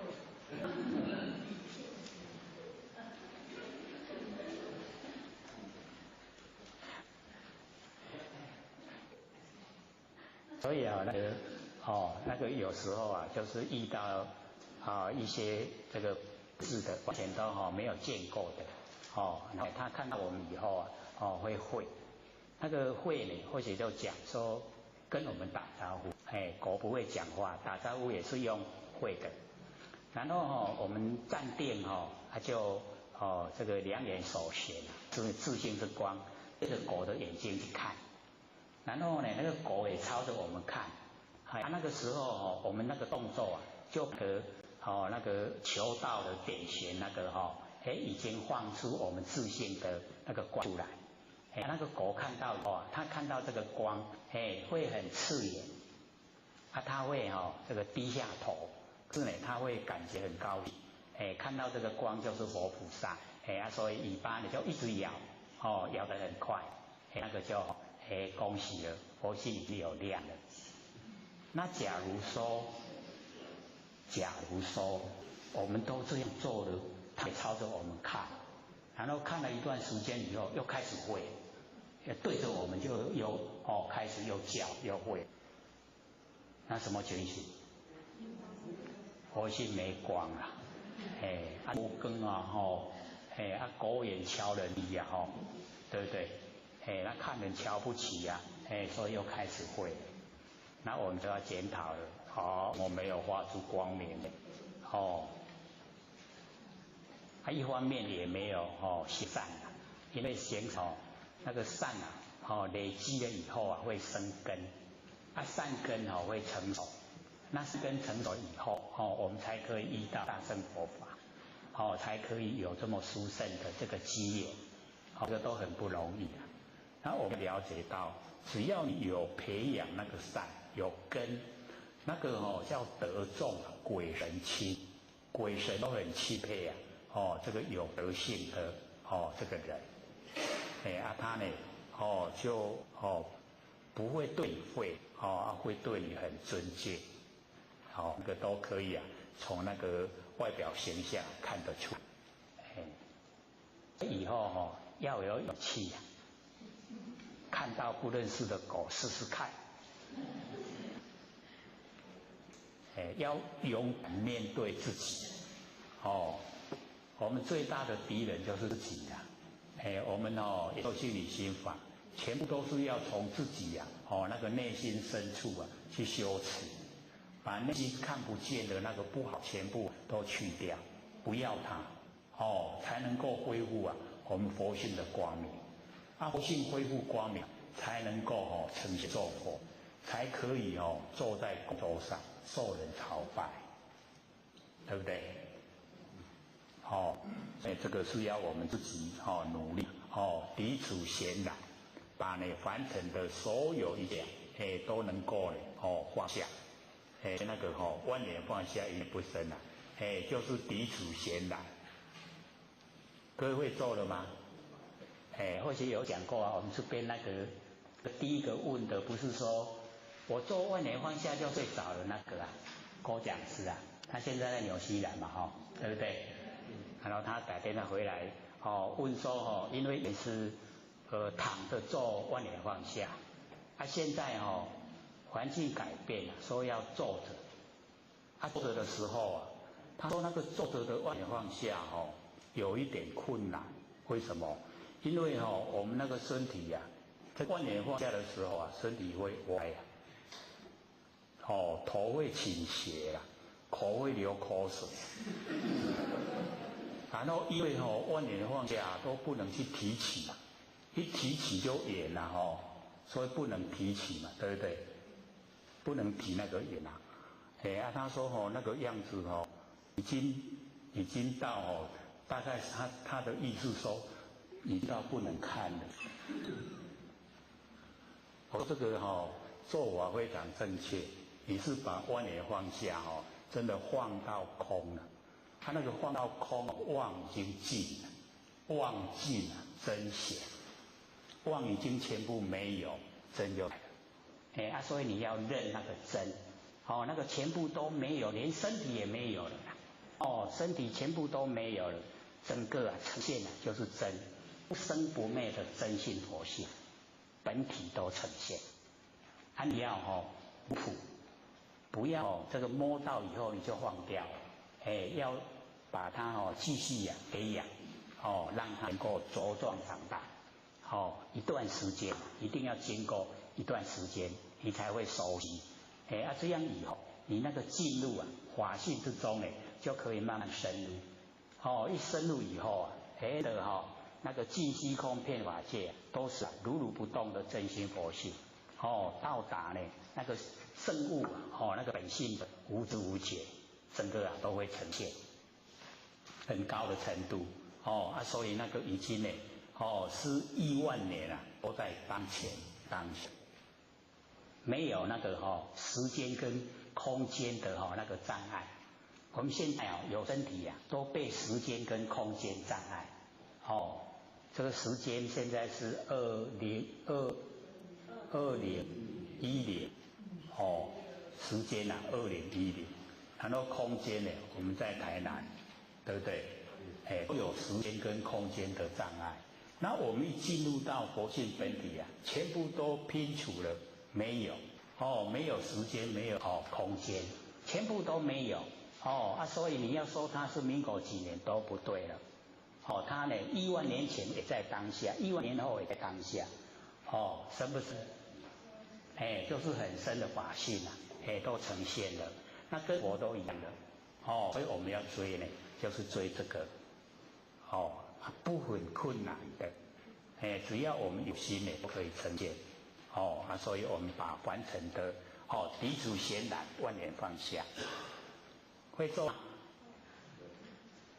不是一直鼓励我们做吗？有没有？有。要做一定要做你能够放下多少就放下多少。有时间3-5分钟也可以。那就能够做。万年都放下。全部放下，身也放下，会放下，所有一切都放下。忘了就会记，忘记了真就显。显的时候，我们就是要认真啊，就是要认那个真啊。平常有没有认真啊？这一下子我们刚回答，全部都认假。在完整的生活全部都是假，都不真啊，变化无常。真的不会变化。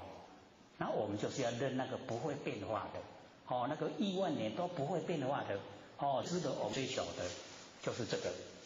等到我能够切实已经很笃实的进入了那个时候千百发生就不远了。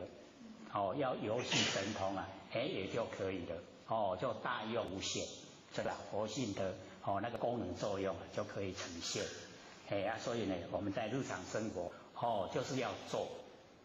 要呢我们实际的做。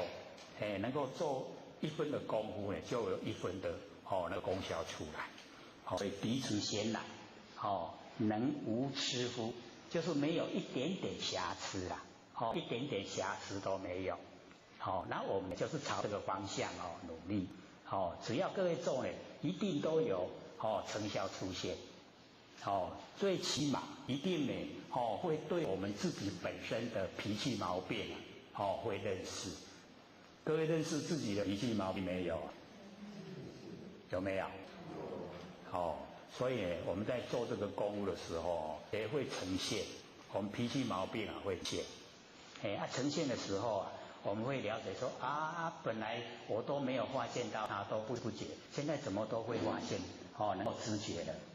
那个就叫进步了。我们都不知不觉中有在进步了。所以老子跟我们讲，涤除闲懒能无痴夫，然后爱国治民能无为夫。这个爱国治民各位简选这个爱国我们不要一下子推广到外面要先回来。这个爱民就是爱我们自己，就是自爱。自爱。然后呢这个治理我们国家，爱国家呢，那个就是我们处理我们生活。我们生活之中呢能够处理得很这个圆满的话，那个整个国家你治理得很好就能够爱你整个国家。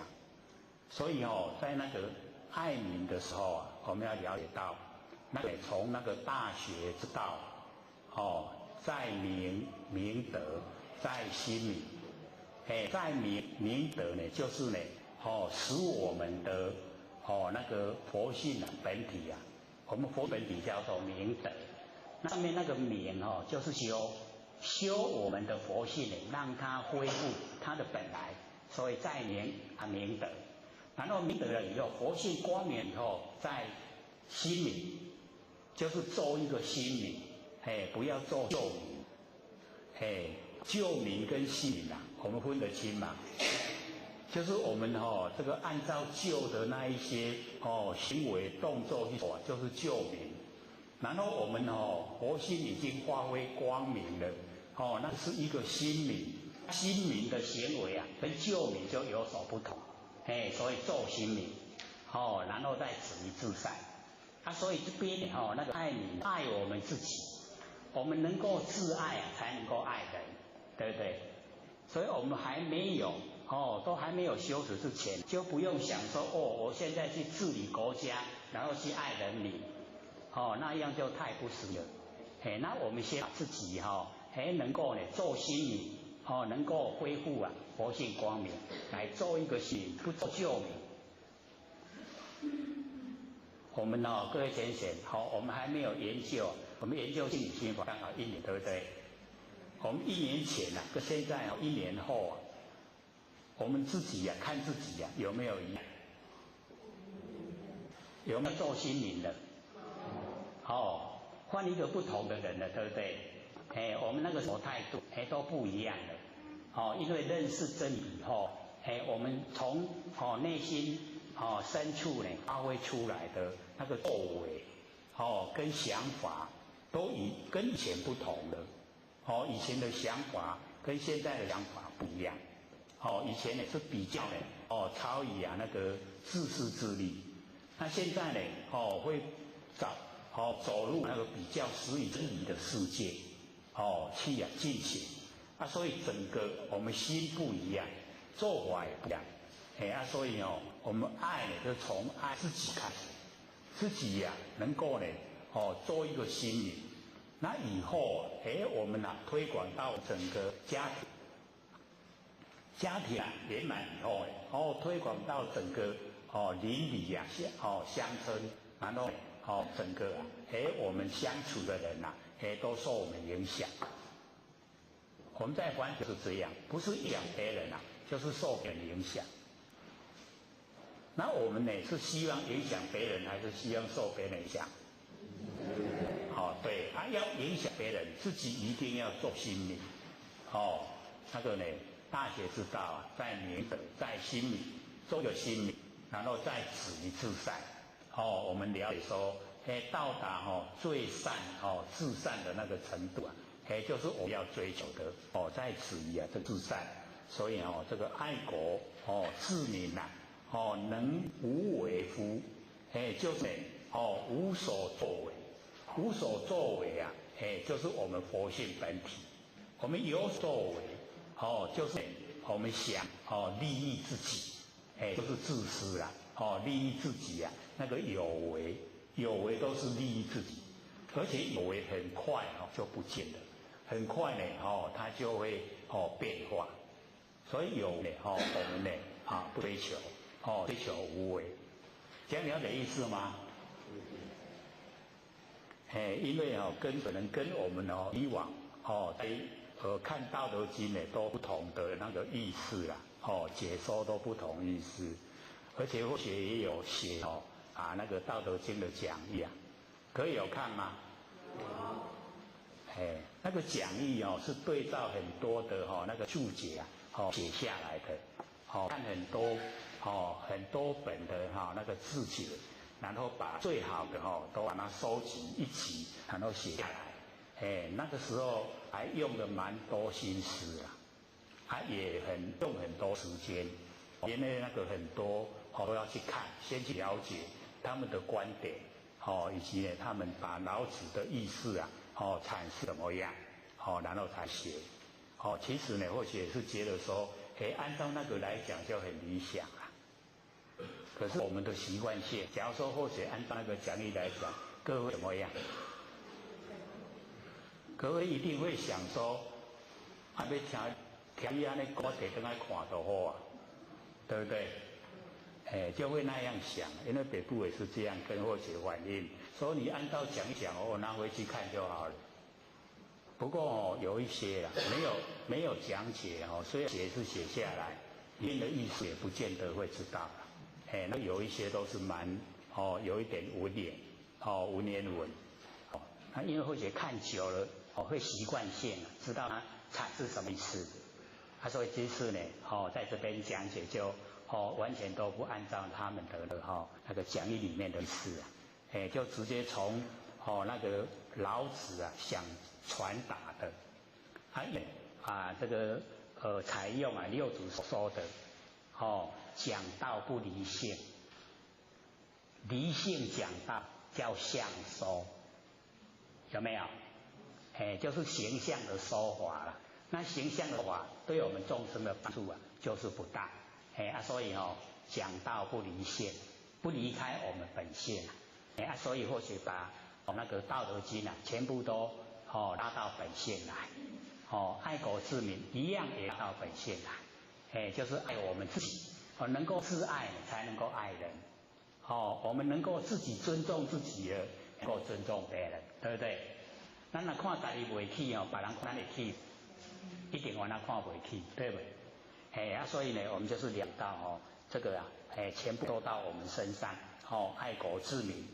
那治理我们这个整个这样的那个也很重要，就把它当成一个国家在治理，那整个很祥和的夫妻能够很融洽的然后呢儿女也都很听话很乖，这个等于治理国家成功了，所以呢这个不会说违背那个老子所讲的。那么天门开合。能为痴乎？这个天门就是我们的那个不生不灭佛性本体在我们身上的显观的那个显观就是天门开合我们天门一开一合能不能够为之痴就是母性母就特别仁慈所以我们这天门开合能为痴乎？就是有没有那一种那个博爱，有没有那一种仁慈有没有都能够呢让这个万物生生不息，所以这个倒是很重要。各位有没有发现说我们在生活之中有时候那个杀心蛮大？各位有没有玩那个电视游乐器？有没有看过？他在看的时候片段，看到那个坏人的时候，有没有在心里面想说好戏好戏好戏？有没有？因为现在那个它的地下街一些那个电子产品大概吸引人家这个购买那一些电视游乐器它都会给人家免费游玩。所以那个都是用大荧幕让大家免费游玩，然后都是大部分都是日本的一些那一些画的动画，它都是一些打打杀杀，大部分都是那样，所以我们在那边看，或许就觉得说就有那一种杀心好戏好戏好戏，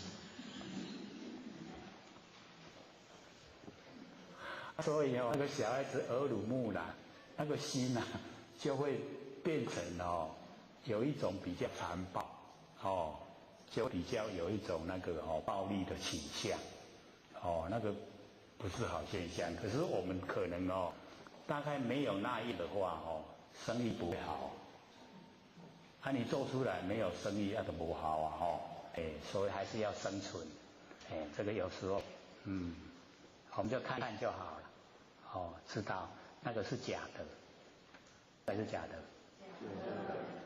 我们看一看知道都是假的了。可是那个假的竟然会影响到我们心里影不影响？我们看久了一定受影响。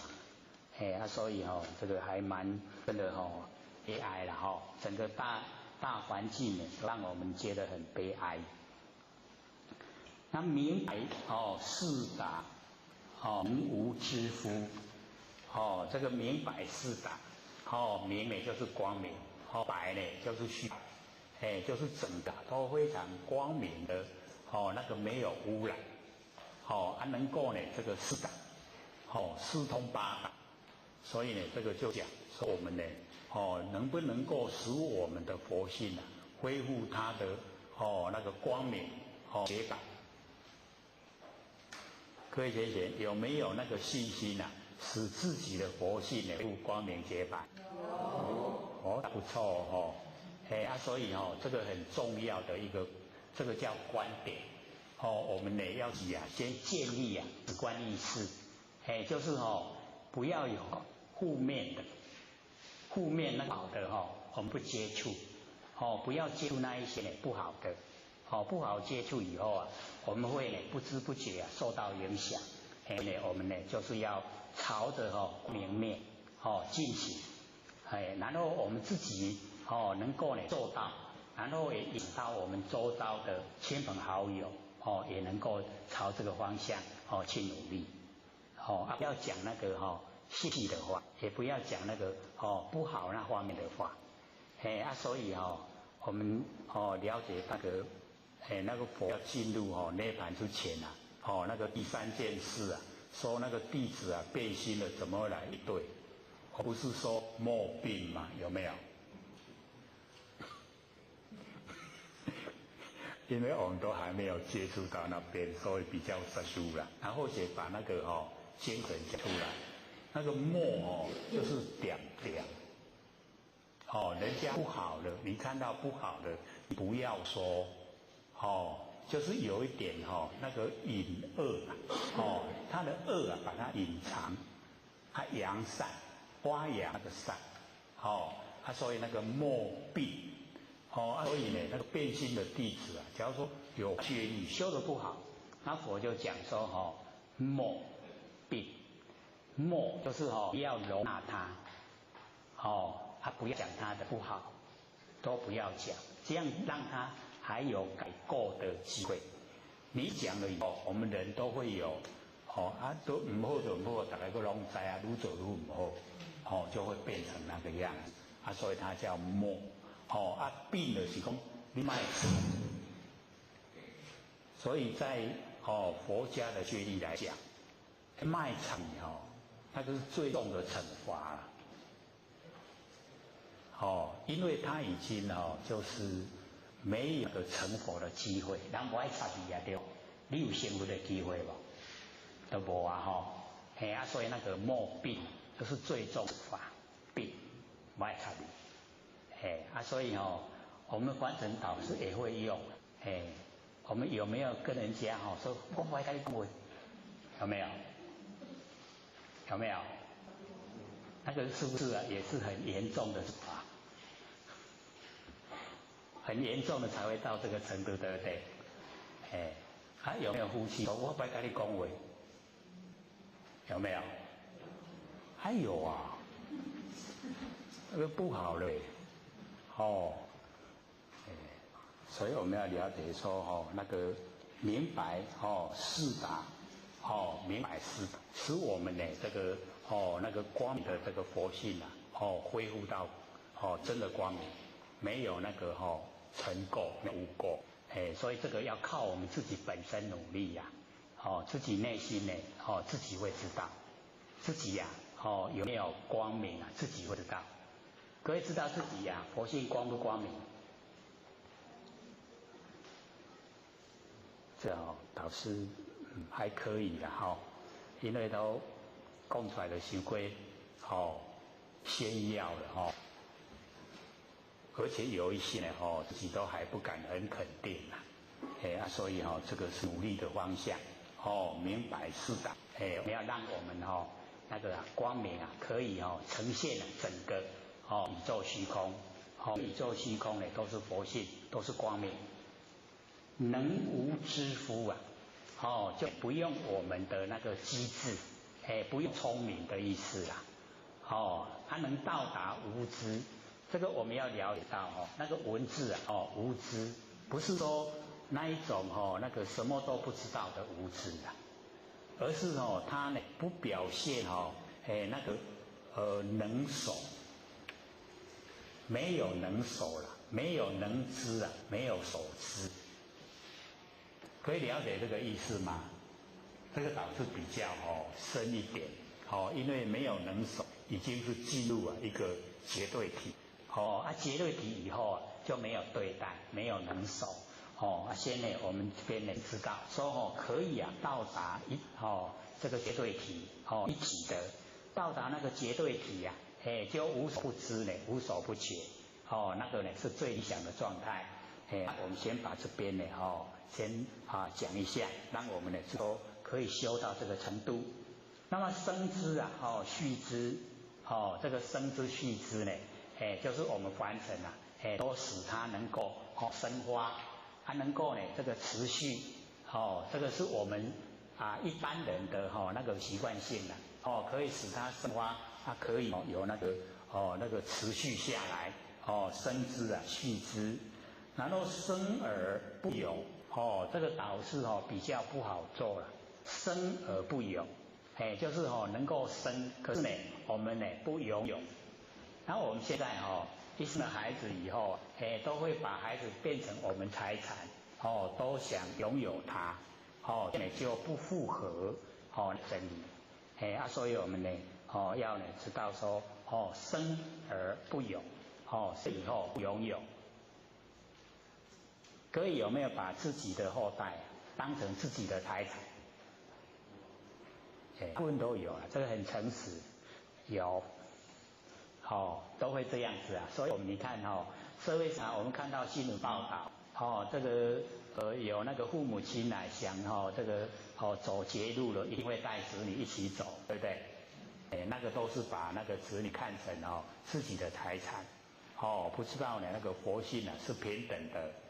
生呢是生了身体而已，佛性也并不能生，生是他的身体而已啦，所以我们那个观念就是不确，那生了不有，老子就讲，生呢不拥有，这个是真理中的，天地本来就有这个佛性在，所以我们了解说，它是长远的，永远都在的。所以我们不去拥有它，我们生了以后呢，在现象照顾，那个现象使它能够跟这个凡尘这个一起，这个生活不会危害到那个众生。然后为而不恃，为就是做，有所作为啊，不恃呢就是不仗势，不克死啊，不仗势，为就是作为，就是要去做，努力去做。但是呢，无靠势。我们大部分都是做以后，拢会靠势。讲我才有法度做，别人无法度，都会有一那个骄傲的心会呈现。老子呢跟我们讲，所为而不恃我们去做，可是呢，不仗势，然后长而不宰。使它生长，不当它的主宰啊，这也是很容易。我们呢这个看看教导孩子啊，你得爱读啥，你得爱读啥，拢改主宰，对不对？有没有？我们都会这个给孩子这个出主意啊，那老教我们说长而不宰，使它生长，可是呢不当它的主宰，它要自己呀。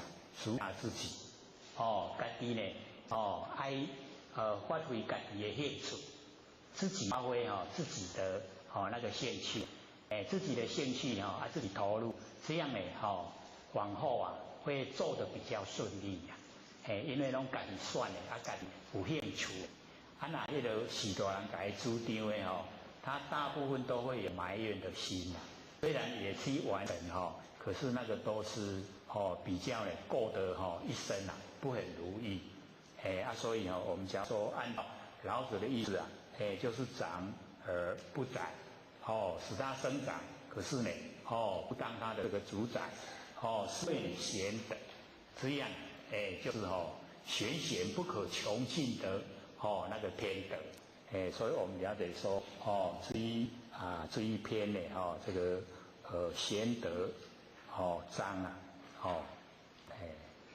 跟我们呢这个教导的呢都是蛮理想，要呢承言破报应，载着就是我们本身呢要有那个承担，承载着我们的魂魄三轮七魄，经营我们的三轮七魄，就是所有的魄都听命于我们佛性。三轮七听命呢，这个佛性，所以要报应，要到达没有离开的时候，没有离开那个道，没有离开那个良知良能，所以在言破报应，最要努力的就是追抓，在言破报应，到达呢这个无理的那个状态。那么专一自柔，专气就是我们要专一。使我们的所有心智都集中，自柔就是到达最柔和的境地，到达很纯真柔和的境地啊，专气自柔，能婴儿乎啊，到达婴儿的状态，那一种没有分别心，能够呢把那个元神精啊、元气啊都保守住，那种婴儿的状态。彼此显然，能无痴夫。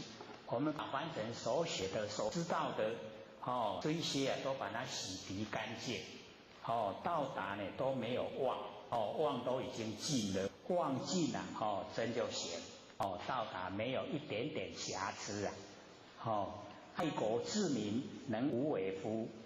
我们呢就是爱我们做一个心民，这个心民啊，对众生都利益。然后治理我们整个家庭的那个生活都很和乐，这样呢都没有那个作为，无为啊就是从心呢发挥出来，爱国治民，然后天门开合啊，能为出夫，就是我们那个一进一出啊，从我们那个玄关的所有一切进出啊，都是仁慈，都是呢能够利益啊。生长这个所有众生的好处为出就是呢当那个母当母亲的意思，明白四达能无知夫，使我们佛性呢都能光明能够纯白，到达呢四通八达，整个宇宙虚空呢全部啊都是光明，我们的佛性到达没有运用啊我们的那个机智没有运用的聪明无知，那个就很理想的状态，到原始状态，生之具之我们呢这个生发所有善念然后培养呢所有的这一些呢这个善事生之蓄之啊，我们呢在日常生活之中呢都努力去做。然后生而不有，我们生了不想拥有它，生了是我们呢这个应尽的义务，然后不拥有，就是呢我们不这个自私自利，想到自己，所以呢这个生而不有，这个很从观念上改变很不容易。那么为而不恃去做，但是呢不仗势，长而不宰。使他生长，不当他的主宰，可以讲给他参考，说你朝哪个方向努力，或自己心中呢有自己的打算，也可以提出来呢跟父母亲这个商量，那个长而不宰呢，导致这个我们现代的那个父母亲呢需要努力的方向，是为呢这个贤德，这样呢，就是贤贤啊觉的不穷尽的那个天德，我们今天都讲的这个2章，那剩下来呢还有28分钟，可以有问题要问吗？有没有？我们开始的时候都要留半个小时这个问问题，结果后来呢，我们都好像这个要提出来问题呢都拍摄有一点不那么这个踊跃，所以我们才会把它呢要缩小呢，剩下这个15分钟。可是现在好像要再讲一章的话，15分钟好像又不太够了，所以说留着20几的不到半个小时时间给大家发挥。下个礼拜大家假如说到那个金刚经的那个 CD 有45片你就会知道那个北部人的问，那个是踊跃的在讲课之中马上问，在讲课之中马上问，就会听到的让各位知道说他们问的那一种踊跃，跟问的那一种热忱跟深入。好，请说。好。我学校问我们在第1节里面有提到5节，观天之道，执天之行，敬天有5节，何谓5节？5节，那个是《阴武经》里面的。阴武经，是咧讲劫灾难就灾难的劫嘛？哪个字？就是三字，就是阴5000年的。有，因为对是说观天之大，直天即天有子，见子产，故且在心，思行宇宙在乎所，万化生无生，这就是像这样。哦，但他是在讲我们那个节气节啦。那个是他写是那个查拉比菜，还有是节，就是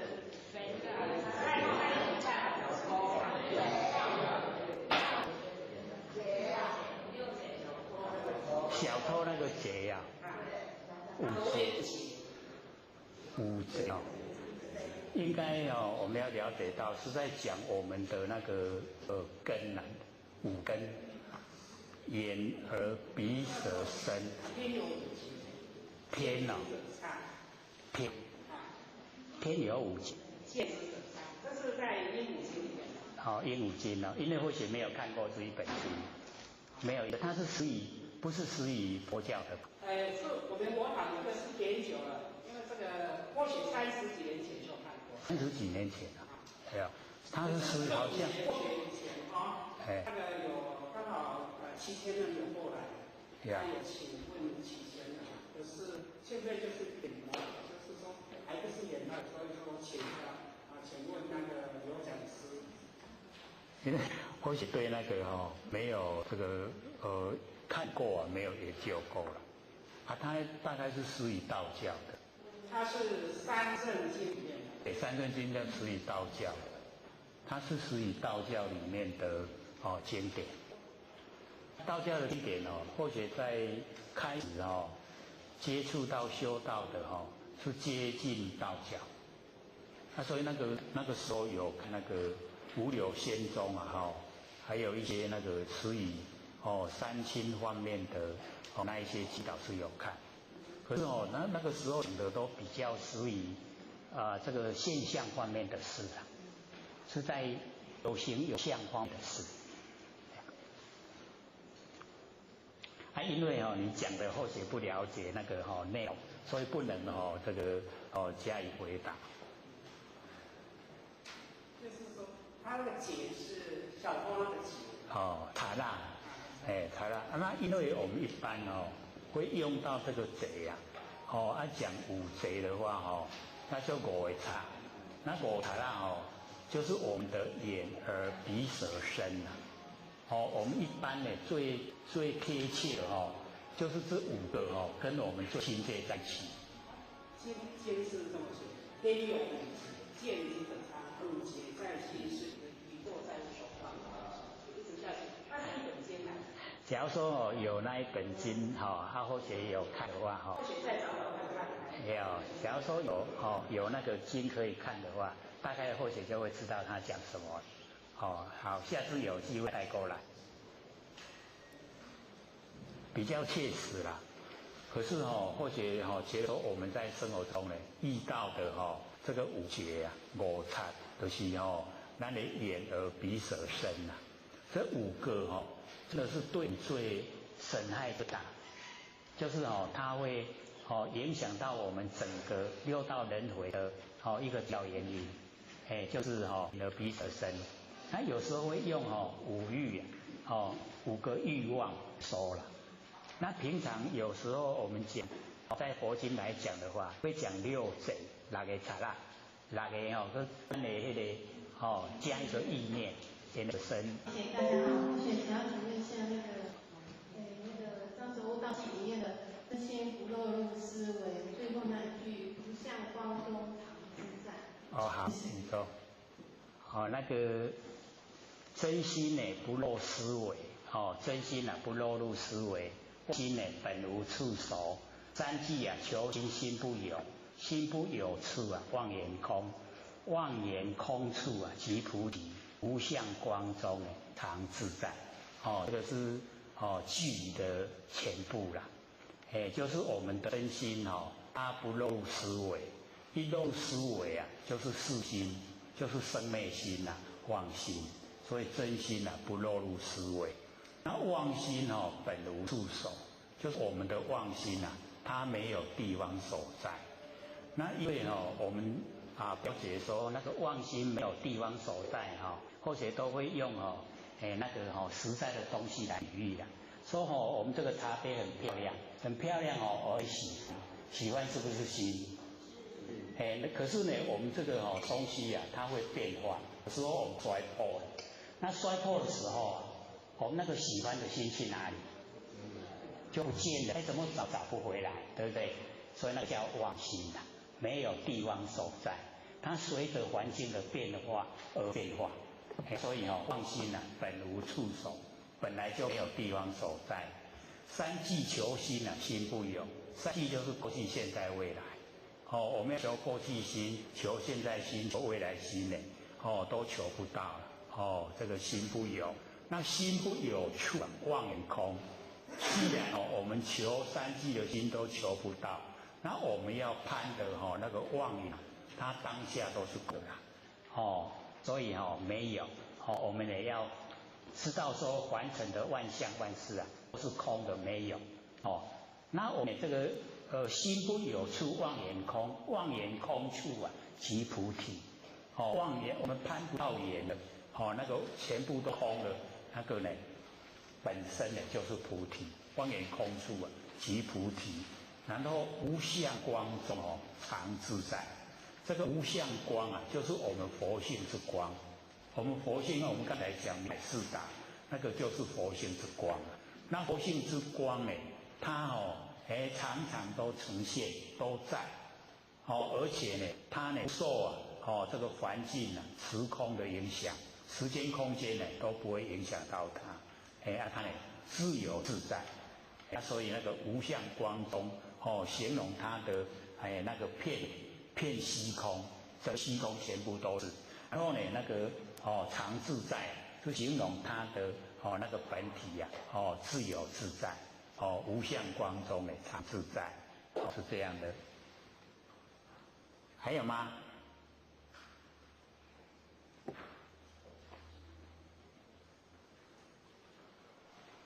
之前呢，我们导师讲那个六祖坛经的时候，时常都会有一些记忆啦，所以我们也那个时候也有说过说，那个妄心，是不是讲妄？妄心原来本是真，是不是这样？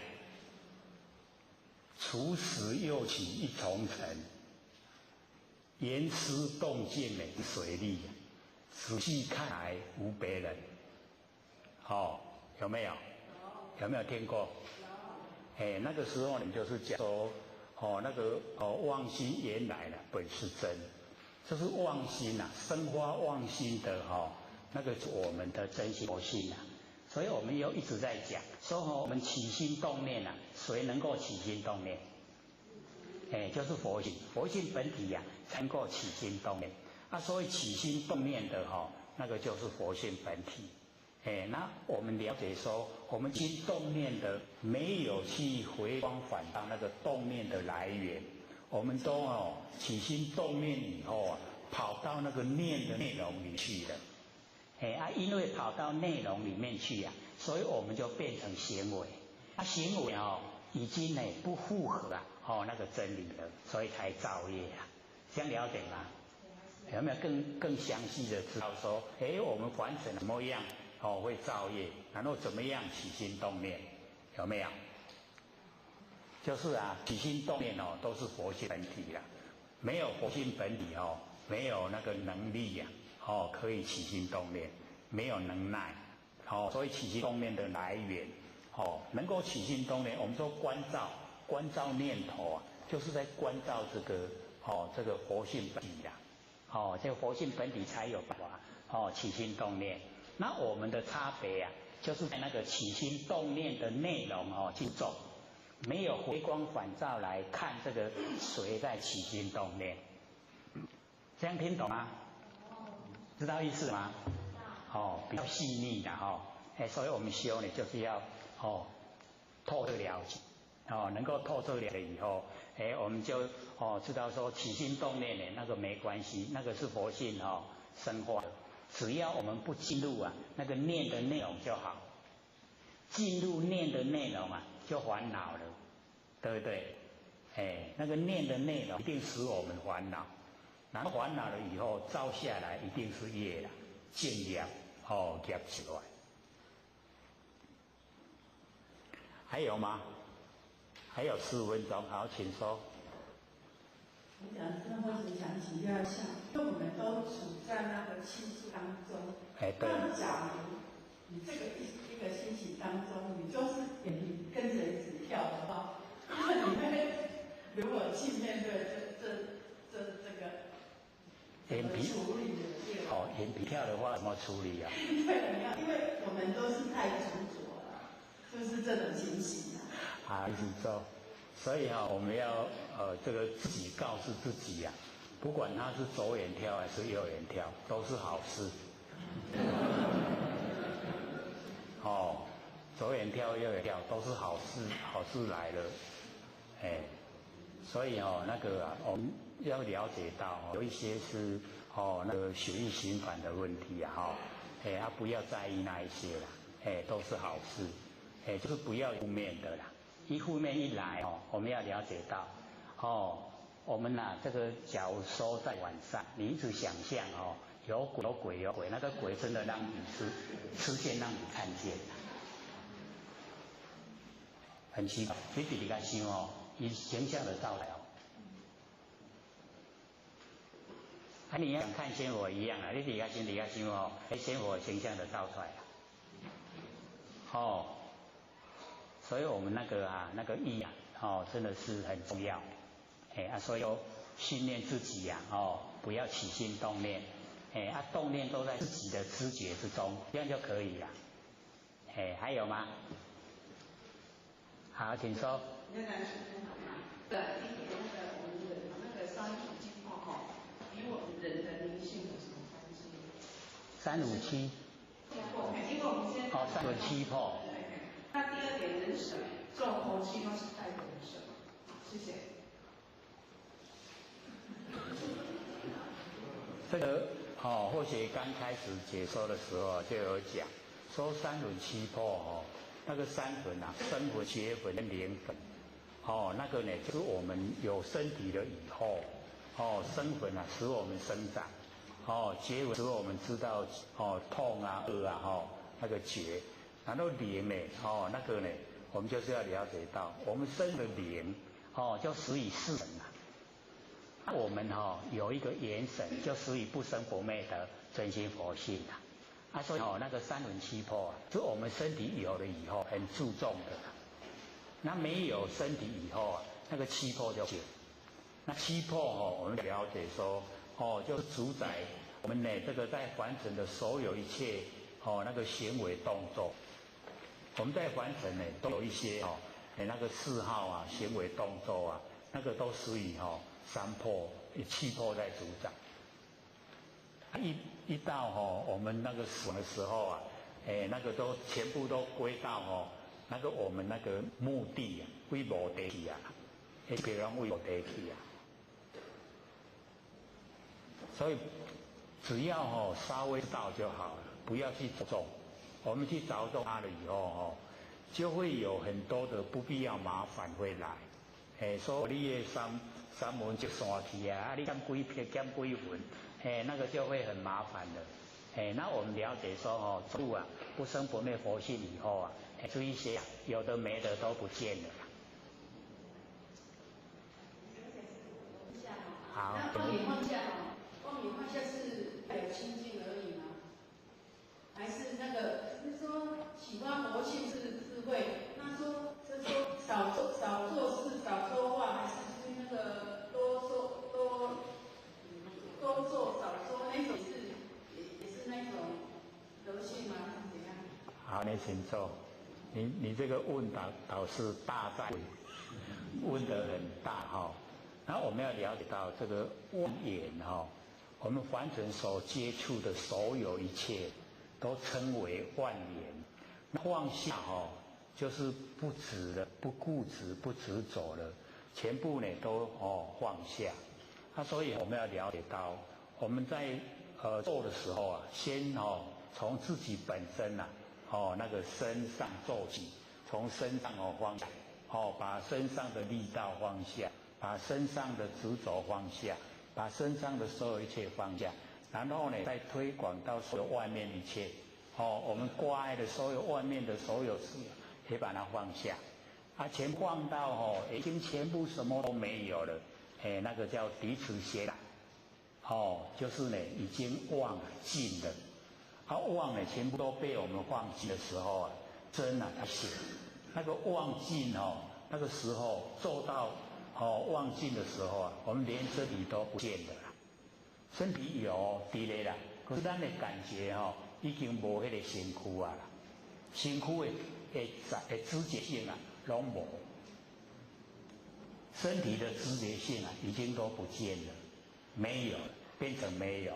这个时候啊，呈现就是我们不生不灭的真心佛性本体。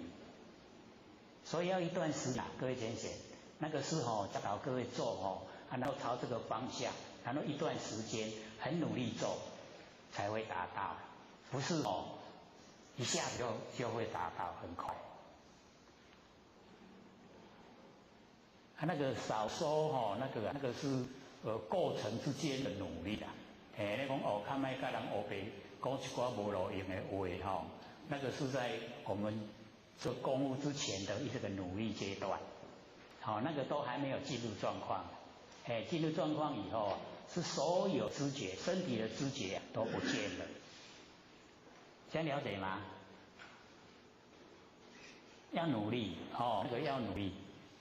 一定要先培养培养自己的心啊，就是能清净，不胡思乱想，然后有这个空间有时间无言也当多帮助别人，累积那个善，那个善能够生根，这样我们做起来就比较顺利不会再重。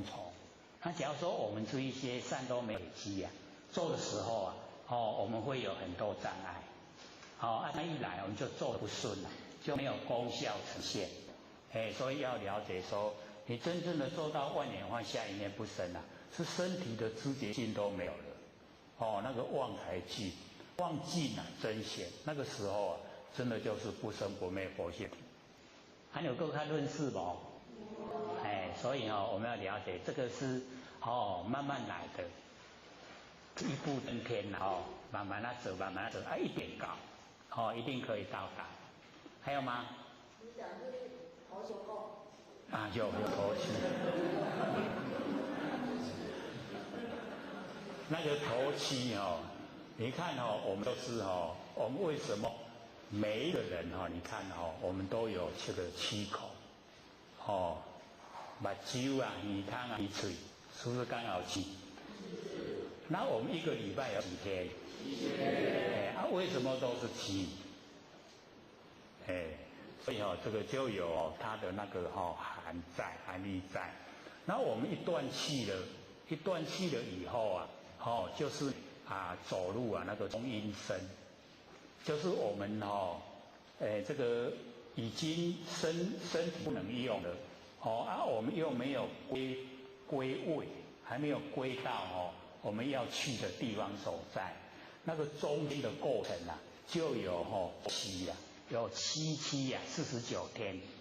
那么这个7 49天呢，那个死掉的本人他就是归入一个中阴身，中间那个阴那一个中阴身。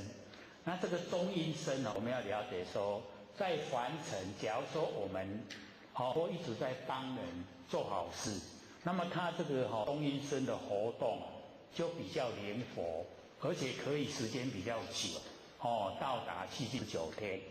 那假如说他在凡尘他都不行善也不修道也不管佛性的事他这个中阴身这个很快他就没有办法主宰了，就等于不用到7天了，有1天都不到，他就不能主宰不能主宰的时候又没有路可以走，他就很可怜。所以或者都鼓励我们就要先了解说，我们那个不生不灭的佛性本体，我们把它呢启发了以后，可以自由自在，整个所有天地都是我们的那个大马大路都可以走，很通顺的。那假如说不修的话，那个一口气不来，一步都不能走了，没有路了，黑漆漆的，那个走入中阴身了以后黑漆漆的一片。然后我们就是在这个斗气的时候赶快引导他，所以才会诵经嘛。那个经就是见，就是真理，就入界。引导他说你都要按你行，你都要按你走。你看我们在生的时候都不接近真理然后一死掉一口气不来，那个中阴身的时候做灵机伫咧听经那念经就是真理，就是要教伊行，然后教他怎么走他就按照那个那个经的真理去走，才有路走所以我们要了解说完全我们修很重要。我们以后口气不来，身体还给天地所有红土就还给天地了，佛性呢就可以自由自在。那没有的人不行他呢极限他的那个色身极限在他的这个色身身不能用了，一口气不来了，他变成他的色身就已经走入中阴身。走入中阴身以后他749天归位了，到地狱去了。那假如说他有利益众生他呢会呢到那个天道去也一样经过49天。可是他的19天有利益众生呢比较理想他的那个中阴身的活动比较灵活是这个样子的。周期那个7天所以我们要知道那个最气的时阵那个断气的人他都在，仪容的人他都在。你做17、27一直到77他都在。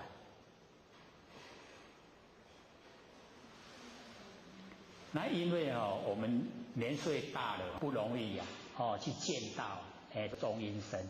那假如说那个比较年纪小大概不能超过那个3岁，3岁以前他可以看到中阴身，会看到那死的人也回来把那死水加倍。那个是一个他的意念讲那囡仔搞他皮，伊爱甲皮爱甲拖来甲搞，那个是他的意念伫咧加皮，那囡仔会看到，唔是讲真正迄个皮咧动这样了解嘛？就是讲伊迄个爱心已经现出来，迄个囡仔看讲讲转来甲阮加皮，这样子好，请说。因为或许家里有一个求道的道亲，那他归空的时候，或许是没有看到，他听他的家人说搬衣服来不及，那或许想说可能是刚好忘记了，那这样他已经都尽了，我们再帮他求到，这样有没有效？谢谢。好，请说。这个我们要了解到，那一种情形之下应该他本身只要他本身都没有挂碍，没有执着就好了啦。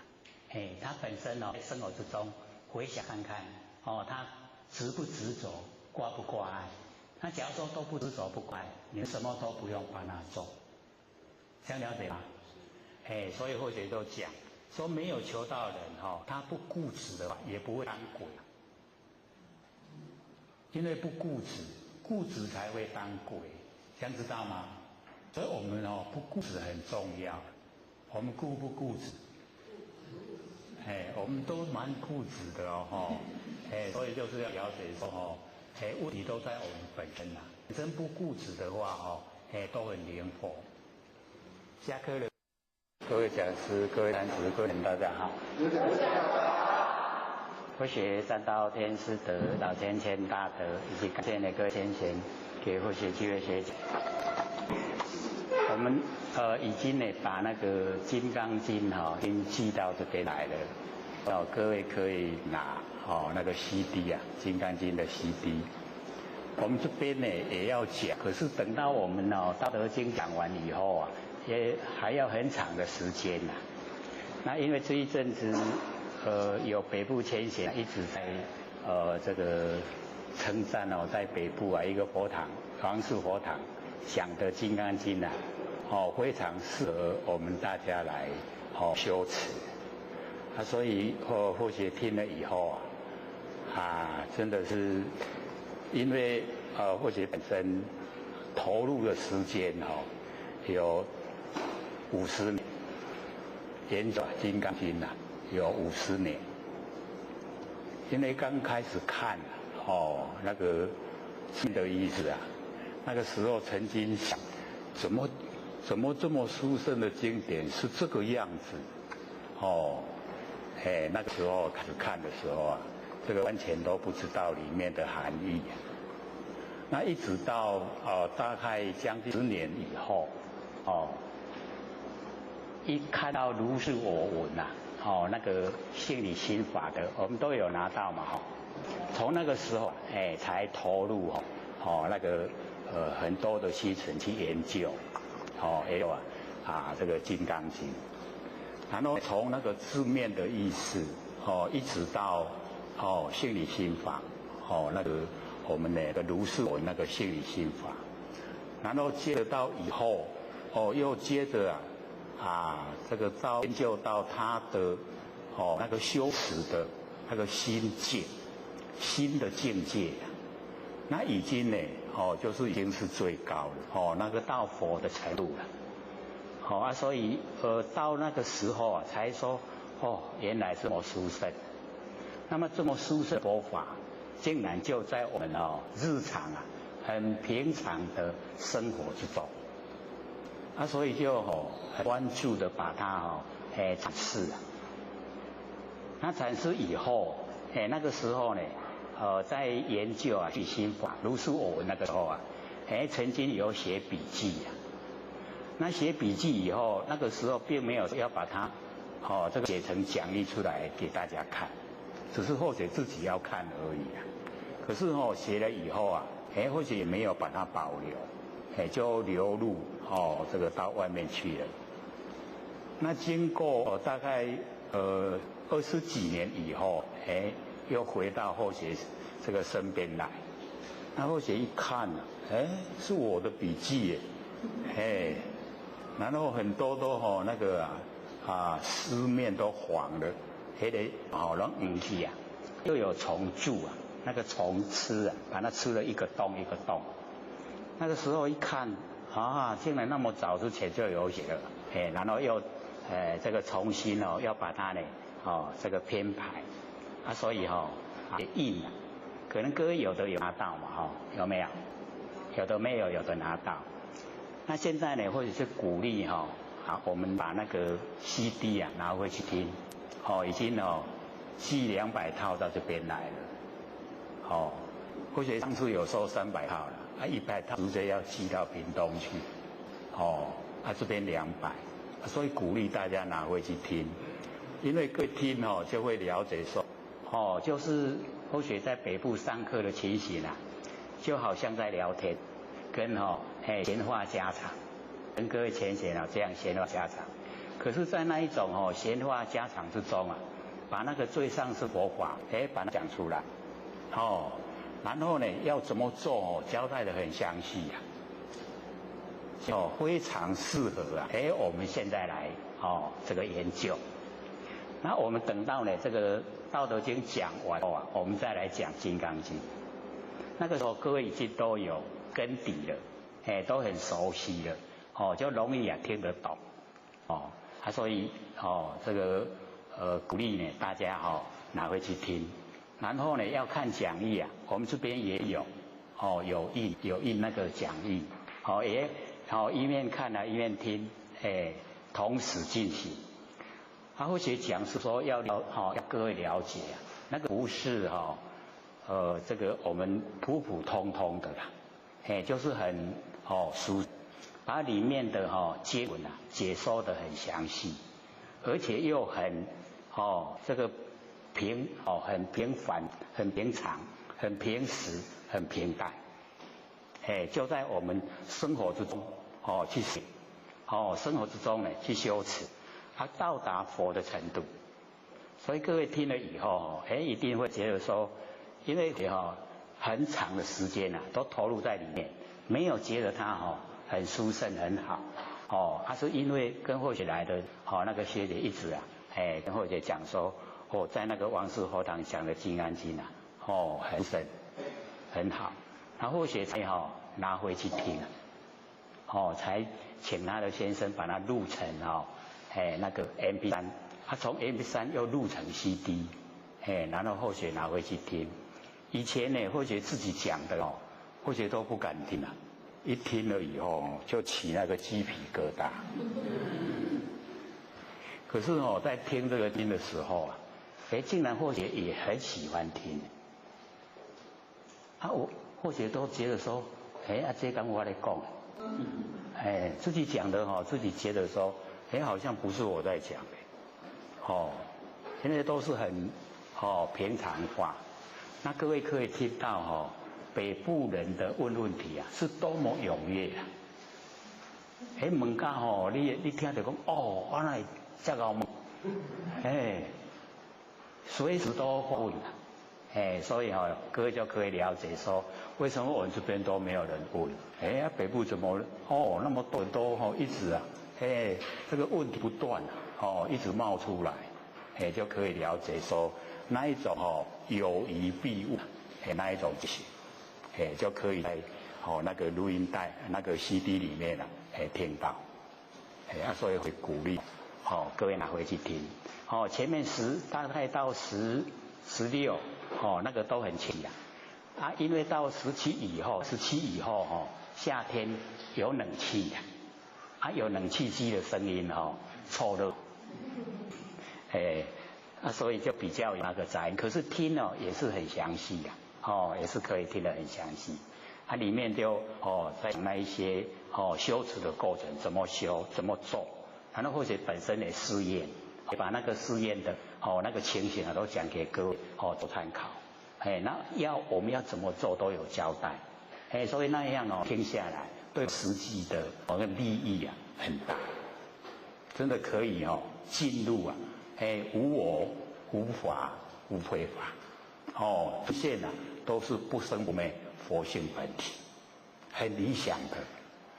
所以我写说，赶快请北部前赶快这个录300套，总共有录500，200留在北部300寄到我们南部来。本来300都要寄到这边了，因为那个屏东他们很热烈就100到屏东去我们这边有200，不够的话我们在北部再杀戮再记下来，希望各位也推广自己听也推广给我们亲朋好友各位要了解它非常殊胜听不到的要到外面要去听听不到的，不是理由。因为或许竟然我连听大概有10次了，一次一次反复听，听到那个第10篇，觉得说这很棒呢。可是里面或许还有批评我们南部说南部的人很单纯，可是很容易受人煽动。有没有啊？这个很诚实在讲的时候都是或许心里面有什么就讲什么，非常诚实的。他也把那个最上乘佛法就在我们很平常的之中生活化都整个讲出来，然后我们可以做，做到真的就是无我，没有我，没有我相也没有法相，也没有非法相，整个呈现都是我们佛性本体这就到生活之中呢，就到那个程度，那就绝对不会说不成的啊，绝对成，那个很殊胜，所以鼓励各位拿，有没有想要拿？有，一定要听了哈，那个可以反复再听，反复再听，你都会听的哈，交代的很详细啊，里面的所有经文呐，这个12类生，然后呢那个三护之菩萨，三护祖之菩萨，然后呢那个3000大千世界七宝师，然后啊讲那个我们的般若啊，波罗蜜，都把详细内容说了，我们要怎么做也都交代，要怎么样到达，也讲到大概第5篇都讲到我们虚空是一个。虚空无相，不拒绝诸相发挥。那虚空无相，就是我们佛性本体，没有形象。可是所有的形象都从我们佛性本体生发出来，生发出来。然后我们在虚空整个虚空之中啊，我们把它分成东西南北，有没有？整个虚空啊，我们把它分成东西南北、东南西南、东北西北上下，有10个名词啊。它本来是一个虚空，什么都没有的。可是我们分成10个以后啊，我们就非常固定化，把它呢固定东西南北、东南西南、东西北上下，然后就有过去、现在、未来，3、4跟这个10方相交叉，就这样啊，我们都固定了。然后里面这个空，空里面我们又有很多的所有万象。然后呢呈现，然后万象只要有一个相，我们就有一个名称，名称我们都把它固定化，有没有？所以我们研究那个是从源头知道，源头是一个空，什么都没有的。然后我们呈现了有了以后，我们非常固执执着啊。那我们研究到源头原来是这个样子，我们的固执就会消失了。都会固执啊！各位前不固执？承不承认自己固执？可是固执也有好处啊，不是择善固执嘛？我们选择那个善啊，固执一定要行善，不能为非作歹，那个是好啊。固执不是坏，我们固执说我一定要修道，我一定要修成佛，这样固执也很好啊。好不好？所以我们要了解到，我们可以善用的善用我们的固执，可是一定能够通达，跟真理相通达，固执没关系，要跟真理相通达，这样才可以，所以在那个里面都把所有的一些像那个如来后500岁也详细交代。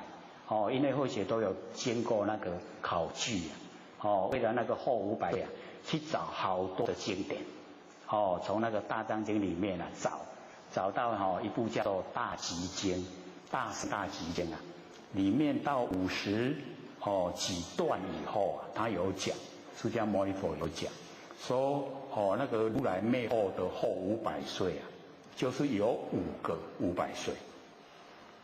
这个都是经过那个考据以后讲出来，不是凭空杜撰的。所以我们就是要了解到尤其我们老前人只说讲出来一定要有根基不能自己想什么就讲什么，不可以那样，一定讲出来要有根基那或者又是讲那个经典里面的东西，更是需要去考证。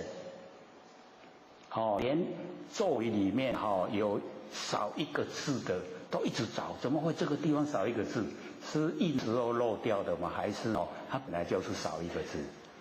连那个都一直考证，到后来是原来本来就少一个字才正确的。我们把它加上去，它就错了。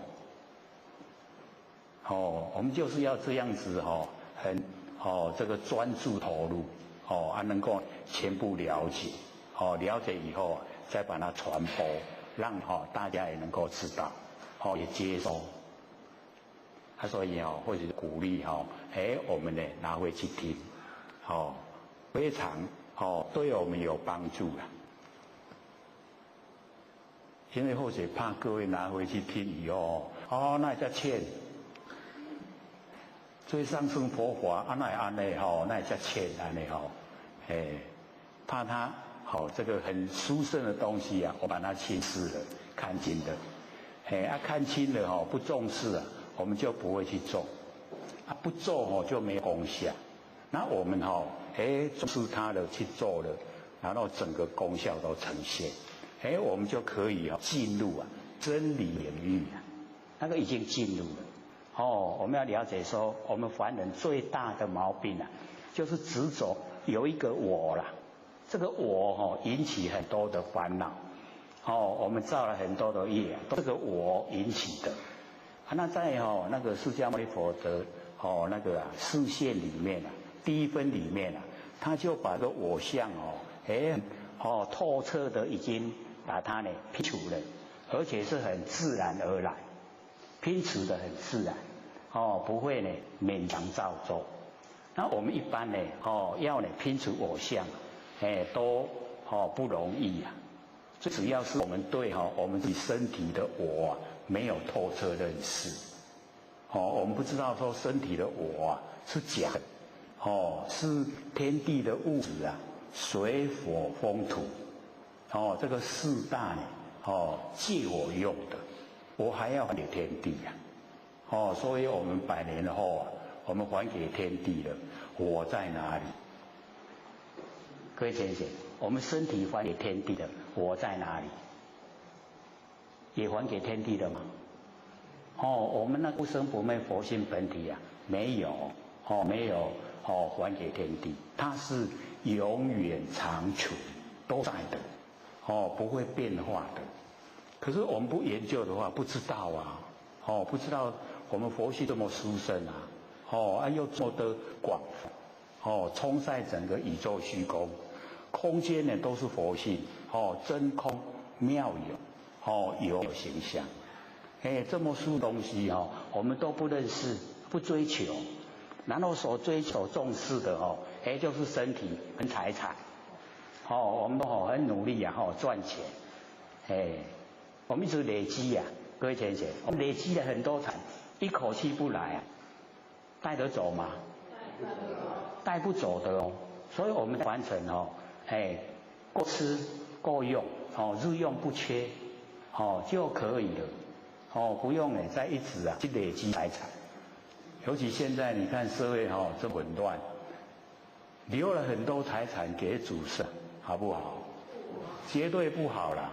这样那种没人会怕病那个整个人生啊都毁掉了为了财产还打官司那个是真的造就也不好没有孝顺，所以我们就不用去累积财产留给祖孙我们要留德啊给祖孙。你看孔老夫子到现在70几代的祖孙都受人尊敬，他没有留财产给祖孙，也是一样很贫穷孔老夫子也是很贫穷没有钱财留给后代。可是你看现在后代受到人家尊敬，那么久了2560年，孔老夫子到现在已经有2560年我们都还很尊敬他的后代祖孙。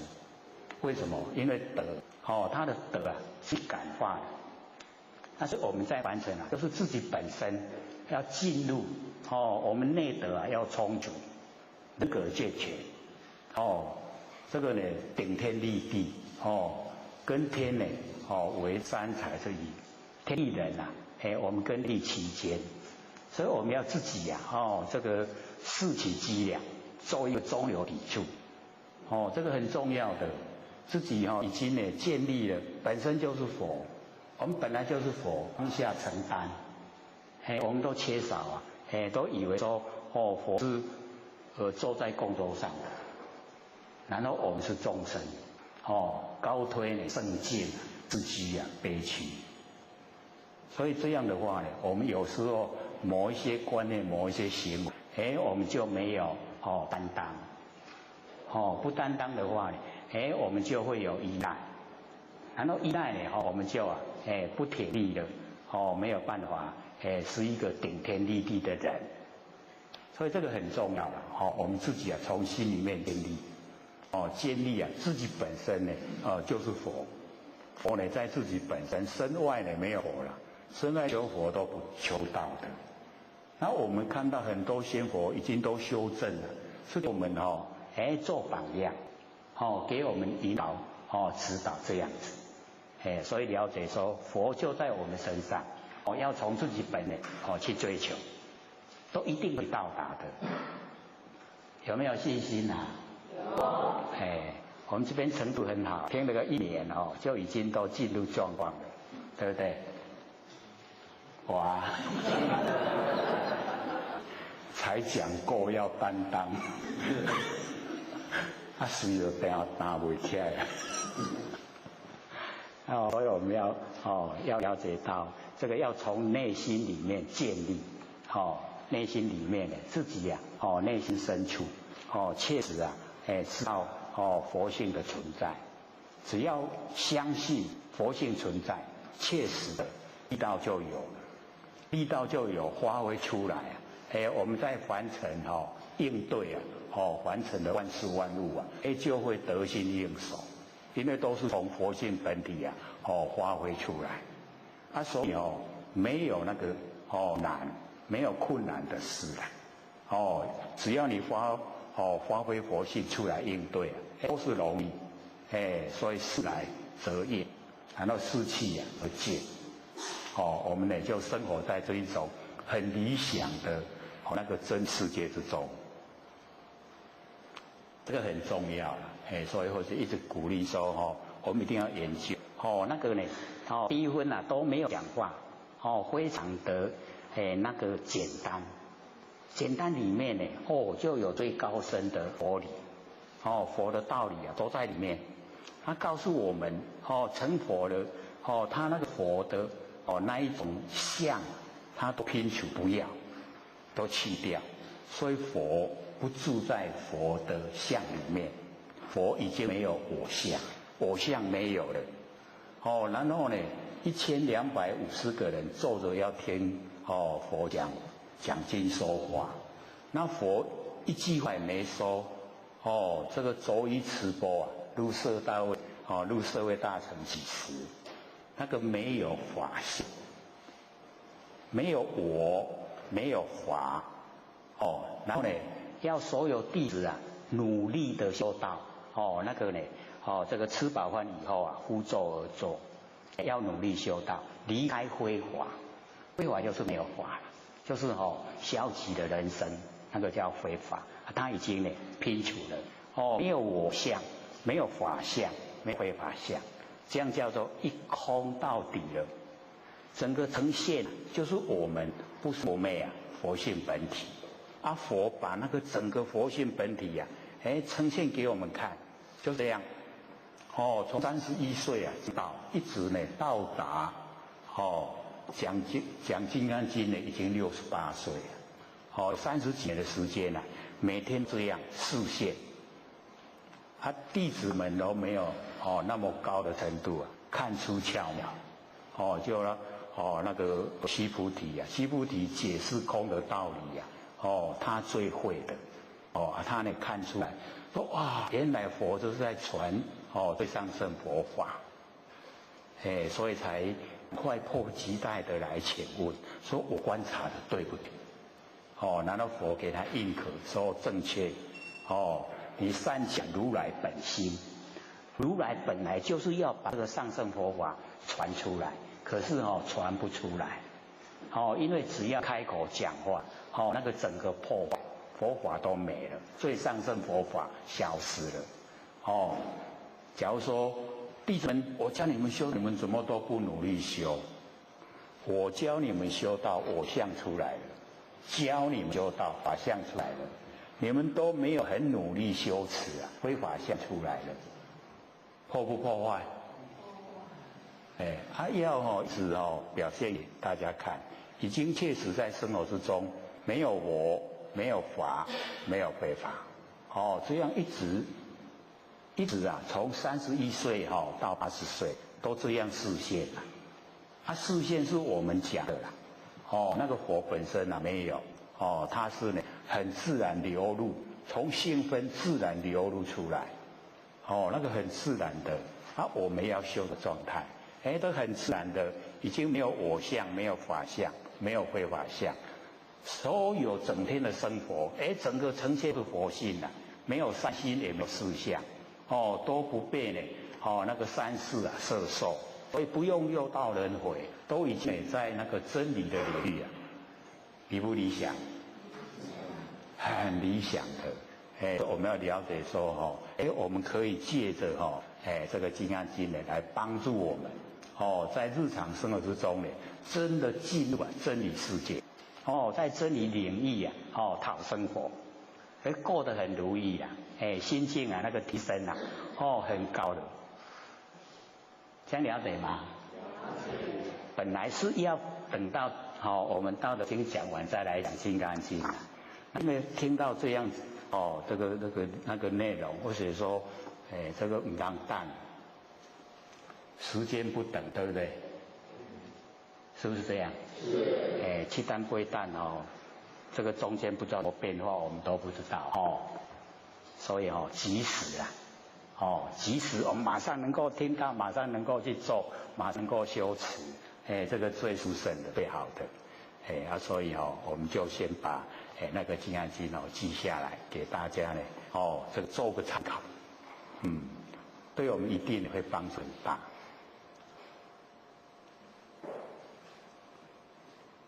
有没有了解呀？因为或许因为这个浸润在里面的时间太久太长，没有感觉说它很好很殊胜啊。他是跟或许来那个学姐啊，他一直在跟或许提醒，说王师佛堂的《金刚经》讲的很适合大家修。我说是吗？他说是。才要请那个谢杰的先生把它从他用录音笔录的转成MP3，然后呢从 MP3 又转成 CD 这样，所以我们拿到了是 CD。那 MP3 因为到昨天为止可以做第3片。那一片50几段或者那个听的MP3 的时候啊，要信念功，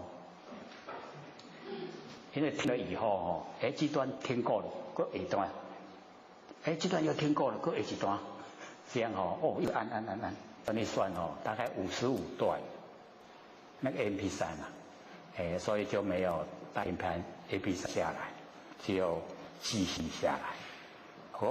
往后要的话也可以像学姐一样，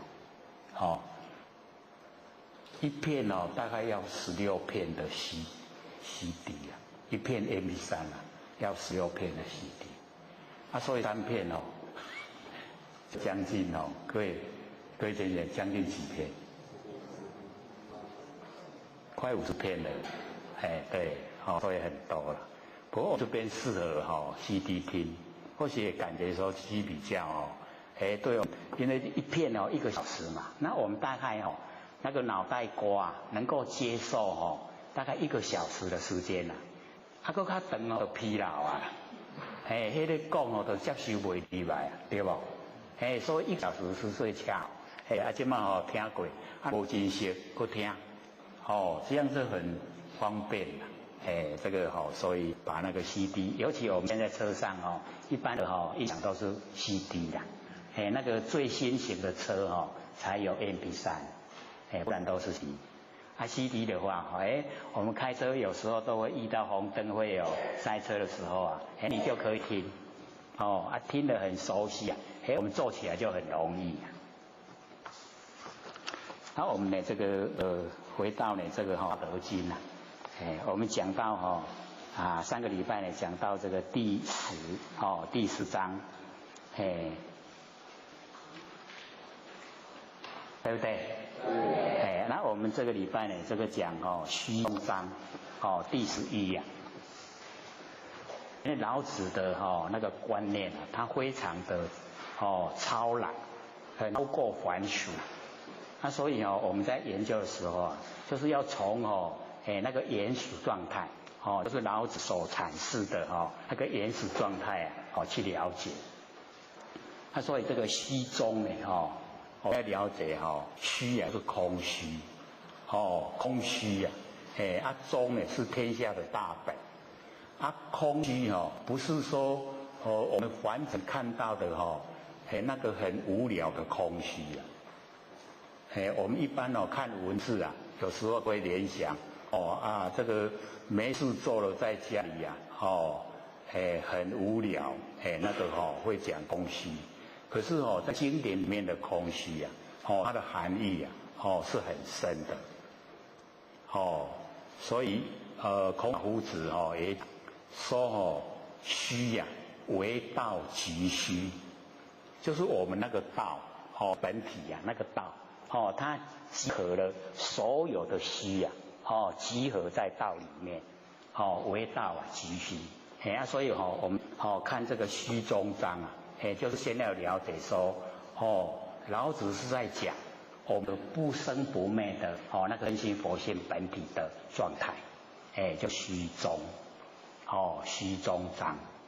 那我们够心地空虚我们就可以容纳万物。那我们现在各位贤贤，我们的心这个够不够大的容量来容纳万物万事？有没有感觉说我们生活之中一点点的那个小事我们都会计较？不会不会我们自己心里面知道了我们处理事情的时候会不会跟人家计较我们自己知道所以这个我们了解说，假如有人用那个不屑一顾的眼光来看我们什么反应？会不舒服了所以我们就是了解到我们那个是很直接那六根对的外界很直接的反射到我们情绪那或者讲说我们修道人就是不能落入情绪，一落入情绪我们不讲理各位有没有想想看，我们落入情绪讲不讲理？那已经讲不通了对不对？那个理跟他讲已经讲不通了他都发泄他情绪所以我们最重要的在生活之中就是要去先去了解自己为什么会发情绪出来？一定是不如意的境，不如意的事被我们碰，我们情绪就会来就会很不高兴。那我们要了解到这一些不如意的境，不如意的事我们不如意的一些想法，这个都是负面的都是变化无常的，都是因缘际会的所以不要在意。凡尘呢我们在凡尘的时间这个身体让我们借我们用在凡尘的时间都很短暂，非常短暂我们不要把这个很短暂的时间用在这一些无谓的事情上面，这个都是无所谓的不要管它就好了不要管它的话，我们那个度量自然就会扩大，就是能够这个容度大能容所以我们现在这个老祖师显现给我们看，就是要像老祖师这样度大能容，就可以了却人间多少事对不对？我们都是给他等教多的，有没有可能都不承认不过没遐细比这较大比那给他等教多较大可是有时候我们这个扪心自问有时候真的是心胸狭隘不宽广，人家一句话我们都气不得了，会不会？这个叫很诚实会，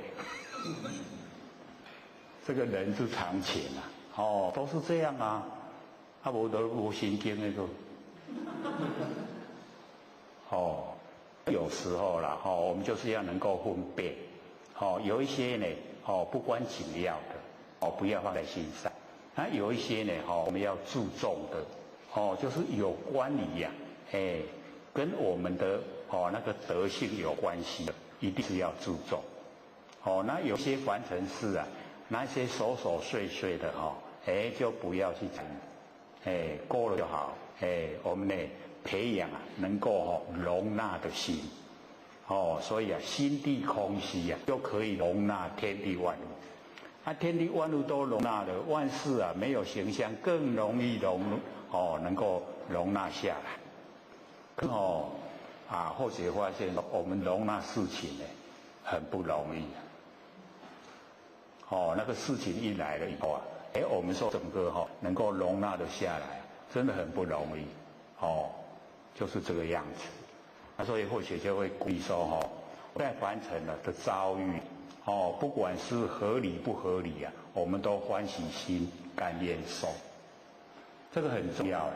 所以我们看有一些人啊，他遇到那一些不合理的那一些事情啊，去应对的时候啊，他很不甘愿，很不甘愿的时候，事情也要去处理，那个处理就变成多余的了，因为你心里面不甘愿，那个事情处理完了以后啊，那一种业障还在，甘愿没有了掉了，没有了，所以它还在。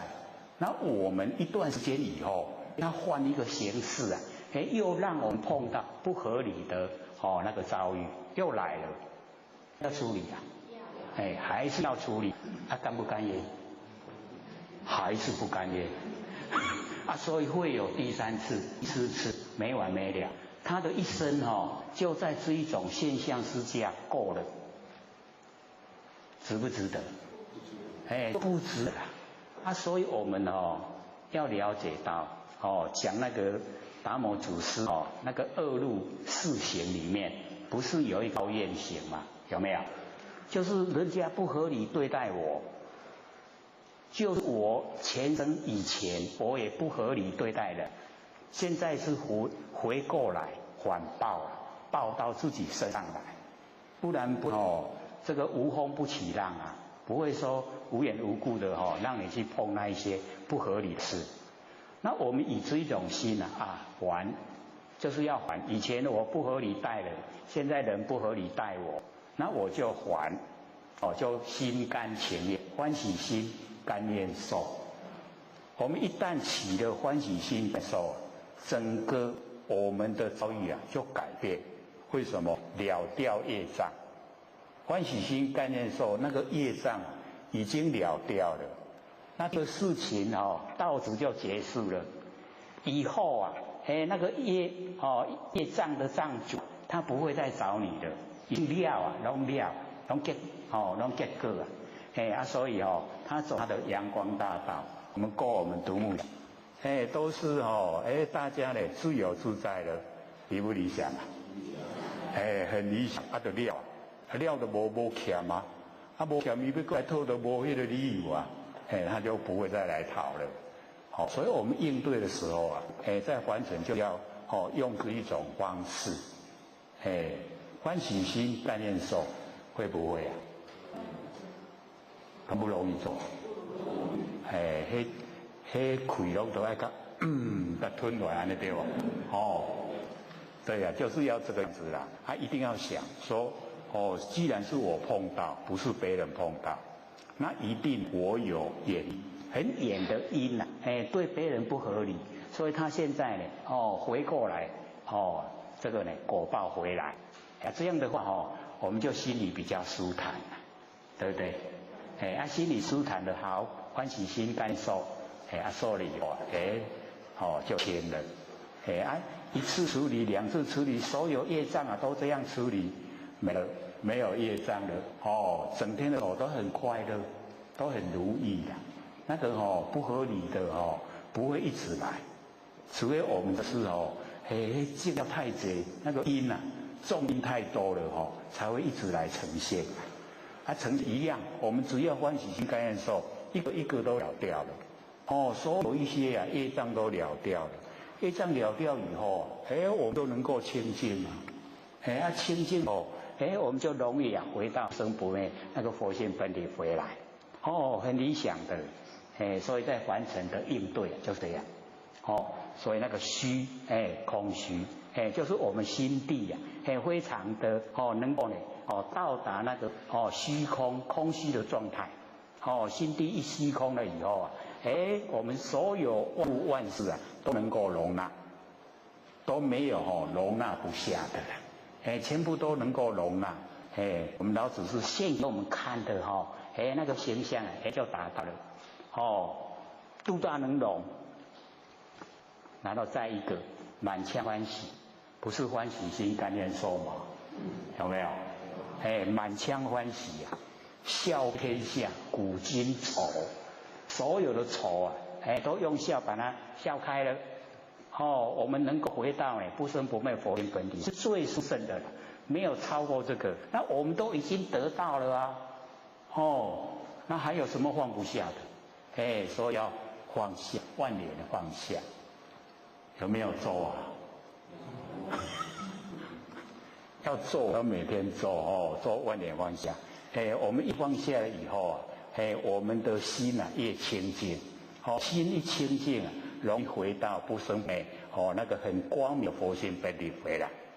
一回到佛性本体回来，我们在真理世界之中生活。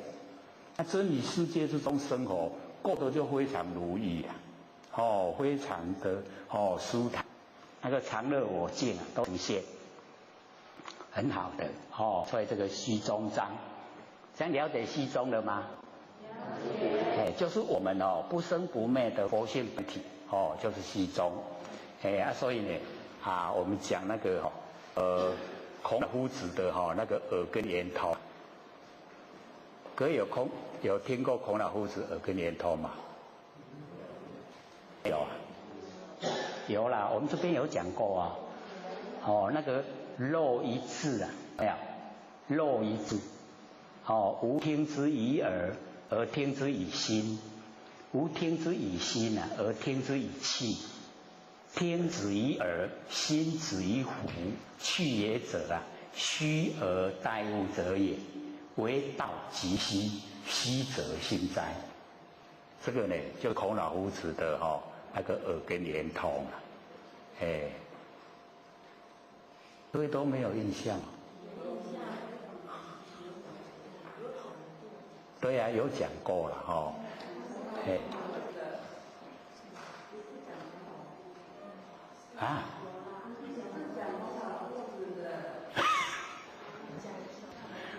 你看我们的容量就这样了。不是在讲孔老夫子的，是在讲那个观世音菩萨的。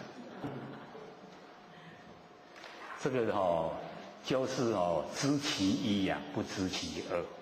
我们有讲过呢，孔老夫子的耳根圆通，也有讲过呢，观世音菩萨的耳根圆通。可是他们的角度不同，讲出来的角度不一样。那我们把那个因为以前讲的时候没有详细的，因为重点不在那个孔老夫子的耳根圆通，所以没有很详细的把它解说。那我们就是了解说那个来源，那个耳根圆通孔老夫子耳根圆通的来源，就是颜回有一天去向孔老夫子辞行。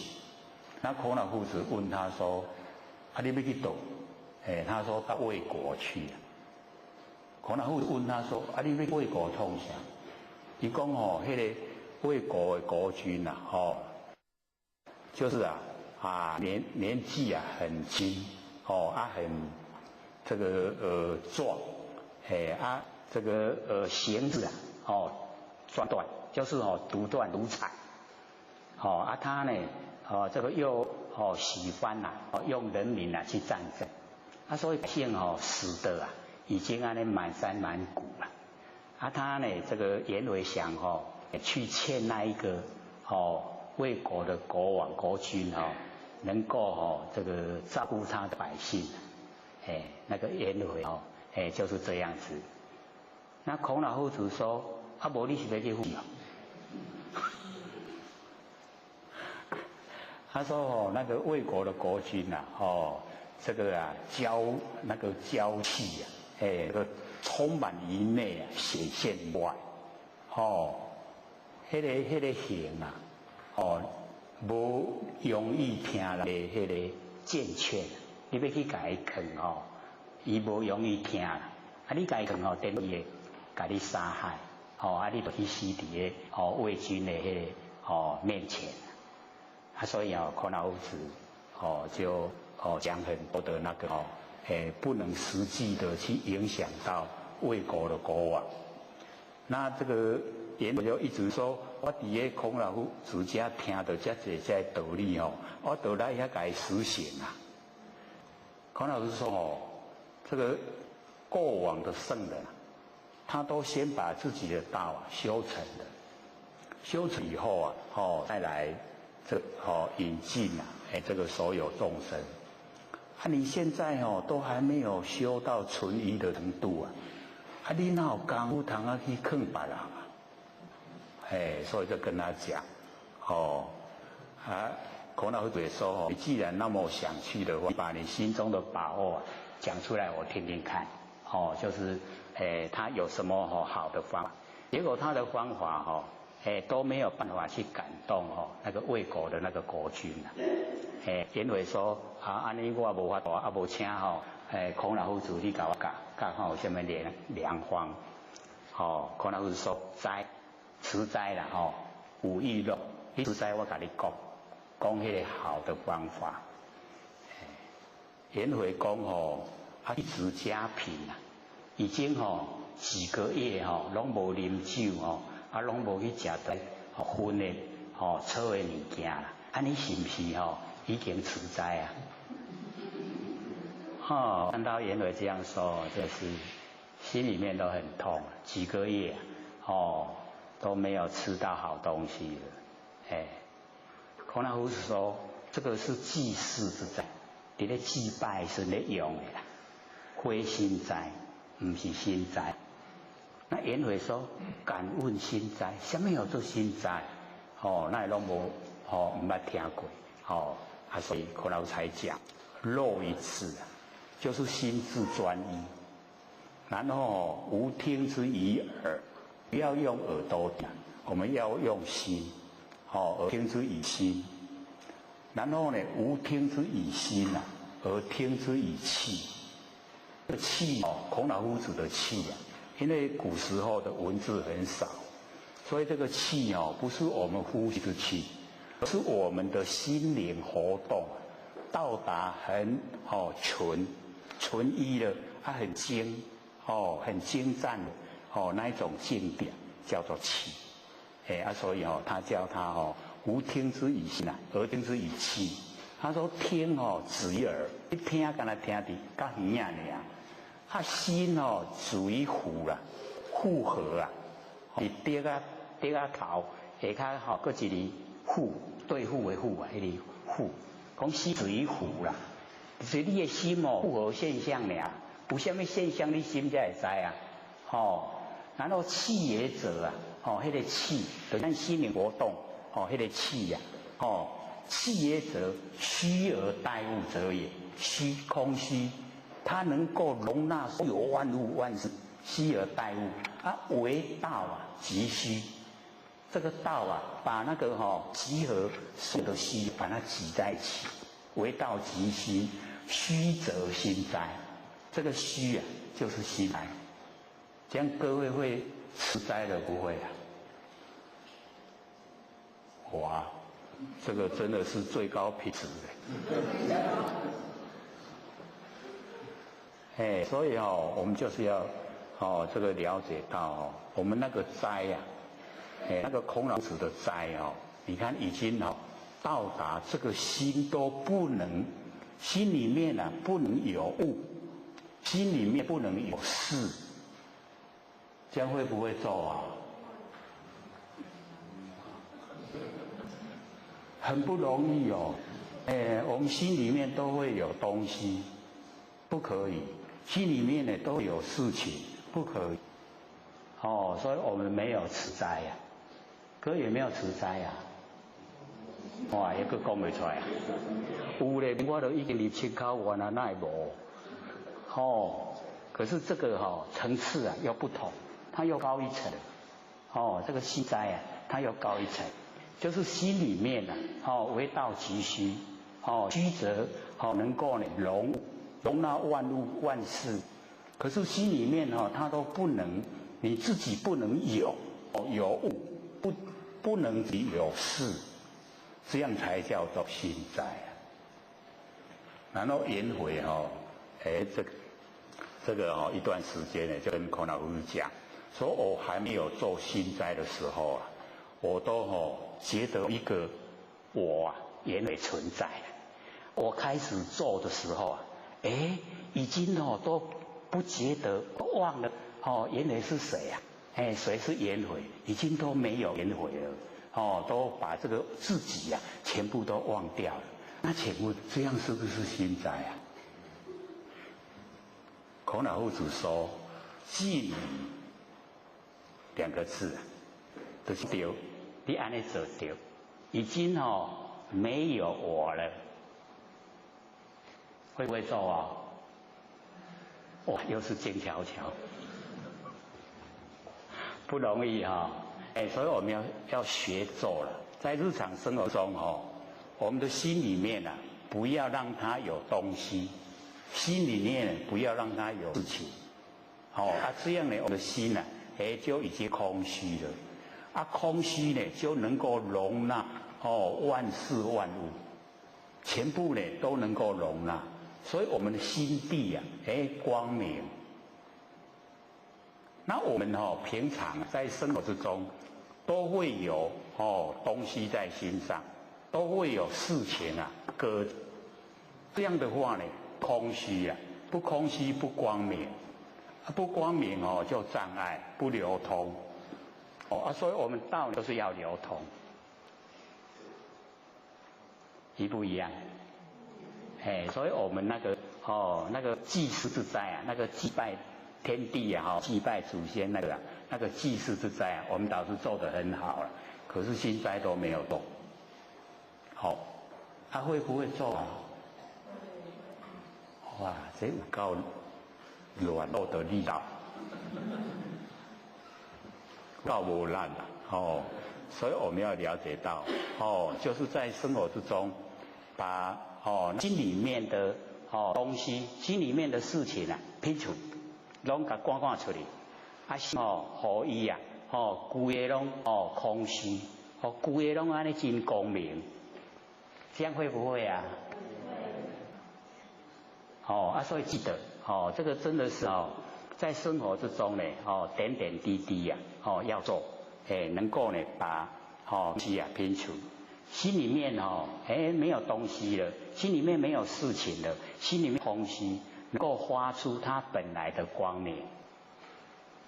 所以我们那个清净经也是杨老祖讲的，清就是一尘不染，净就是一念不生一尘不染一念不生我们心地空虚光明，这样会不会啊？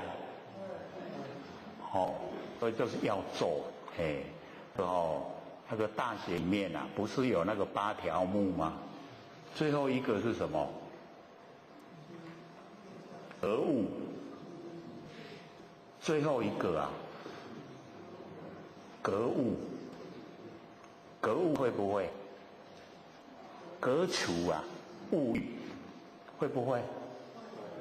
就是把那个所有的物革除。也就是心里面没有东西，心里面没有事情，这个叫做格物了。然后物格以后心都没有东西，没有事情了。物格以后知至，知道就已经到达了。我们的知道那个就是正知正见，那个知正见已经我们到达了。要在格物以后，格物以后那个正知正见才会呈现。那正知正那个正见已经呈现的时候，物格而后知至，知至而后意成。我们的意很沉，跟天地一样这个沉能够久，沉才能够持久意沉心就正心正身就修，身修家就齐，家齐国治天下太平。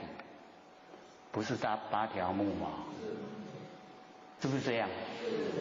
所以那个圣人教导我们呢，就是要从我们最微细的地方把心里面的物、心里面的事革除以后心空虚心一空虚以后所有物欲都没有光明的心呈现。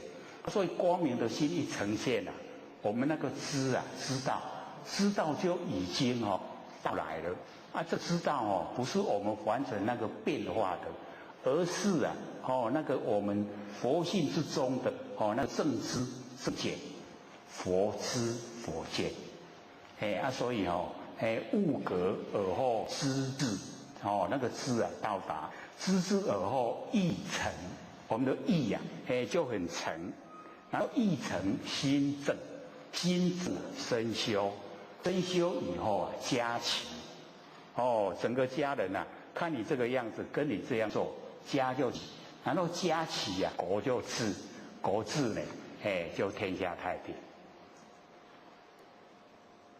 不都有念过吗？我还没有念呢。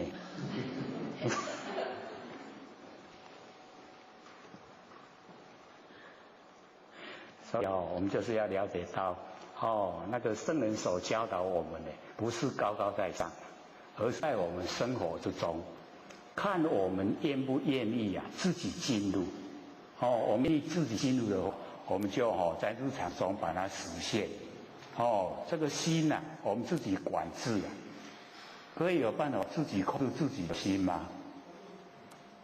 我一个点不过呢，这个管制自己的心我们就是要跟心这个和平相处心里面有东西的，心里面有事情的，该参详啦讲你卖去多卖底这代志，卖底这物件拢甲赶出来互心的会当安尼真公平真虚拢无半项安尼因为拢无半项才会当容纳所有万物啦咱若有物件迄都无法度去容纳所以我们讲西中就是要甲咱内底迄执着咱有物件代志些全部把它这个拼除拼除以后真的是西中了。那西中以后都可以应对凡尘的万事万物那应对凡尘万事万物没有喜欢讨厌，我们不会造业因为没有取舍。我们有喜欢讨厌才有取舍，有取舍了以后我们业因就已经造下来所以这个虚中章呢就要我们拼除我们心里面的东西，心里面的事情。你听有清楚无？做未？就是要做，这个真的是要做我们时时刻刻去做的话，这个心会时时刻刻都很高兴那个欢喜充满因为心清净容易回到不生不灭佛的本体。那我们看这个底下的经文，30幅共一股那个30幅就是那个辐条迄车的迄车链有一条一条有没有？有一条一条为迄个中出来到外口有无外口迄个外圈一条一条迄个30幅骨就是迄个中迄个车心嘛伊拢迄符拢嘛去迄个骨甲藏落迄个空的内底伊这个讲就是讲迄个车的做法，做一个车的方法迄车链一定要有迄个辐条来支撑啦，伊在外口这个力才会调，会调咧咱咧行的中间才会走啊，知道了吗？因为没有念书袂晓形容安那，他就知道他在讲那个那车的构造它怎么样呢？这个做成一部车当其无有机之用，就是一架车做起来咱伫咧用拢咧用迄个车的空壳所在各位姐，咱即摆若阵迄车外口咧走的车拢直接看到对无？拄啊伊内底若无迄个空间，伊无迄个空的所在，迄架车有路用无？就是有迄个空的所在，才坐入去对无？咱坐入去拢坐入去空的所在，对无？这就是咧讲迄啦，讲迄个当其有，迄个空的所在就是有啦。迄个有机之用，你做出来，迄个车要走，若无迄个空的所在，车会走，袂当坐人就无效。这样知道意思吗？所以我们了解说这个35公一股迄个车的构造然后当其有机之用，就是咧讲我们应用应用的伫迄个空的所在，空的所在咱伫咧应用，就要有迄个车的迄个外壳才会走所以两项呢有跟无要合在一起。那么接着底下呢言子有气当其有气之用。这个言子就是咱伫咧做这款这肥的物件的原料，迄土啦言子就是土，土各位捌看迄个瓷器安怎做出来无？伊拢用土，迄土较黏即摆捏了咧以后就一个色个形。连叶甲摕入去烧，对不？烧就变安尼对不？对不对？有过那个制造的过程吗？我们南部或许不知道，北部莺歌伊专门伫咧烧这肥烧这肥就是咧伊咧烧咱会当去原来会当去学，伊摕迄个土，互咱去捏，看你捏什么形，迄就是言辞迄个土就是言辞。然后以为气，即马甲做器具做起来，摕你烧出来就变安尼。即马当其有咱即马用这个器具一定伊就要内底有空间，对不？这个里面的空间就是有啦，没有当其有气之用，咱即马用这个器具拢咧用这个内底的空间，对不对？伊那个做好密，这有效无？无效，袂得物件所以咱用拢用内底迄个空间所以当其有你咧用迄个无的所在用迄个空无的所在所以这物件做出来一定拢有迄个空间咱所用。那么第三句，凿户有以为是当其有事之用。凿户有就是讲迄大门的迄个门一片的做户啦，若两片做门所以中国文字很有意思咱即马厝的大部分拢一片两片，拢一片一片做户，户口的户然后迄门就是两片，古代门拢两片，搁一串门串有无？迄两片做门啦，一片做户门户户，所以凿户有就是窗仔门，咱做门做窗仔门，就是要起这个厝，有门有窗仔门，当时有用这个空的所在知道意思吗？敢若咱遮安尼统一讲有无？有门有窗仔门，咱即大家坐伫遮是不是拢伫空间内底？这个就是有啦，有当时有有事之用。咱用这色来甲较师傅拢甲做密，咱就无法度入来所以色来拢空，啊咱就会当入来，嘿啊有这个外口的这个厝，会当做风避雨，咱内底会当住人，嘿安尼就是这个设的我们造房子的那个利用，所以呢这个老子就讲故有之以为利，无之呢以为用。有这个外壳啦，有咱用拢用迄个无，有跟无合在一起，然后我们利用，有以为利无之以为用。所以我们再把它延伸到凡尘的所有一切。各位姐妹，你看咱穿衫，衫做出来，用这丝来织起来，咱做出来衫穿，是不是我那穿迄个空的所在？对不对？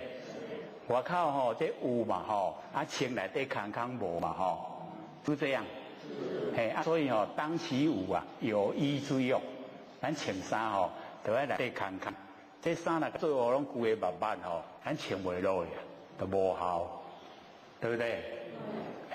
地膜我们都有那个帽子你看迄膜咱地卡卡迄个膜内底是不是有咱用迄个空空的所在？空空的所在地的对无？外口有迄个迄膜的形，是有之以为利无之以为用。所以完成的都是这样咱这也是以。做出来啦，拢甲做甲密密的中间咱就无位通坐啦。即马做甲你看迄个它的那个我们屁股上面的那个都是空间啦，对不对？所以有之以为利无之以为用。有衣顶头有空空，安尼咱就会当利用。所以延伸到所有凡尘的这一些事情都是这个样子。有之以为利无之以为用，跟无要合在一起。过来讲咱的身体，咱的身体是有之以为利，无之以为用。无就是咱的活性本体没有形象。咱若无活性本体这个身躯有路用无路用对不？是不是有之以为利，无之以为用，对不？所以我们研究这个道理就是要了解到它呢不属于有，也不属于无，都要有跟无合在一起，安尼对咱家有利用，对咱家有价值，这样了解吗？了解。所以我们了解说老子就是把这个原理告诉我们，说凡尘都是有跟无合在一起。不早已有，也不早已无，合在一起就是中道，中道咱生活之中呢，拢在应用，有没有都是在应用，对不对？所以这一章呢，就是告诉我们，我们呢从那个内心里面开始吸收，那个很重要，一定要使自己的那个心能够呢空虚。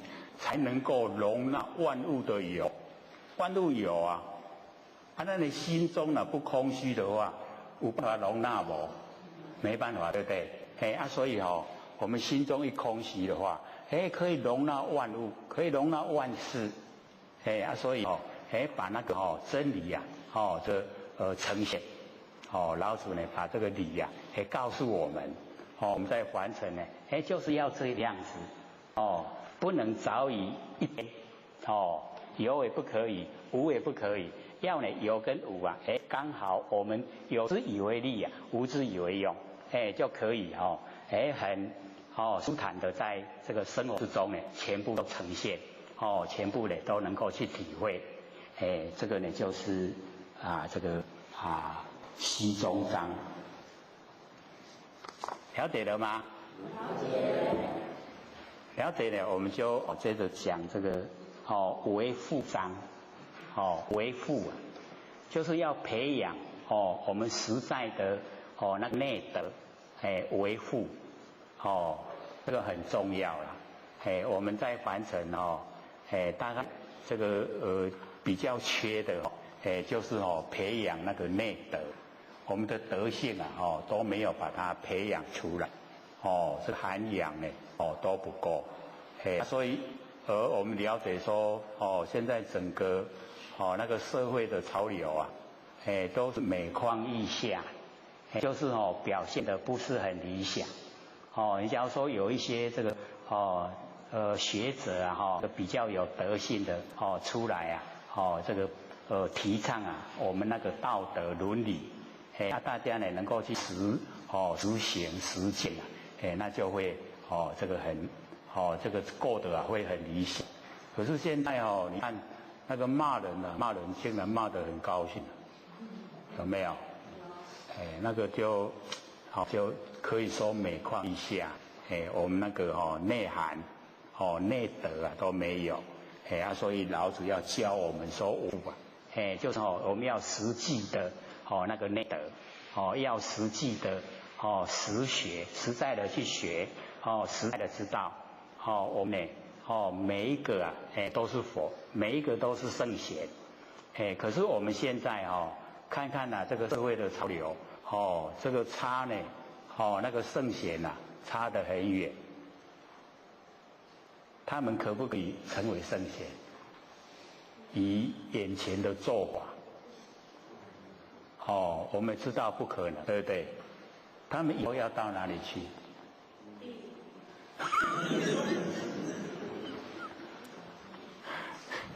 倒是蛮正确的这个引导众生的错误的那个道路啊，那个罪过很大，就一定要到地狱去，受那地府的那个刑罚，所以我们要知道说，在凡尘啊，影响别人的关系很大，那我们要影响别人呢，能够追求成仙成佛，能够追求人格健全，品性的清高，这个才正确我们一生很短，不要投入那一些负面的那个情绪，那个会害我们那我们假如说一沦落一堕落了，那个再回头都已经100年了，都来不及了。所以一定要这个警戒自己呀，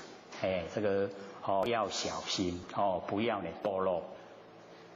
先从心理建设我们做得很健全，就是这个人格一定要健全要时时刻刻记得顶天立地真的天地一样大以天地取间的不要小看自己所以这一章呢为副章是建立实在的那个德性实在的我们能够实际的有清高的人格。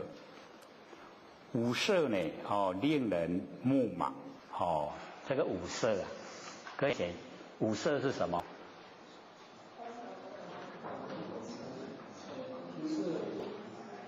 这个五色呢就是色的那个主要青红白黄黑这个五色这个代表所有的颜色用五色来代表五色令人目盲我们呢不要去追求那个外界的这一些那个形色这个色会让我们丧失眼睛的功能盲眼睛已经变了盲人。那不是说这个五色会让我们眼睛变盲人而是说我们对那个色的辨别功能已经丧失了就变成被那个色见诱惑。但是诱惑以后我们呢不知道它的那个是非，不知道它的那个呢这个应不应该追求所以老子就讲说五色呢令人目盲就是失那个眼睛的那个辨别作用那我们是要了解到不要追求外面的形象，外面的形象都一直在变化变化无常，无常变化那我们追求我们会投入啊，那个无底深渊里面。无底深渊呢，让我们受苦了，所以我们不要投入那一种那个情境之中，所以不要追求让外面的形形色色不追求，这样呢能够维持啊我们那个理智清醒的头脑。那么五音呢，令人耳聋，这个五音就是工商角徵羽，这个五音代表所有的音声。所以我们要了解到，我们耳朵的功能，就是要听那个真理，这个是正确的啦。假如说我们听那个靡靡之音靡靡之音知道吗？就是腐烂我们新的思想那一些音那个就不要了，因为听了以后我们人跟着沉沦。听呢，就是要使我们这个神辉气呀，很舒坦、很高兴的所以或许那个后天庙常常打坐遇到那个魔境的时候或许用那个音乐那个乐理来聊那个时候很恐怖用那个音乐所以有一些乐我们听了会很舒坦听了会很那个开朗。各位分别会不会？我们大概都会有那个欣赏音乐的那一种这个习性。各位有没有欣赏音乐？有。喜欢听什么样音乐？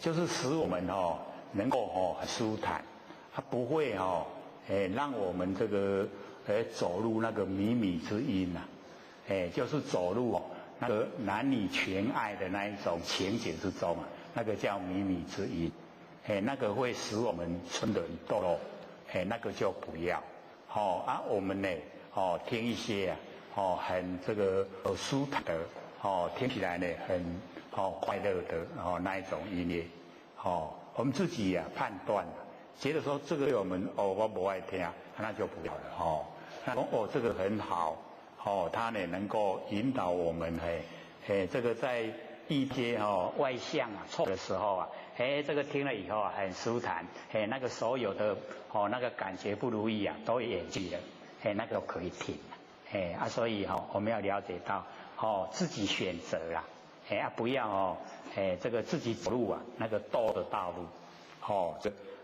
五音呢令人耳聋假如说听靡靡之音呢那个耳朵的变声功能就消失了。那么五味令人口爽这个就是贪口腹之欲五味。各位先生，五味是什么？酸甜苦辣咸酸甜苦辣咸五味那说我们又贪这个口腹之欲这个就让我们那个嘴巴有嗜好有嗜好了以后我们会造了很多的罪过啦而且都讲现在那个外面那个商店都会有一些那个炸鸡排你走边味道很吸引人你假如说被它吸引了去买来吃那真的是中计了因为那个饲养那一些炸鸡排都是用那一种生长激素要让它较紧大只生长那个激素吃它就真紧大只大只就抬整个冷冻货柜就运到我们台湾来，然后我们台湾就买来吃，然后吃了以后它的那个生长激素那个底下的鸡巴来对，然后我们吃进去以后在身体里面生长，然后我们就一个人就长成2个人。南部还好一点北部很多都是1个人2个人的份足大块的啦。我讲迄就是贪口腹之欲所以我们了解你太过胖了那个心脏的负荷啊，会很大，会缩短寿命，它也不好看呐拄啊好就好了，对不对？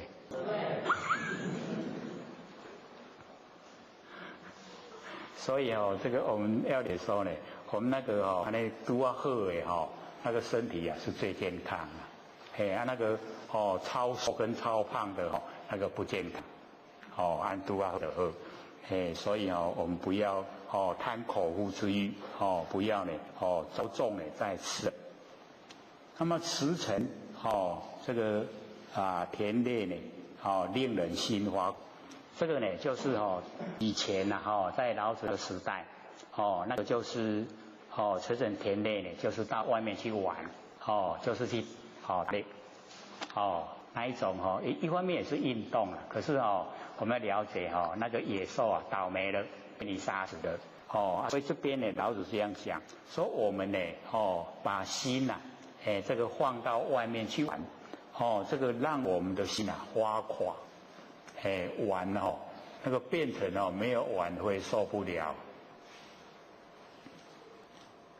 我们的运动是可以啦，可是呢那个到处去玩那个就不一样。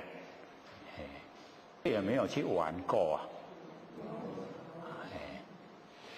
这个有才是老实啊，说没有骗人的啦，所以我们要了解那个心我们的心有时候是要放松，放松的时候就是到处游玩，到处游玩可以把那个身心那个整个调那个放松，不然呢就要断去，所以放松那个是玩，我们要了解到这个调剂身心那假如说我们整个都投入整个都在玩的话，那就不行了。像现在很多都是用那个电脑在玩的那个游戏那个都已经太超过了。很多都玩到那个晚上不睡觉，玩到这个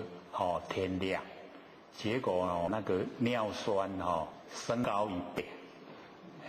那个医生都讲，你再不改变生活习惯要洗肾了。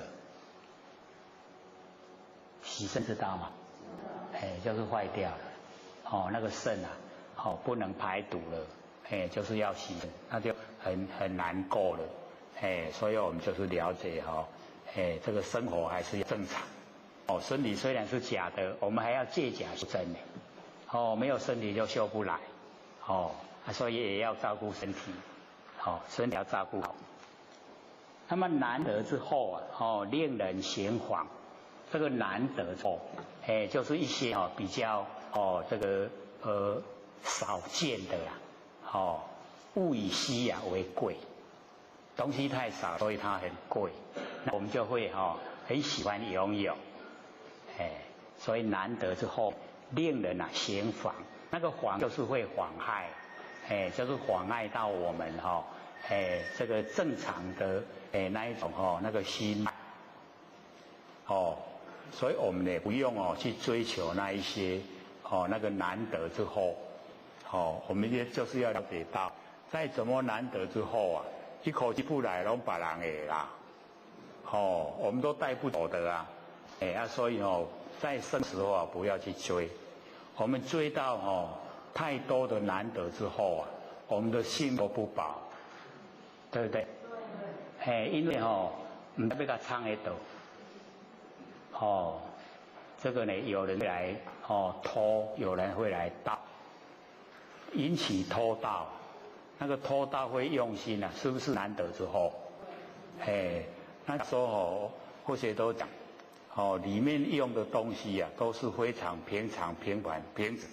然后开柜你要爱心家己搬，你若无爱给他留的话用，这样你看是不是生命都保全了，对不对？你要爱看爱心，你家己去搬，所以或许这个家里电视都没有，没有电视不看的，所以那个小猴竟然说，按门铃到我家来，我说你要做什么？我修理电视。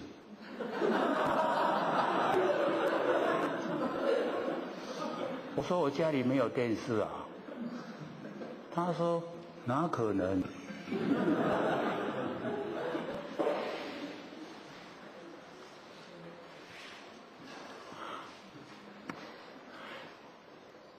所以各位要了解到我们有电视啊，我们会被电视左右，会给咱怪，这节目都看来看，会给咱怪，这嘛开了就去坐咧，所以那个时候我就想，我这嘛一个身躯变行尸走肉，因为我整个精神跑到那个荧光，对不？对不对？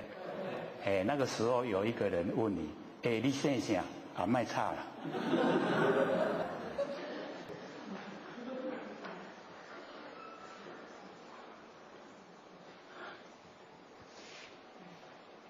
所以把时间呢都能够腾出来，能够呢深入我们心性，一深入了以后，了解说这个才是踏实很踏实。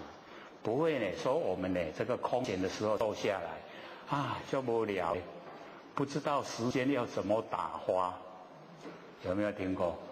时间要用打发的，可不可怜？很无聊，你才被冲下。那我们修持到你坐下来的时候，整个天地都在你的身上，会无聊吗？不会。很充实的所以不用看电视，那拢咧怪人，咧骗人，看看了以后做色刷做义工，拢互你骗袂去啊，时间拢了去，所以这个或许就讲，当我们还没有培养定力，佛性还没有启发，那不要看，不要看电视，也不要看报纸，也不要看杂志。先把这些摒除掉，摒除掉以后，全心投入追求佛性本体，你已经呢摸到了，知道了，那个时候你再来看没关系，你看电视、新闻、看杂志都没关系，因为你心中有主张，你有很笃定的那个本性的，这个时候不会被外境影响，你再来做，这样了解吗？但是我们假如说是以电视为主，规工我若无电视无法度过日，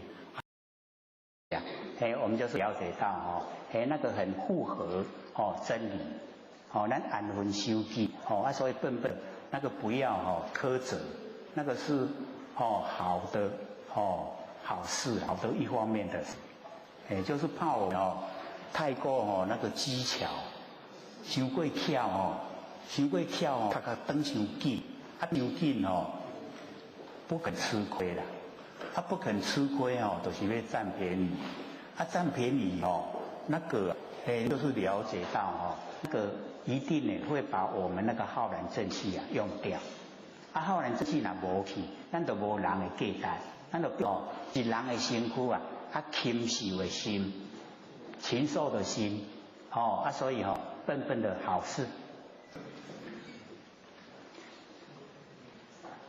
好，请说。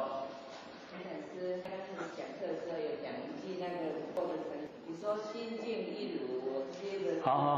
心静一如，不患思维，患人一里患，不患思维，我们那个思想思维然后但不慈善，积之岁月而不心开，谓之有也。这个是我们努力方向。心跟己它是一体的，我们现在把它分开，所以有分别心。那分别心太厚，我们就生活之中取舍的心很强烈，就会造业，造业就会受苦。好，刚才后面不是还有一个举手吗？他跑到哪里去了？好，不是你有举手吗？哎呀，你不是举手，没有啊？无你的手的中心。好，请说。刘讲师好，之后学有跟我说，佛性在我们身哪里？那刘讲师有跟我们讲，佛性是不即不离。好，对。是我们在讲三宝的时候，我们常常做一个隐喻，就是说，我们这个肉身就像一部汽车，然后我们的司机就像一个灵性，然后这个司机进到车子里面有它的位置，所以在我们这个肉身里面有这个阴阳之体。那佛性在我们的阴阳之体的肉身里面，是不是它是冲在全身，还是就在玄关的附近？那如果不在玄关附近，我们讲我们的佛光就从玄关，就是那个中心点发射出来。那这样又跟不即不离，冲在整个宇宙又好像又有点不晓得就是取决于中间这块。是我们讲三宝的时候，是以后修正一下呢，还是说这样讲没有错？好，请坐。这个问得很好。因为我们要了解到，我们这个佛性是在我们玄关的。所以这个求的时候，一定要跟道心明确的讲。说我们玄关就是我们佛性的所在地，它就是住在那里。那我们讲到说，这个不即不离尽虚空变法界。那个是修持以后，它整个已经回归到本体以后的事，那个跟刚求道的那个角度完全都不一样。那假如说刚求道，你就跟他讲说，不即不离，然后冲在整个宇宙虚，他会你在为安他走，就没有一个下手的地方。那我们要了解到，我们全身哪个地方受伤都不会马上要命。玄关一受伤，马上死掉，那个一下子命就消失了。所以我们要了解到，虽然它是一个门，就是我们灵性出入的门，可是佛性呢，它就是在那里。所以我们求道以后，就鼓励那个先守玄，因为我们六道认为太久，妄想杂念太多。守玄之后就可以摒除所有的妄想杂念，很快妄想杂念就消失了。那我们要延续后面的修持那个我们就讲守玄就是守住玄妙关键。那玄妙的关键就是我们不生不灭佛性本体，那个是修以后要深入的问题。那深入的问题那个时候我们要了解说形象是假，可是你深入了以后，所有万象都是真的，这样了解吗？所以那个时候完全角度都不同了，所以才有世间相常住。相不是变化无常吗？为什么会常住？那个就是修到最高程度。我们开始不是说见山是山，见水是水，是第一阶段。第二个阶段努力之后，见山不是山，见水不是水。第三个阶段回来的时候，见山还是山，见水还是水，所不同是心，心已经不同了。那个见是山，见水不水是水的第一个阶段是住相，第二个阶段是破相，是我们努力的方向。把形象都破除以后不住相了，形象都不住了，我们心就已经解脱了。心一解脱了以后，再回过来万象竟然也是我的心。所以万象见山还是山，见水还是水，这个叫世间相常住。这样了解是吗？所以那个没有矛盾冲突的地方只是我们修持构成的不同。我们开始修，一定要从守玄玄关开始入手。能够意念没有妄想，已经没有杂念，那个时候你才做一个深入的那个功，就是不即不离。这样了解吗？还有问题吗？所以有疑要必问嘛。这个因为很细腻，你不问的话不会去讲。那我们要了解说，那个手钱不是错，是对的，只是说我们做入很深功夫的时候，我们洪老师来介绍不是讲嘛，守着玄关跟人走，忘了玄关已成佛，是不是这样？因为我们身体会昧你身体只要你一直守在玄关，身体死掉，是不是要去埋葬了？那我们玄关一埋葬了，那玄关的价值呢就不见了，对不对？伊价值就无去就代志还是讲去火种烧去，就消失所以这样就会丧失它那个殊胜的功能。所以我们了解说刚求道的时候一定要强调我们那个很重要，求道很重要。你没有求道，你修得再好，你领悟得再深，那也没有用上天都不承认的不承认你可以成佛。我们求道受记才可以那个才可以成佛所以都是一代祖师来受记的一定要跟人家讲守玄玄关就住在核心就住在玄关，确实的不错。深入了以后才不强调那个了，因为深入了以后不极限在那个角度，它已经宽广了，宽到整个宇宙虚空了。那个时候再来讲，只有玄关才是佛性，那我们就会走回头路了。所以了解说，我们假如说一直强调，一直守到我们一口气断了，那变走路那个我们气性不是我们的本性气性就是神不是我们元神你听有无？要了解啦不懂就要问，不知道要问，要把那个疑问搁在心上这个没有冲突矛盾的地方，只是它的程度不同我们修的刚才读幼稚园有幼稚园的课程对不？你读到大学研究所，它有研究所的课程不同一定是不同努力的方向不一样。还有吗？还有6分钟，好，请说。刚才有讲是讲那个起值超过期间，那个时是哪个时？起值的时咱在讲。对，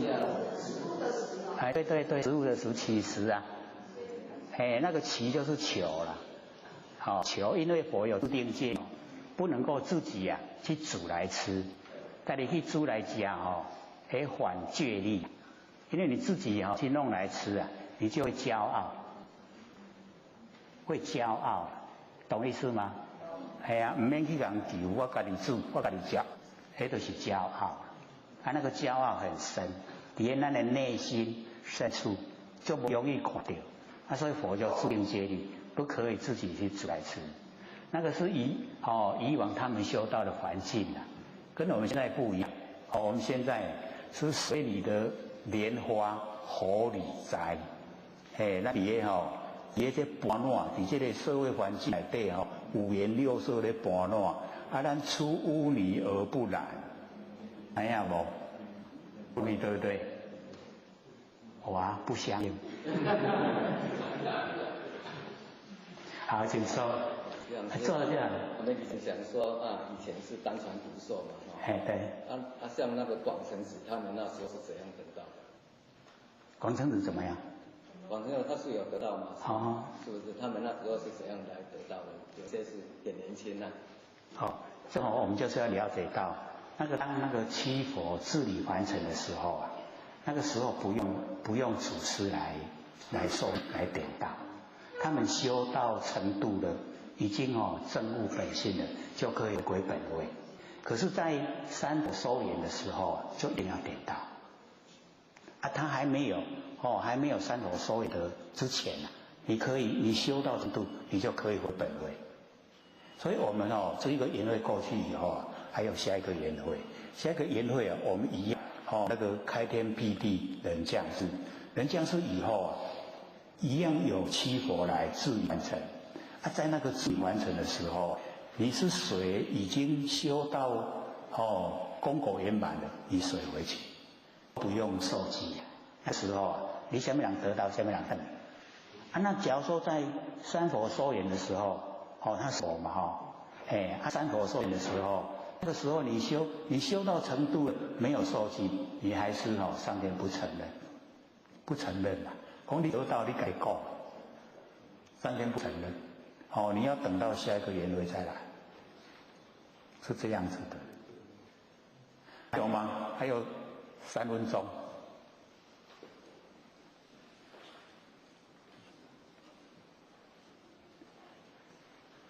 很快哦，3分钟很快就过去了哦。好，请说。那个手钱跟练神通有何差别？你反不是说练神通？练神通。手弦跟练神通有何差别？手弦跟练神通一个是向内，一个是向外。手弦是向内的，练神通是向外。向外的话那个就跟凡尘交涉，那个心容易乱。那个手弦是把心收回来，心容易静。容易静就容易回到我们的本来。那个向外的话，越走越远啦，我们就越野，如雅如爱气头，那就不好了。还有吗？还有2分钟。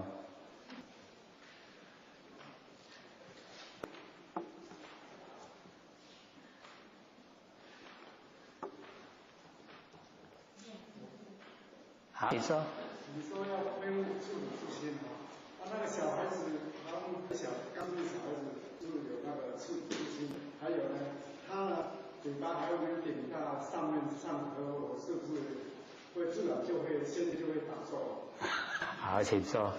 那个一定是根基很好，累世之中他有修道，所以他一出生以后，他呈现的形象大概就是修道的那个一些构成。所以舌会抵上颚然后有时候所有一些动作还有一些有一些自然而然伊拢会吃受限，你那个骑车伊拢会吐出来。那个是他的根气的，就是他前世有修，他已经带了，伊把伊修的拢去带来，带来自然呈现。所以我们要了解到，我们在讲根基好就是说累世有修他依照凡尘因为有修，所以容易修因为我们很多都累世没有修了，所以离道很远，走起来就很辛苦。不过我们不管是前世有没有修了，就不要去管它，只要我们把握当下把握现在的每一个当下。就可以成就了因为我们之前不是有买那个弥勒रू巴给大家看嘛那个很多就问弥勒रू巴说，你是不是已经累世修已经快要成就才示现给我们看？弥勒रू巴说，我是三恶道来的，有没有？他说他是三恶道，他说我们不管哪里来是什么样的根基缘分都没关系，只要现在你把握。能够把握得住因为法无定法，我们要自己努力，可以把自己修成佛，也可以把自己落入三恶道，对不对？所以呢，主权都是在自己手上，看咱按哪做要爱做分呢，还是要爱做精生？要爱做精生，咱就拢回家去做派，就会变精生拢看咱要按哪做。所以拢是咱家己决定的。各位先生，决定做什么？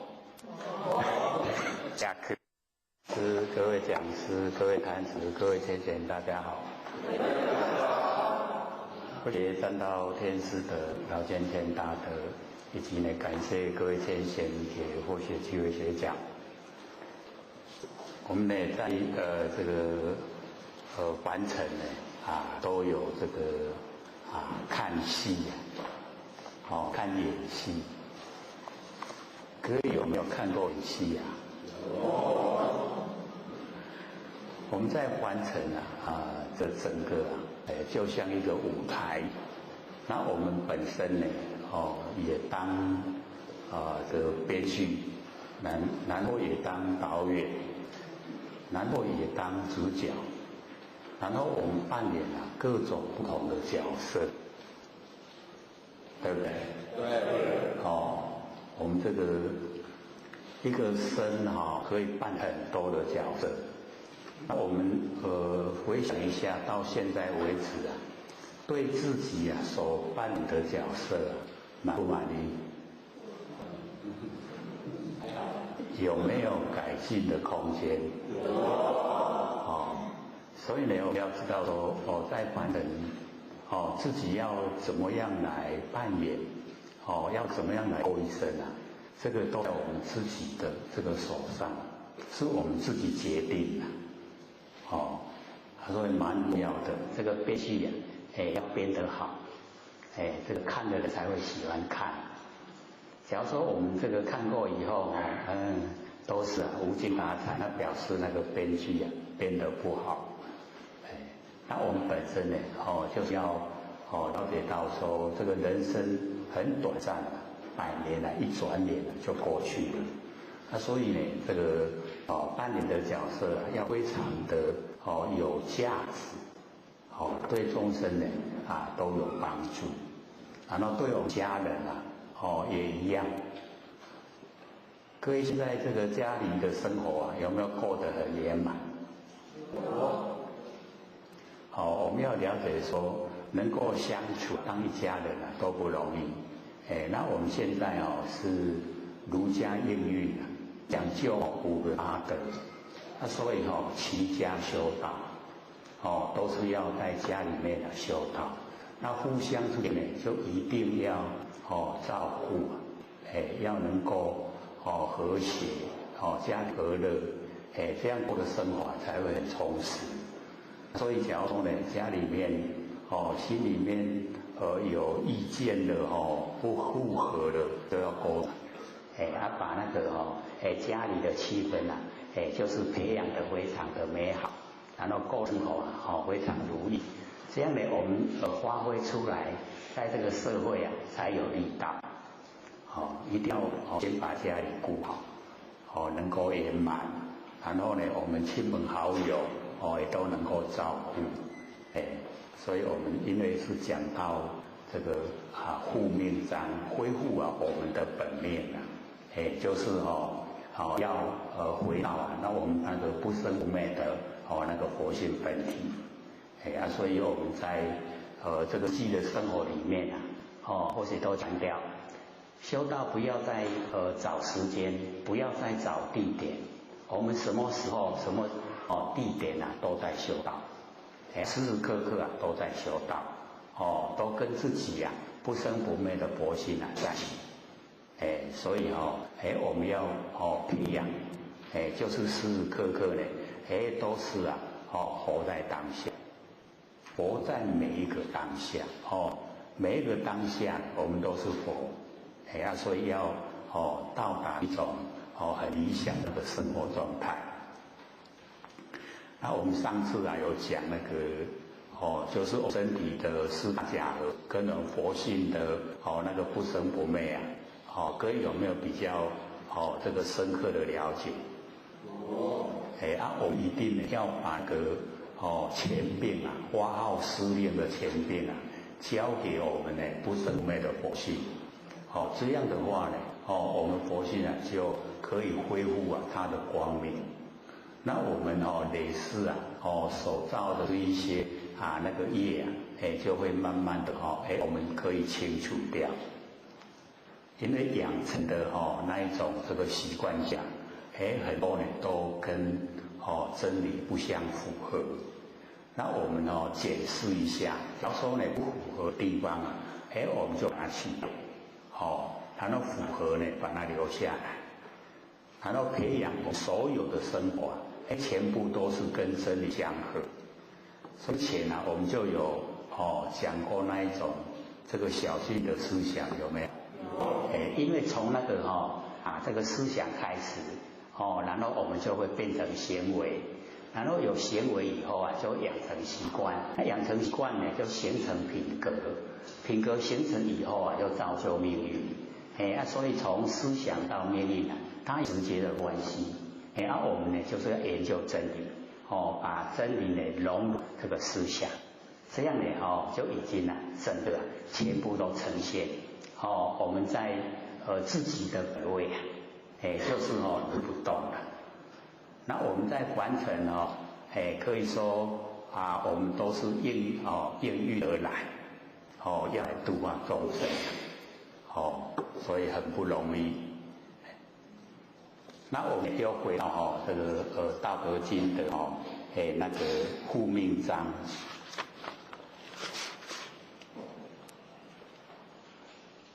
第16护命维护我们的本命。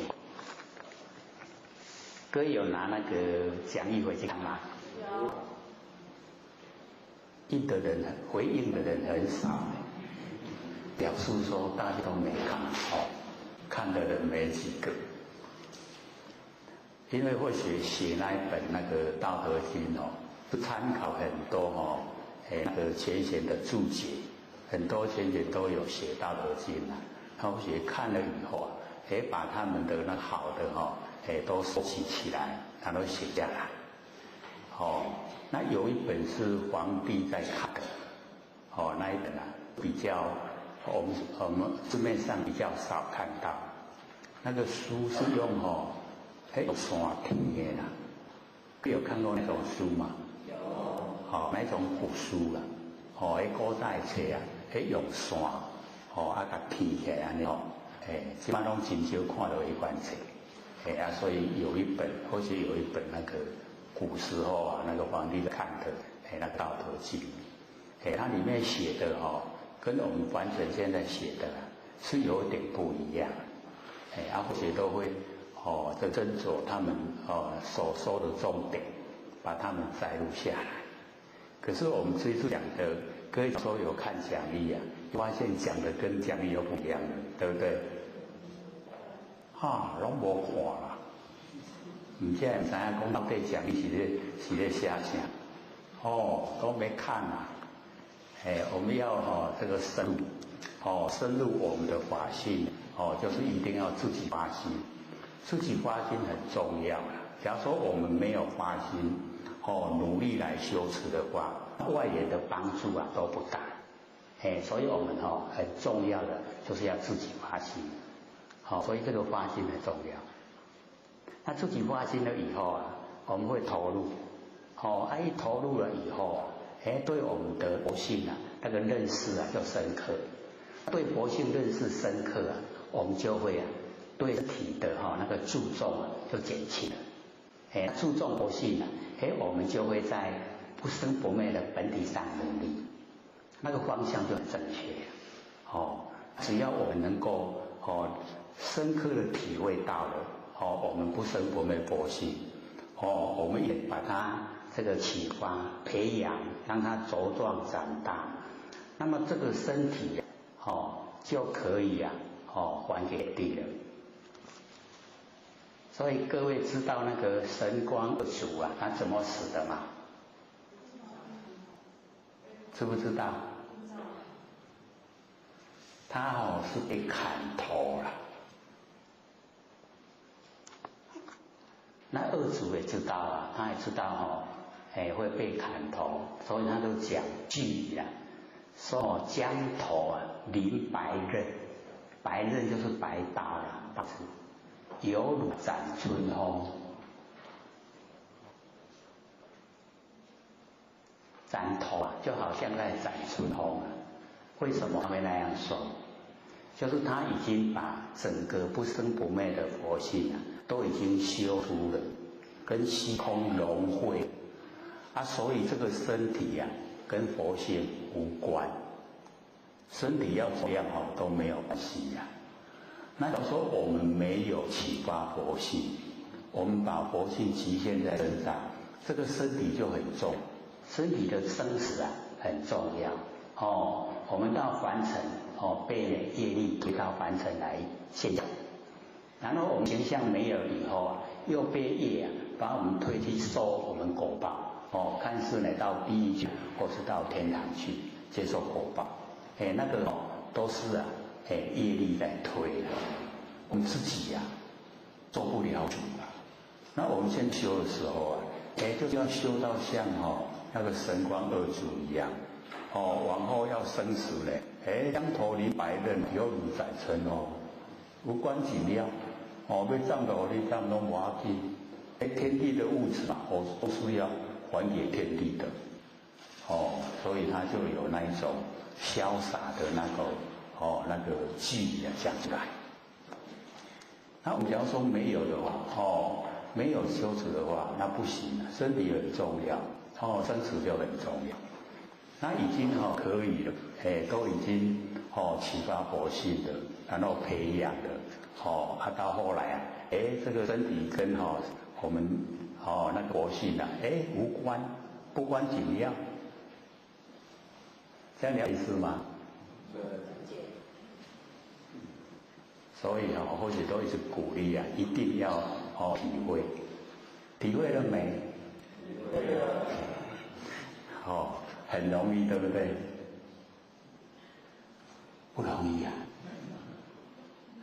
只要我们万年都放下因为我们在研究这个护命章，恢复本命，恢复我们那个天之谓性的性，恢复让它恢复。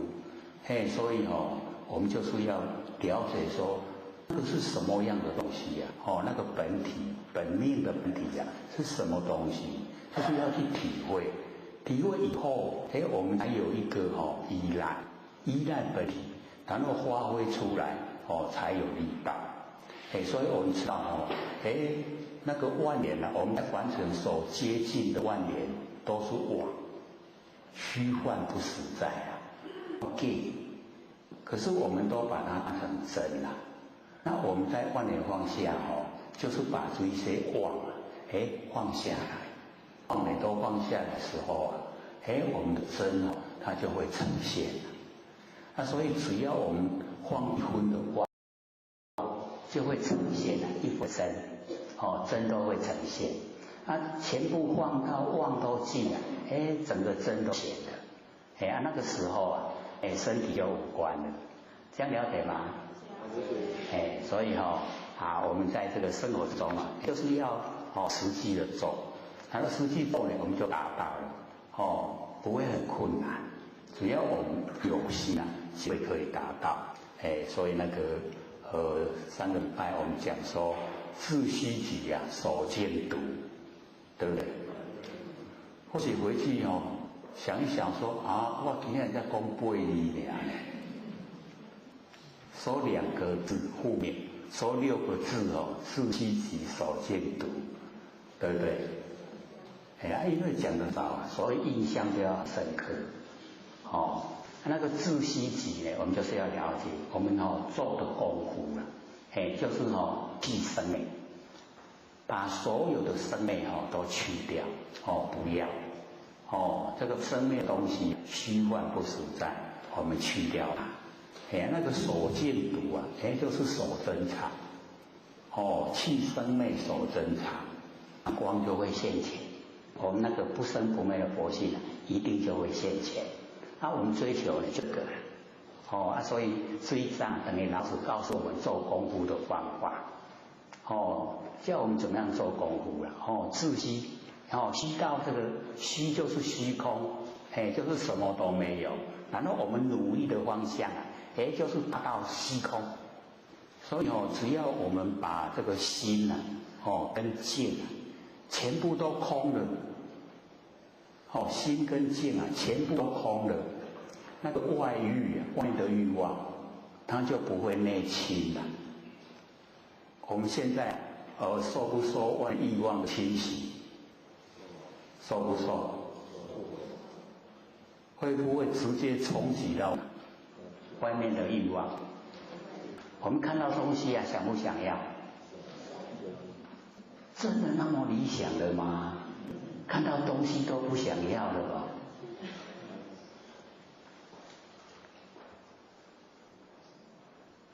那怎么生活我们生活不是要东西吗？所以这个我们要了解掌握那个大的讲。我们了解说心跟见因为心有见心才显现得出来。那心见都虚幻，虚幻不实在，它都在变化，无常变化不真。可是我们的那个六道轮回太久了，都把这一些虚幻不实在的当成真。我们当成真来看待，就是因为这样我们生出喜欢讨厌，喜欢讨厌生出来就有取舍。有取舍我们就有行为动作，行为动作业就造下来，就要接受那个果报，就一定的就是这样，恶性循环都这样在过生活，一天过天都是这样。那我们呢，了解说，心跟见虚幻不在，不住了。那不住的时候我们就可以事来则应事去则见，就不会受到外界的影响，那心很笃定。所以我们要自虚其，把那个虚空虚的全部没有的要记在心上，很努力的去做，然后呢，外面的欲望就不会侵袭了，就不会侵到我们这个里面来。然后我们守见笃守见那个净体，把它守到很笃成笃的时候那个念头就不会那个离真。我们的念头不会离开真各位浅认识念头吗？我们要知道，我们日常生活的起心动念那个都是念的尾巴啦。念的头各位浅念的头就是我们佛性本体。念头我们生发念的那个动机那个是佛性本体。认识念头了没？所以我们要了解到我们那个念头一生发了以后它的方向很多。第一个执行的时候是从佛性本体出来的，那个念是从佛性本体出来。那因为我们在完成时间久，会遇到很多事情，所以那个念头它很快用到1秒钟就已经转个方向转得很快。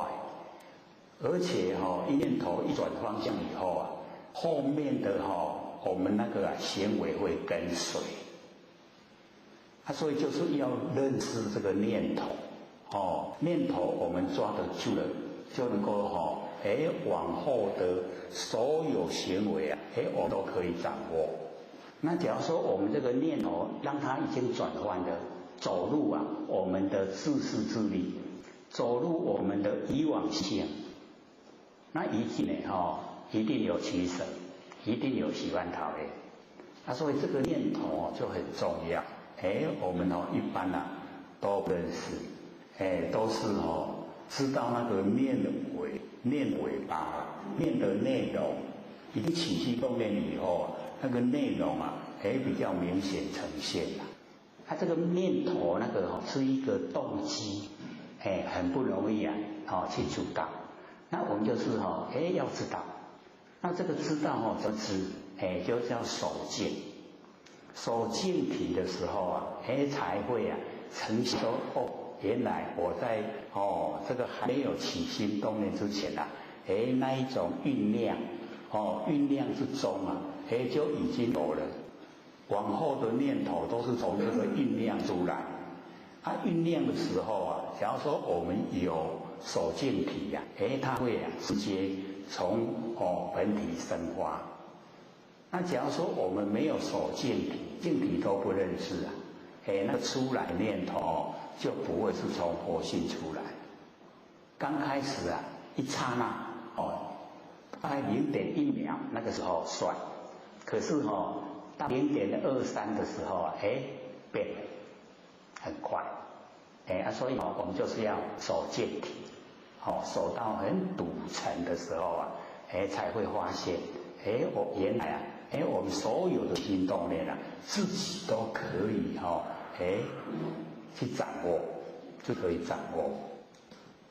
所以我们了解说这个自息守静啊，就是非常重要，因为我们要了解这个自息己啊是天之道，守静笃啊是地之道，那知道呢，假如说不自息的话，我们万物的那个气质啊，它就不实在，那地道不守静的话，我们这个万物啊，那个生机啊就不有，所以各位就可以看我们种竹啊，咱去种物件，你种的是不是都安尼点，拢袂使来叮当，对吧？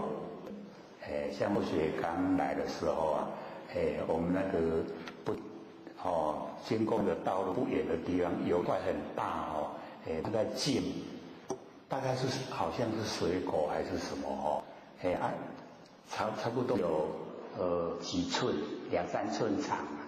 那或者就看说这个时候假如手贱再让我挖因为都是很静你现在生长，对不对？我们种也一样啊咱那种拢不是迄个绿化嘛，迄个绿化嘛，安尼也有挖呗，细条条对那个就不守静了，所以要守静，守静它才会生长，那个是地之道，所以这个虚静，天地之间就是因为有虚静之妙，所以啊日月星辰啊成像一片，然后水土石啊成体啊于地，然后象呢动以上，万物啊生，然后呢体交于地，然后呢万物成，所以因为就是有这个虚静才会有我们的生生不息的这一些万象所以我们了解说这一章啊就是告诉我们要自息守静，觉得天地，然后我们也回归呢到我们的本命，所以我们只要能够自息守静到十分笃诚的时候啊，就可以见观呢万物啊那一种循环往复一直啊生生不息的那一种情形，可以知道呢它还没有这个生化之前的前态，以及呢生化之后的后果前态是什么样子，后果是什么样子我们都可以见过得出来就是因为自息守静所以我们看那个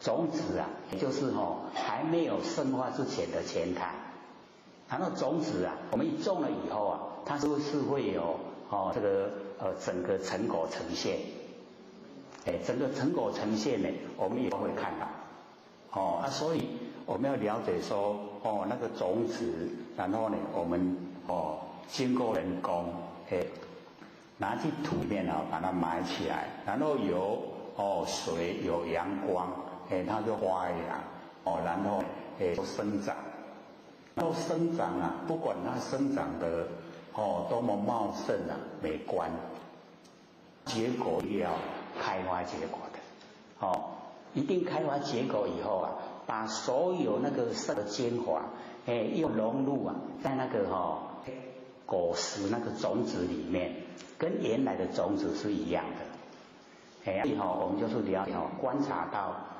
只要有一物啊它不开花结果，没有根复命那个东西它就会消失，就不见了所以我们就说万物这个并作，万物并作呢就是生生不息那么无以观其复，我们来观察它的那个往复循环往复的那个情形所以我们只要是在这个下长大的我们比较会接近这一些那个植物的生长，没有都会会区哦就比较不容易哦去接近。那我们哦乡下地方呢，都会把这一些看成哦很自然，对不对？农民主人都安呢啊，从来没有去研究它的构成那个道理啊，没有，唔要去改研究啊，所以我们从这一些我们看到植物的生长变化，我们就是得到这个是整个天地在运作。那为什么有办法生长变化？就是因为有虚境。因为天地之间呢有虚境，所以才有万物的生长变化。所以我们了解说，咱来咧食水果的时阵啊，水内底一定有籽啊，迄个籽就是归根复命，伊要个恢复伊的本命，跟原来的种是一样的。所以我们这个台湾的技术很好，都可以改良啊，把那个生长那个果实啊、水果啊。改得很好吃啊！那都是经过我们人的那个智慧，所以才列为三才之一呀。天地人人跟天地啊是一样大的，还有天生地养，然后我们人呢来辅助啊。没有经过我们人辅助的话，这一些它没有办法生不息，它没有办法到达那个真善美。最美好的那个状态，那我们都在这个生活环境之下，在台湾都很理想，有办法呢，就是研究啊，让我们更能够呢享福，吃起来呢，都不同。只要是像或许这种年纪呀，知道那个芭乐芭乐，都是那个脱芭乐的好不好吃？就不好吃了，对不对？现在改良的就很好吃了，很甜又很大颗，那个都是经过改良，所有的水果，我们都经过改良，一改良以后啊，或许因为有经过那个老一代的那一辈那一种那个清闲，那个都是比较原始状态，它都比较不那么理想，吃嘛袂想要去吃。那个刚改良出来的芭乐那个刚改良好了以后啊，大颗出来卖的时候啊，各位知道它一颗多少钱吗？非常贵，就贵。普通咱吃拢想吃一粒对吧？那个时候一家人吃一粒，用切的，分割一人吃一粒就好，因为太贵了，现在因为又是多了，生产的很多了又便宜了，然后像那个园林那个葡萄啊，大村那个葡萄，大村的葡萄非常甜，可是我们现在市面上都买不到，都被那个林口长庚医院全部都订走了，不管它是多少全部都运到那个林口长庚医院，所有的医生、护士、行政人员，因拢袂前卖拢已经订好啊。你生产得上外地去啊，所以外面没得买。那真的我们没有吃过的话不知道说它可以改良到那么好吃的程度嘛。因为或许有一个妹妹在那个长庚医院停车场收贿所以他也拿到一箱，他拿给或许吃。我说还不是一样，葡萄就是葡萄嘛，也不贵啊，一箱250，寒咱咧寒的葡萄迄款一箱25，贵是无贵啦。吃才知道，哎呦，那拢无共，怎么跟外面买的都不同啊？或许人们才跟或许说就是因为他们所生产的已经都被长庚长期定下来的，所以外面卖的都不是那一家的啦，就是他附近的那个种的拿出来卖，可是附近拿出来那个也不错啊，可是跟那个比起来还是有差。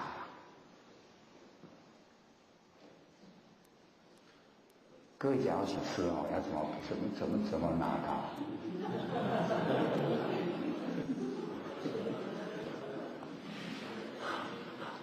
还真的没有门路嘞，但很有意思哦。